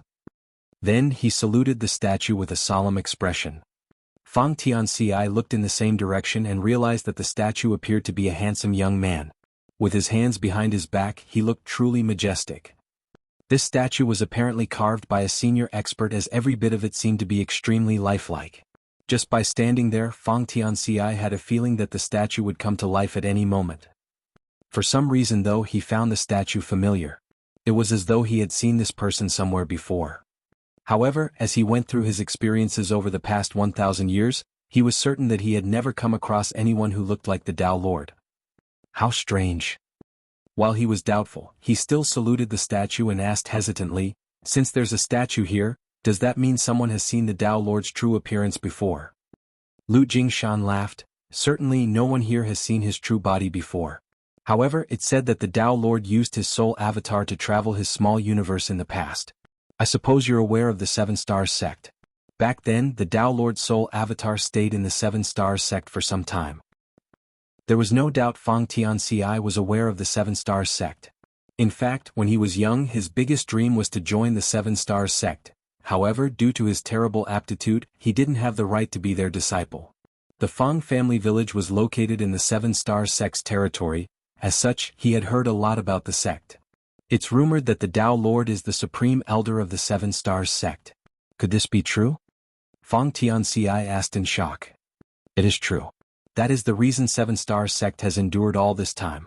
As ages pass, it's only natural that different sects rise and fall. The major sects that were on equal footing with Seven Stars sect back then are all long gone, but Seven Stars sect is still as powerful as ever. This is all thanks to the Tao Lord's legacy. Fang Tianxi was astonished. At the same time, he was curious about why the Tao Lord had used a soul avatar to travel around his own small universe. How bored must he be to do such a thing? He shook his head to cast such thoughts away, for he wouldn't dare to be disrespectful to the Tao Lord.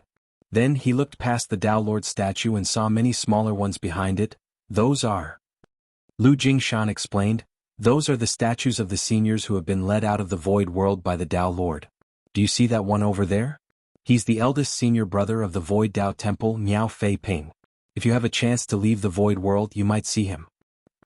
With a solemn expression, Fang Tianci sized up Miao Fei Ping's statue and memorized his appearance. Then he said, could eldest senior brother Miao be the Tao Lord's first disciple? I heard that when the Tao Lord stayed in Seven Star Sect back then, he took on several direct disciples. Lu Jingshan shook his head. Senior brother Miao is the Tao Temple's eldest senior brother, but he's not one of the Tao Lord's disciples. His disciples are some other people, but no one knows who they are. Hearing that, Fang Tianci was puzzled. Following a sigh, Lu Jingshan said, in the past, only a small number of disciples managed to leave the Tao Temple. As such, the juniors who stayed back made some statues for them. However, as more and more seniors left, there was not enough space in this grand hall for so many statues. Therefore, we no longer make any statues for those who leave. Only their identity tokens are enshrined here now. Fang Tianci looked around and realized there were indeed many tiles adorning the walls. Most places were blank, but some of them had identity tokens which contained the names and information of those seniors. There was no doubt these identity tokens were not as impressive as the statues, but they were still the traces of those seniors who had stayed here before. Lu Jingshan patted the other man's shoulder and said with a smile, when we have a chance to leave this place in the future, we'll leave our own identity tokens here as well. Fang Tianci nodded as he already looked forward to it. The reason he decided to leave the Fang family village and sever ties with the Fang family was to experience the wonders of the world he had never seen before. After repeatedly achieving breakthroughs and eventually arriving at this place though, Fang Tianci realized that there was still so much more he had yet to see and experience. He had no idea what the other seniors in the Tao Temple thought, but he was certain he would leave the void world as long as he had the chance. He had traveled around this world and seen everything there was to see here, therefore he was excited to learn that there was a bigger world just waiting outside. After they left the Grand Hall, Fang Tianci asked, Senior Brother Lu, since the open heaven realm is above the Emperor realm, what are we supposed to do to split heaven and earth apart in our bodies and create our own small universes? Lu Jingshan explained, first of all, you have to condense your own Tao seal, which is the essence of your cultivation as well as the manifestation of your Grand Tao. If there's a Grand Tao you primarily cultivate, you have to condense your Tao seal based on that Grand Tao. After that, you'll need to refine some precious resources to further your martial Tao. In any case, since you're a newly promoted Emperor Realm Master, you're still some distance away from condensing your Tao seal. For now, you just have to increase your strength as quickly as possible and reach the peak of the Emperor Realm. Let's go, I'll take you to the library, it's a good place where I'm sure you'll find something useful, Junior Brother. Chapter 5588 Junior Brother, my life is quite miserable. When they arrived at the library, Fang Tianci immediately understood why Lu Jingshan said it was a good place. There were a massive amount of books containing secret arts and secret techniques in this library. The best things of all the sects in the void world were stored here. There were also things that didn't seem to belong in this world. Certainly, these things were no longer useful to Fang Tianci. After all, he was an Emperor Realm Master already. As such, there wasn't a need for him to study any secret arts or secret techniques. The most pressing issue for him was to quickly increase his strength so that he could ascend to the Third Order Emperor Realm and condense his Tao seal sooner. Fortunately, there was also a massive section of jade slips, scrolls, and books containing precious insights on cultivation in the Emperor Realm in the library. These insights had been written by the disciples of the Tao Temple over the past several tens of thousands of years. Throughout Fang Tianci's cultivation journey, he had basically explored everything on his own. After all, he didn't have any elders to rely on, nor was there a teacher who could give him guidance. While traveling around the world, he discussed the martial Tao with the disciples of various sects and reflected on what he had learned, but that was the only sort of external help he had. It was fine when he was still a weak cultivator, but now that he was an Emperor Realm Master, Fang Tianci was at a loss as to how he should move forward in his martial Tao. These insights in the library were what he needed most at this moment. Fang Tianci went on to spend 30 years in the library reading all the insights left behind by the various seniors. His determination and ability to endure loneliness quickly earned the respect of the other disciples in the Tao Temple. Everyone knew there were many good things in the library, but few had the level of patience necessary to go through and absorb them despite being in the Emperor Realm as well. After spending 30 years in the library, Fang Tianci finally left. At this point he had a plan in mind when it came to how to advance his cultivation. He found an empty courtyard and started cultivating. As usual, his cultivation speed was quite slow, but he wasn't in a hurry. He had spent the past 1,000+ years cultivating slowly to reach his current height, so he was already used to it. Nevertheless, he didn't just cultivate in seclusion all the time. When he was free, he would go out and talk to the seniors of the Tao Temple. This was his way of doing things and had been throughout his entire cultivation journey. All the disciples in the Tao Temple were the brightest geniuses who became strong early on in life. As such, everyone in the Void Tao Temple was young, good-looking, and energetic. On the other hand, Fang Tianxi, the newcomer, appeared more mature. He was already old and frail when he left the Fang family village back then, and although years seemed to have lifted off his face as his cultivation improved, his mentality didn't really become younger, only his looks did. Now he had the appearance of a late 30s or early 40s mortal. Based on his looks alone, he indeed seemed older than the seniors in the Tao Temple. As such, many of them called him Old Fang. As time passed, Fang Tianxi's cultivation became increasingly ample. More and more disciples had been invited to the Tao Temple, but there were still not a lot of them. Someone had estimated that only about 10 people would be led to the Tao Temple every 100 years on average. There were times when only 4 to 5 people were inducted over 100 years. The void world was expansive, and countless cultivators were living in it. Despite that, only a small number of people had the right to enter the Tao Temple. It was said that only those who had the potential to directly ascend to the fifth order would be invited to the Tao Temple. That was because if a cultivator was too weak, they wouldn't be of any help to the humans in the outside world after leaving this place. Before Fang Tianxi's arrival, the Tao Temple had never invited any Emperor Realm Master who was as old as he was. Regardless, his mere presence meant that he had the potential to directly ascend to the fifth order or above. Fang Tianxi had a feeling that he wouldn't only end up becoming a fifth order master. Although he hadn't condensed his Tao seal yet, he had the confidence to reach higher than that. 500 years passed since Fang Tianxi arrived at the Tao Temple, and he finally made it to the peak of the Emperor Realm. There was no denying his pace was slow. One had to know that the cultivation environment in the Void world was wonderful to begin with, and the Void Tao Temple was the center of the world's essence. Any newly promoted Emperor Realm Master who arrived at the Tao Temple would only take 100 to 200 years to make it to the peak of the realm. Even for the slower ones, 300 years was generally the limit. As such, it was unusually slow that it took Fang Tianxi 500 years to achieve the same. Another 100 years later, he finally condensed his Tao seal and started refining the yin, yang, and 5 elements powers. Just like the other fellow disciples, Fang Tianxi decided to start with his wood element. There was another common route where the disciples would choose to refine their water element first, but it was still less popular. Among the 5 elements, the metal element was sharp, the earth element was heavy, and the fire element was destructive. Only the water element and wood element were gentle. As such, they were the safest for the disciples to start with. The kinds of resources these disciples refined would determine their future success. The order of the materials they initially chose was directly related to how far they could rise in the open heaven realm. However, those who ignored their own limits and took huge risks wouldn't be able to make it to the open heaven realm, as their Tao seals would simply shatter under the impact.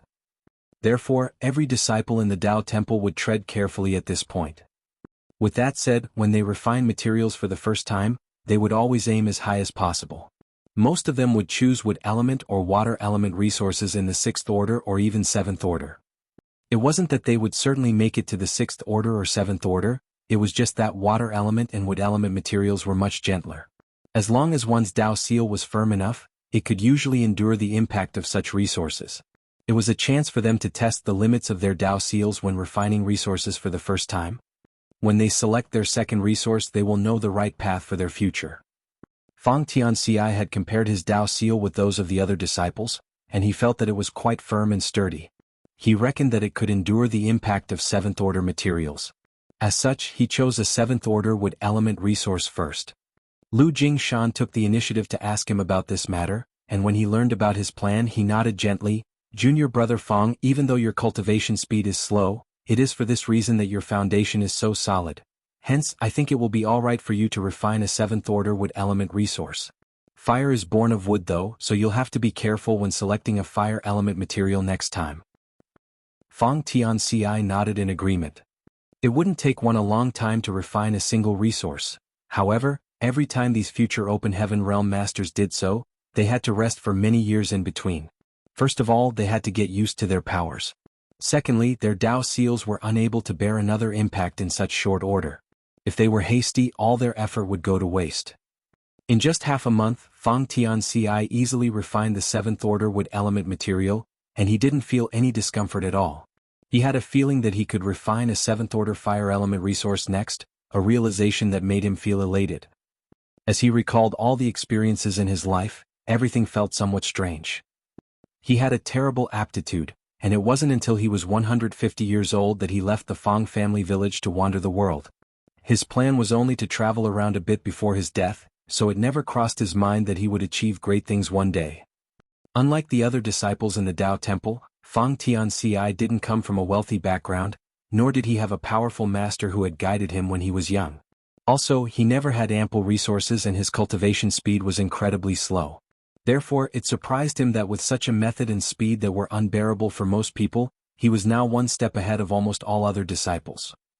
Only a small number of people in the Void Dao Temple could refine 7th order resources, only 1 in 10 at most. Lu Jingshan, who was on good terms with Fang Tianci, chose a 7th order wood element resource for his first refinement. However, he decided to refine a 6th order fire element resource after that because he felt that his Dao seal wasn't able to bear the impact of the power of a 7th order fire element material. As such, he didn't dare to push his luck. It was said that the process of ascending to the open heaven realm was like crafting a barrel. How much water a barrel could hold depended on the shortest stave.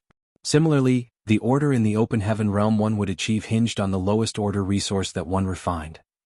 There were 7 powers in total, which were yin, yang, and the 5 elements.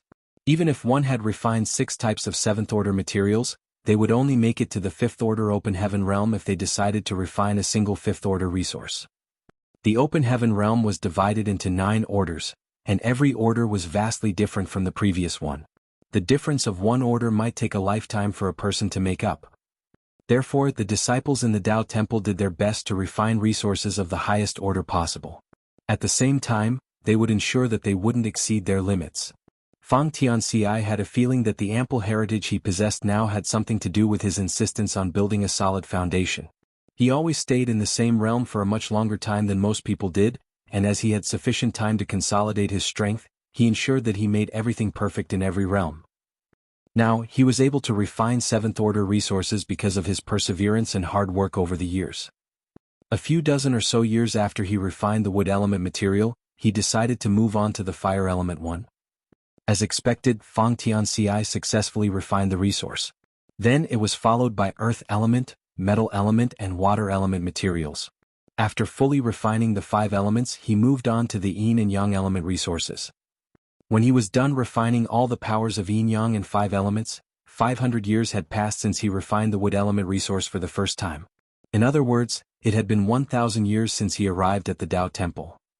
Supposedly, when one was done refining the powers of yin-yang and 5 elements, they could split heaven and earth apart in their body and form their own small universe. However, the Void Continent was only the Dao Lord's small universe. Before leaving this place, none could make it to the open heaven realm. Over the past 1,000 years, about 100 juniors had arrived at the Dao Temple. Perhaps it was because Fang Tianci appeared to be more mature and reliable.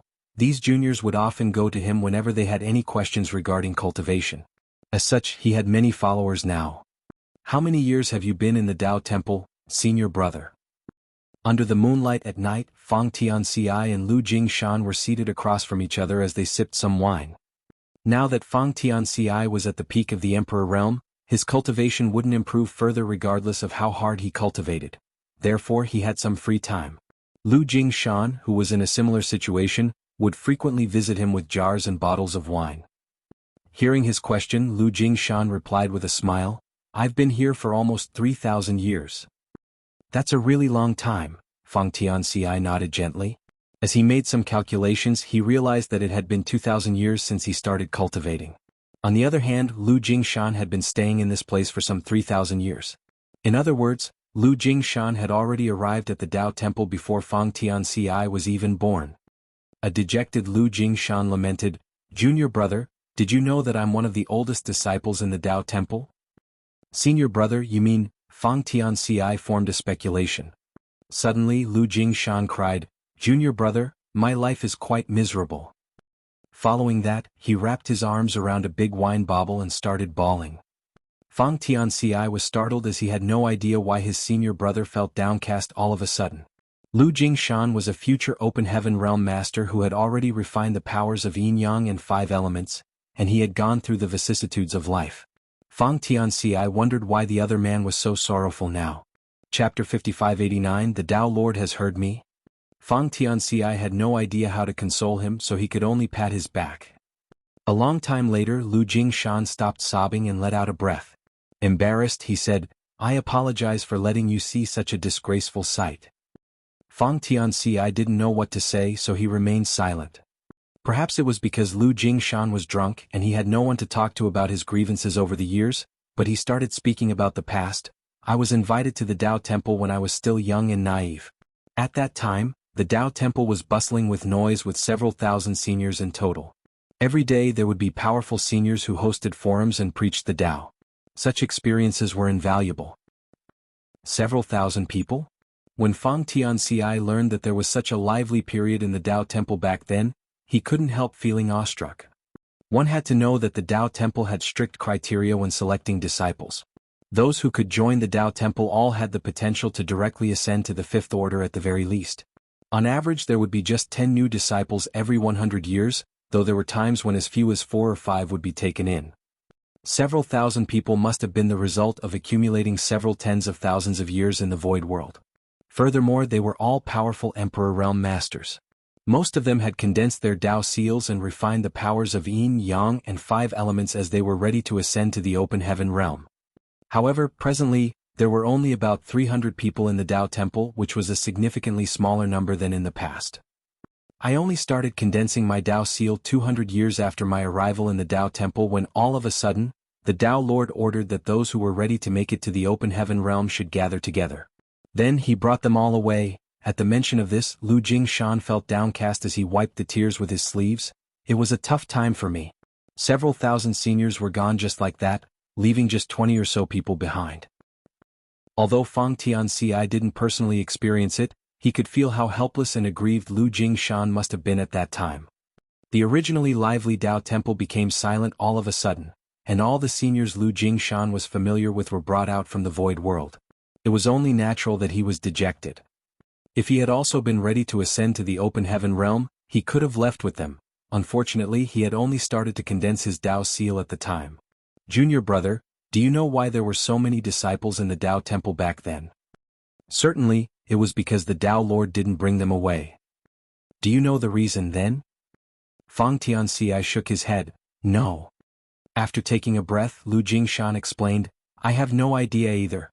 I reckon that it was because the Tao Lord was held up by something urgent, which was why he hadn't taken a look at the Tao Temple for several tens of thousands of years. That was why there were so many disciples here." After a moment of silence, Fang Tianci asked, "Is it possible that the Tao Lord had forgotten about it?" The Tao Lord was extremely powerful, so it wasn't likely that there was any emergency that could hold him up for several tens of thousands of years. He might have forgotten about the Tao Temple. A tearful Lu Jingshan looked at him as he found his words distressing. As though someone had jabbed a knife into his heart, he was deluged with a sense of melancholy as he cried, "That's not possible. The Tao Lord will never forget about the Tao Temple. We're in his small universe, so how is it possible that he's forgotten about us?" Fang Tianci nodded in agreement. He must be cultivating in seclusion then. Although it sounded strange that the Tao Lord might have cultivated in seclusion for several tens of thousands of years, he was a powerful 8th order or 9th order open heaven realm master after all, so it was only natural that his cultivation sessions would be extremely long. Lu Jingshan pressed his hand against his chest as he felt heartbroken. "Keep quiet if you have nothing better to say, junior brother Fang. I've been waiting for 3,000 years. Fang Tianci let out a sigh as he shut his mouth.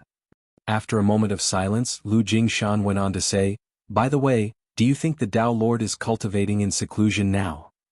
He was one of the earliest disciples in the current Tao Temple, and those who had arrived earlier than he did had all left for the outside world. On the other hand, he had been waiting in this place for 3,000 years, and he had no idea how much longer he had to wait to have a chance to leave the void world. Fang Tianci shook his head. Certainly he couldn't possibly know what the Tao Lord was doing. Since his senior brother was in a terrible mood, he was worried he would say something wrong that might agitate him again. As such, he decided to remain silent. In any case, he now knew why his senior brother was sorrowful. It had come to a point where they could no longer improve their cultivation. If they wanted to make it to the open heaven realm, they had to leave the void world.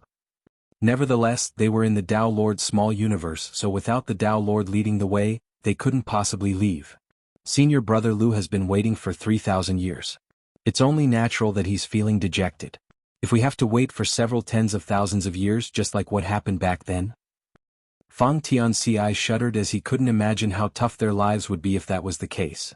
Lu Jingshan, who was quietly seated, got to his feet all of a sudden and roared, "Tao Lord, please open your eyes and look at us. All of us at the Tao Temple are ready to fight the Black Ink clan, but we're trapped here, unable to put our skills to good use. Is this what you hope to see? Do you want us to wait here until our death? That's not the kind of life I want." Suddenly, a loud clap of thunder rolled. The instant Lu Jingshan was done roaring, a fissure appeared in the sky, and even from a distance they could see the fissure expand slowly. Lu Jingshan and Fang Tianxi were dumbfounded. In actuality, it wasn't a fissure, it was an eye that looked authoritative with a hint of mockery in it. Lu Jingshan could clearly feel that the eye was staring at him, which made him tremble and caused him to fall on his butt. The next moment he heard a sacred-sounding voice that ordered, "To the disciples who are ready to ascend to the open heaven realm and are willing to battle the enemies of humanity, come to the open heaven palace at once." A shockwave rippled through the entire Void Tao Temple as all the disciples, who were ready to break through to the open heaven realm, stopped whatever they were doing and streamed towards the open heaven palace with excitement. Although the fissure in the sky had disappeared, the intense pressure lingered. Lu Jingshan and Fang Tianxi exchanged glances as both of them were astounded. Following that, they were deluged with a sense of ecstasy as Lu Jingshan cheered, "The Tao Lord has heard me. Ah! Come, junior brother Fang. Follow me to the open heaven palace." Then he raced towards the open heaven palace followed by Fang Tianxi. Lu Jingshan was evidently excited. As he ran forward, he rattled on saying, "You're so lucky, junior brother. You've just finished refining your yin, yang and 5 elements powers, and the Tao Lord is ready to bring us out of here. Had it taken you a couple dozen more years, you would have to wait for the next opportunity." Then he appeared somewhat frustrated as he muttered, "Why didn't I have your luck? In any case, we're finally able to leave." When they arrived at the open heaven palace, over 100 people had gathered together in the grand hall. There were more people who were still rushing over, all of them appearing joyful. Some of them were just like Lu Jingshan, who were left behind in the Tao Temple because they were not ready to ascend to the open heaven realm at that time. After waiting for 3,000 years, they finally had a chance to explore the outside world.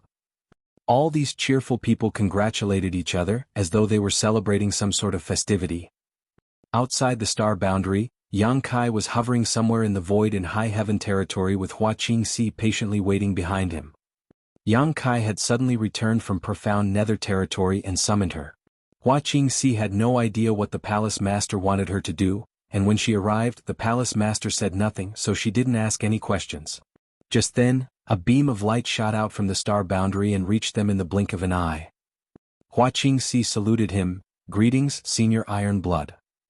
Zhan Wuhen nodded gently, then turned to Yang Kai and asked worriedly, "I heard that you were badly injured.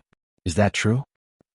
It had been 300 years since the Territory Lords and Eighth Order Masters reached a ceasefire agreement in profound nether territory.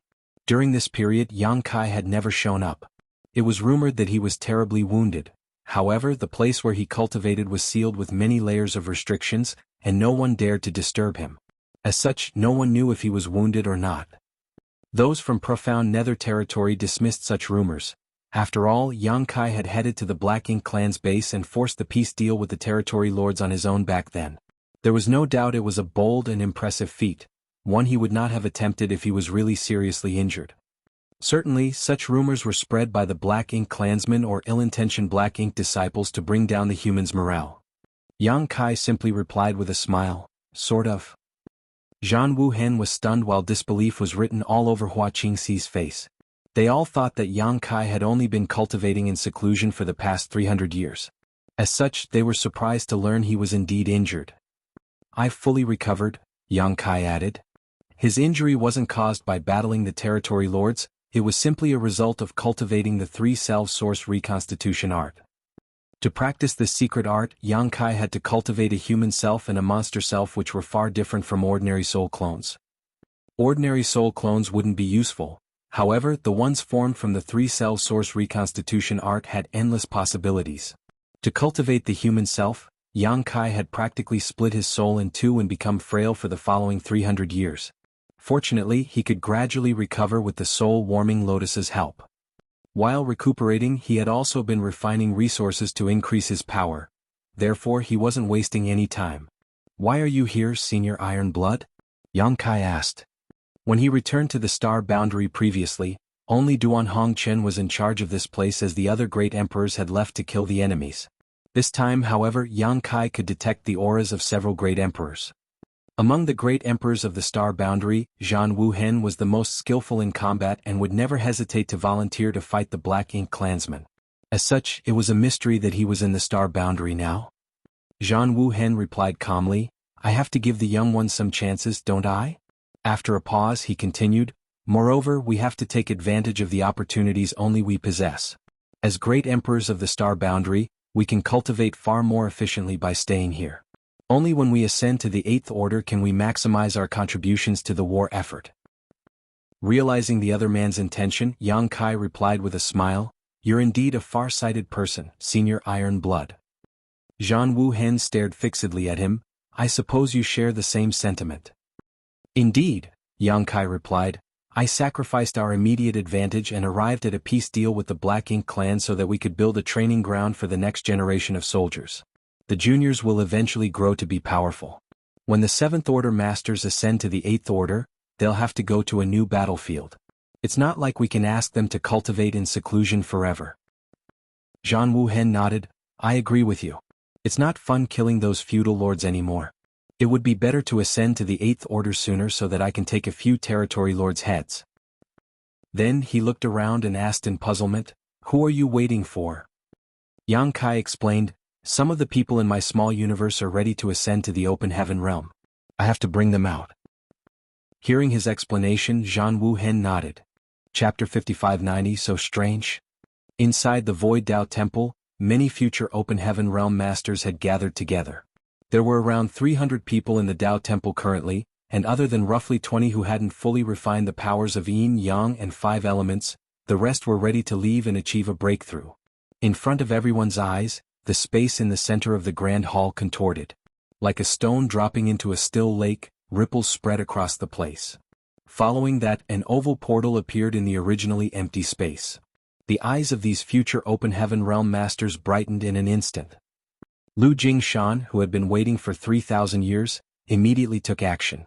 While the others were still pleasantly surprised, he cupped his fist and said, "Fellow brothers and sister, I'll be going on ahead." The next moment he charged towards the portal and disappeared. After Lu Jingshan made the first move, the others stopped hesitating as they streamed into the portal in an orderly manner. Fang Tianxi was among the crowd. After the world spun around for a bit, he found himself in an expansive void. As he looked around, he realized there were innumerable stars in the distance. While hovering in this place, he felt how small and insignificant he truly was. Lu Jingshan, who was the first to leave the Dao Temple, came over and tugged Fang Tianxi's sleeve before jutting out his chin in a particular direction. Fang Tianxi looked in the same direction and saw a young man in some casual robes. "The Dao Lord?" he exclaimed. He had seen the Dao Lord statue in the Grand Hall where their seniors' names were recorded. The young man in front of him had 90% likeness to the main statue. As such, he could recognize him at first glance. Besides him, the other future open heaven realm masters who had just left the Dao Temple saw Yang Kai as well, their gazes filled with admiration and fervor. More and more disciples emerged from the portal, and when the last one appeared, the portal disappeared abruptly. Yang Kai swept a glance over them and announced, "Since you've chosen to leave the Void Dao Temple, you should all be prepared to battle the Black Ink clan. However, all of you are not powerful enough to do that yet. Focus on your ascension first. All of you are the geniuses in the Void world and you've been nurtured for years in the Dao Temple. I suppose it won't be hard for you to make it to the open heaven realm. Don't disappoint me." As he spoke, he sent a signal to Hua Qingxi with his eyes. Seeing that, Hua Qingxi raised her hand and shot out hundreds of light beams before saying, "These are heavenly yuan seal stabilizing pills. Consume one before attempting your breakthrough. It will be very useful." These future open heaven realm masters took the spirit pills and stared at them, evidently excited. In fact, they had been getting ready to break through to the open heaven realm for many years, so it wouldn't be a problem for them to achieve an ascension even without any external aids. Now that they had these heavenly yuan seal stabilizing pills, they felt even more assured. They then saluted and thanked the two. Yang Kai waved his hand, "You may begin now." They then dispersed and looked for suitable places to attempt a breakthrough. Zhan Wuhen had remained silent all this while, but at this moment he couldn't help saying, "If my memory serves me right, you brought a batch of disciples out of your small universe just 400 years ago." At that time, several thousand people emerged from Yang Kai's small universe. The magnificent sight of so many people achieving an ascension together shocked by Shi Mo Mei and the others in the Void Land. Although Zhan Wuhen was not there to witness it, he heard about it at a later time. To his surprise, there were another 300 good seedlings just 400 years later. Yang Kai explained, "The flow of time in my small universe is different from that in the outside world." It was the first time Zhan Wuhen heard about this, but after giving it some thought, he realized what was going on. Is it because of time principles? Yang Kai nodded. Although only 400 years have passed in the outside world, around 3,000 years have gone by in my small universe. Zhan Wuhen did some calculations and realized the flow of time in Yang Kai's small universe was about 7 to 8 times faster. In other words, a cultivator could grow rapidly before making it to the open heaven realm by cultivating in Yang Kai's small universe. There are significantly fewer people in my small universe than the star boundary, as such fewer geniuses are produced in the same period. However, due to the difference in the flow of time, the absolute rate at which geniuses are produced isn't very different from the star boundary. Currently, several people who had the potential to directly ascend to the fifth order and above would appear in the star boundary every year. What about the percentage of those who have the potential to directly ascend to the seventh order? Zhan Wuhen asked. Around 10% of them, Yang Kai replied. Hearing that, Zhan Wuhen was astounded. The percentage was indeed terrific. It was higher than that in the star boundary. Over the years, they had estimated that among those who had the potential to directly ascend to the fifth order and above, only 5% of them could directly make it to the seventh order. Of course, it must have something to do with the fact that there were far more people in the star boundary to begin with. There was only so much a world tree clone could do, and with such a massive population, fewer top geniuses were produced as the nourishment was shared between more people overall. With that said, besides the star boundary, the humans also had the myriad monsters world now. It had been some 300 years since Yang Kai planted a world tree clone in the myriad monsters world, and the nourishment of the world tree clone had started showing its effects. Now, many soldiers would spend military merits to get access to the myriad monsters world so that their friends and relatives or disciples in the same sect could live and cultivate there. As it had only been a short time since the world tree clone was planted though, things hadn't yet stabilized in the myriad monsters world. When the world tree clone fully grew up a few hundred years later, the myriad monsters world was bound to become a second star boundary. More importantly, there were not any great emperors in the myriad monsters world yet. That was what the humans valued the most. The great emperors of the star boundary could cultivate far faster than others. However, the quotas in the star boundary had been fully taken up. As such, there wouldn't be any new great emperors in the foreseeable future. Nevertheless, the myriad monsters world was different as it was basically empty now. If anyone could receive the acknowledgement of the world's will and become a great emperor, their future would surely be bright. Moreover, there were a lot of great monsters in the myriad monsters world. Over the past 300 years, some great monsters managed to break through their limits and leave their world. Human masters would then bring those great monsters and use them on the battlefields. The entire myriad monsters world was a treasure trove that was yet to be dug up. As they spoke, the future open heaven realm masters had found their own places and consumed the spirit pills. Soon, streams of powerful aura were felt coming from all directions in the void.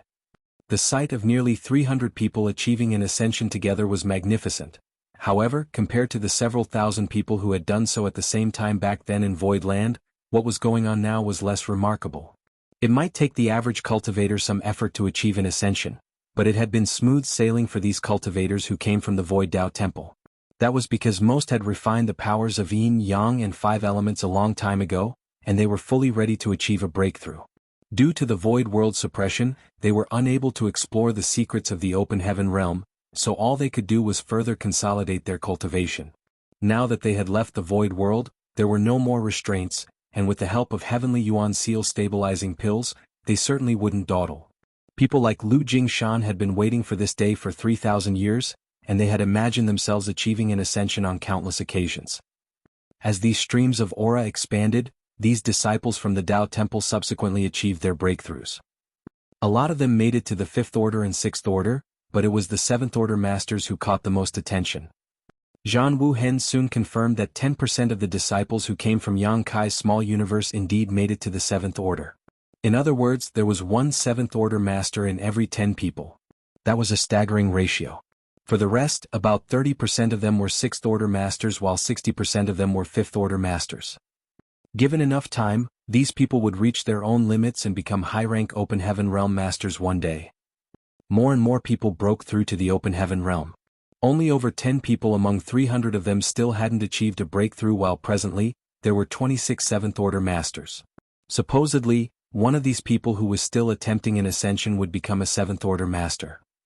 Those who had made it to the open heaven realm were thrilled as they examined their increased strength. From the emperor realm to the open heaven realm, the increase in power was extreme. As such, new open heaven realm masters could barely control their strength, and it was especially true for those who had achieved a higher order. Hua Qingxi looked in a particular direction and smiled. There's another 7th order master. Over there, a disciple from the Tao Temple felt his aura surging as a buzzing sound was heard coming from his body. His small universe took shape, and his aura rose from the emperor realm to the open heaven realm in an instant. The aura exuding from him suggested that he was in the 7th order. Meanwhile, Lu Jingshan was looking in the same direction. When he saw that Fang Tianxi had achieved an ascension, he was elated. He succeeded. However, the moment he finished speaking, something surprising happened. For some reason, Fang Tianxi's ample aura plunged all of a sudden as it dropped from the 7th order to the 6th order in the blink of an eye. Certainly, Fang Tianxi was shocked to find his aura plummeting as well.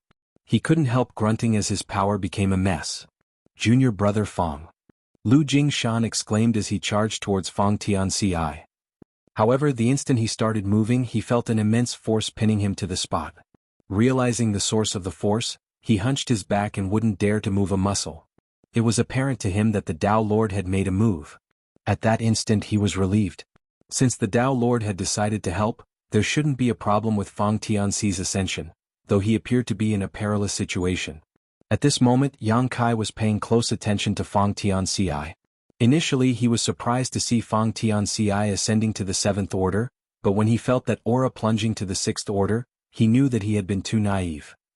He couldn't help sighing as he took a step forward and appeared in front of Fang Tianxi. Then he placed his hand on the other man's stomach and sent a divine sense transmission, saying, "Focus and adjust your aura." Hearing that, Fang Tianxi promptly did as he was told.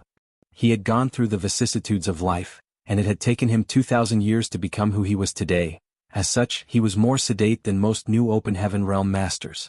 With Yang Kai's help now, he managed to restore order to his chaotic aura. 1 hour later, Fang Tianxi opened his eyes and examined himself. What he found shocked him. He had successfully achieved an ascension, but he was only in the 6th order, not the 7th order. It was so strange. One had to know that the resources he had refined in the Tao Temple were all 7th order. Supposedly, he would make it to the 7th order when attempting an ascension. In fact, he had indeed made it to the 7th order, but for some reason, the moment he succeeded, there was a mysterious force that descended on him, which caused his cultivation to drop from the 7th order to the 6th order. As he examined himself, he found something even more astonishing. His small universe had materialized. Chapter 5591, sharing the same sentiment. Although there were no open heaven realm masters in the void world, they had some basic information about the open heaven realm in the Tao Temple. The 1st order to 3rd order were considered the low-rank open heaven realm, the 4th order to 6th order were the mid-rank open heaven realm, and the 7th order to 9th order were the high-rank open heaven realm. The 4th order and 7th order were thresholds, and the powers of the cultivators in the different ranks differed greatly. The low and mid-rank open heaven realm masters, while powerful, could not be considered true powerhouses as their heritage simply wasn't ample enough. As such, even though they had formed their own small universes, they remained immaterial. Only after one ascended to the seventh order would their small universe materialize. Fang Tianxi was only in the sixth order, so his small universe should be immaterial, but that wasn't the case. For some reason, his small universe had fully materialized. Moreover, he was certain that he had successfully made it to the seventh order, but for some unknown reason he dropped down to the sixth order all of a sudden. Everything was a mystery to him. His ascension seemed different from those of the others. In front of him, a calming voice was heard asking, "Do you feel any discomfort?" Only then did Fang Tianxi come to his senses as he promptly replied, "I'm fine. Many thanks for your concern, Tao Lord."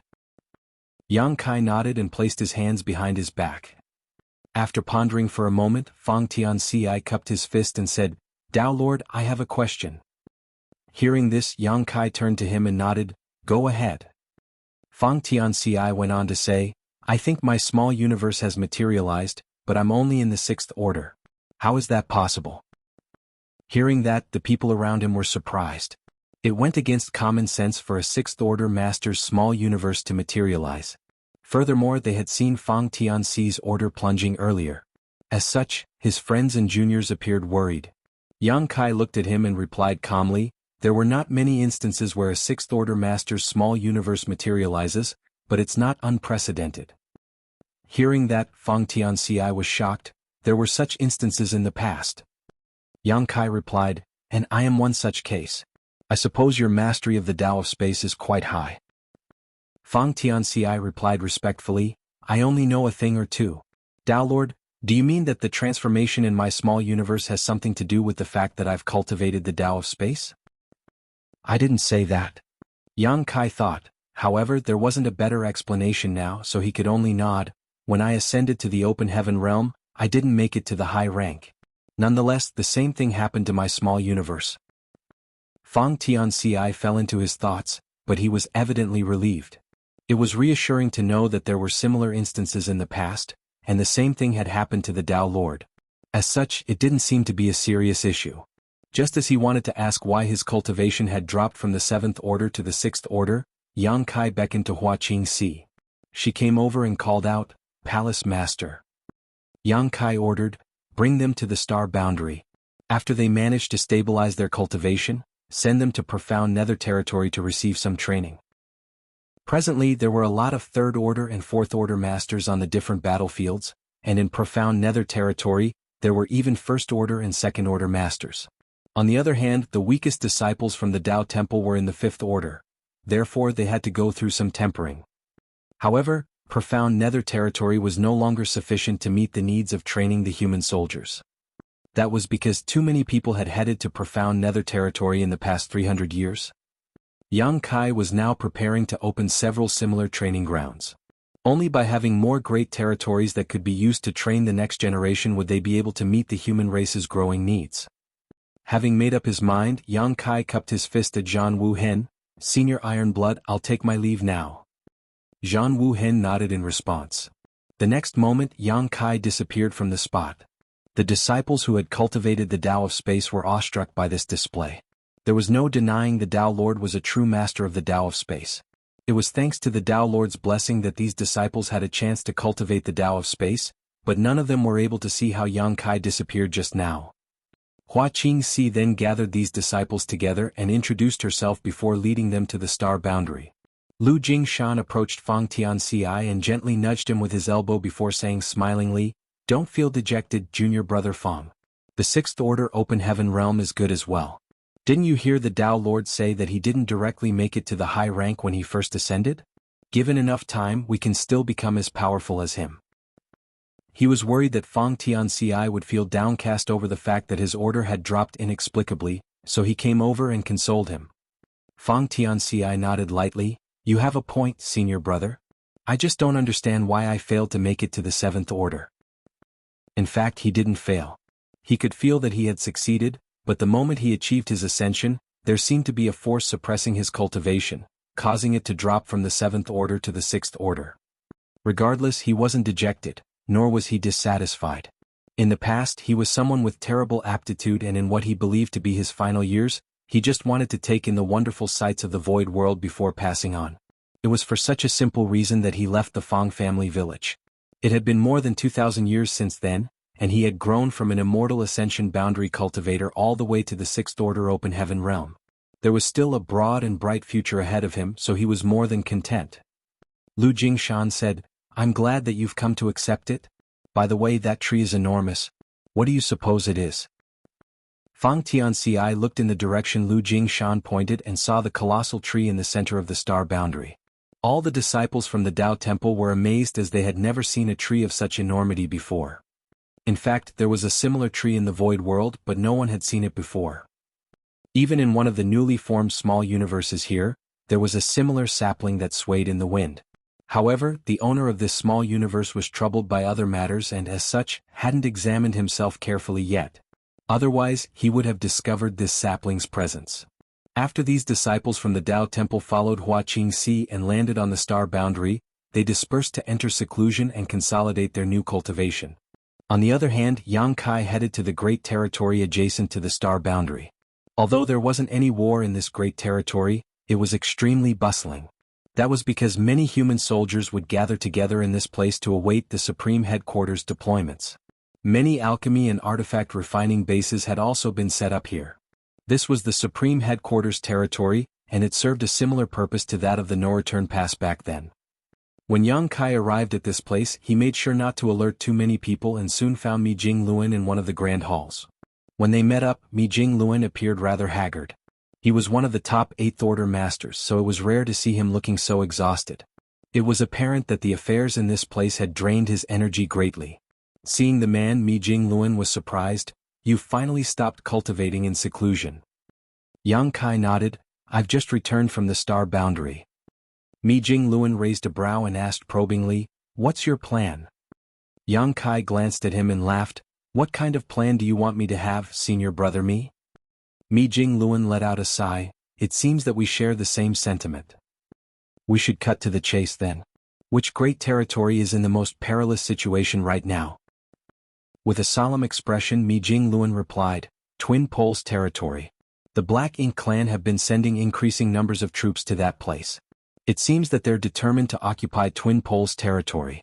Although we're dealing with them for now, I'm sure you know that the number of people on our side pales compared to the Black Ink clan. They have no qualms about sending their soldiers to die, but it's completely different for us humans. Now, Twin Poles territory is just like the profound nether territory of the past. Although Xiang Shan has gone to take charge there now, it's impossible to turn the situation around without sufficient power." Yang Kai nodded. "Got it. I'll head to the Twin Poles territory then." Mi Jingluan breathed a sigh of relief. "That would be for the best. However, if you show up, profound nether territory..." Yang Kai sneered. "They don't have the guts to start a war." They had arrived at the peace deal in profound nether territory because the profound nether army had given up its absolute advantage, but if 6 arms dared to let the territory lords make a move, that peace deal would be nullified. 300 years ago, Yang Kai was able to make all territory lords cower, so 300 years later he could do the same. Mi Jingluan was stunned for a moment as he deeply felt that old men like them were gradually being surpassed by the young ones, which made him feel slightly dejected. One had to know that for a long time, 8th Order masters like them had been the pillars of the human race for millennia. However, even someone like Xiang Shan was unable to affect the overall situation in a great territory on his own. Although Xiang Shan had decided to assume command of Twin Poles territory, he could only slow the humans' defeat, not stop it, much less reverse the situation.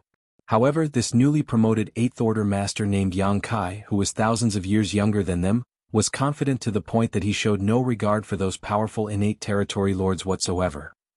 If innate territory lords were like vipers, then Yang Kai was like an eagle hovering in the sky or a fierce wolf waiting in the woods.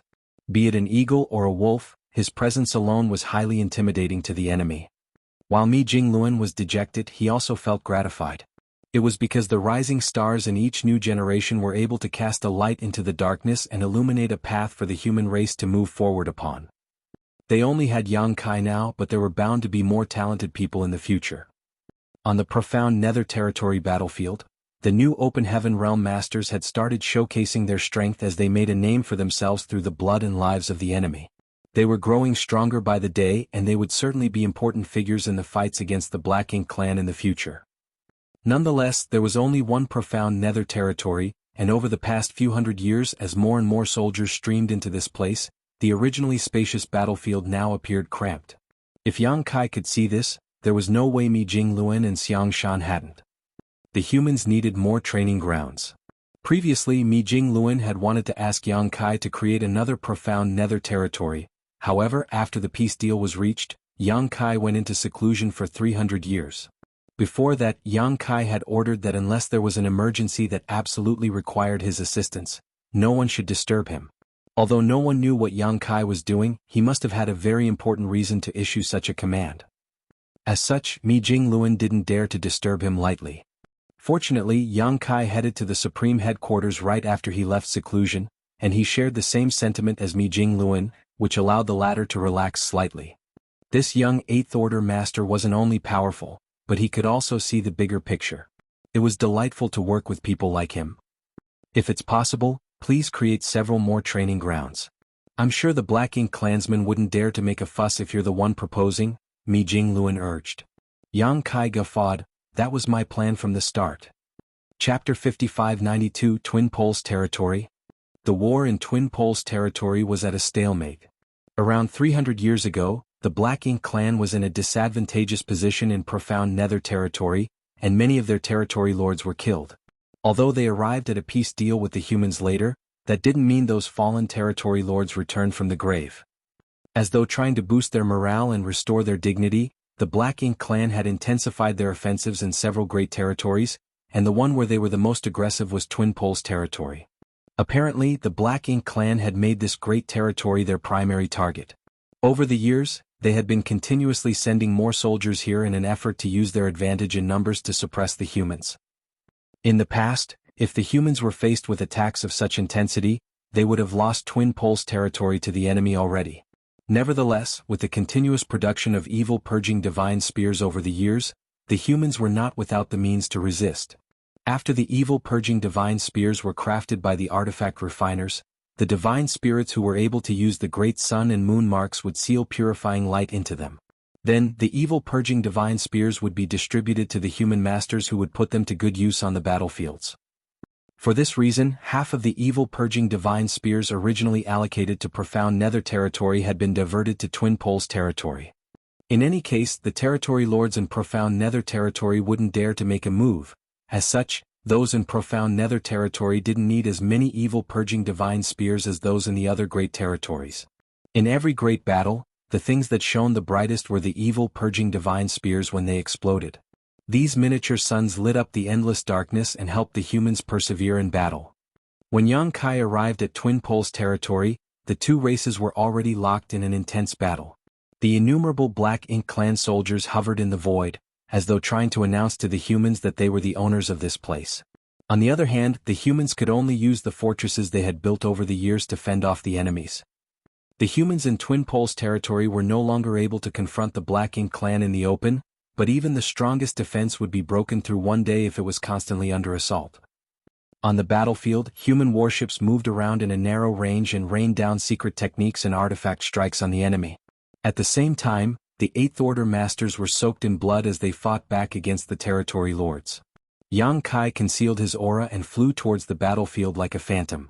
He didn't have a particular target in mind, for he didn't know any of these territory lords in Twin Poles territory. As such, it made no difference as to whom he would kill first. Since he had cultivated in seclusion for 300 years, he hadn't used his Azure Dragon Spear for a long time.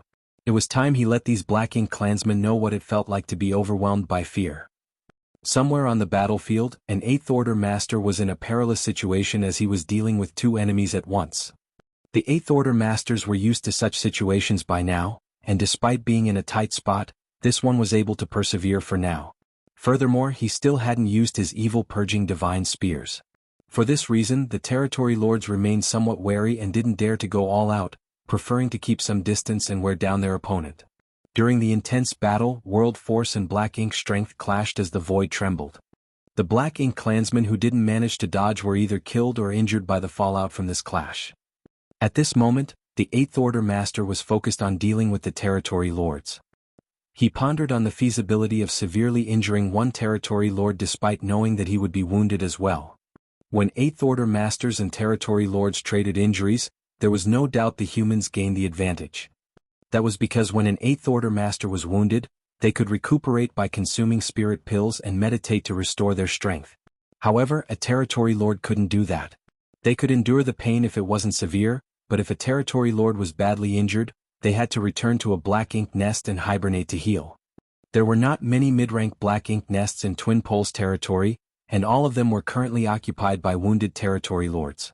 If more Territory Lords were injured, they had to head to the no-return pass where there were more mid-rank black ink nests, as well as some 100 high-rank black ink nests. Over the years, more and more wounded Territory Lords headed to the no-return pass to recuperate. On the other hand, the Territory Lords who had recovered would return from the no-return pass. It was by using such mutually damaging tactics that the Eighth Order Masters effectively limited the number of Territory Lords who took part in the war. If all the Territory Lords could join the fighting, there was no way the Eighth Order Masters could fend them off. They would have to give up at least 3 great territories to rally their forces together. However, once they did that, the Black Ink clan could also concentrate their forces to regain the upper hand. That was the reason the humans were not willing to lose any great territory.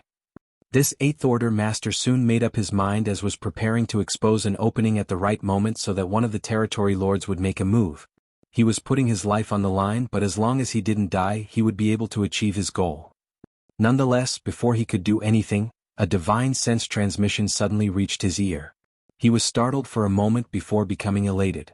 Although he never showed a chance of expression on his face, he secretly got prepared. A few breaths of time later, he bellowed, "Bastards, let's all go to hell together." Following that, an evil purging divine spear appeared and turned into a light beam that shot towards one of the Territory Lords. The Eighth Order Master seemed determined to destroy the other party no matter the cost. The 2 Territory Lords were fully prepared, however. As such, they immediately surged their black ink strength and formed a thick black ink cloud in front of them. This was the method the Territory Lords had come up with to deal with the evil purging divine spears. Purifying light was indeed the arch-nemesis of black ink strength, and once an evil purging divine spear was sent out, a Territory Lord would find it hard to dodge regardless of how agile they were. Since that was the case, their best option was to release a lot of black ink strength to block and offset the purifying light's power. The instant the light exploded, the Eighth Order Master and the Territory Lords were temporarily blinded. However, the battle intensified at that moment. Just as both parties believed they were on the winning side, fatal moves were cast all of a sudden.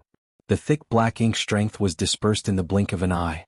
One of the Territory Lords, who was targeted by the evil purging divine spear, grunted as his aura plunged. On the other hand, the unaffected Territory Lord extended his hand towards the white light. Enduring the scorching heat, he sent his attack towards the Eighth Order Master. Both parties were in close quarters. Since the Eighth Order Master had just used an evil purging divine spear, there was no way he could dodge this attack. The Territory Lord could already imagine the human spraying out a mouthful of blood. However, just then, a flash of spiritual energy could be felt from nearby. Following that, the attacking Territory Lord felt like something had pierced into his head. The sharp pain in his mind made him lose focus for a moment and his black ink strength faltered. His hand froze as an excruciating pain suddenly came from his chest. When he looked down, he saw a spear penetrating through him. A violent force burst forth as his burly figure exploded into countless pieces, which then spread out across the void. These 2 Territory Lords had been guarding against the Eighth Order Master using the evil purging divine spear. As such, neither of them would have expected that someone would use a soul attack on them at that moment. The Territory Lord lost his life while completely unsuspecting. As the blood spattered, Yang Kai hovered in the void with his spear in his hand and arched his brow. After his most recent seclusion ended, it seemed it had become easier for him to kill a Territory Lord. He couldn't help thinking that an Open Heaven Realm Master, especially a high-rank one, indeed had to cultivate for a long time to build up their heritage. Over the past 300 years, Yang Kai had consumed an enormous amount of resources to strengthen his world force. With the purifying effects of the World Tree clone in his small universe, he estimated that he was now 10% stronger than before he entered seclusion. It was said that Old Ginger was spicier, and this seemed especially true for Open Heaven Realm Masters. Now, Yang Kai wasn't someone who had just ascended to the 8th Order Open Heaven Realm, he could be considered an experienced master. Besides the increase in heritage, he also had to literally tear his soul in half to cultivate his human self. This kind of tearing was unlike activating a soul-rending thorn where Yang Kai would only sacrifice a small portion of his soul. For this reason he became weak for the past 300 years. It was only thanks to the soul-warming lotus help that he gradually recovered. With that said, the improvement this time was conspicuous.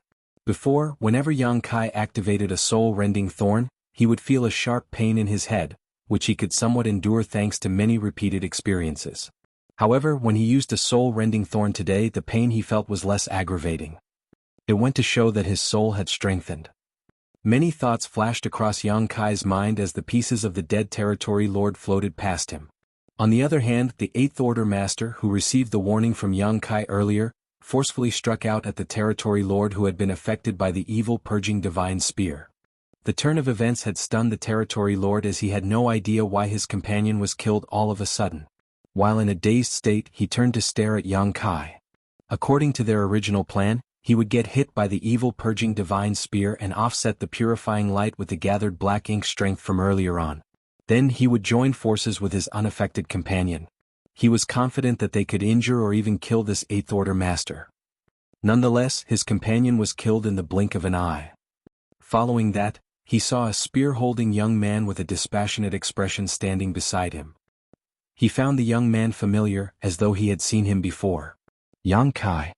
After a moment of pondering, he finally recalled where he had come across this young man before.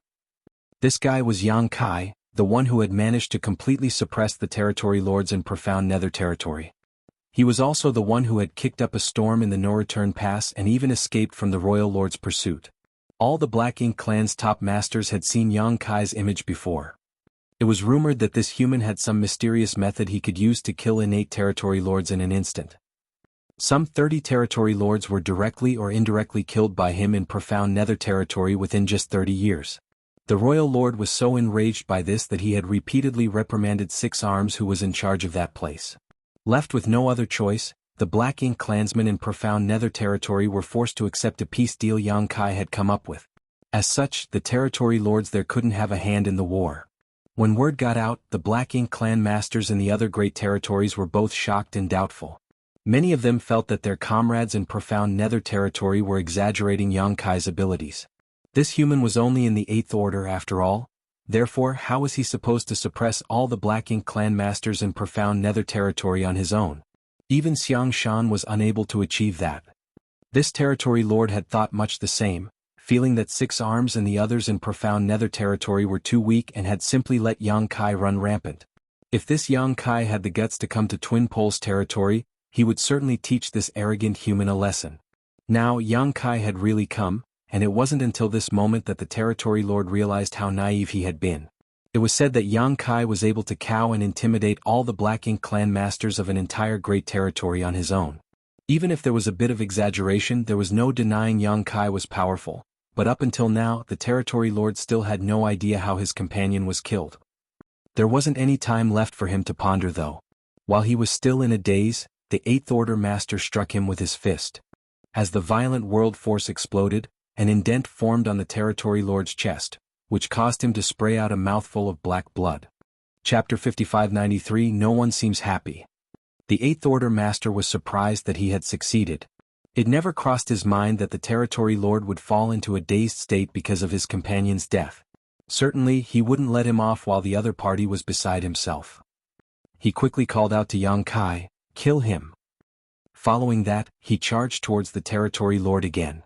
Certainly, Yang Kai needed no reminder as he shot forward and made sure the territory lord couldn't escape. As he wielded his azure dragon spear, the spear shadows rained down on the territory lord. Although his attack seemed unsophisticated, its hidden power was enormous. As the injured territory lord was pincered by his enemies, he swiftly fell into an absolute disadvantage. 10 breaths of time later, the azure dragon spear penetrated the territory lord's head and reaped his life. 2 territory lords had died within moments of each other. Despite the noisy battlefield, their deaths couldn't be concealed. Everyone on the battlefield froze for a moment when the second territory lord fell and countless pairs of eyes turned in the direction of the disturbance. The Eighth Order Masters were elated while the territory lords were soon overwhelmed with fear. All of a sudden, one territory lord yelled, "Yang Kai!" At that instant, all the territory lords realized who the murderer was. He was the human who had suppressed all the Black Ink clan masters in profound Nether territory on his own. The royal lord had even issued a warning to all the territory lords to be cautious of this menace. They had heard about the incident in profound Nether territory, and while some felt sympathetic or wary, most dismissed the story. After all, they had never dealt with Yang Kai before, so how were they supposed to know how powerful the latter truly was? Fortunately for them, after the two races arrived at a peace deal 300 years ago in profound Nether territory, Yang Kai went missing. Based on what the Black Ink disciples revealed to them, Yang Kai seemed to be cultivating in seclusion. Nevertheless, he appeared in Twin Poles territory today, and the instant he did, he managed to kill two powerful innate territory lords. The territory lords who had dismissed the stories from back then, now knew that what they had heard was true. It wasn't that no territory lords had lost their lives before in Twin Poles territory over the centuries. Nonetheless, there was no precedent where two territory lords died in such quick succession. There was no denying Yang Kai had some inscrutable methods up his sleeve. Fear and wariness soon spread across the Black Ink clansmen. With the spear in his hand, Yang Kai guffawed, his laugh as loud as thunder as he called out, "I'm back. Did you miss me? Why didn't you stay gone forever?" The territory lords cursed at him under their breath while wondering, "What's wrong with 6 arms? This madman exited seclusion, but we've received no warning from profound Nether territory at all." However, at this moment, the territory lords didn't have time to curse out 6 arms. When Yang Kai swept a gaze over them, they felt their chests tightening as they were worried they would be targeted next. Meanwhile, things got much better for the 8th Order Masters. Originally, the 8th Order Masters were at a disadvantage as they were greatly outnumbered by the territory lords. Nonetheless, at this moment, all the territory lords slowed down their attacks as they were wary of Yang Kai, allowing the humans to catch their breath. Many veteran 8th Order Masters couldn't help feeling amazed that Yang Kai alone was able to exude such deterrence on so many enemies. "No one seems happy to see me. That's fine, I won't force you to respond." As Yang Kai wielded his spear, he disappeared from the spot the moment he finished speaking. The territory lords nearby felt their hair standing on end. None of them had seen how Yang Kai vanished, as such they had no idea where he would reappear. This kind of uncertainty was extremely unnerving. At this moment, the territory lords could only carefully guard their souls against any potential sneak attacks. That was because they knew that once Yang Kai made a move, he would directly use that strange method that could penetrate one's soul before launching life-threatening attacks on them. A shriek was suddenly heard from a certain direction on the battlefield. As expected, a territory lord was hit. The soul-rending thorns were extremely powerful, so even if a territory lord was determined to protect their soul, they couldn't possibly ward it off entirely, only somewhat weakening the impact. On this chaotic battlefield, once an individual's soul was disturbed, they would immediately find themselves in a life-and-death crisis. The territory lords who hadn't been hit felt relieved, which immediately after made them feel ashamed, but there was nothing they could do about it. When they looked at the source of the cry, they indeed saw Yang Kai appearing there like a phantom. Working with another 8th Order Master, he bombarded an innate territory lord with attacks. It was the first time the territory lords in Twin Poles territory witnessed Yang Kai's power. The power of his spear seemed able to shatter the void itself, so while the targeted territory lord intended to flee, space around him contorted and warped, causing his movements to become sluggish and disjointed. How was he supposed to escape under such circumstances? Just several breaths of time later, the targeted territory lord was horribly injured. His dark blood and black ink strength spurted out of his wounds at the same time as his aura plunged. Following that, the 8th Order Master, who had been dealing with the territory lord, pushed out a palm and smashed his opponent into a paste. How brutal! It wasn't until the territory lords witnessed Yang Kai's power that they realized he was more formidable than what they had heard. The 8th Order Master then flew to the nearest battle to offer his help. On the other hand, Yang Kai remained on the same spot and said something that horrified the territory lords. "Who's next?" It was as though he was playing some sort of sick game and whoever he had his eyes on would die.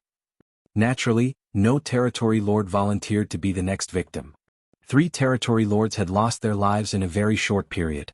It seemed that once Yang Kai made a move, he would certainly succeed.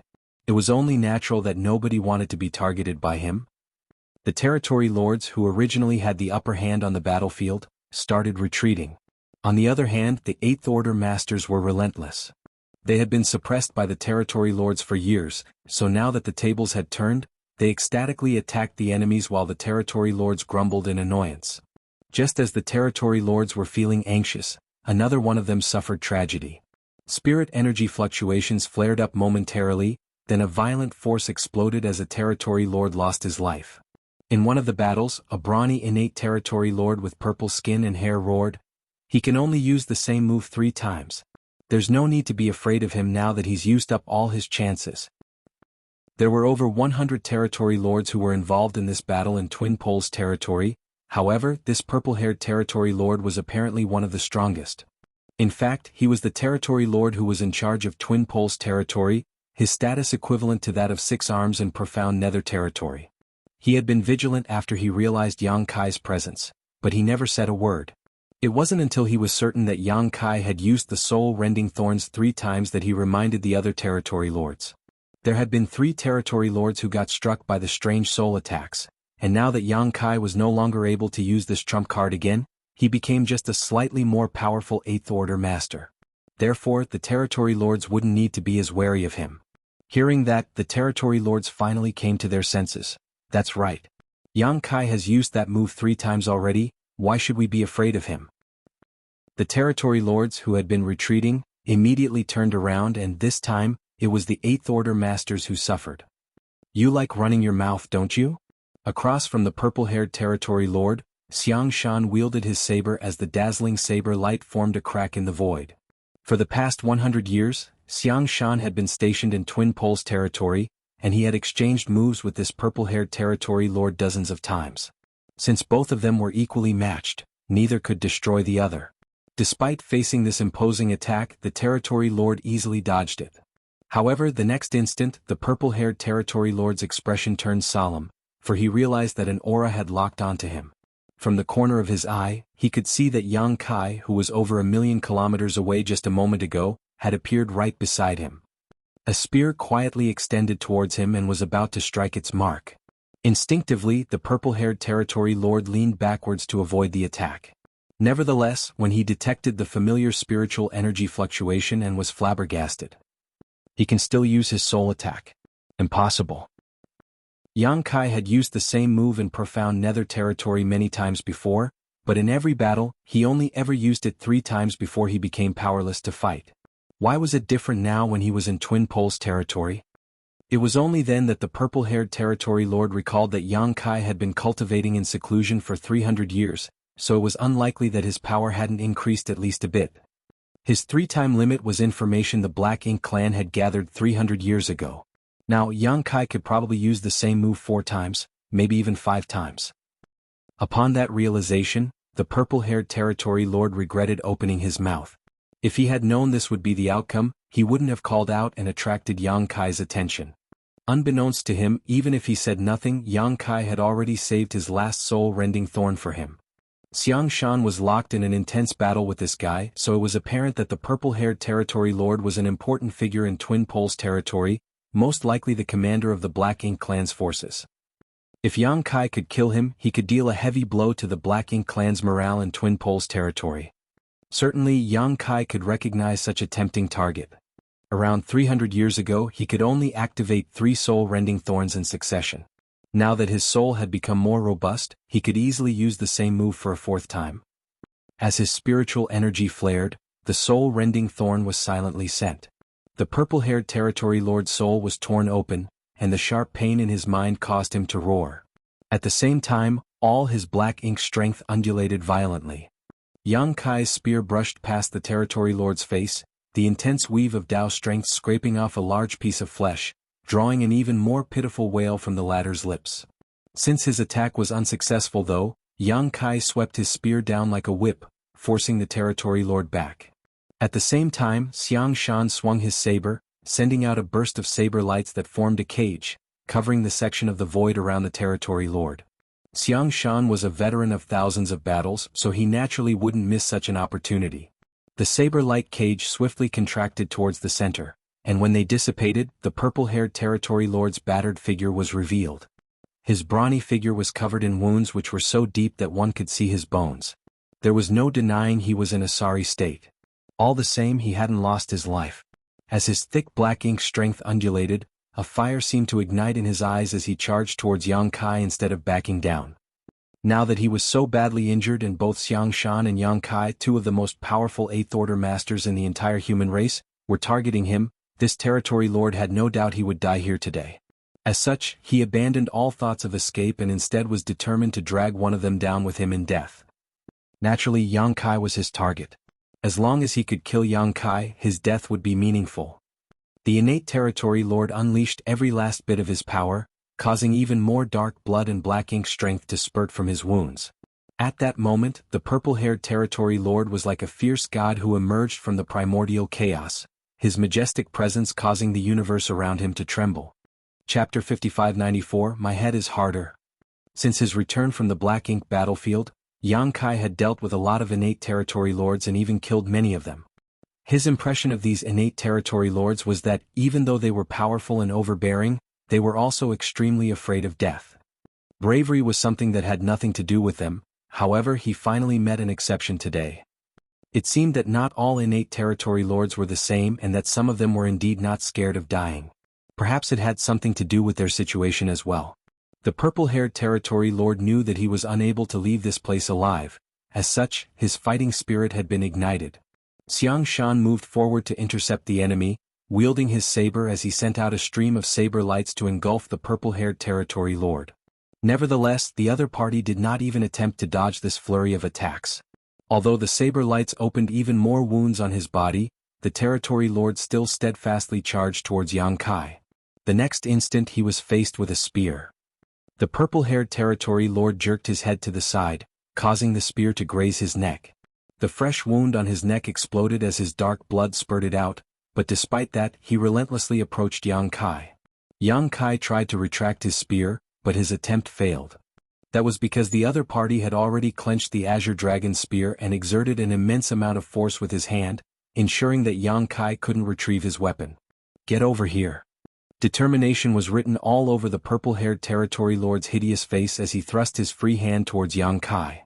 He had channeled all his power into this attack, causing the space around them to shatter in an instant.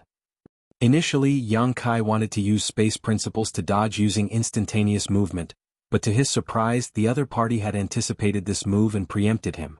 Furthermore, he had used 4 soul-rending thorns already, so his head was throbbing and his thoughts had become sluggish. With the nearby void shattered, Yang Kai's figure was rooted to the spot. While he was in a dazed state, the purple-haired territory lord seized his shoulder. Black ink strength madly surged as Yang Kai's shoulder was torn into. The territory lord's sharp nails penetrated Yang Kai's flesh, and even the dragon scales hidden under his skin were unable to block the intrusion. Seeing his gambit succeed, the purple-haired territory lord quickly pulled Yang Kai towards himself and trapped him with both arms.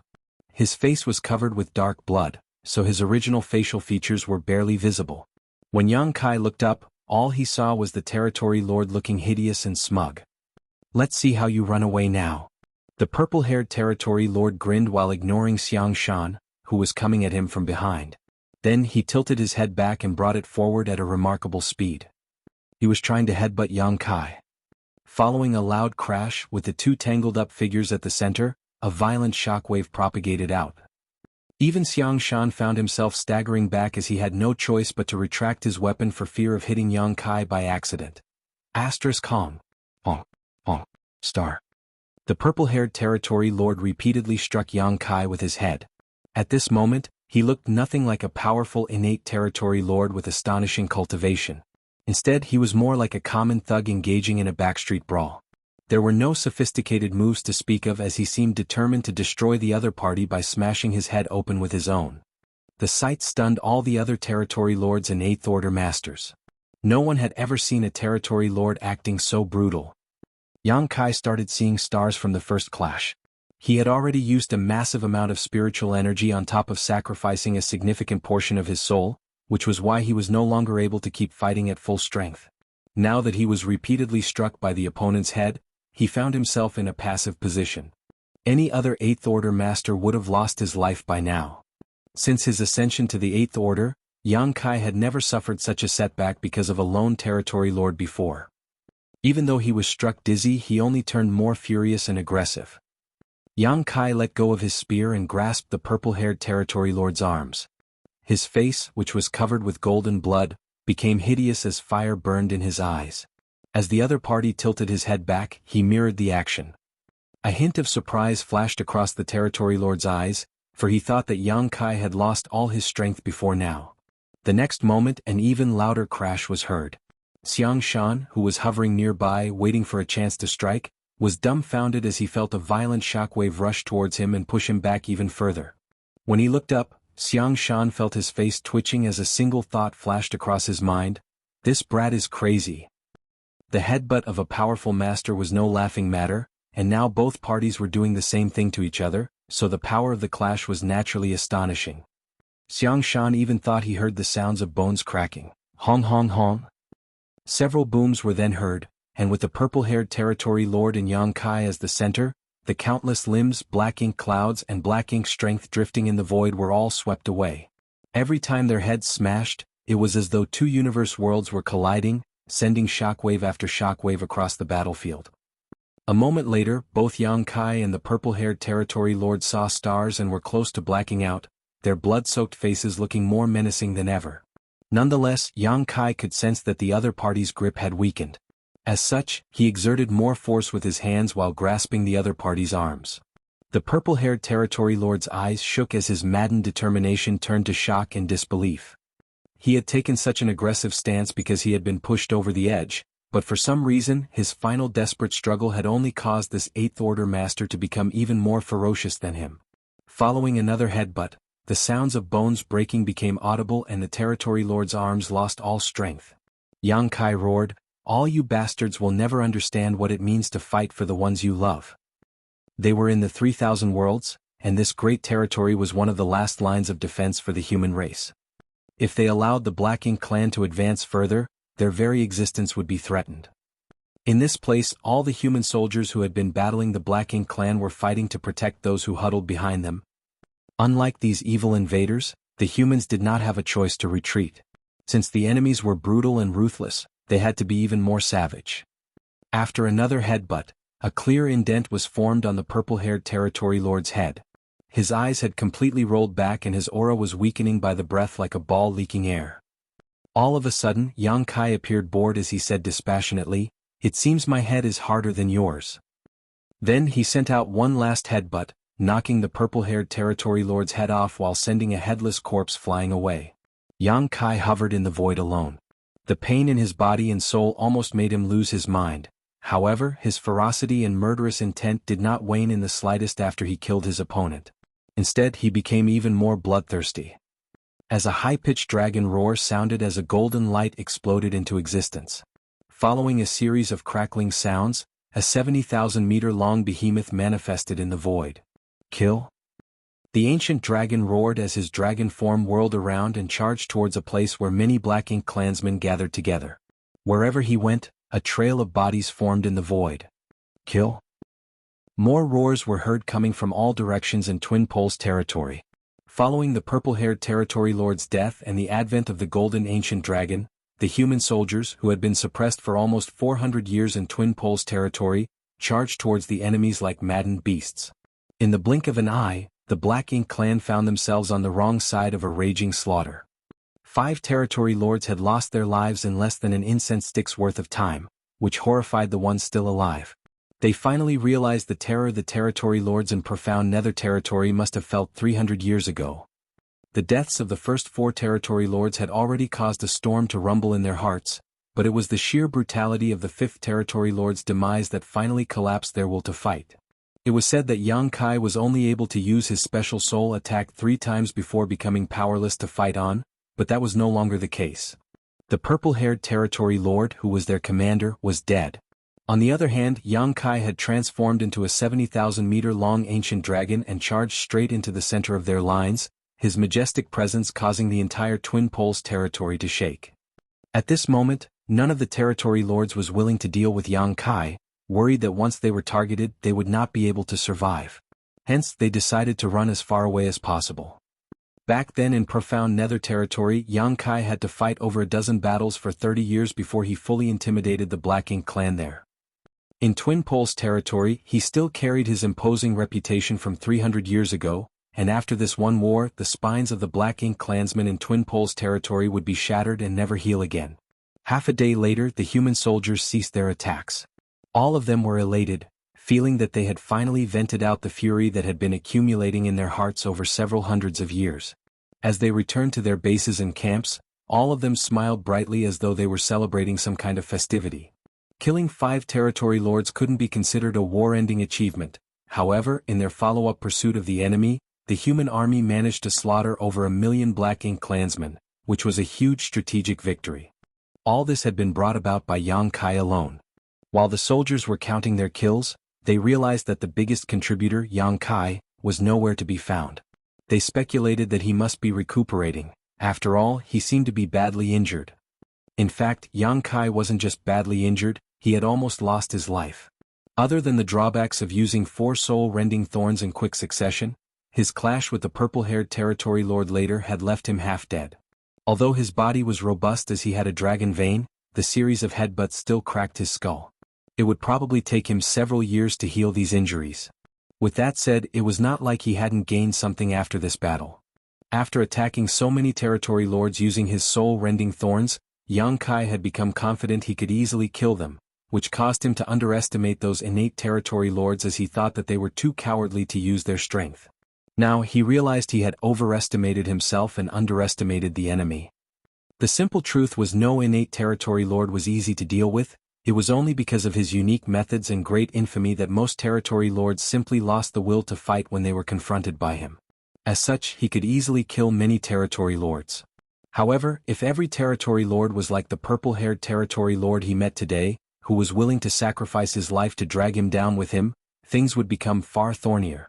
The purple-haired territory lord was struck by a soul-rending thorn, then hit by attacks from both Xiang Shan and Yang Kai at the same time, but he remained undaunted.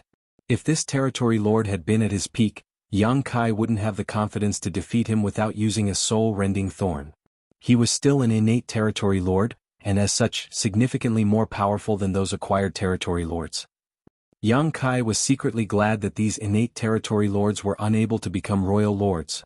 Otherwise, the humans might not be able to deal with them. After giving it some thought, he realized that while he shouldn't underestimate his enemies, he also shouldn't dismiss his own capabilities. At the very least, he had managed to kill a lot of territory lords. Furthermore, it had only been a short time since he ascended to the 8th Order, so he was still far from reaching his peak. When he reached the very peak of the 8th Order one day, Yang Kai was confident he could defeat these innate territory lords with ease with just his own strength. Chapter 5595 Joint Pressure. Back then on the Black Ink battlefield, Yang Kai and Bai Yi joined forces and killed a badly injured Zhu Feng, almost losing their lives in the process. Now he had managed to kill several dozen territory lords and even a royal lord. Although the process was baffling, he had indeed ended a royal lord's life. While the Black Ink clansmen were powerful, Yang Kai also gradually grew in strength. He had the confidence that there would come a day when he would be able to destroy any innate territory lords as he pleased, so calming himself down, he began to recuperate in silence. Yang Kai, who was supposedly in profound nether territory, appeared in Twin Poles territory all of a sudden and killed 5 territory lords. Even their commander, the purple-haired territory lord, was gone for good, which resulted in the Black Ink clan army in Twin Poles territory being routed. The advantage they had accumulated over the past several hundred years was lost in one go. When word got out, many Black Ink clan masters from different great territories were astounded. While they were shocked by Yang Kai's strength, they were also wary of his recklessness. Since this human was in charge of profound nether territory, he wasn't supposed to go anywhere else. It was unreasonable of him to appear in Twin Poles territory and slaughter the Black Ink clan masters there. One had to know that Yang Kai had been missing for 300 years before that. Such a period was neither long nor short. However, that was enough for his notoriety to fade somewhat. Still, he was able to shock the Black Ink clan the moment he reappeared. Rather than feeling astonished, the Black Ink clan masters were mostly anxious when they heard the news. Yang Kai had appeared in Twin Poles territory this time, but what about next time? Would he appear in Langya territory, soul-shaking territory, or some other great territory? It was definitely easier to sneak into someone's house than keep one's guard up against a thief all the time. If Yang Kai was allowed to go wherever he pleased, it would pose a huge threat to the Black Ink clan. They were worried that when they were dealing with the human masters at any given time, Yang Kai would suddenly appear out of thin air. Now they could only try to restrict his movements. As such, all the Black Ink clan masters shifted their attention to Profound Nether territory. Since Yang Kai was from Profound Nether territory, this issue certainly had to be handled by the territory lords from there. Around 300 years ago, the humans and Black Ink clan arrived at a peace deal, which stated that the Eighth Order masters and territory lords had to abstain from taking part in the war. After that, the humans built 10 forward outposts in Profound Nether territory for the humans below the Eighth Order to launch attacks from and recuperate when they were injured. Similarly, the Black Ink clan had built several forward outposts as well. However, every forward outpost built by the humans was guarded by 2 to 3 Eighth Order masters to prevent any attacks. On the other hand, none of the Black Ink clan's forward outposts was guarded by any territory lords. That was because they didn't dare to do so. Simply put, if it was just 3 territory lords gathered in one spot, they wouldn't feel secure. Rather than scattering around and letting Yang Kai have a chance to deal with them separately, they reckoned that they would be safer all huddling together. Therefore, the innate territory lords had either assembled in the universe world where the Black Ink clan's main base was or recuperated in hidden locations, constantly keeping an eye on the humans' movements. Over the years, the Profound Nether army had broken up as the human soldiers practically moved around in squads or small groups as they roamed around the battlefield to battle the Black Ink clansmen. On the other hand, the Black Ink clansmen used similar tactics to fight back. Both parties repeatedly launched sneak attacks and skirmishes against each other, which often led to fierce but quick fights. Every breath of time there were countless battles taking place in this expansive great territory. More and more humans streamed into Profound Nether territory because it was comparatively safer than the other great territories. Both parties wouldn't fight each other in large armies, and as such, the human cultivators could put their innate advantages to good use. The effects of 300 years of training were starting to show now. Many rising stars had made a name for themselves. There were also veteran 6th and 7th Order masters who felt like fish in water as they continued to hone their strength in combat. Inevitably, there were also some losses. Since the humans had to train their soldiers in the fires of war, they couldn't possibly do so without taking casualties. Regardless, the losses were still bearable. More and more high-ranking officers realized the benefits of training the next generation in Profound Nether territory. As such, the juniors with excellent aptitudes, who were previously hidden from the public by the cave heavens and paradises, were all sent to Profound Nether territory. This allowed them to clash with the Black Ink clan and experience life and death struggles which stimulated their growth. All in all, even though there were countless battles in Profound Nether territory, everything was well within the control of the humans and Black Ink clan. For this reason, the territory lords in Profound Nether territory could enjoy their lives with peace of mind for hundreds of years as they were no longer worried about Yang Kai launching a sneak attack on them. However, their peaceful days had now come to an end. With those in Twin Poles territory leading the way, the territory lords from a dozen or so great territories joined forces to pressure those from Profound Nether territory, demanding they deal with Yang Kai. In the Black Ink clan's main base in Profound Nether territory, many territory lords had gathered together in the main conference hall.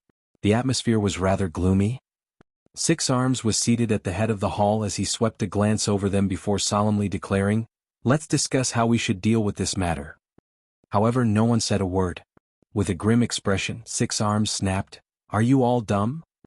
Although they were all innate territory lords, he was the commander appointed by the royal lord. Furthermore, he was also the strongest among them. Hence, the other territory lords were naturally afraid of him. One of the territory lords spoke up, "Sir Six Arms, it's not easy to handle this issue. The peace agreement we reached with Yang Kai only states that the Eighth Order masters and territory lords are not allowed to interfere in the war in the Profound Nether territory.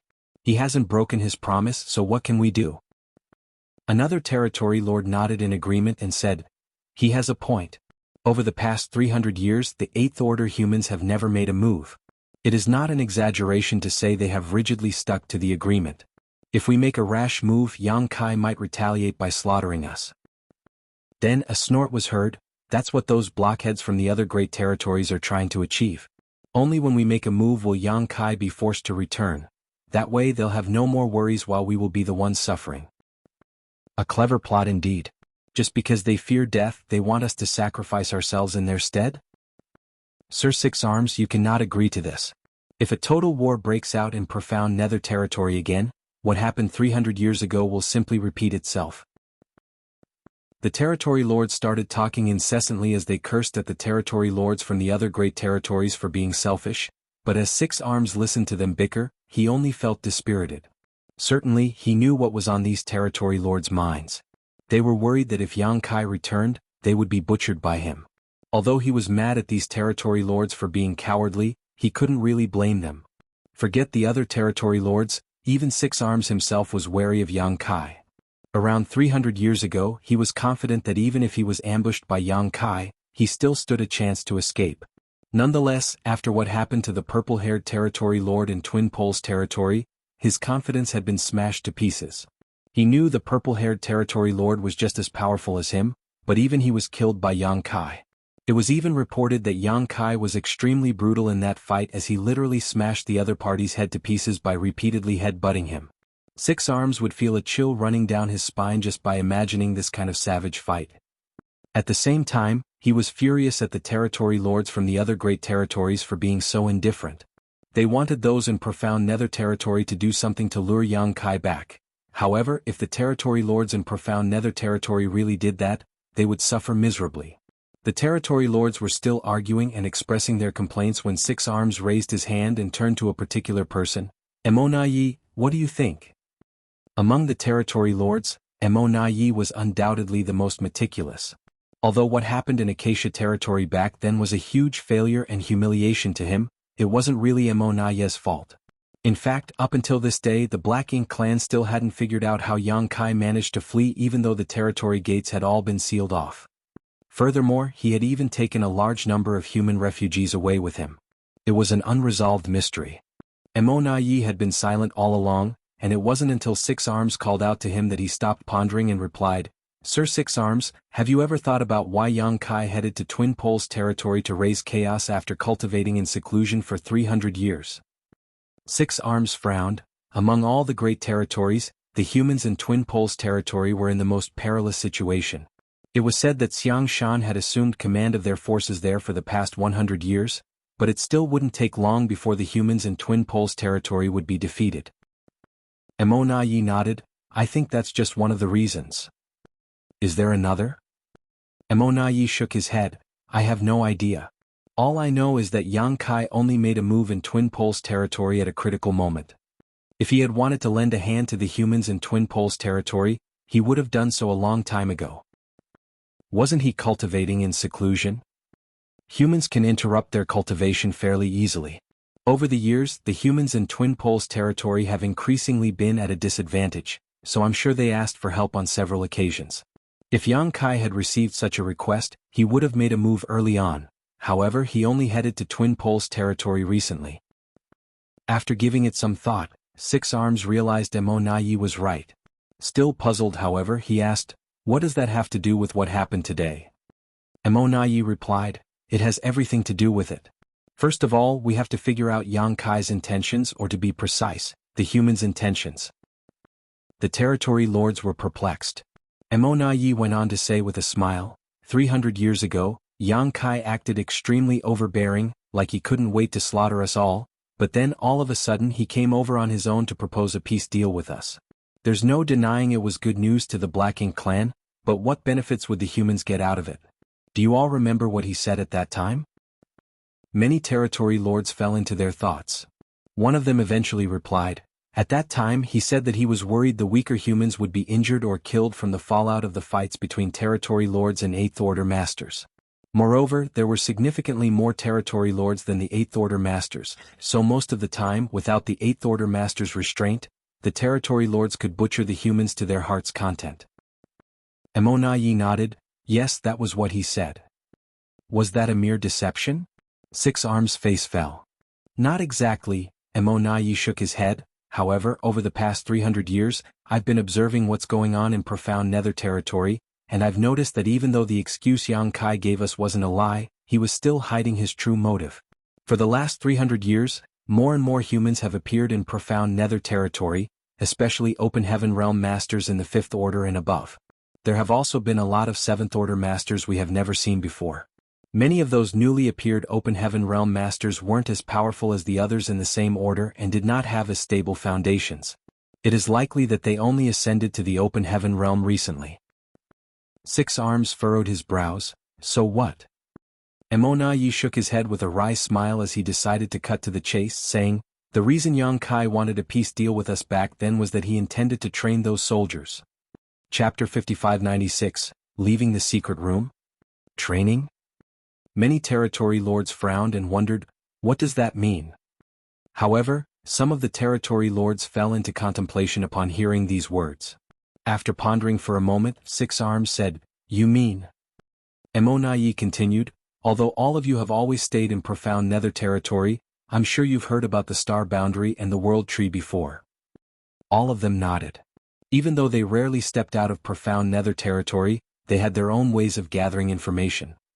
The Black Ink clansmen had been clashing with the humans for countless years, and many human hunters had been corrupted by Black Ink's strength. With the help of these Black Ink disciples, the Black Ink clan had gathered quite a lot of useful information. The star boundary and the world tree were the names that were most frequently mentioned. It was said that the world tree had a mysterious power that allowed the star boundary to produce a lot of human prodigies, many of whom were able to directly break through to the 6th or even 7th order open heaven realm. Yi explained, you may not have any regard for the 6th order and 7th order humans born in the star boundary, but if given a chance they will grow to be powerful one day. The 6th order masters have a chance to become 8th order masters, while the 7th order masters will eventually become 9th order masters. By then even territory lords like us won't be able to underestimate them. However, compared to the Black Ink clan, it takes a much longer time for humans to increase their strength, and cultivating in seclusion might not achieve that goal. As such, these so-called prodigies that the humans pin all their hopes on need a place where they can fight and grow. One of the territory lords figured out what he was trying to say. Yi, do you mean the humans have chosen profound nether territory as a training ground? Yi nodded. That must be the reason Yang Kai struck a peace deal with us 300 years ago. Those human prodigies needed a relatively safe place to grow. As such, Yang Kai's objective was to restrict territory lords like us from acting. A territory lord roared, the humans are indeed cunning. Yi smiled lightly. There was no denying Yang Kai had hidden his real intentions from them. Nevertheless, even if he made it clear to the territory lords in profound nether territory back then, they wouldn't have had the courage to refuse him. That was because the territory lords were horrified by Yang Kai's ruthlessness. With a relatively safe place to fight and grow, those prodigies who had not appeared on the battlefield before, streamed into profound nether territory. Just then a territory lord asked, Sir Yi, do you think we should start a war in profound nether territory then? Yi shook his head, there's no need for that. While the humans need to train their soldiers, we should also take this opportunity and do the same. I'm not sure if all of you have noticed or not, but I know Sir Six Arms must have realized. Over the past 300 years, we have had many more clansmen achieve breakthroughs than in the past. Six Arms initially didn't pay attention to such a matter, but upon Yi's reminder, he nodded, true. Many more feudal lords have been born in recent years than in the past. Only 300 years had passed, but if they were given more time, the effect would become even more conspicuous. Yi continued with a smile, therefore the humans are not the only ones who need to train their soldiers, we must do so as well. There is a firm limit to the number of innate territory lords, but there will be many new 8th order and 9th order humans in the future. If no new royal lords rise up in our Black Ink clan, we won't be able to deal with those 9th order humans when the time comes. As such, we can't break the balance in profound nether territory. Not only must we not make any rash moves, but we also have to take the initiative to protect our agreement with the humans. The territory lords nodded as they listened to him. They weren't fools, it was just that they knew too little about the humans. Therefore they were unable to make sound judgments in many situations. Yi had been collecting information over the years, especially from the Black Ink disciples, which was why he was more informed than the other territory lords. Six Arms asked, what do you think Yang Kai's intention is this time then? Since they were back to the main topic, Yi replied with a smile, before striking a peace deal with us back then, Yang Kai killed many territory lords to intimidate us. What do you think he's trying to achieve this time, Sir Six Arms? This time, Yang Kai suddenly appeared in Twin Poles territory and slaughtered 5 territory lords while the humans also eliminated over 1 million lower Black Ink clansmen, which was quite similar to how he behaved back then. Six Arms' eyes brightened, he's trying to turn Twin Poles territory into a second profound nether territory. Yi nodded. Profound nether territory is no longer adequate to satisfy the humans' need to train their soldiers, and it's the same for our Black Ink clan. As more and more human cultivators have streamed into profound nether territory, this place has become cramped. The humans probably don't just want a second profound nether territory, they likely want several of them. I see, Six Arms guffawed. He was initially in a tight spot as the territory lords from the other great territories had come together to pressure him, but now it seemed that it wasn't difficult to deal with this matter. As long as he spread the news, those territory lords would stop blaming him for his inaction. Instead, they would be eager to hold peace talks with the human leaders. While he was elated, he also saw Yi in a different light. Six Arms initially held some grudges against Yi while the latter stayed in profound nether territory. After all, it was because Yi had sent false information that caused immense losses in profound nether territory back then. Now, it seemed that those losses no longer mattered. With brother Yi around, we don't have to worry about profound nether territory being conquered by the enemy, Six Arms laughed. Just then Yi got to his feet and said, I'll have to leave this place, Sir Six Arms. Six Arms stopped laughing while the other territory lords looked at him in shock. Yi went on to say, Sir Royal Lord has ordered me to head to Twin Poles territory at once to take charge of that place. Besides that, I'm told that if the humans want another peace deal, I will have to lead the negotiations from our side. Six Arms was startled for a moment, but he soon realized what was going on. The purple-haired territory lord, who was initially in charge of Twin Poles territory, was killed. As such, that place was basically leaderless now. Although innate territory lords were all-powerful, there had to be a commander among them. Yi was indeed qualified to fill the role. However, Six Arms felt jealous when he learned about the Royal Lord's second order, for he wasn't aware of it at all, and the Royal Lord apparently didn't have the intention to inform him. Perhaps there wasn't a need to inform him since they had already set a precedent in profound nether territory, but it also went to show that the Royal Lord thought highly of Yi. It's good that you're heading to Twin Poles territory, however Yang Kai is there at the moment so you must be careful. Six Arms pretended to be concerned. Every time Yang Kai makes a move he recuperates for 2 years. As such, there won't be any conflicts in Twin Poles territory for the moment, Yi replied calmly. Furthermore, he wasn't going to Twin Poles territory to fight with the humans. Instead, he was going to strike a peace deal with them. Just like what he had said to Six Arms, the humans were not the only ones who needed to train their soldiers, the Black Ink clan had to do the same. Once a peace deal was reached, no one party would have an advantage over the other. Nevertheless, the humans had realized this much earlier on, while the Black Ink clan were only just understanding this now. Then, Yi left on his own without bringing any territory lords or subordinates with him. In fact, he couldn't take any territory lords with him. Although there had been a peace deal in profound nether territory, both the Eighth Order masters and the territory lords wouldn't dare to leave as they pleased. If there was a significant enough imbalance between the numbers of the most powerful masters on the two sides, the stronger party might seize the chance and wipe the other out. The moment Yi arrived at Twin Poles territory, he summoned all the territory lords to a conference hall and announced that he was going to hold peace talks with the humans. All of them broke into a commotion, with some of them angered while others felt relieved. However, when they heard that it was the Royal Lord's order, they accepted it without any complaints. Many of them were even elated. If there was a peace deal in place, they wouldn't have to worry about bumping into Yang Kai on the battlefield. It wasn't that they were just afraid of death, but also that they wouldn't dare to disobey the Royal Lord. Since a consensus had been reached, Yi ordered some feudal lords to head to the humans' camp and convey his intention to hold peace talks. At the same time, he shared the information he had gathered with the other great territories. This resulted in the great territories, which were initially filled with intense battles, suddenly falling silent. Although there were still some conflicts, they were minor skirmishes compared to the full-blown war from before. What was more, the Black Ink clan were at a distinct advantage in a number of the great territories, but even there they decided to take the initiative to retreat. It was apparent that they were worried about being targeted by Yang Kai and ending up like those in Twin Poles territory. The Black Ink clan decided to keep a low profile for the moment. After all, the reason Yang Kai appeared in Twin Poles territory was that the situation there was the most severe for the humans. Every great territory had over 100 innate territory lords assuming command, and Yang Kai could only kill a few of them at any given time. However, no one could guarantee that they wouldn't be one of those unlucky few. While Yang Kai was still recuperating, those territory lords were already anxiously preparing for the future. Everything would be fine as long as they didn't push the humans over the edge and attract the killing star's attention. 3 years later, in one of the secret rooms in the humans' camp, Yang Kai opened his eyes. This time it took him longer to recuperate than in the past.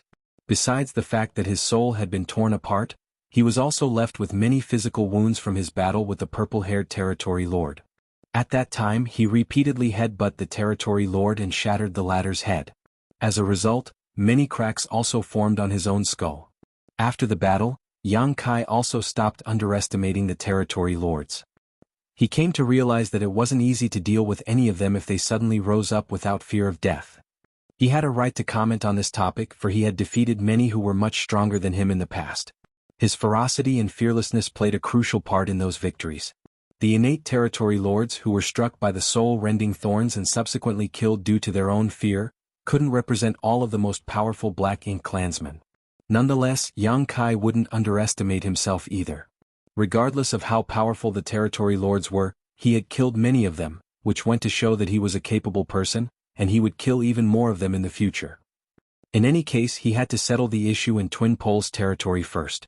Then he would head to the other great territories and slaughter the Black Ink clansmen there until they were thoroughly terrified of him. Only then would he talk to them. When he left the secret room though, he realized that someone had been waiting for him. The person promptly cupped his fist with a solemn expression and said, "You've finally left seclusion, sir." Yang Kai looked up and realized that he knew this person. It was Xiang Shan's adjutant, Li Xing. Back then in the Great Evolution Army, Xiang Shan was the army commander of the Eastern Army while Li Xing handled the miscellaneous affairs and passed on Xiang Shan's orders. Yang Kai had come into contact with him on several occasions. His gaze could not help being drawn to the other man's right eye as he asked, "What happened?" Initially, Li Xing was a handsome and dapper man, but he had become more mature after going through the vicissitudes of life. However, his right eye was blind, and there was a hideous scar that ran across his cheek, looking like a centipede crawling on his face. Chapter 5597 Going with the Flow. Li Xing smiled, "It's inevitable that we get hurt on the battlefield." Meanwhile, he thought back to when, back in the Great Evolution Army just like him, Yang Kai was only a 7th Order Master who actually had less experience. However, Li Xing was still a 7th Order Master now while Yang Kai was now an 8th Order Master who had made a name for himself. If they looked further back in history, Yang Kai was only a 6th Order Master when he arrived at the Black Ink battlefield for the first time, while at that time, Li Xing was already a 7th Order Master. On top of that, all the territory lords feared Yang Kai. The things that had happened over the past few years changed Li Xing's worldview. He finally realized that sometimes just one person was enough to change the status quo. At the same time he felt sorry for Yang Kai who only directly ascended to the 5th Order back then. As such, he didn't have a chance to make it to the 9th Order in his lifetime. If he was able to ascend to the 9th Order, the chances of the humans winning the war would increase by at least 30%. Just then Li Xing snapped back to reality and said, "Senior Xiang Shan has ordered that the moment Sir Yang exits seclusion, you must head to the conference hall at once. The higher-ups want to discuss with you." Yang Kai nodded, "Understood." In the main conference hall, Yang Kai waited for a moment before the other 8th Order Masters appeared and greeted him. While they were having some small talk with smiles on their faces, Xiang Shan arrived. After they were seated, Xiang Shan tossed a jade slip at Yang Kai and said, "Before we begin, I want you to have a look at this. While you were recuperating over the past few years, things have changed a lot on the battlefields." Yang Kai's heart sank, for he thought that something terrible had happened. As such, he quickly went through the jade slip's content, but his expression soon turned awkward. He looked up at Xiang Shan and asked, "What is the Black Ink clan trying to achieve?" Unlike what he had imagined, things didn't take a turn for the worse. In fact, the situation had become quite peaceful across all other great territories. Profound Nether territory remained the same as there was already a peace deal in place, so more and more human soldiers continued to stream into that place. Meanwhile, the Black Ink clan soldiers in Twin Poles territory had been staying put.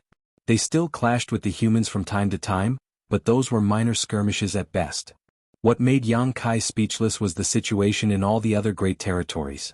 There were a total of 13 great territories where the humans and the Black Ink clan armies were fighting. In most of the great territories, the Black Ink clan held the advantage. In some of the great territories, the humans were not doing much better than in Twin Poles territory 3 years ago and were on the brink of being forced to withdraw. However, after Yang Kai reappeared from 300 years of absence, the Black Ink clansmen in all the great territories collectively retreated. Over the past 3 years, only a few large-scale battles took place in the various great territories. Furthermore, the humans were the ones who initiated those battles. What was more, apart from the profound Nether territory, the territory lords from the other 12 great territories subsequently sent some people to the humans' camps to convey their intention to hold peace talks. The peace deals were basically copies of the one established in profound Nether territory, which stated that the Eighth Order Masters and territory lords would not participate further in the war. The Eighth Order Masters were certainly pleased with the Black Ink clan's attitude, but they were not sure if they should agree to it. As such, the Eighth Order Masters from different great territories passed the information to the Supreme Headquarters and let the latter make a decision. Yang Kai was dumbfounded as he went through the information. After he stopped cultivating in seclusion, he was looking forward to killing some more territory lords. Twin Poles territory was no longer a suitable hunting ground, as after the incident back then, the territory lords here would surely have their guards up. With that said, Yang Kai could head to any other great territory. For example, Langya territory would be a good choice. Nonetheless, he didn't expect things to turn out this way. It was no wonder that the Eighth Order Masters looked at him with meaningful gazes. The changes in these great territories naturally had something to do with what he had done 3 years ago. First of all, I guess they must be wary of you. Secondly, they must have seen through our intentions, Xiangshan explained. While we need to train our soldiers, they do too. As such, they've decided to just go with the flow. Yang Kai nodded. Did those from the Supreme Headquarters say anything about it? Instead of answering his question, Xiangshan asked, "What do you have to say?" Yang Kai had single-handedly changed the status quo of the entire war. As such, those from the Supreme Headquarters had to respect his opinion. Otherwise, they could have made a decision on their own instead of waiting for Yang Kai to stop cultivating in seclusion. After giving it some thought, Yang Kai replied, "Even though they've seen through our intentions, there's nothing we can do about it. It's not like we could have hidden it forever. We can't possibly give up on our plan just to stop the Black Ink clan from training their soldiers. We have to strike some sort of agreement with them." "Do you think we should agree to it?" Xiangshan asked. "Yes, but we still need to negotiate with them. Since they're the ones proposing peace talks this time, they should send a representative from each of the great territories over. Twin Poles territory is as good a place as any for the talks, so we just need to set a time. Both sides will put their cards on the table and hammer out an agreement. In any case, we can't make a deal without all the great territories being included in the negotiations." The reason the humans had to train their soldiers was primarily to let the young talents of the next generation experience life and death struggles, which would stimulate their potential and allow them to reach greater heights sooner. However, once a Seventh Order Master ascended to the Eighth Order, they wouldn't be allowed to take part in the war anymore if every great territory was included in this peace deal. The Eighth Order wasn't the ultimate goal of the humans training their soldiers, the Ninth Order was. As such, they needed a stage where Eighth Order Masters could shine. In fact, those from the Supreme Headquarters had considered all this without the need for Yang Kai to say anything. Since they had confirmed their agenda, they needed to decide how many great territories the Eighth Order Masters and territory lords couldn't have a hand in the war and how many great territories where things would go on as usual out of the remaining 12 great territories, including Twin Poles territory. To the humans, they naturally wanted things to go on as usual in the great territories where they had an advantage, while obviously the Black Ink clan would want the opposite.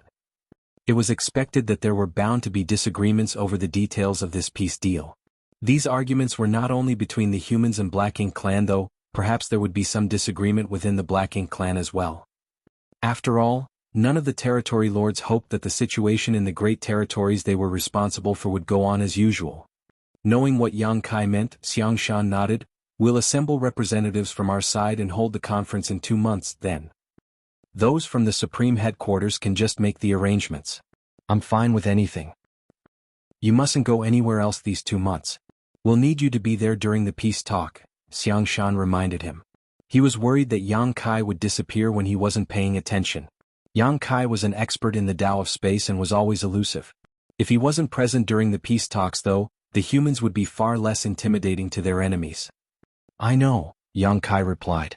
Certainly, he understood the matter's importance. Then the Eighth Order Masters discussed the agenda that would be brought up during the peace talk. Although the details weren't confirmed, they soon had a general idea of what would be discussed.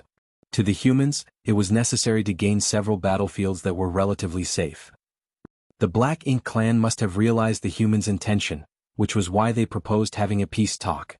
While they were forced to do it, they were also pushing a sailing boat along at this point.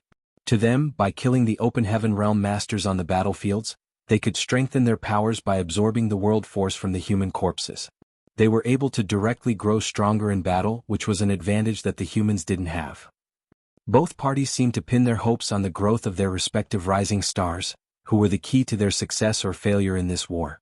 The Black Ink clan had the advantage of having a larger population, so given enough time, there would be a lot of new feudal lords, territory lords, and even royal lords.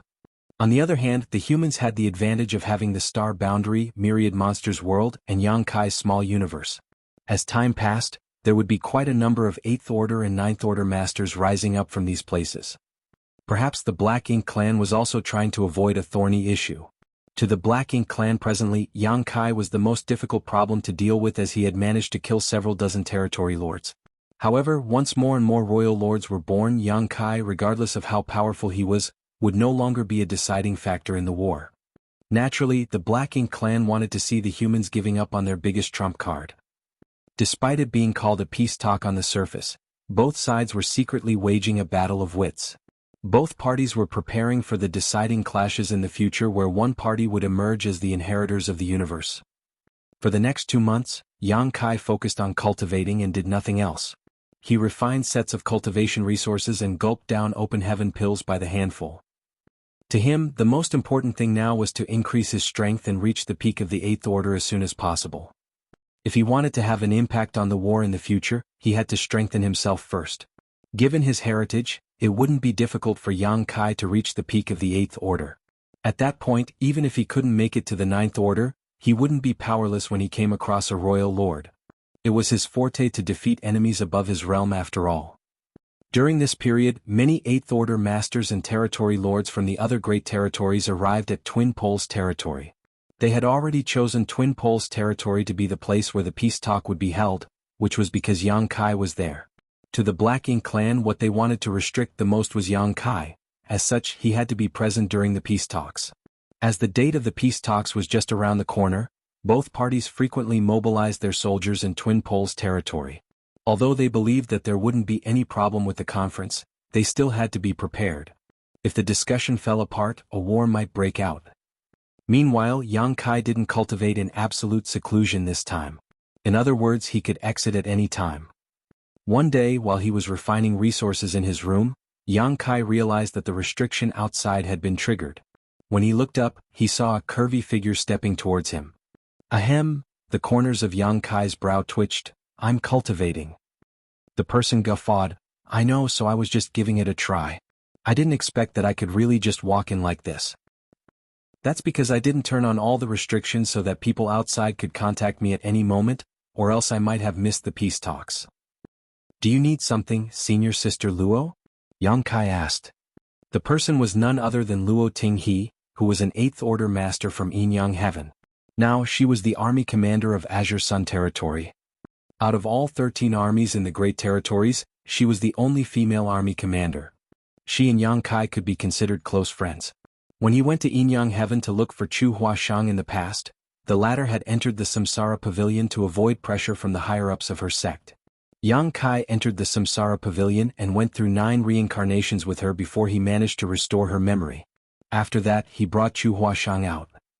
Thousands of years before then, Luo Tinghe had been trapped in the Samsara Pavilion as well, and there was no word on whether she was dead or alive. In the process of saving Chu Huashang, Yang Kai also managed to restore Luo Tinghe's memories and allowed her to leave the Samsara Pavilion. Luo Tinghe was a rare talent who had directly ascended to the 7th Order and was now a long-time veteran 8th Order master with hopes of breaking through to the 9th Order soon. Although there were many 8th Order masters now, only a small number of them had a chance to rise to the 9th Order. Out of the people that Yang Kai knew, Xiang Shan and Wei Junyang had the potential to do so. Meanwhile, Mi Jing Luan, Ouyang Lai, and the others had already reached their limits and there was no way they could make further advancements. Chapter 5598 No. After parting ways in Inyang Heaven back then, Yang Kai and Luo Tinghe hadn't met again. He only knew that she was in charge of Azure Sun territory and that she was the army commander of the Azure Sun army. He had no idea why she came looking for him all of a sudden. The peace talks with the Black Ink clan will be taking place in a few days. Luo Ting he sat down across from Yang Kai and said, I heard that those from the Supreme Headquarters have come up with a general proposal. Out of the 12 great territories, 6 will be included in the peace deal while the other 6 will remain as they are. Yang Kai nodded, however that's just the proposal from our side, so the Black Ink clan might not agree to it. Regardless, there's bound to be some arguments. The humans were at an advantage in this kind of peace talk, but naturally the Black Ink clan wouldn't agree to everything they asked for, and those from the Supreme Headquarters were well prepared for this. I hope that Azure Sun territory will be included in the 6 great territories where things will remain unchanged. Luo Ting he directly told him about her purpose for visiting. Yang Kai smiled helplessly. Those from the Supreme Headquarters will be responsible for the discussion with the Black Ink clan. I'm only required to show up. Since you have a request, why don't you head to the Supreme Headquarters and tell Senior Brother Xiang about it? She shouldn't have come to me. Luo Ting he pursed her lips. I did go to the Supreme Headquarters, but that damn big head Xiang didn't agree to my request. Yang Kai was torn between tears and laughter. Then it's pointless for you to speak to me either. Why would it be pointless? Don't underestimate yourself. The Black Ink clan want this peace deal with us because they're afraid of you. Your word has a huge influence on the outcome of this conference. Yang Kai wasn't sure what he should make of this, so he just asked, does Senior Brother Xiang intend to include Azure Sun territory as part of the peace deal? Luo Ting he nodded. After giving it some thought, Yang Kai said, Senior Brother Xiang must have his reasons for making such a decision. I know a thing or two about the situation in Azure Sun territory, so I'm aware the Black Ink clan has gained the upper hand over there. If Azure Sun territory could be included in the peace deal, that would be beneficial to the humans overall. You'll gain some benefits as well, so what's the point of you insisting on maintaining the status quo? Furthermore, it has been quite a long time since you ascended to the 8th Order. If things become peaceful in Azure Sun territory, you'll have plenty of time to cultivate to achieve a breakthrough. The moment Yang Kai finished speaking, Luo Ting he became infuriated. That was what Big Head Xiang said as well. However, if cultivating in seclusion was useful at all, what would be the point of you building a stage to train those brats? Of those in my position, I've been in the 8th Order longer than almost all of them and have essentially reached the peak. Nevertheless, it's not easy to make it to the 9th Order. To me, cultivating in seclusion is no longer useful. Yang Kai instantly understood what she was trying to say. Do you want to achieve a breakthrough in battle? Luo Ting he questioned, isn't that the ultimate goal of all of this? Do you have the confidence to achieve it? Yang Kai asked solemnly. Luo Ting he smiled fearlessly, I can't guarantee that I'll definitely succeed, but I'll do my best. I know Xiang Shan has chosen Azure Sun territory to be included in the peace deal to do me a favor. However, I know myself best. Yang Kai nodded and fell silent for a moment before saying, I'll talk with Senior Brother Xiang then. However, I'm in no way able to influence his decision.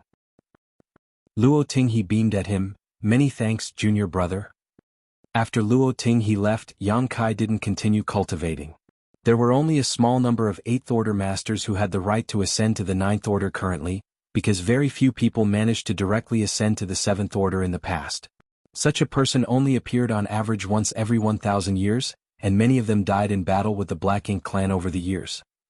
No one could guarantee when the 8th Order masters like Luo Ting he, Xiang Shan, and Wei Junyang, who had the potential to make it to the 9th Order, would achieve this.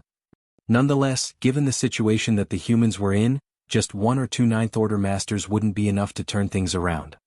As long as Mo's true body wasn't destroyed, the humans couldn't root out the Black Ink clan. However, it was extremely difficult to kill Mo. Now, Yang Kai still hadn't the foggiest idea about what the primordial light was or where to find it. The only thing he was certain about was that Big Brother Huang and Big Sister Lan had something to do with the primordial light. 2 days later, Yang Kai left the secret room as it was time for the peace talks with the Black Ink clan. The moment he stepped out of the room, he felt some powerful and unrestrained auras which belonged to 8th Order masters. In the distant void where the Black Ink clan's camp was located, there were also powerful auras gathered together. The innate territory lords were also trying to make a show of force.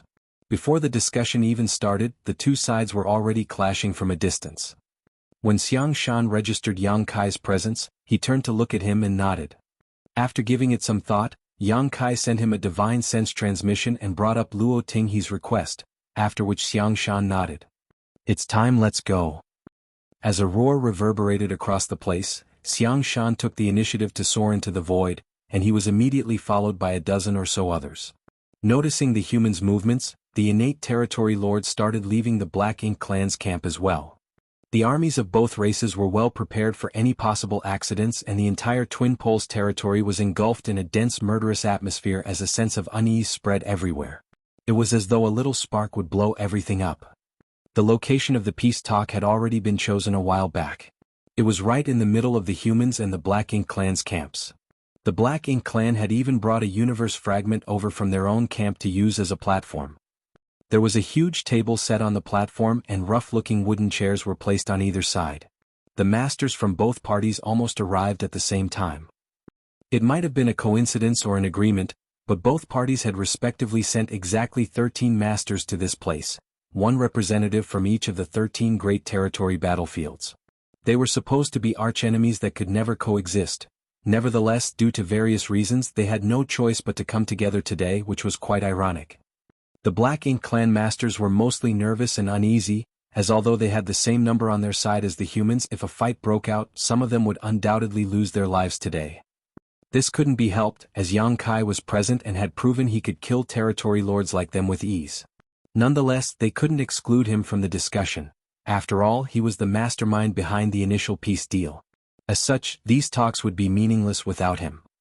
Before this, the Black Ink clan had thought about sending more territory lords, but it wasn't like the humans couldn't do the same by sending more 8th Order masters.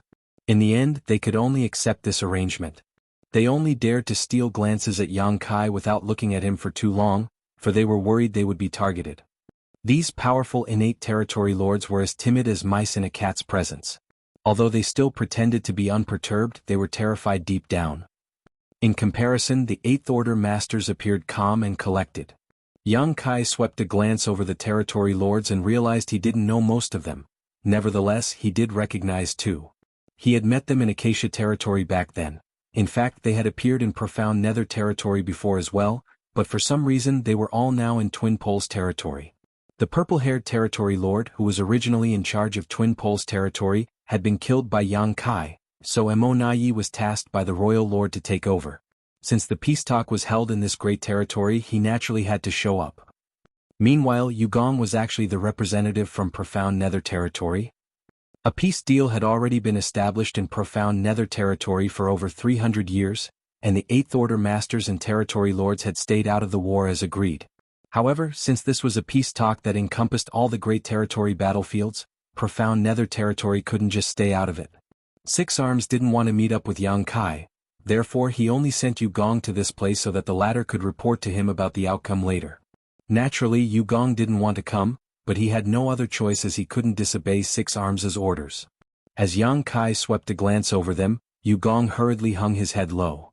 He was still traumatized from the incident in Acacia territory back then.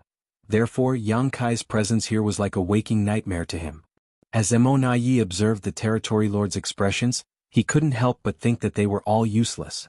Both parties were there for peace talks, so as long as the Black Ink clan didn't cross the line, the humans wouldn't attack them. However, the reactions of these territory lords from the various great territories were quite embarrassing for Mo. As the commander in Twin Poles territory, Mo naturally couldn't let the humans look down on the Black Ink clan. As such, he extended his hand and said, "Please be seated. We're all here for peace talks. The humans always say that even if a deal falls short, both parties shouldn't fall out. Although these peace talks aren't really a deal, it's not so different. Let us set the grudges between us aside for the moment until the peace talks are concluded." His calmness infected the other territory lords and they soon pulled themselves together. One 8th Order master sneered, "Destroying the Black Ink clan is our ultimate goal. There's no room for mercy." Mo replied dispassionately, "If destroying the Black Ink clan is your only goal, all of you wouldn't have come here. Let's dispense with the unnecessary probing and get to the main topic, shall we?" Saying so, he swept a glance over the 8th Order masters and eventually stared at Yang Kai. Then he nodded gently, "What do you say, Sir Yang Kai?" Yang Kai smiled, I'm only here to enjoy the show. Don't pay me any mind. When he was still weak back then, he had never expected that even the powerful innate territory lords would call him sir one day. It seemed that he was now an intimidating figure to the Black Ink clan after killing so many of their territory lords. While he was lost in such thoughts, Yang Kai pulled out a chair and took a seat. Then he placed his legs up on the table and leaned back casually. Only then did the humans sit down at the table, followed by the Black Ink clan masters. Realizing something, Yi turned to look at Xiang Shan and said, "It seems that you're the lead representative on the human side, Sir Xiang Shan. Am I right?" Since both parties had been clashing for years, the top masters from both races had heard a lot about each other. Even if they had never met or exchanged moves before, they could still recognize one another the moment they met. Moreover, before Yang Kai's rise, Xiang Shan was already a famous figure to the Black Ink clan. He had been to all the battlefields in over 10 great territories, and he had managed to kill a few territory lords himself. Many of these territory lords had never met Yang Kai before, but most had at least seen Xiang Shan in the past. Xiang Shan grunted in response. Yi said, "In that case, let us cut to the chase. After a discussion with all the territory lords from different great territories, we've come to a consensus. We'd like to imitate the peace deal in Profound Nether territory. From now on, the territory lords and Eighth Order masters can't have a hand in the battles in all the great territories. What do you say, Sir Xiang Shan?" Xiang Shan looked up at him and replied impassively, "No." Chapter 5599, There's Room for Discussion. Yi kept a smile on his face as though he had already expected Xiang Shan's response. "Sir Xiang Shan, do you mean that the humans do not want a peace deal?" Meanwhile he sneered to himself. If the humans didn't want a peace deal, they wouldn't have taken the trouble to show up today. Now, the representatives of the 13 great territories from both sides had come together, and since the humans were here, it showed that they wanted a peace deal as well. Yi reckoned that the humans were only putting up an act. Xiang Shan said, "We're pleased with the current situation, so there's no need to change anything." Yi refuted, "As far as I understand, the humans are at a disadvantage in most of the great territories. If not for Sir Yang Kai's appearance in Twin Poles territory, the humans would have already lost the war here." "That was the situation 3 years ago," Xiang Shan replied calmly. "Things are different now, so what is the point of you bringing up the past?" Yi frowned. "Sir Xiang Shan, are you trying to say that you want the situation in all the great territories to remain unchanged?" When he noticed Xiang Shan's silence, he put on a helpless smile. "We've shown enough sincerity for this peace talk. Regardless of the advantages we have in those great territories, we've given up on them and retreated. I'm sure you can see that." An Eighth Order master scoffed, "All of you are just afraid of Yang Kai. Stop glossing over it, will you? You didn't have to retreat if you had the guts." Before he could finish his words, Yi cut him off loudly. "Sir Yang Kai is indeed powerful, and territory lords like us find it hard to deal with him. However, every time he makes a move he can only kill a few of us. After that, he has to recuperate for an extended time. If we wanted to, we could have initiated a massive war while he was recuperating and none of you would have resisted us." The same Eighth Order master snapped, "Give it a try if you dare." As he surged his world force, the territory lords were alarmed and raised their guard. At that moment, the atmosphere had become tense. An unperturbed Yi looked at Xiang Shan and said, "A peace deal will be beneficial to both the Black Ink clan and the humans. With Profound Nether territory as an example, I'm sure you'll make a wise decision, Sir Xiang Shan." Xiang Shan replied impassively, "A peace talk at this point will be beneficial to the Black Ink clan as the territory lords no longer have to be anxious. However, what benefits will we get?" Yi said, "Isn't it your intention to provide a safe space for those below the Eighth Order to fight and grow?" He initially didn't want to point it out so blatantly, but he had no choice but to do so now. Xiang Shan's attitude suggested that the Black Ink clan had to produce an adequate bargaining chip to make the humans even begin to bargain. Xiang Shan wasn't surprised one bit. Over the years, some humans had fallen into the Black Ink clan's hands and had been turned into Black Ink disciples. As such, some information about the humans must have been leaked. There seems to be a lot of rising stars on the human side. If they're accidentally killed by the territory lords in battle, you will suffer immense losses. After all, a Seventh Order master who might turn into a Ninth Order master in the future is a rare commodity. Some 300 years ago, Sir Yang Kai slaughtered a large number of Black Ink clansmen in profound Nether territory but still took the initiative to strike a peace deal with us. Wasn't that part of his consideration? Why are you making things difficult for us when we want a peace deal now? Do you want profound Nether territory to be dragged into the war again, Sir Xiang Shan? Xiang Shan looked up at him. Are you threatening me? It seemed that as long as the peace talk fell short, the agreement in profound Nether territory would be nullified as well. In that case, things would revert to the situation 300 years ago, and the human juniors would lose their only training ground. Emonayi replied calmly, that's not what I meant at all. I believe there is a phrase among you humans called, standing at death's door. We are basically wandering around death's door by coming to this place. A peace deal is all we want, so we wouldn't dare to be provocative.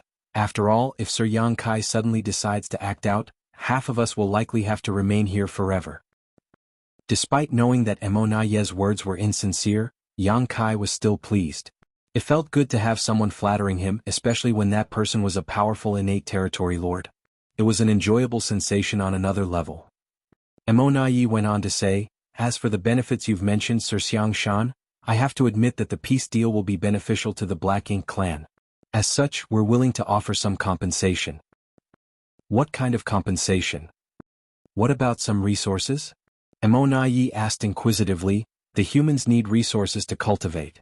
For each great territory included in this deal, we will provide a certain amount of resources. As for the amount, there's room for discussion.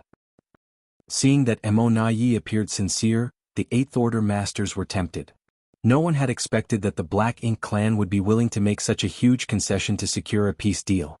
They couldn't help suspecting that a peace deal might bring even greater benefits to the Black Ink clan than they had known. After pondering for a moment though, they concluded that the territory lords were just too terrified of Yang Kai. There was no denying Yang Kai couldn't kill many territory lords at any given time. If the territory lords remained highly vigilant, he might not even kill any one of them. However, no one would be able to be at ease with such a powerful enemy eyeing them in the dark. There's nothing else I can say if you still don't want this peace agreement. Emonaye stared fixedly at Xiang Shan and spread his palms. After a moment of silence, Xiang Shan nodded, there's room for discussion. The moment he finished speaking, the territory lords let out a sigh of relief as they became slightly at ease. Nonetheless, what Xiang Shan was about to say would unnerve them again. However, not all great territories will be included in the peace deal. Xiang Shan tapped on the table. Other than profound Nether territory, 6 places will be part of the peace deal and the other 6 will remain unchanged out of the remaining 12 great territories. If you can't agree to this, there's no need for any further discussion. Only then did Emonaye realize this was the human's true intention. After giving it some thought, however, he felt that this condition wasn't unacceptable. Just like what he had said to Six Arms before, while the humans needed to train their soldiers, the Black Ink clan did as well. When 7th Order masters ascended to the 8th Order, they needed a stage to keep on training, and it was the same for the Black Ink clan when their feudal lords became territory lords. As such, it was acceptable that only some great territories would be included in the peace deal. Emonaye turned to look at the territory lords and realized that they looked stiff and nervous. At that moment he couldn't help but smile helplessly. Although he felt that he should agree to Xiang Shan's request, it would also put him in a tight spot. 6 out of 12 great territories would be included in the peace deal, so only half of the places would enjoy some peace of mind. However, how was Emonaye supposed to make this decision on his own? The representatives of each great territory certainly hoped that they would be part of the peace deal. After some deliberation, Emonaye nodded, we can agree to this, but I also have a condition. When the other territory lords heard Emonaye's words, their expressions changed slightly. They quickly tried to recall if there were any grudges or friendship between Emonaye and them. The royal lord had put Emonaye in charge of these peace talks, so if the latter wanted to get revenge on them and excluded the great territories whose representatives he hated from the peace deal, there wouldn't be peaceful moments again for them in the future. What kind of condition? Xiang Shan asked with a frown. Emonaye pointed his finger at Yang Kai. From now on, Sir Yang Kai must not make a move in any of the great territories. The territory lords were startled as they had the urge to clap their hands for Emonaye. They had been anxious because they were wary of Yang Kai, but if they could ensure Yang Kai wouldn't make a move again, they no longer had to worry about anything. Xiang Shan was slightly surprised as well as he thought to himself, this Emonaye is a sharp fellow. He directly understood the crux of the matter and made a proposal to deal with it. In your dreams. A hot-tempered Eighth Order master forcefully smacked his palm on the table and stood up. The humans would be considered foolish if they agreed to such a ridiculous demand. By agreeing to that, they would be removing their strongest trump card, and no one would be able to intimidate the Black Ink clan again. An unfazed Emo-Na-Yi replied with a smile, "Since this is a negotiation, both parties naturally have to make some concessions. It's not like we'll let ourselves suffer losses while the humans reap all the benefits. Even if I agreed to your demands, the Royal Lord wouldn't. We've made the biggest concession by having this peace talk with you. Stop being so impudent. That's why we're willing to offer a large amount of resources as compensation. We don't need your resources. If the peace talk falls short, the agreement in profound Nether territory will be nullified as well." The originally peaceful situation soon turned clamorous. The Eighth Order masters and territory lords were cursing at each other across the long table without any poise to speak of. If an uninformed individual arrived and saw what was going on, they might think they had entered a hawker market or something where vendors and customers were haggling back and forth. Emo-Na-Yi remained silent. Since he had put forth this condition, the other territory lords had to work hard to make sure it would be included in the peace deal. He believed that they wouldn't want Yang Kai to have a hand in the battles anymore. It was the outcome they all wanted. The innate territory lords have an advantage over the Eighth Order masters when it comes to numbers, yet you're now trying to restrict Yang Kai as well? Does that mean we can also limit the number of territory lords who will take part in the war? There's room for discussion. The noise stopped in an instant. All the Eighth Order masters and territory lords turned to look at Emo-Na-Yi. The Eighth Order master who spoke just now was dumbfounded. He was just venting while also making what he considered an outrageous demand to make a point. He never expected Emo-Na-Yi to actually agree to it. Faced with all the stares, Emo-Na-Yi said with a smile, "Why are all of you looking at me like that? Just like what I've said before, both parties have to give and take to reach an agreement. It's not like either party here would accept suffering immense losses. As such, we have to come to an agreement that both sides will find acceptable. Only then would the agreement be possible. If Sir Yang Kai is willing to stay out of all the battlefields, we can place some limits on the number of territory lords who will take part in the war at any one time." The biggest advantage the Black Ink clan had was that they had greater numbers than the humans. This was true of grassroots soldiers, but also of the feudal lords and territory lords compared to the Seventh Order and Eighth Order masters. It was thanks to this advantage that the Black Ink clan had gained the upper hand in almost every great territory battlefield. Even though the humans had purifying light and evil purging divine spears, they still couldn't overcome this fundamental disadvantage. After all, the purifying light couldn't be used to deal with enemies on a large scale while it took time to refine evil purging divine spears. Every evil purging divine spear that was used was gone for good. Furthermore, the Black Ink clan was now on guard against them, so these artifacts no longer played as decisive a role anymore. However, if they could limit the number of territory lords taking part in the war, the humans would be able to better stand their ground and limit their losses. It had to be said that even though Emo-Na-Yi was a Black Ink clansman, he understood the humans very well. Moreover, he was an intelligent and insightful individual. Chapter 5600 Conditions. Yang Kai was suddenly interested. He didn't pay much attention to Emo-Na-Yi in the past. Although he had exchanged moves with him in Acacia territory before and he had come across him in profound Nether territory on several occasions, he couldn't possibly pay attention to all the innate territory lords as there were simply too many of them. However, on this day he suddenly had the urge to kill this fellow, for he seemed different from the other innate territory lords. If they allowed Emo-Na-Yi to remain alive, he might prove to be a hidden concern in the future. As though noticing Yang Kai's murderous intent, Emo-Na-Yi turned to look at him and nodded, "What do you say, Sir Yang Kai?" Since the beginning, Yang Kai had never expressed his opinion regarding the peace talks, as though he was only there to watch the show. Nevertheless, Emo-Na-Yi knew that Yang Kai was the mastermind behind this entire affair.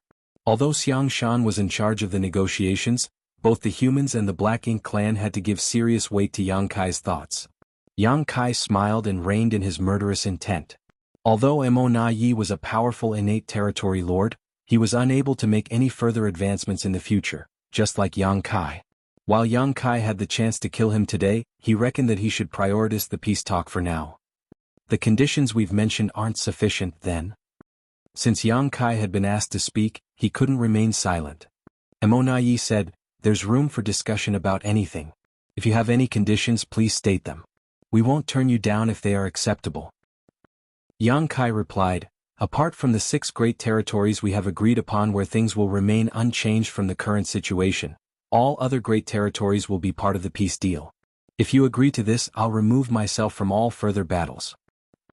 This was actually to Yang Kai's advantage, as he just so happened to need a lot of time to cultivate so that he could reach the peak of the 8th order sooner. The rising stars from the star boundary, the myriad monsters world, and his small universe needed battles to temper themselves with to reach new heights, but Yang Kai was different. He had gone through numerous life and death battles already and had been baptized in the blood of his enemies many times over. What he was lacking now was only the accumulation of his own heritage. The reason Yang Kai even took action was to build a solid foundation for the humans' future. If he could get greater benefits for the humans by staying out of the war, he would be glad to do it. Hearing this, the territory lords and the 8th order masters were startled. However, Xiang Shan's eyes soon brightened as he realized the crux of the matter. The humans had already set the agenda for the peace talk, but it didn't include restricting Yang Kai from taking part in future battles. If the Black Ink clan could agree to Yang Kai's condition, the humans could consider accepting the other party's demand. Yi soon realized what Yang Kai meant as well and said with a frown, Sir Yang Kai, do you mean that the peace deal will include not only the great territories where battles are still ongoing, but also the great territories that the Black Ink clansmen have occupied? Yes. Yang Kai nodded. Only then did the territory lords and the 8th order masters come to their senses as they fell into their thoughts. Yi smiled helplessly, you're a little greedy, Sir Yang Kai. In the past, the main battlefields between the humans and the Black Ink clan were the 13 great territories, which included the profound Nether territory. However, many hunters were active in the other great territories that ambushed the Black Ink clan's supply teams and reinforcement groups. They also destroyed many Black Ink nests. More often than not, they caused huge trouble to the Black Ink clan's logistics. For this reason, many territory lords would patrol the various great territories to deal with those hunters. If these ordinary hunters came across territory lords, they were naturally powerless to resist. However, the 3,000 worlds was expansive, and the Black Ink clan didn't have so many territory lords. Furthermore, the hunters were both agile and prudent, so as long as they were not too unlucky, they would be safe most of the time. However, since the 8th order masters and the territory lords had arrived at a peace deal in profound Nether territory, the number of hunters had shrunk significantly. As hunters, they were at risk of losing their lives if they bumped into territory lords. However, once they entered profound Nether territory, they didn't have to worry about being targeted by such masters. Now that Yang Kai had come up with such a demand though, it was expected that many humans would aspire to be hunters again, which would prove to be a thorny issue for the Black Ink clan. Currently, the vast majority of the human forces were concentrated in the 13 great territory battlefields, while some 99% of the 3,000 worlds had fallen into the Black Ink clan's hands. However, since the universe was so expansive, it was impossible for the Black Ink clan to perfectly protect such a vast territory. Once a large number of hunters appeared, the Black Ink clan would no longer have any peaceful days. Originally, the peace deal only considered the 13 great territory battlefields, but Yang Kai's demand had dragged the entire 3,000 worlds into this. What's wrong? Are you afraid of human soldiers entering the other great territories? Over the years, many humans have fallen into your hands and have been turned into Black Ink disciples. If you want me to stay out of the war, there's a price to pay. Yang Kai looked impassively at Yi. After a moment of silence, Yi nodded. You have a point, Sir Yang Kai. In that case, we'll agree to your condition. For both parties, there were pros and cons regarding this matter. Once the hunters entered the great territories that the Black Ink clan had occupied, they would have to bear a huge risk. If they were besieged by the Black Ink clan soldiers, they would either fight to their death or be corrupted. Nevertheless, this was also the humans' purpose for training the soldiers. When the territory lords saw Yi agreeing to it, they breathed a sigh of relief.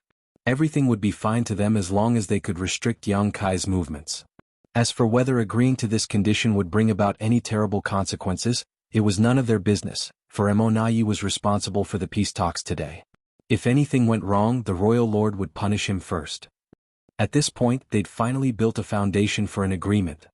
The Black Ink clan's condition was that Yang Kai must not make a move in any great territory from now on.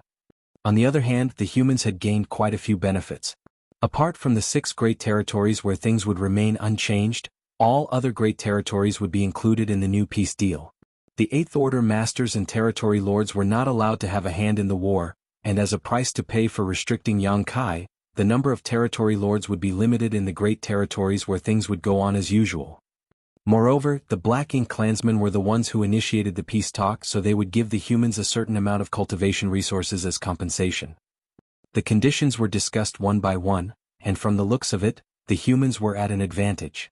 After all, they had only agreed to one condition, but the Black Ink clan had to provide some resources and limit the number of territory lords who could take part in the battles in 6 of the great territory battlefields.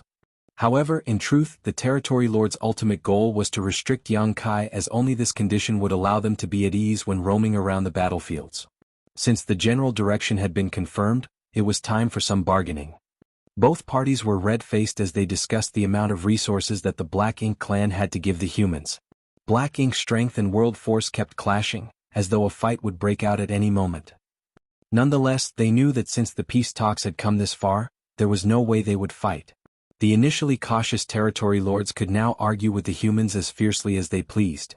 If there was one thing the Black Ink clan didn't lack, it was resources. After all, they had occupied so many great territories and had the entire Black Ink battlefield to exploit. As such, they could easily extract as many resources as they wanted. However, no one was willing to give their enemies resources for free. They promised that they would give the humans some benefits, but they immediately became stingy when the discussion started. The argument lasted for several days, but in the end, the details were confirmed with Mo Yi and Xiang Shan, who were the lead negotiators for the two sides. Then, another round of arguments started about the number of territory lords that would be allowed in the 6 unchanged great territories. There were many more territory lords than Eighth Order masters, which was the fundamental reason that the Black Ink clan had gained the upper hand in most of the great territory battlefields. The numbers of the most powerful masters on both sides would influence the state of the war. Although they had agreed to limit the number of territory lords, the Black Ink clan would never accept being at a disadvantage. The humans came up with an outrageous demand, as they wanted the number of territory lords that were allowed in the battles to be equivalent to the number of Eighth Order masters, and naturally the territory lords stubbornly refused. If they agreed to such a demand, their lives would be truly miserable. It wasn't easy to deal with the evil purging divine spears. The reason they were at an advantage was that they had more people on their side. The discussion this time was even more intense than when they talked about the resources. They were fine with giving resources away, for the humans needed time to refine those resources to increase their strength. However, once the number of territory lords decreased, they would lose control over the situations in many great territories. Nevertheless, an agreement was reached in the end. In the 6 great territories where things would remain unchanged, the number of territory lords couldn't exceed the number of Eighth Order masters by 50%. In other words, if there were 10 Eighth Order masters, there could only be 15 territory lords. The humans were naturally not pleased with the outcome, for this meant there would still be significantly more territory lords than the Eighth Order masters. That way, the Black Ink clansmen were still at an advantage. However, this did ensure that the enemy no longer had an overwhelming edge, which would constantly put the humans on the brink of defeat, like what happened in Twin Poles territory. Furthermore, because the humans had to train their soldiers, this amount of pressure was quite suitable. As such, Xiang Shan agreed to it. If there was no life and death pressure, it wouldn't be training at all. Cultivating in seclusion would be faster in that case. Since everything had been discussed, they just had to choose the 6 great territories where things would remain unchanged. At this point, the Eighth Order masters remained calm while the territory lords were apprehensive. They were not willing to keep fighting the humans. If the war continued, they would be at risk of losing their lives. Nonetheless, they didn't have any say over this matter.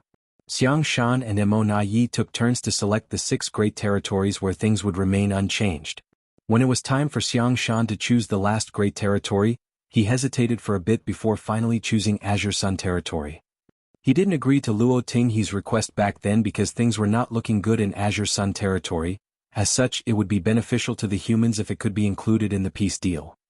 However, the number of territory lords would now be restricted, so even if things remained unchanged in Azure Sun territory, the situation would improve significantly for the humans. Since Luo Tinghe wanted to achieve a breakthrough in battle, Xiang Shan could only let her be. Apart from her, Xiang Shan also needed battles to train himself. Without these life and death struggles to serve as stimuli, it would be hard for them to grasp the opportunity to break through to the Ninth Order.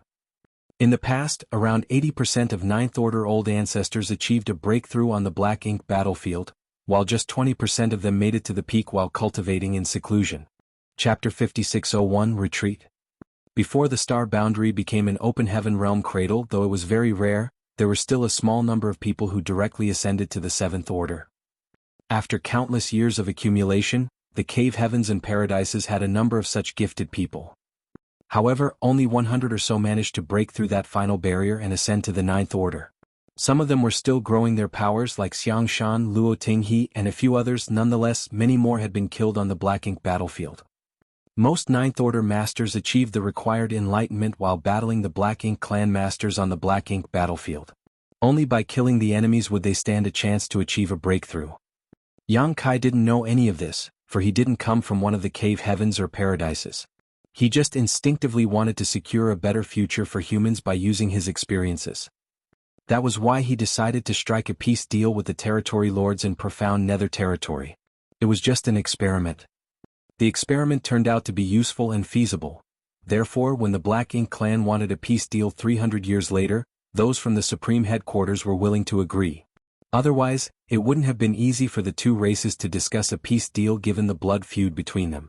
Since all the details had been confirmed, the masters of the two races took their leave. Unlike the earlier heated atmosphere, the mood was quite peaceful. The Black Ink clan would give the humans some resources as compensation, while the humans didn't have to worry about the Black Ink clan going back on their word. When the content of the peace deal was spread 1 month later, the human cultivators in different great territories were thrilled. Out of the 13 great territory battlefields, apart from profound Nether territory, the remaining 12 great territories had been in turmoil. As such, the soldiers from the major armies were envious of the environment and situation in profound Nether territory. Over there, the territory lords were not allowed to take part in the war. As such, the profound Nether army had essentially been disbanded since there weren't any large-scale battles. Comparatively, the humans in profound Nether territory were both safer and freer. Now they didn't have to be envious. 6 out of 12 remaining Great Territory battlefields would become copies of profound Nether territory. Although the other Great Territories would remain unchanged, things would become much better for the humans as the number of territory lords who could take part in the war would be decreased. Of course, those from the Supreme Headquarters had to look at the big picture and mobilize the human masters to different battlefields accordingly. The human cultivators from profound Nether territory started streaming into the 6 new Great Territories that were included in the peace deal. As such, a lot of pressure had been lifted off the originally cramped profound Nether territory. Many ambitious people even started penetrating the great territories that the Black Ink clan had occupied. As hunters, they naturally had to bear a higher risk, but it was nothing compared to the potential rewards. It was said that fortune favored the bold, after all. As a peace deal was reached between the humans and the Black Ink clan, the situation in the expansive 3,000 worlds changed completely. This kind of situation would be sustained for many years to come. Perhaps there would come a time when a certain incident would shatter this agreement. After all, the humans and Black Ink clan couldn't coexist forever. One of the parties would be completely wiped out eventually. When some triggering event took place in the future, the two races would surely engage in a final decisive war. Everyone was working hard to prepare for that future.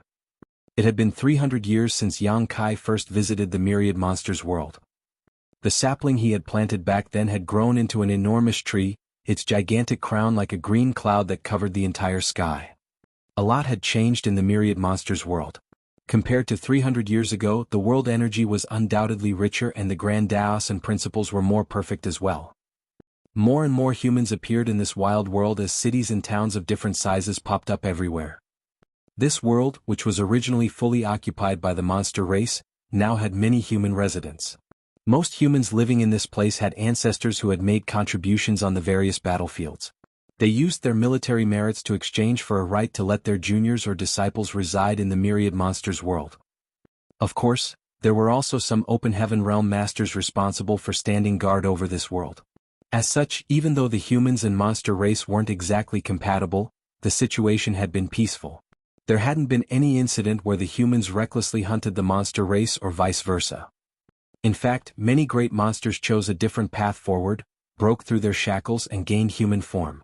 They took the initiative to come into contact with the humans and left the Myriad Monsters world before heading to the various battlefields to fight the Black Ink clan.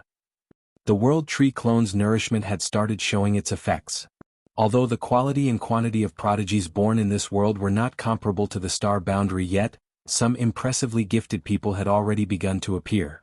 As time passed, this world would be another star boundary.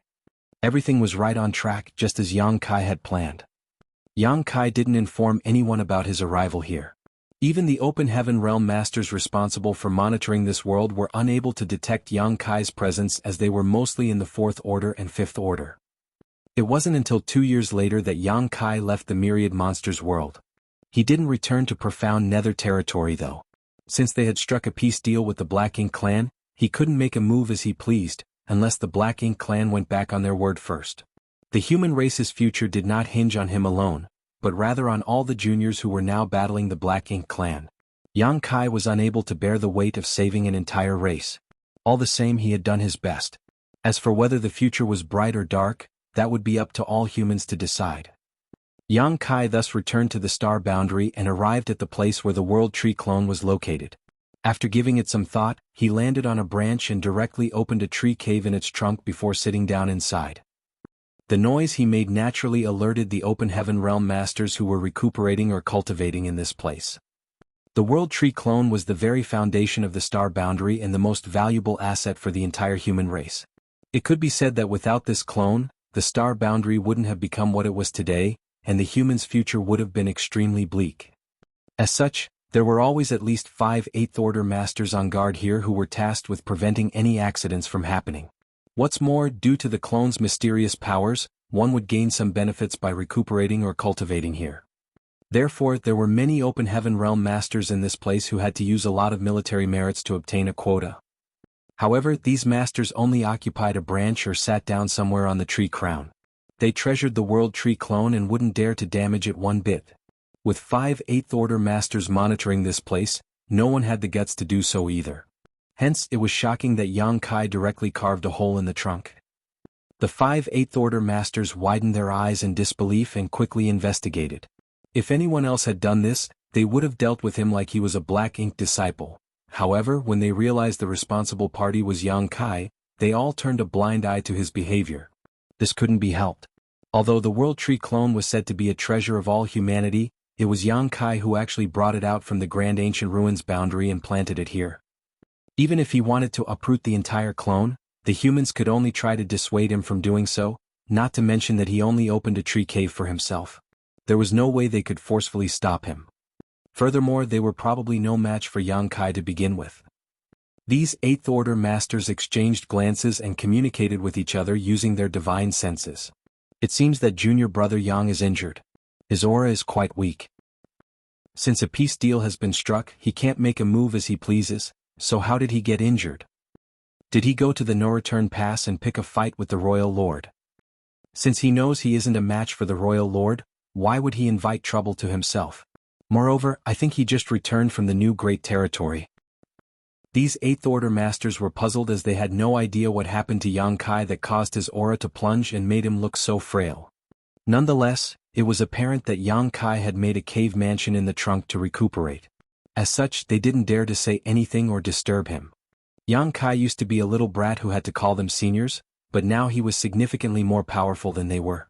At the thought of this, these old 8th Order Masters couldn't help feeling dejected.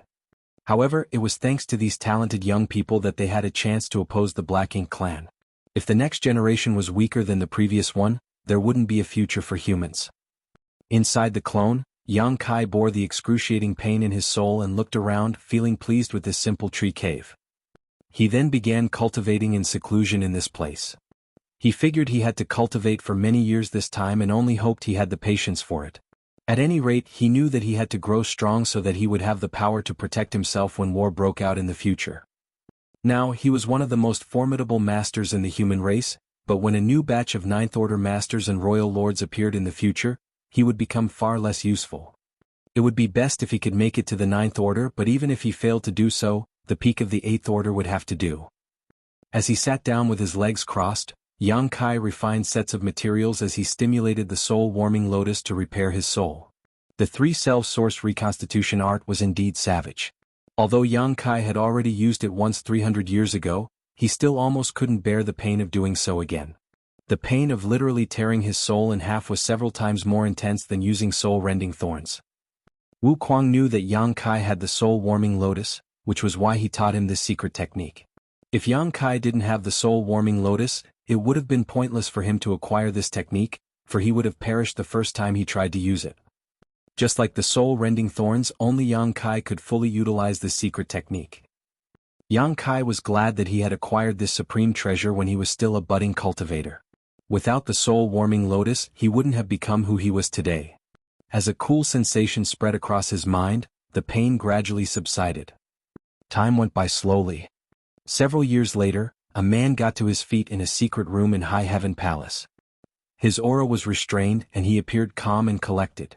Fang Tianci waved the jade in his hand and opened the secret room's restrictions before exiting. It took him 10 years of retreat before he finished stabilizing his 6th order open heaven realm cultivation. The bright light made him squint as he felt as though a very long time had passed. Suddenly he realized that he was no longer in the void world. He was in the 3,000 worlds, which was far more expansive. A disciple from High Heaven Palace had been waiting for him, and hearing the door open, he turned around and saluted Fang Tianci. "Greetings, Senior,"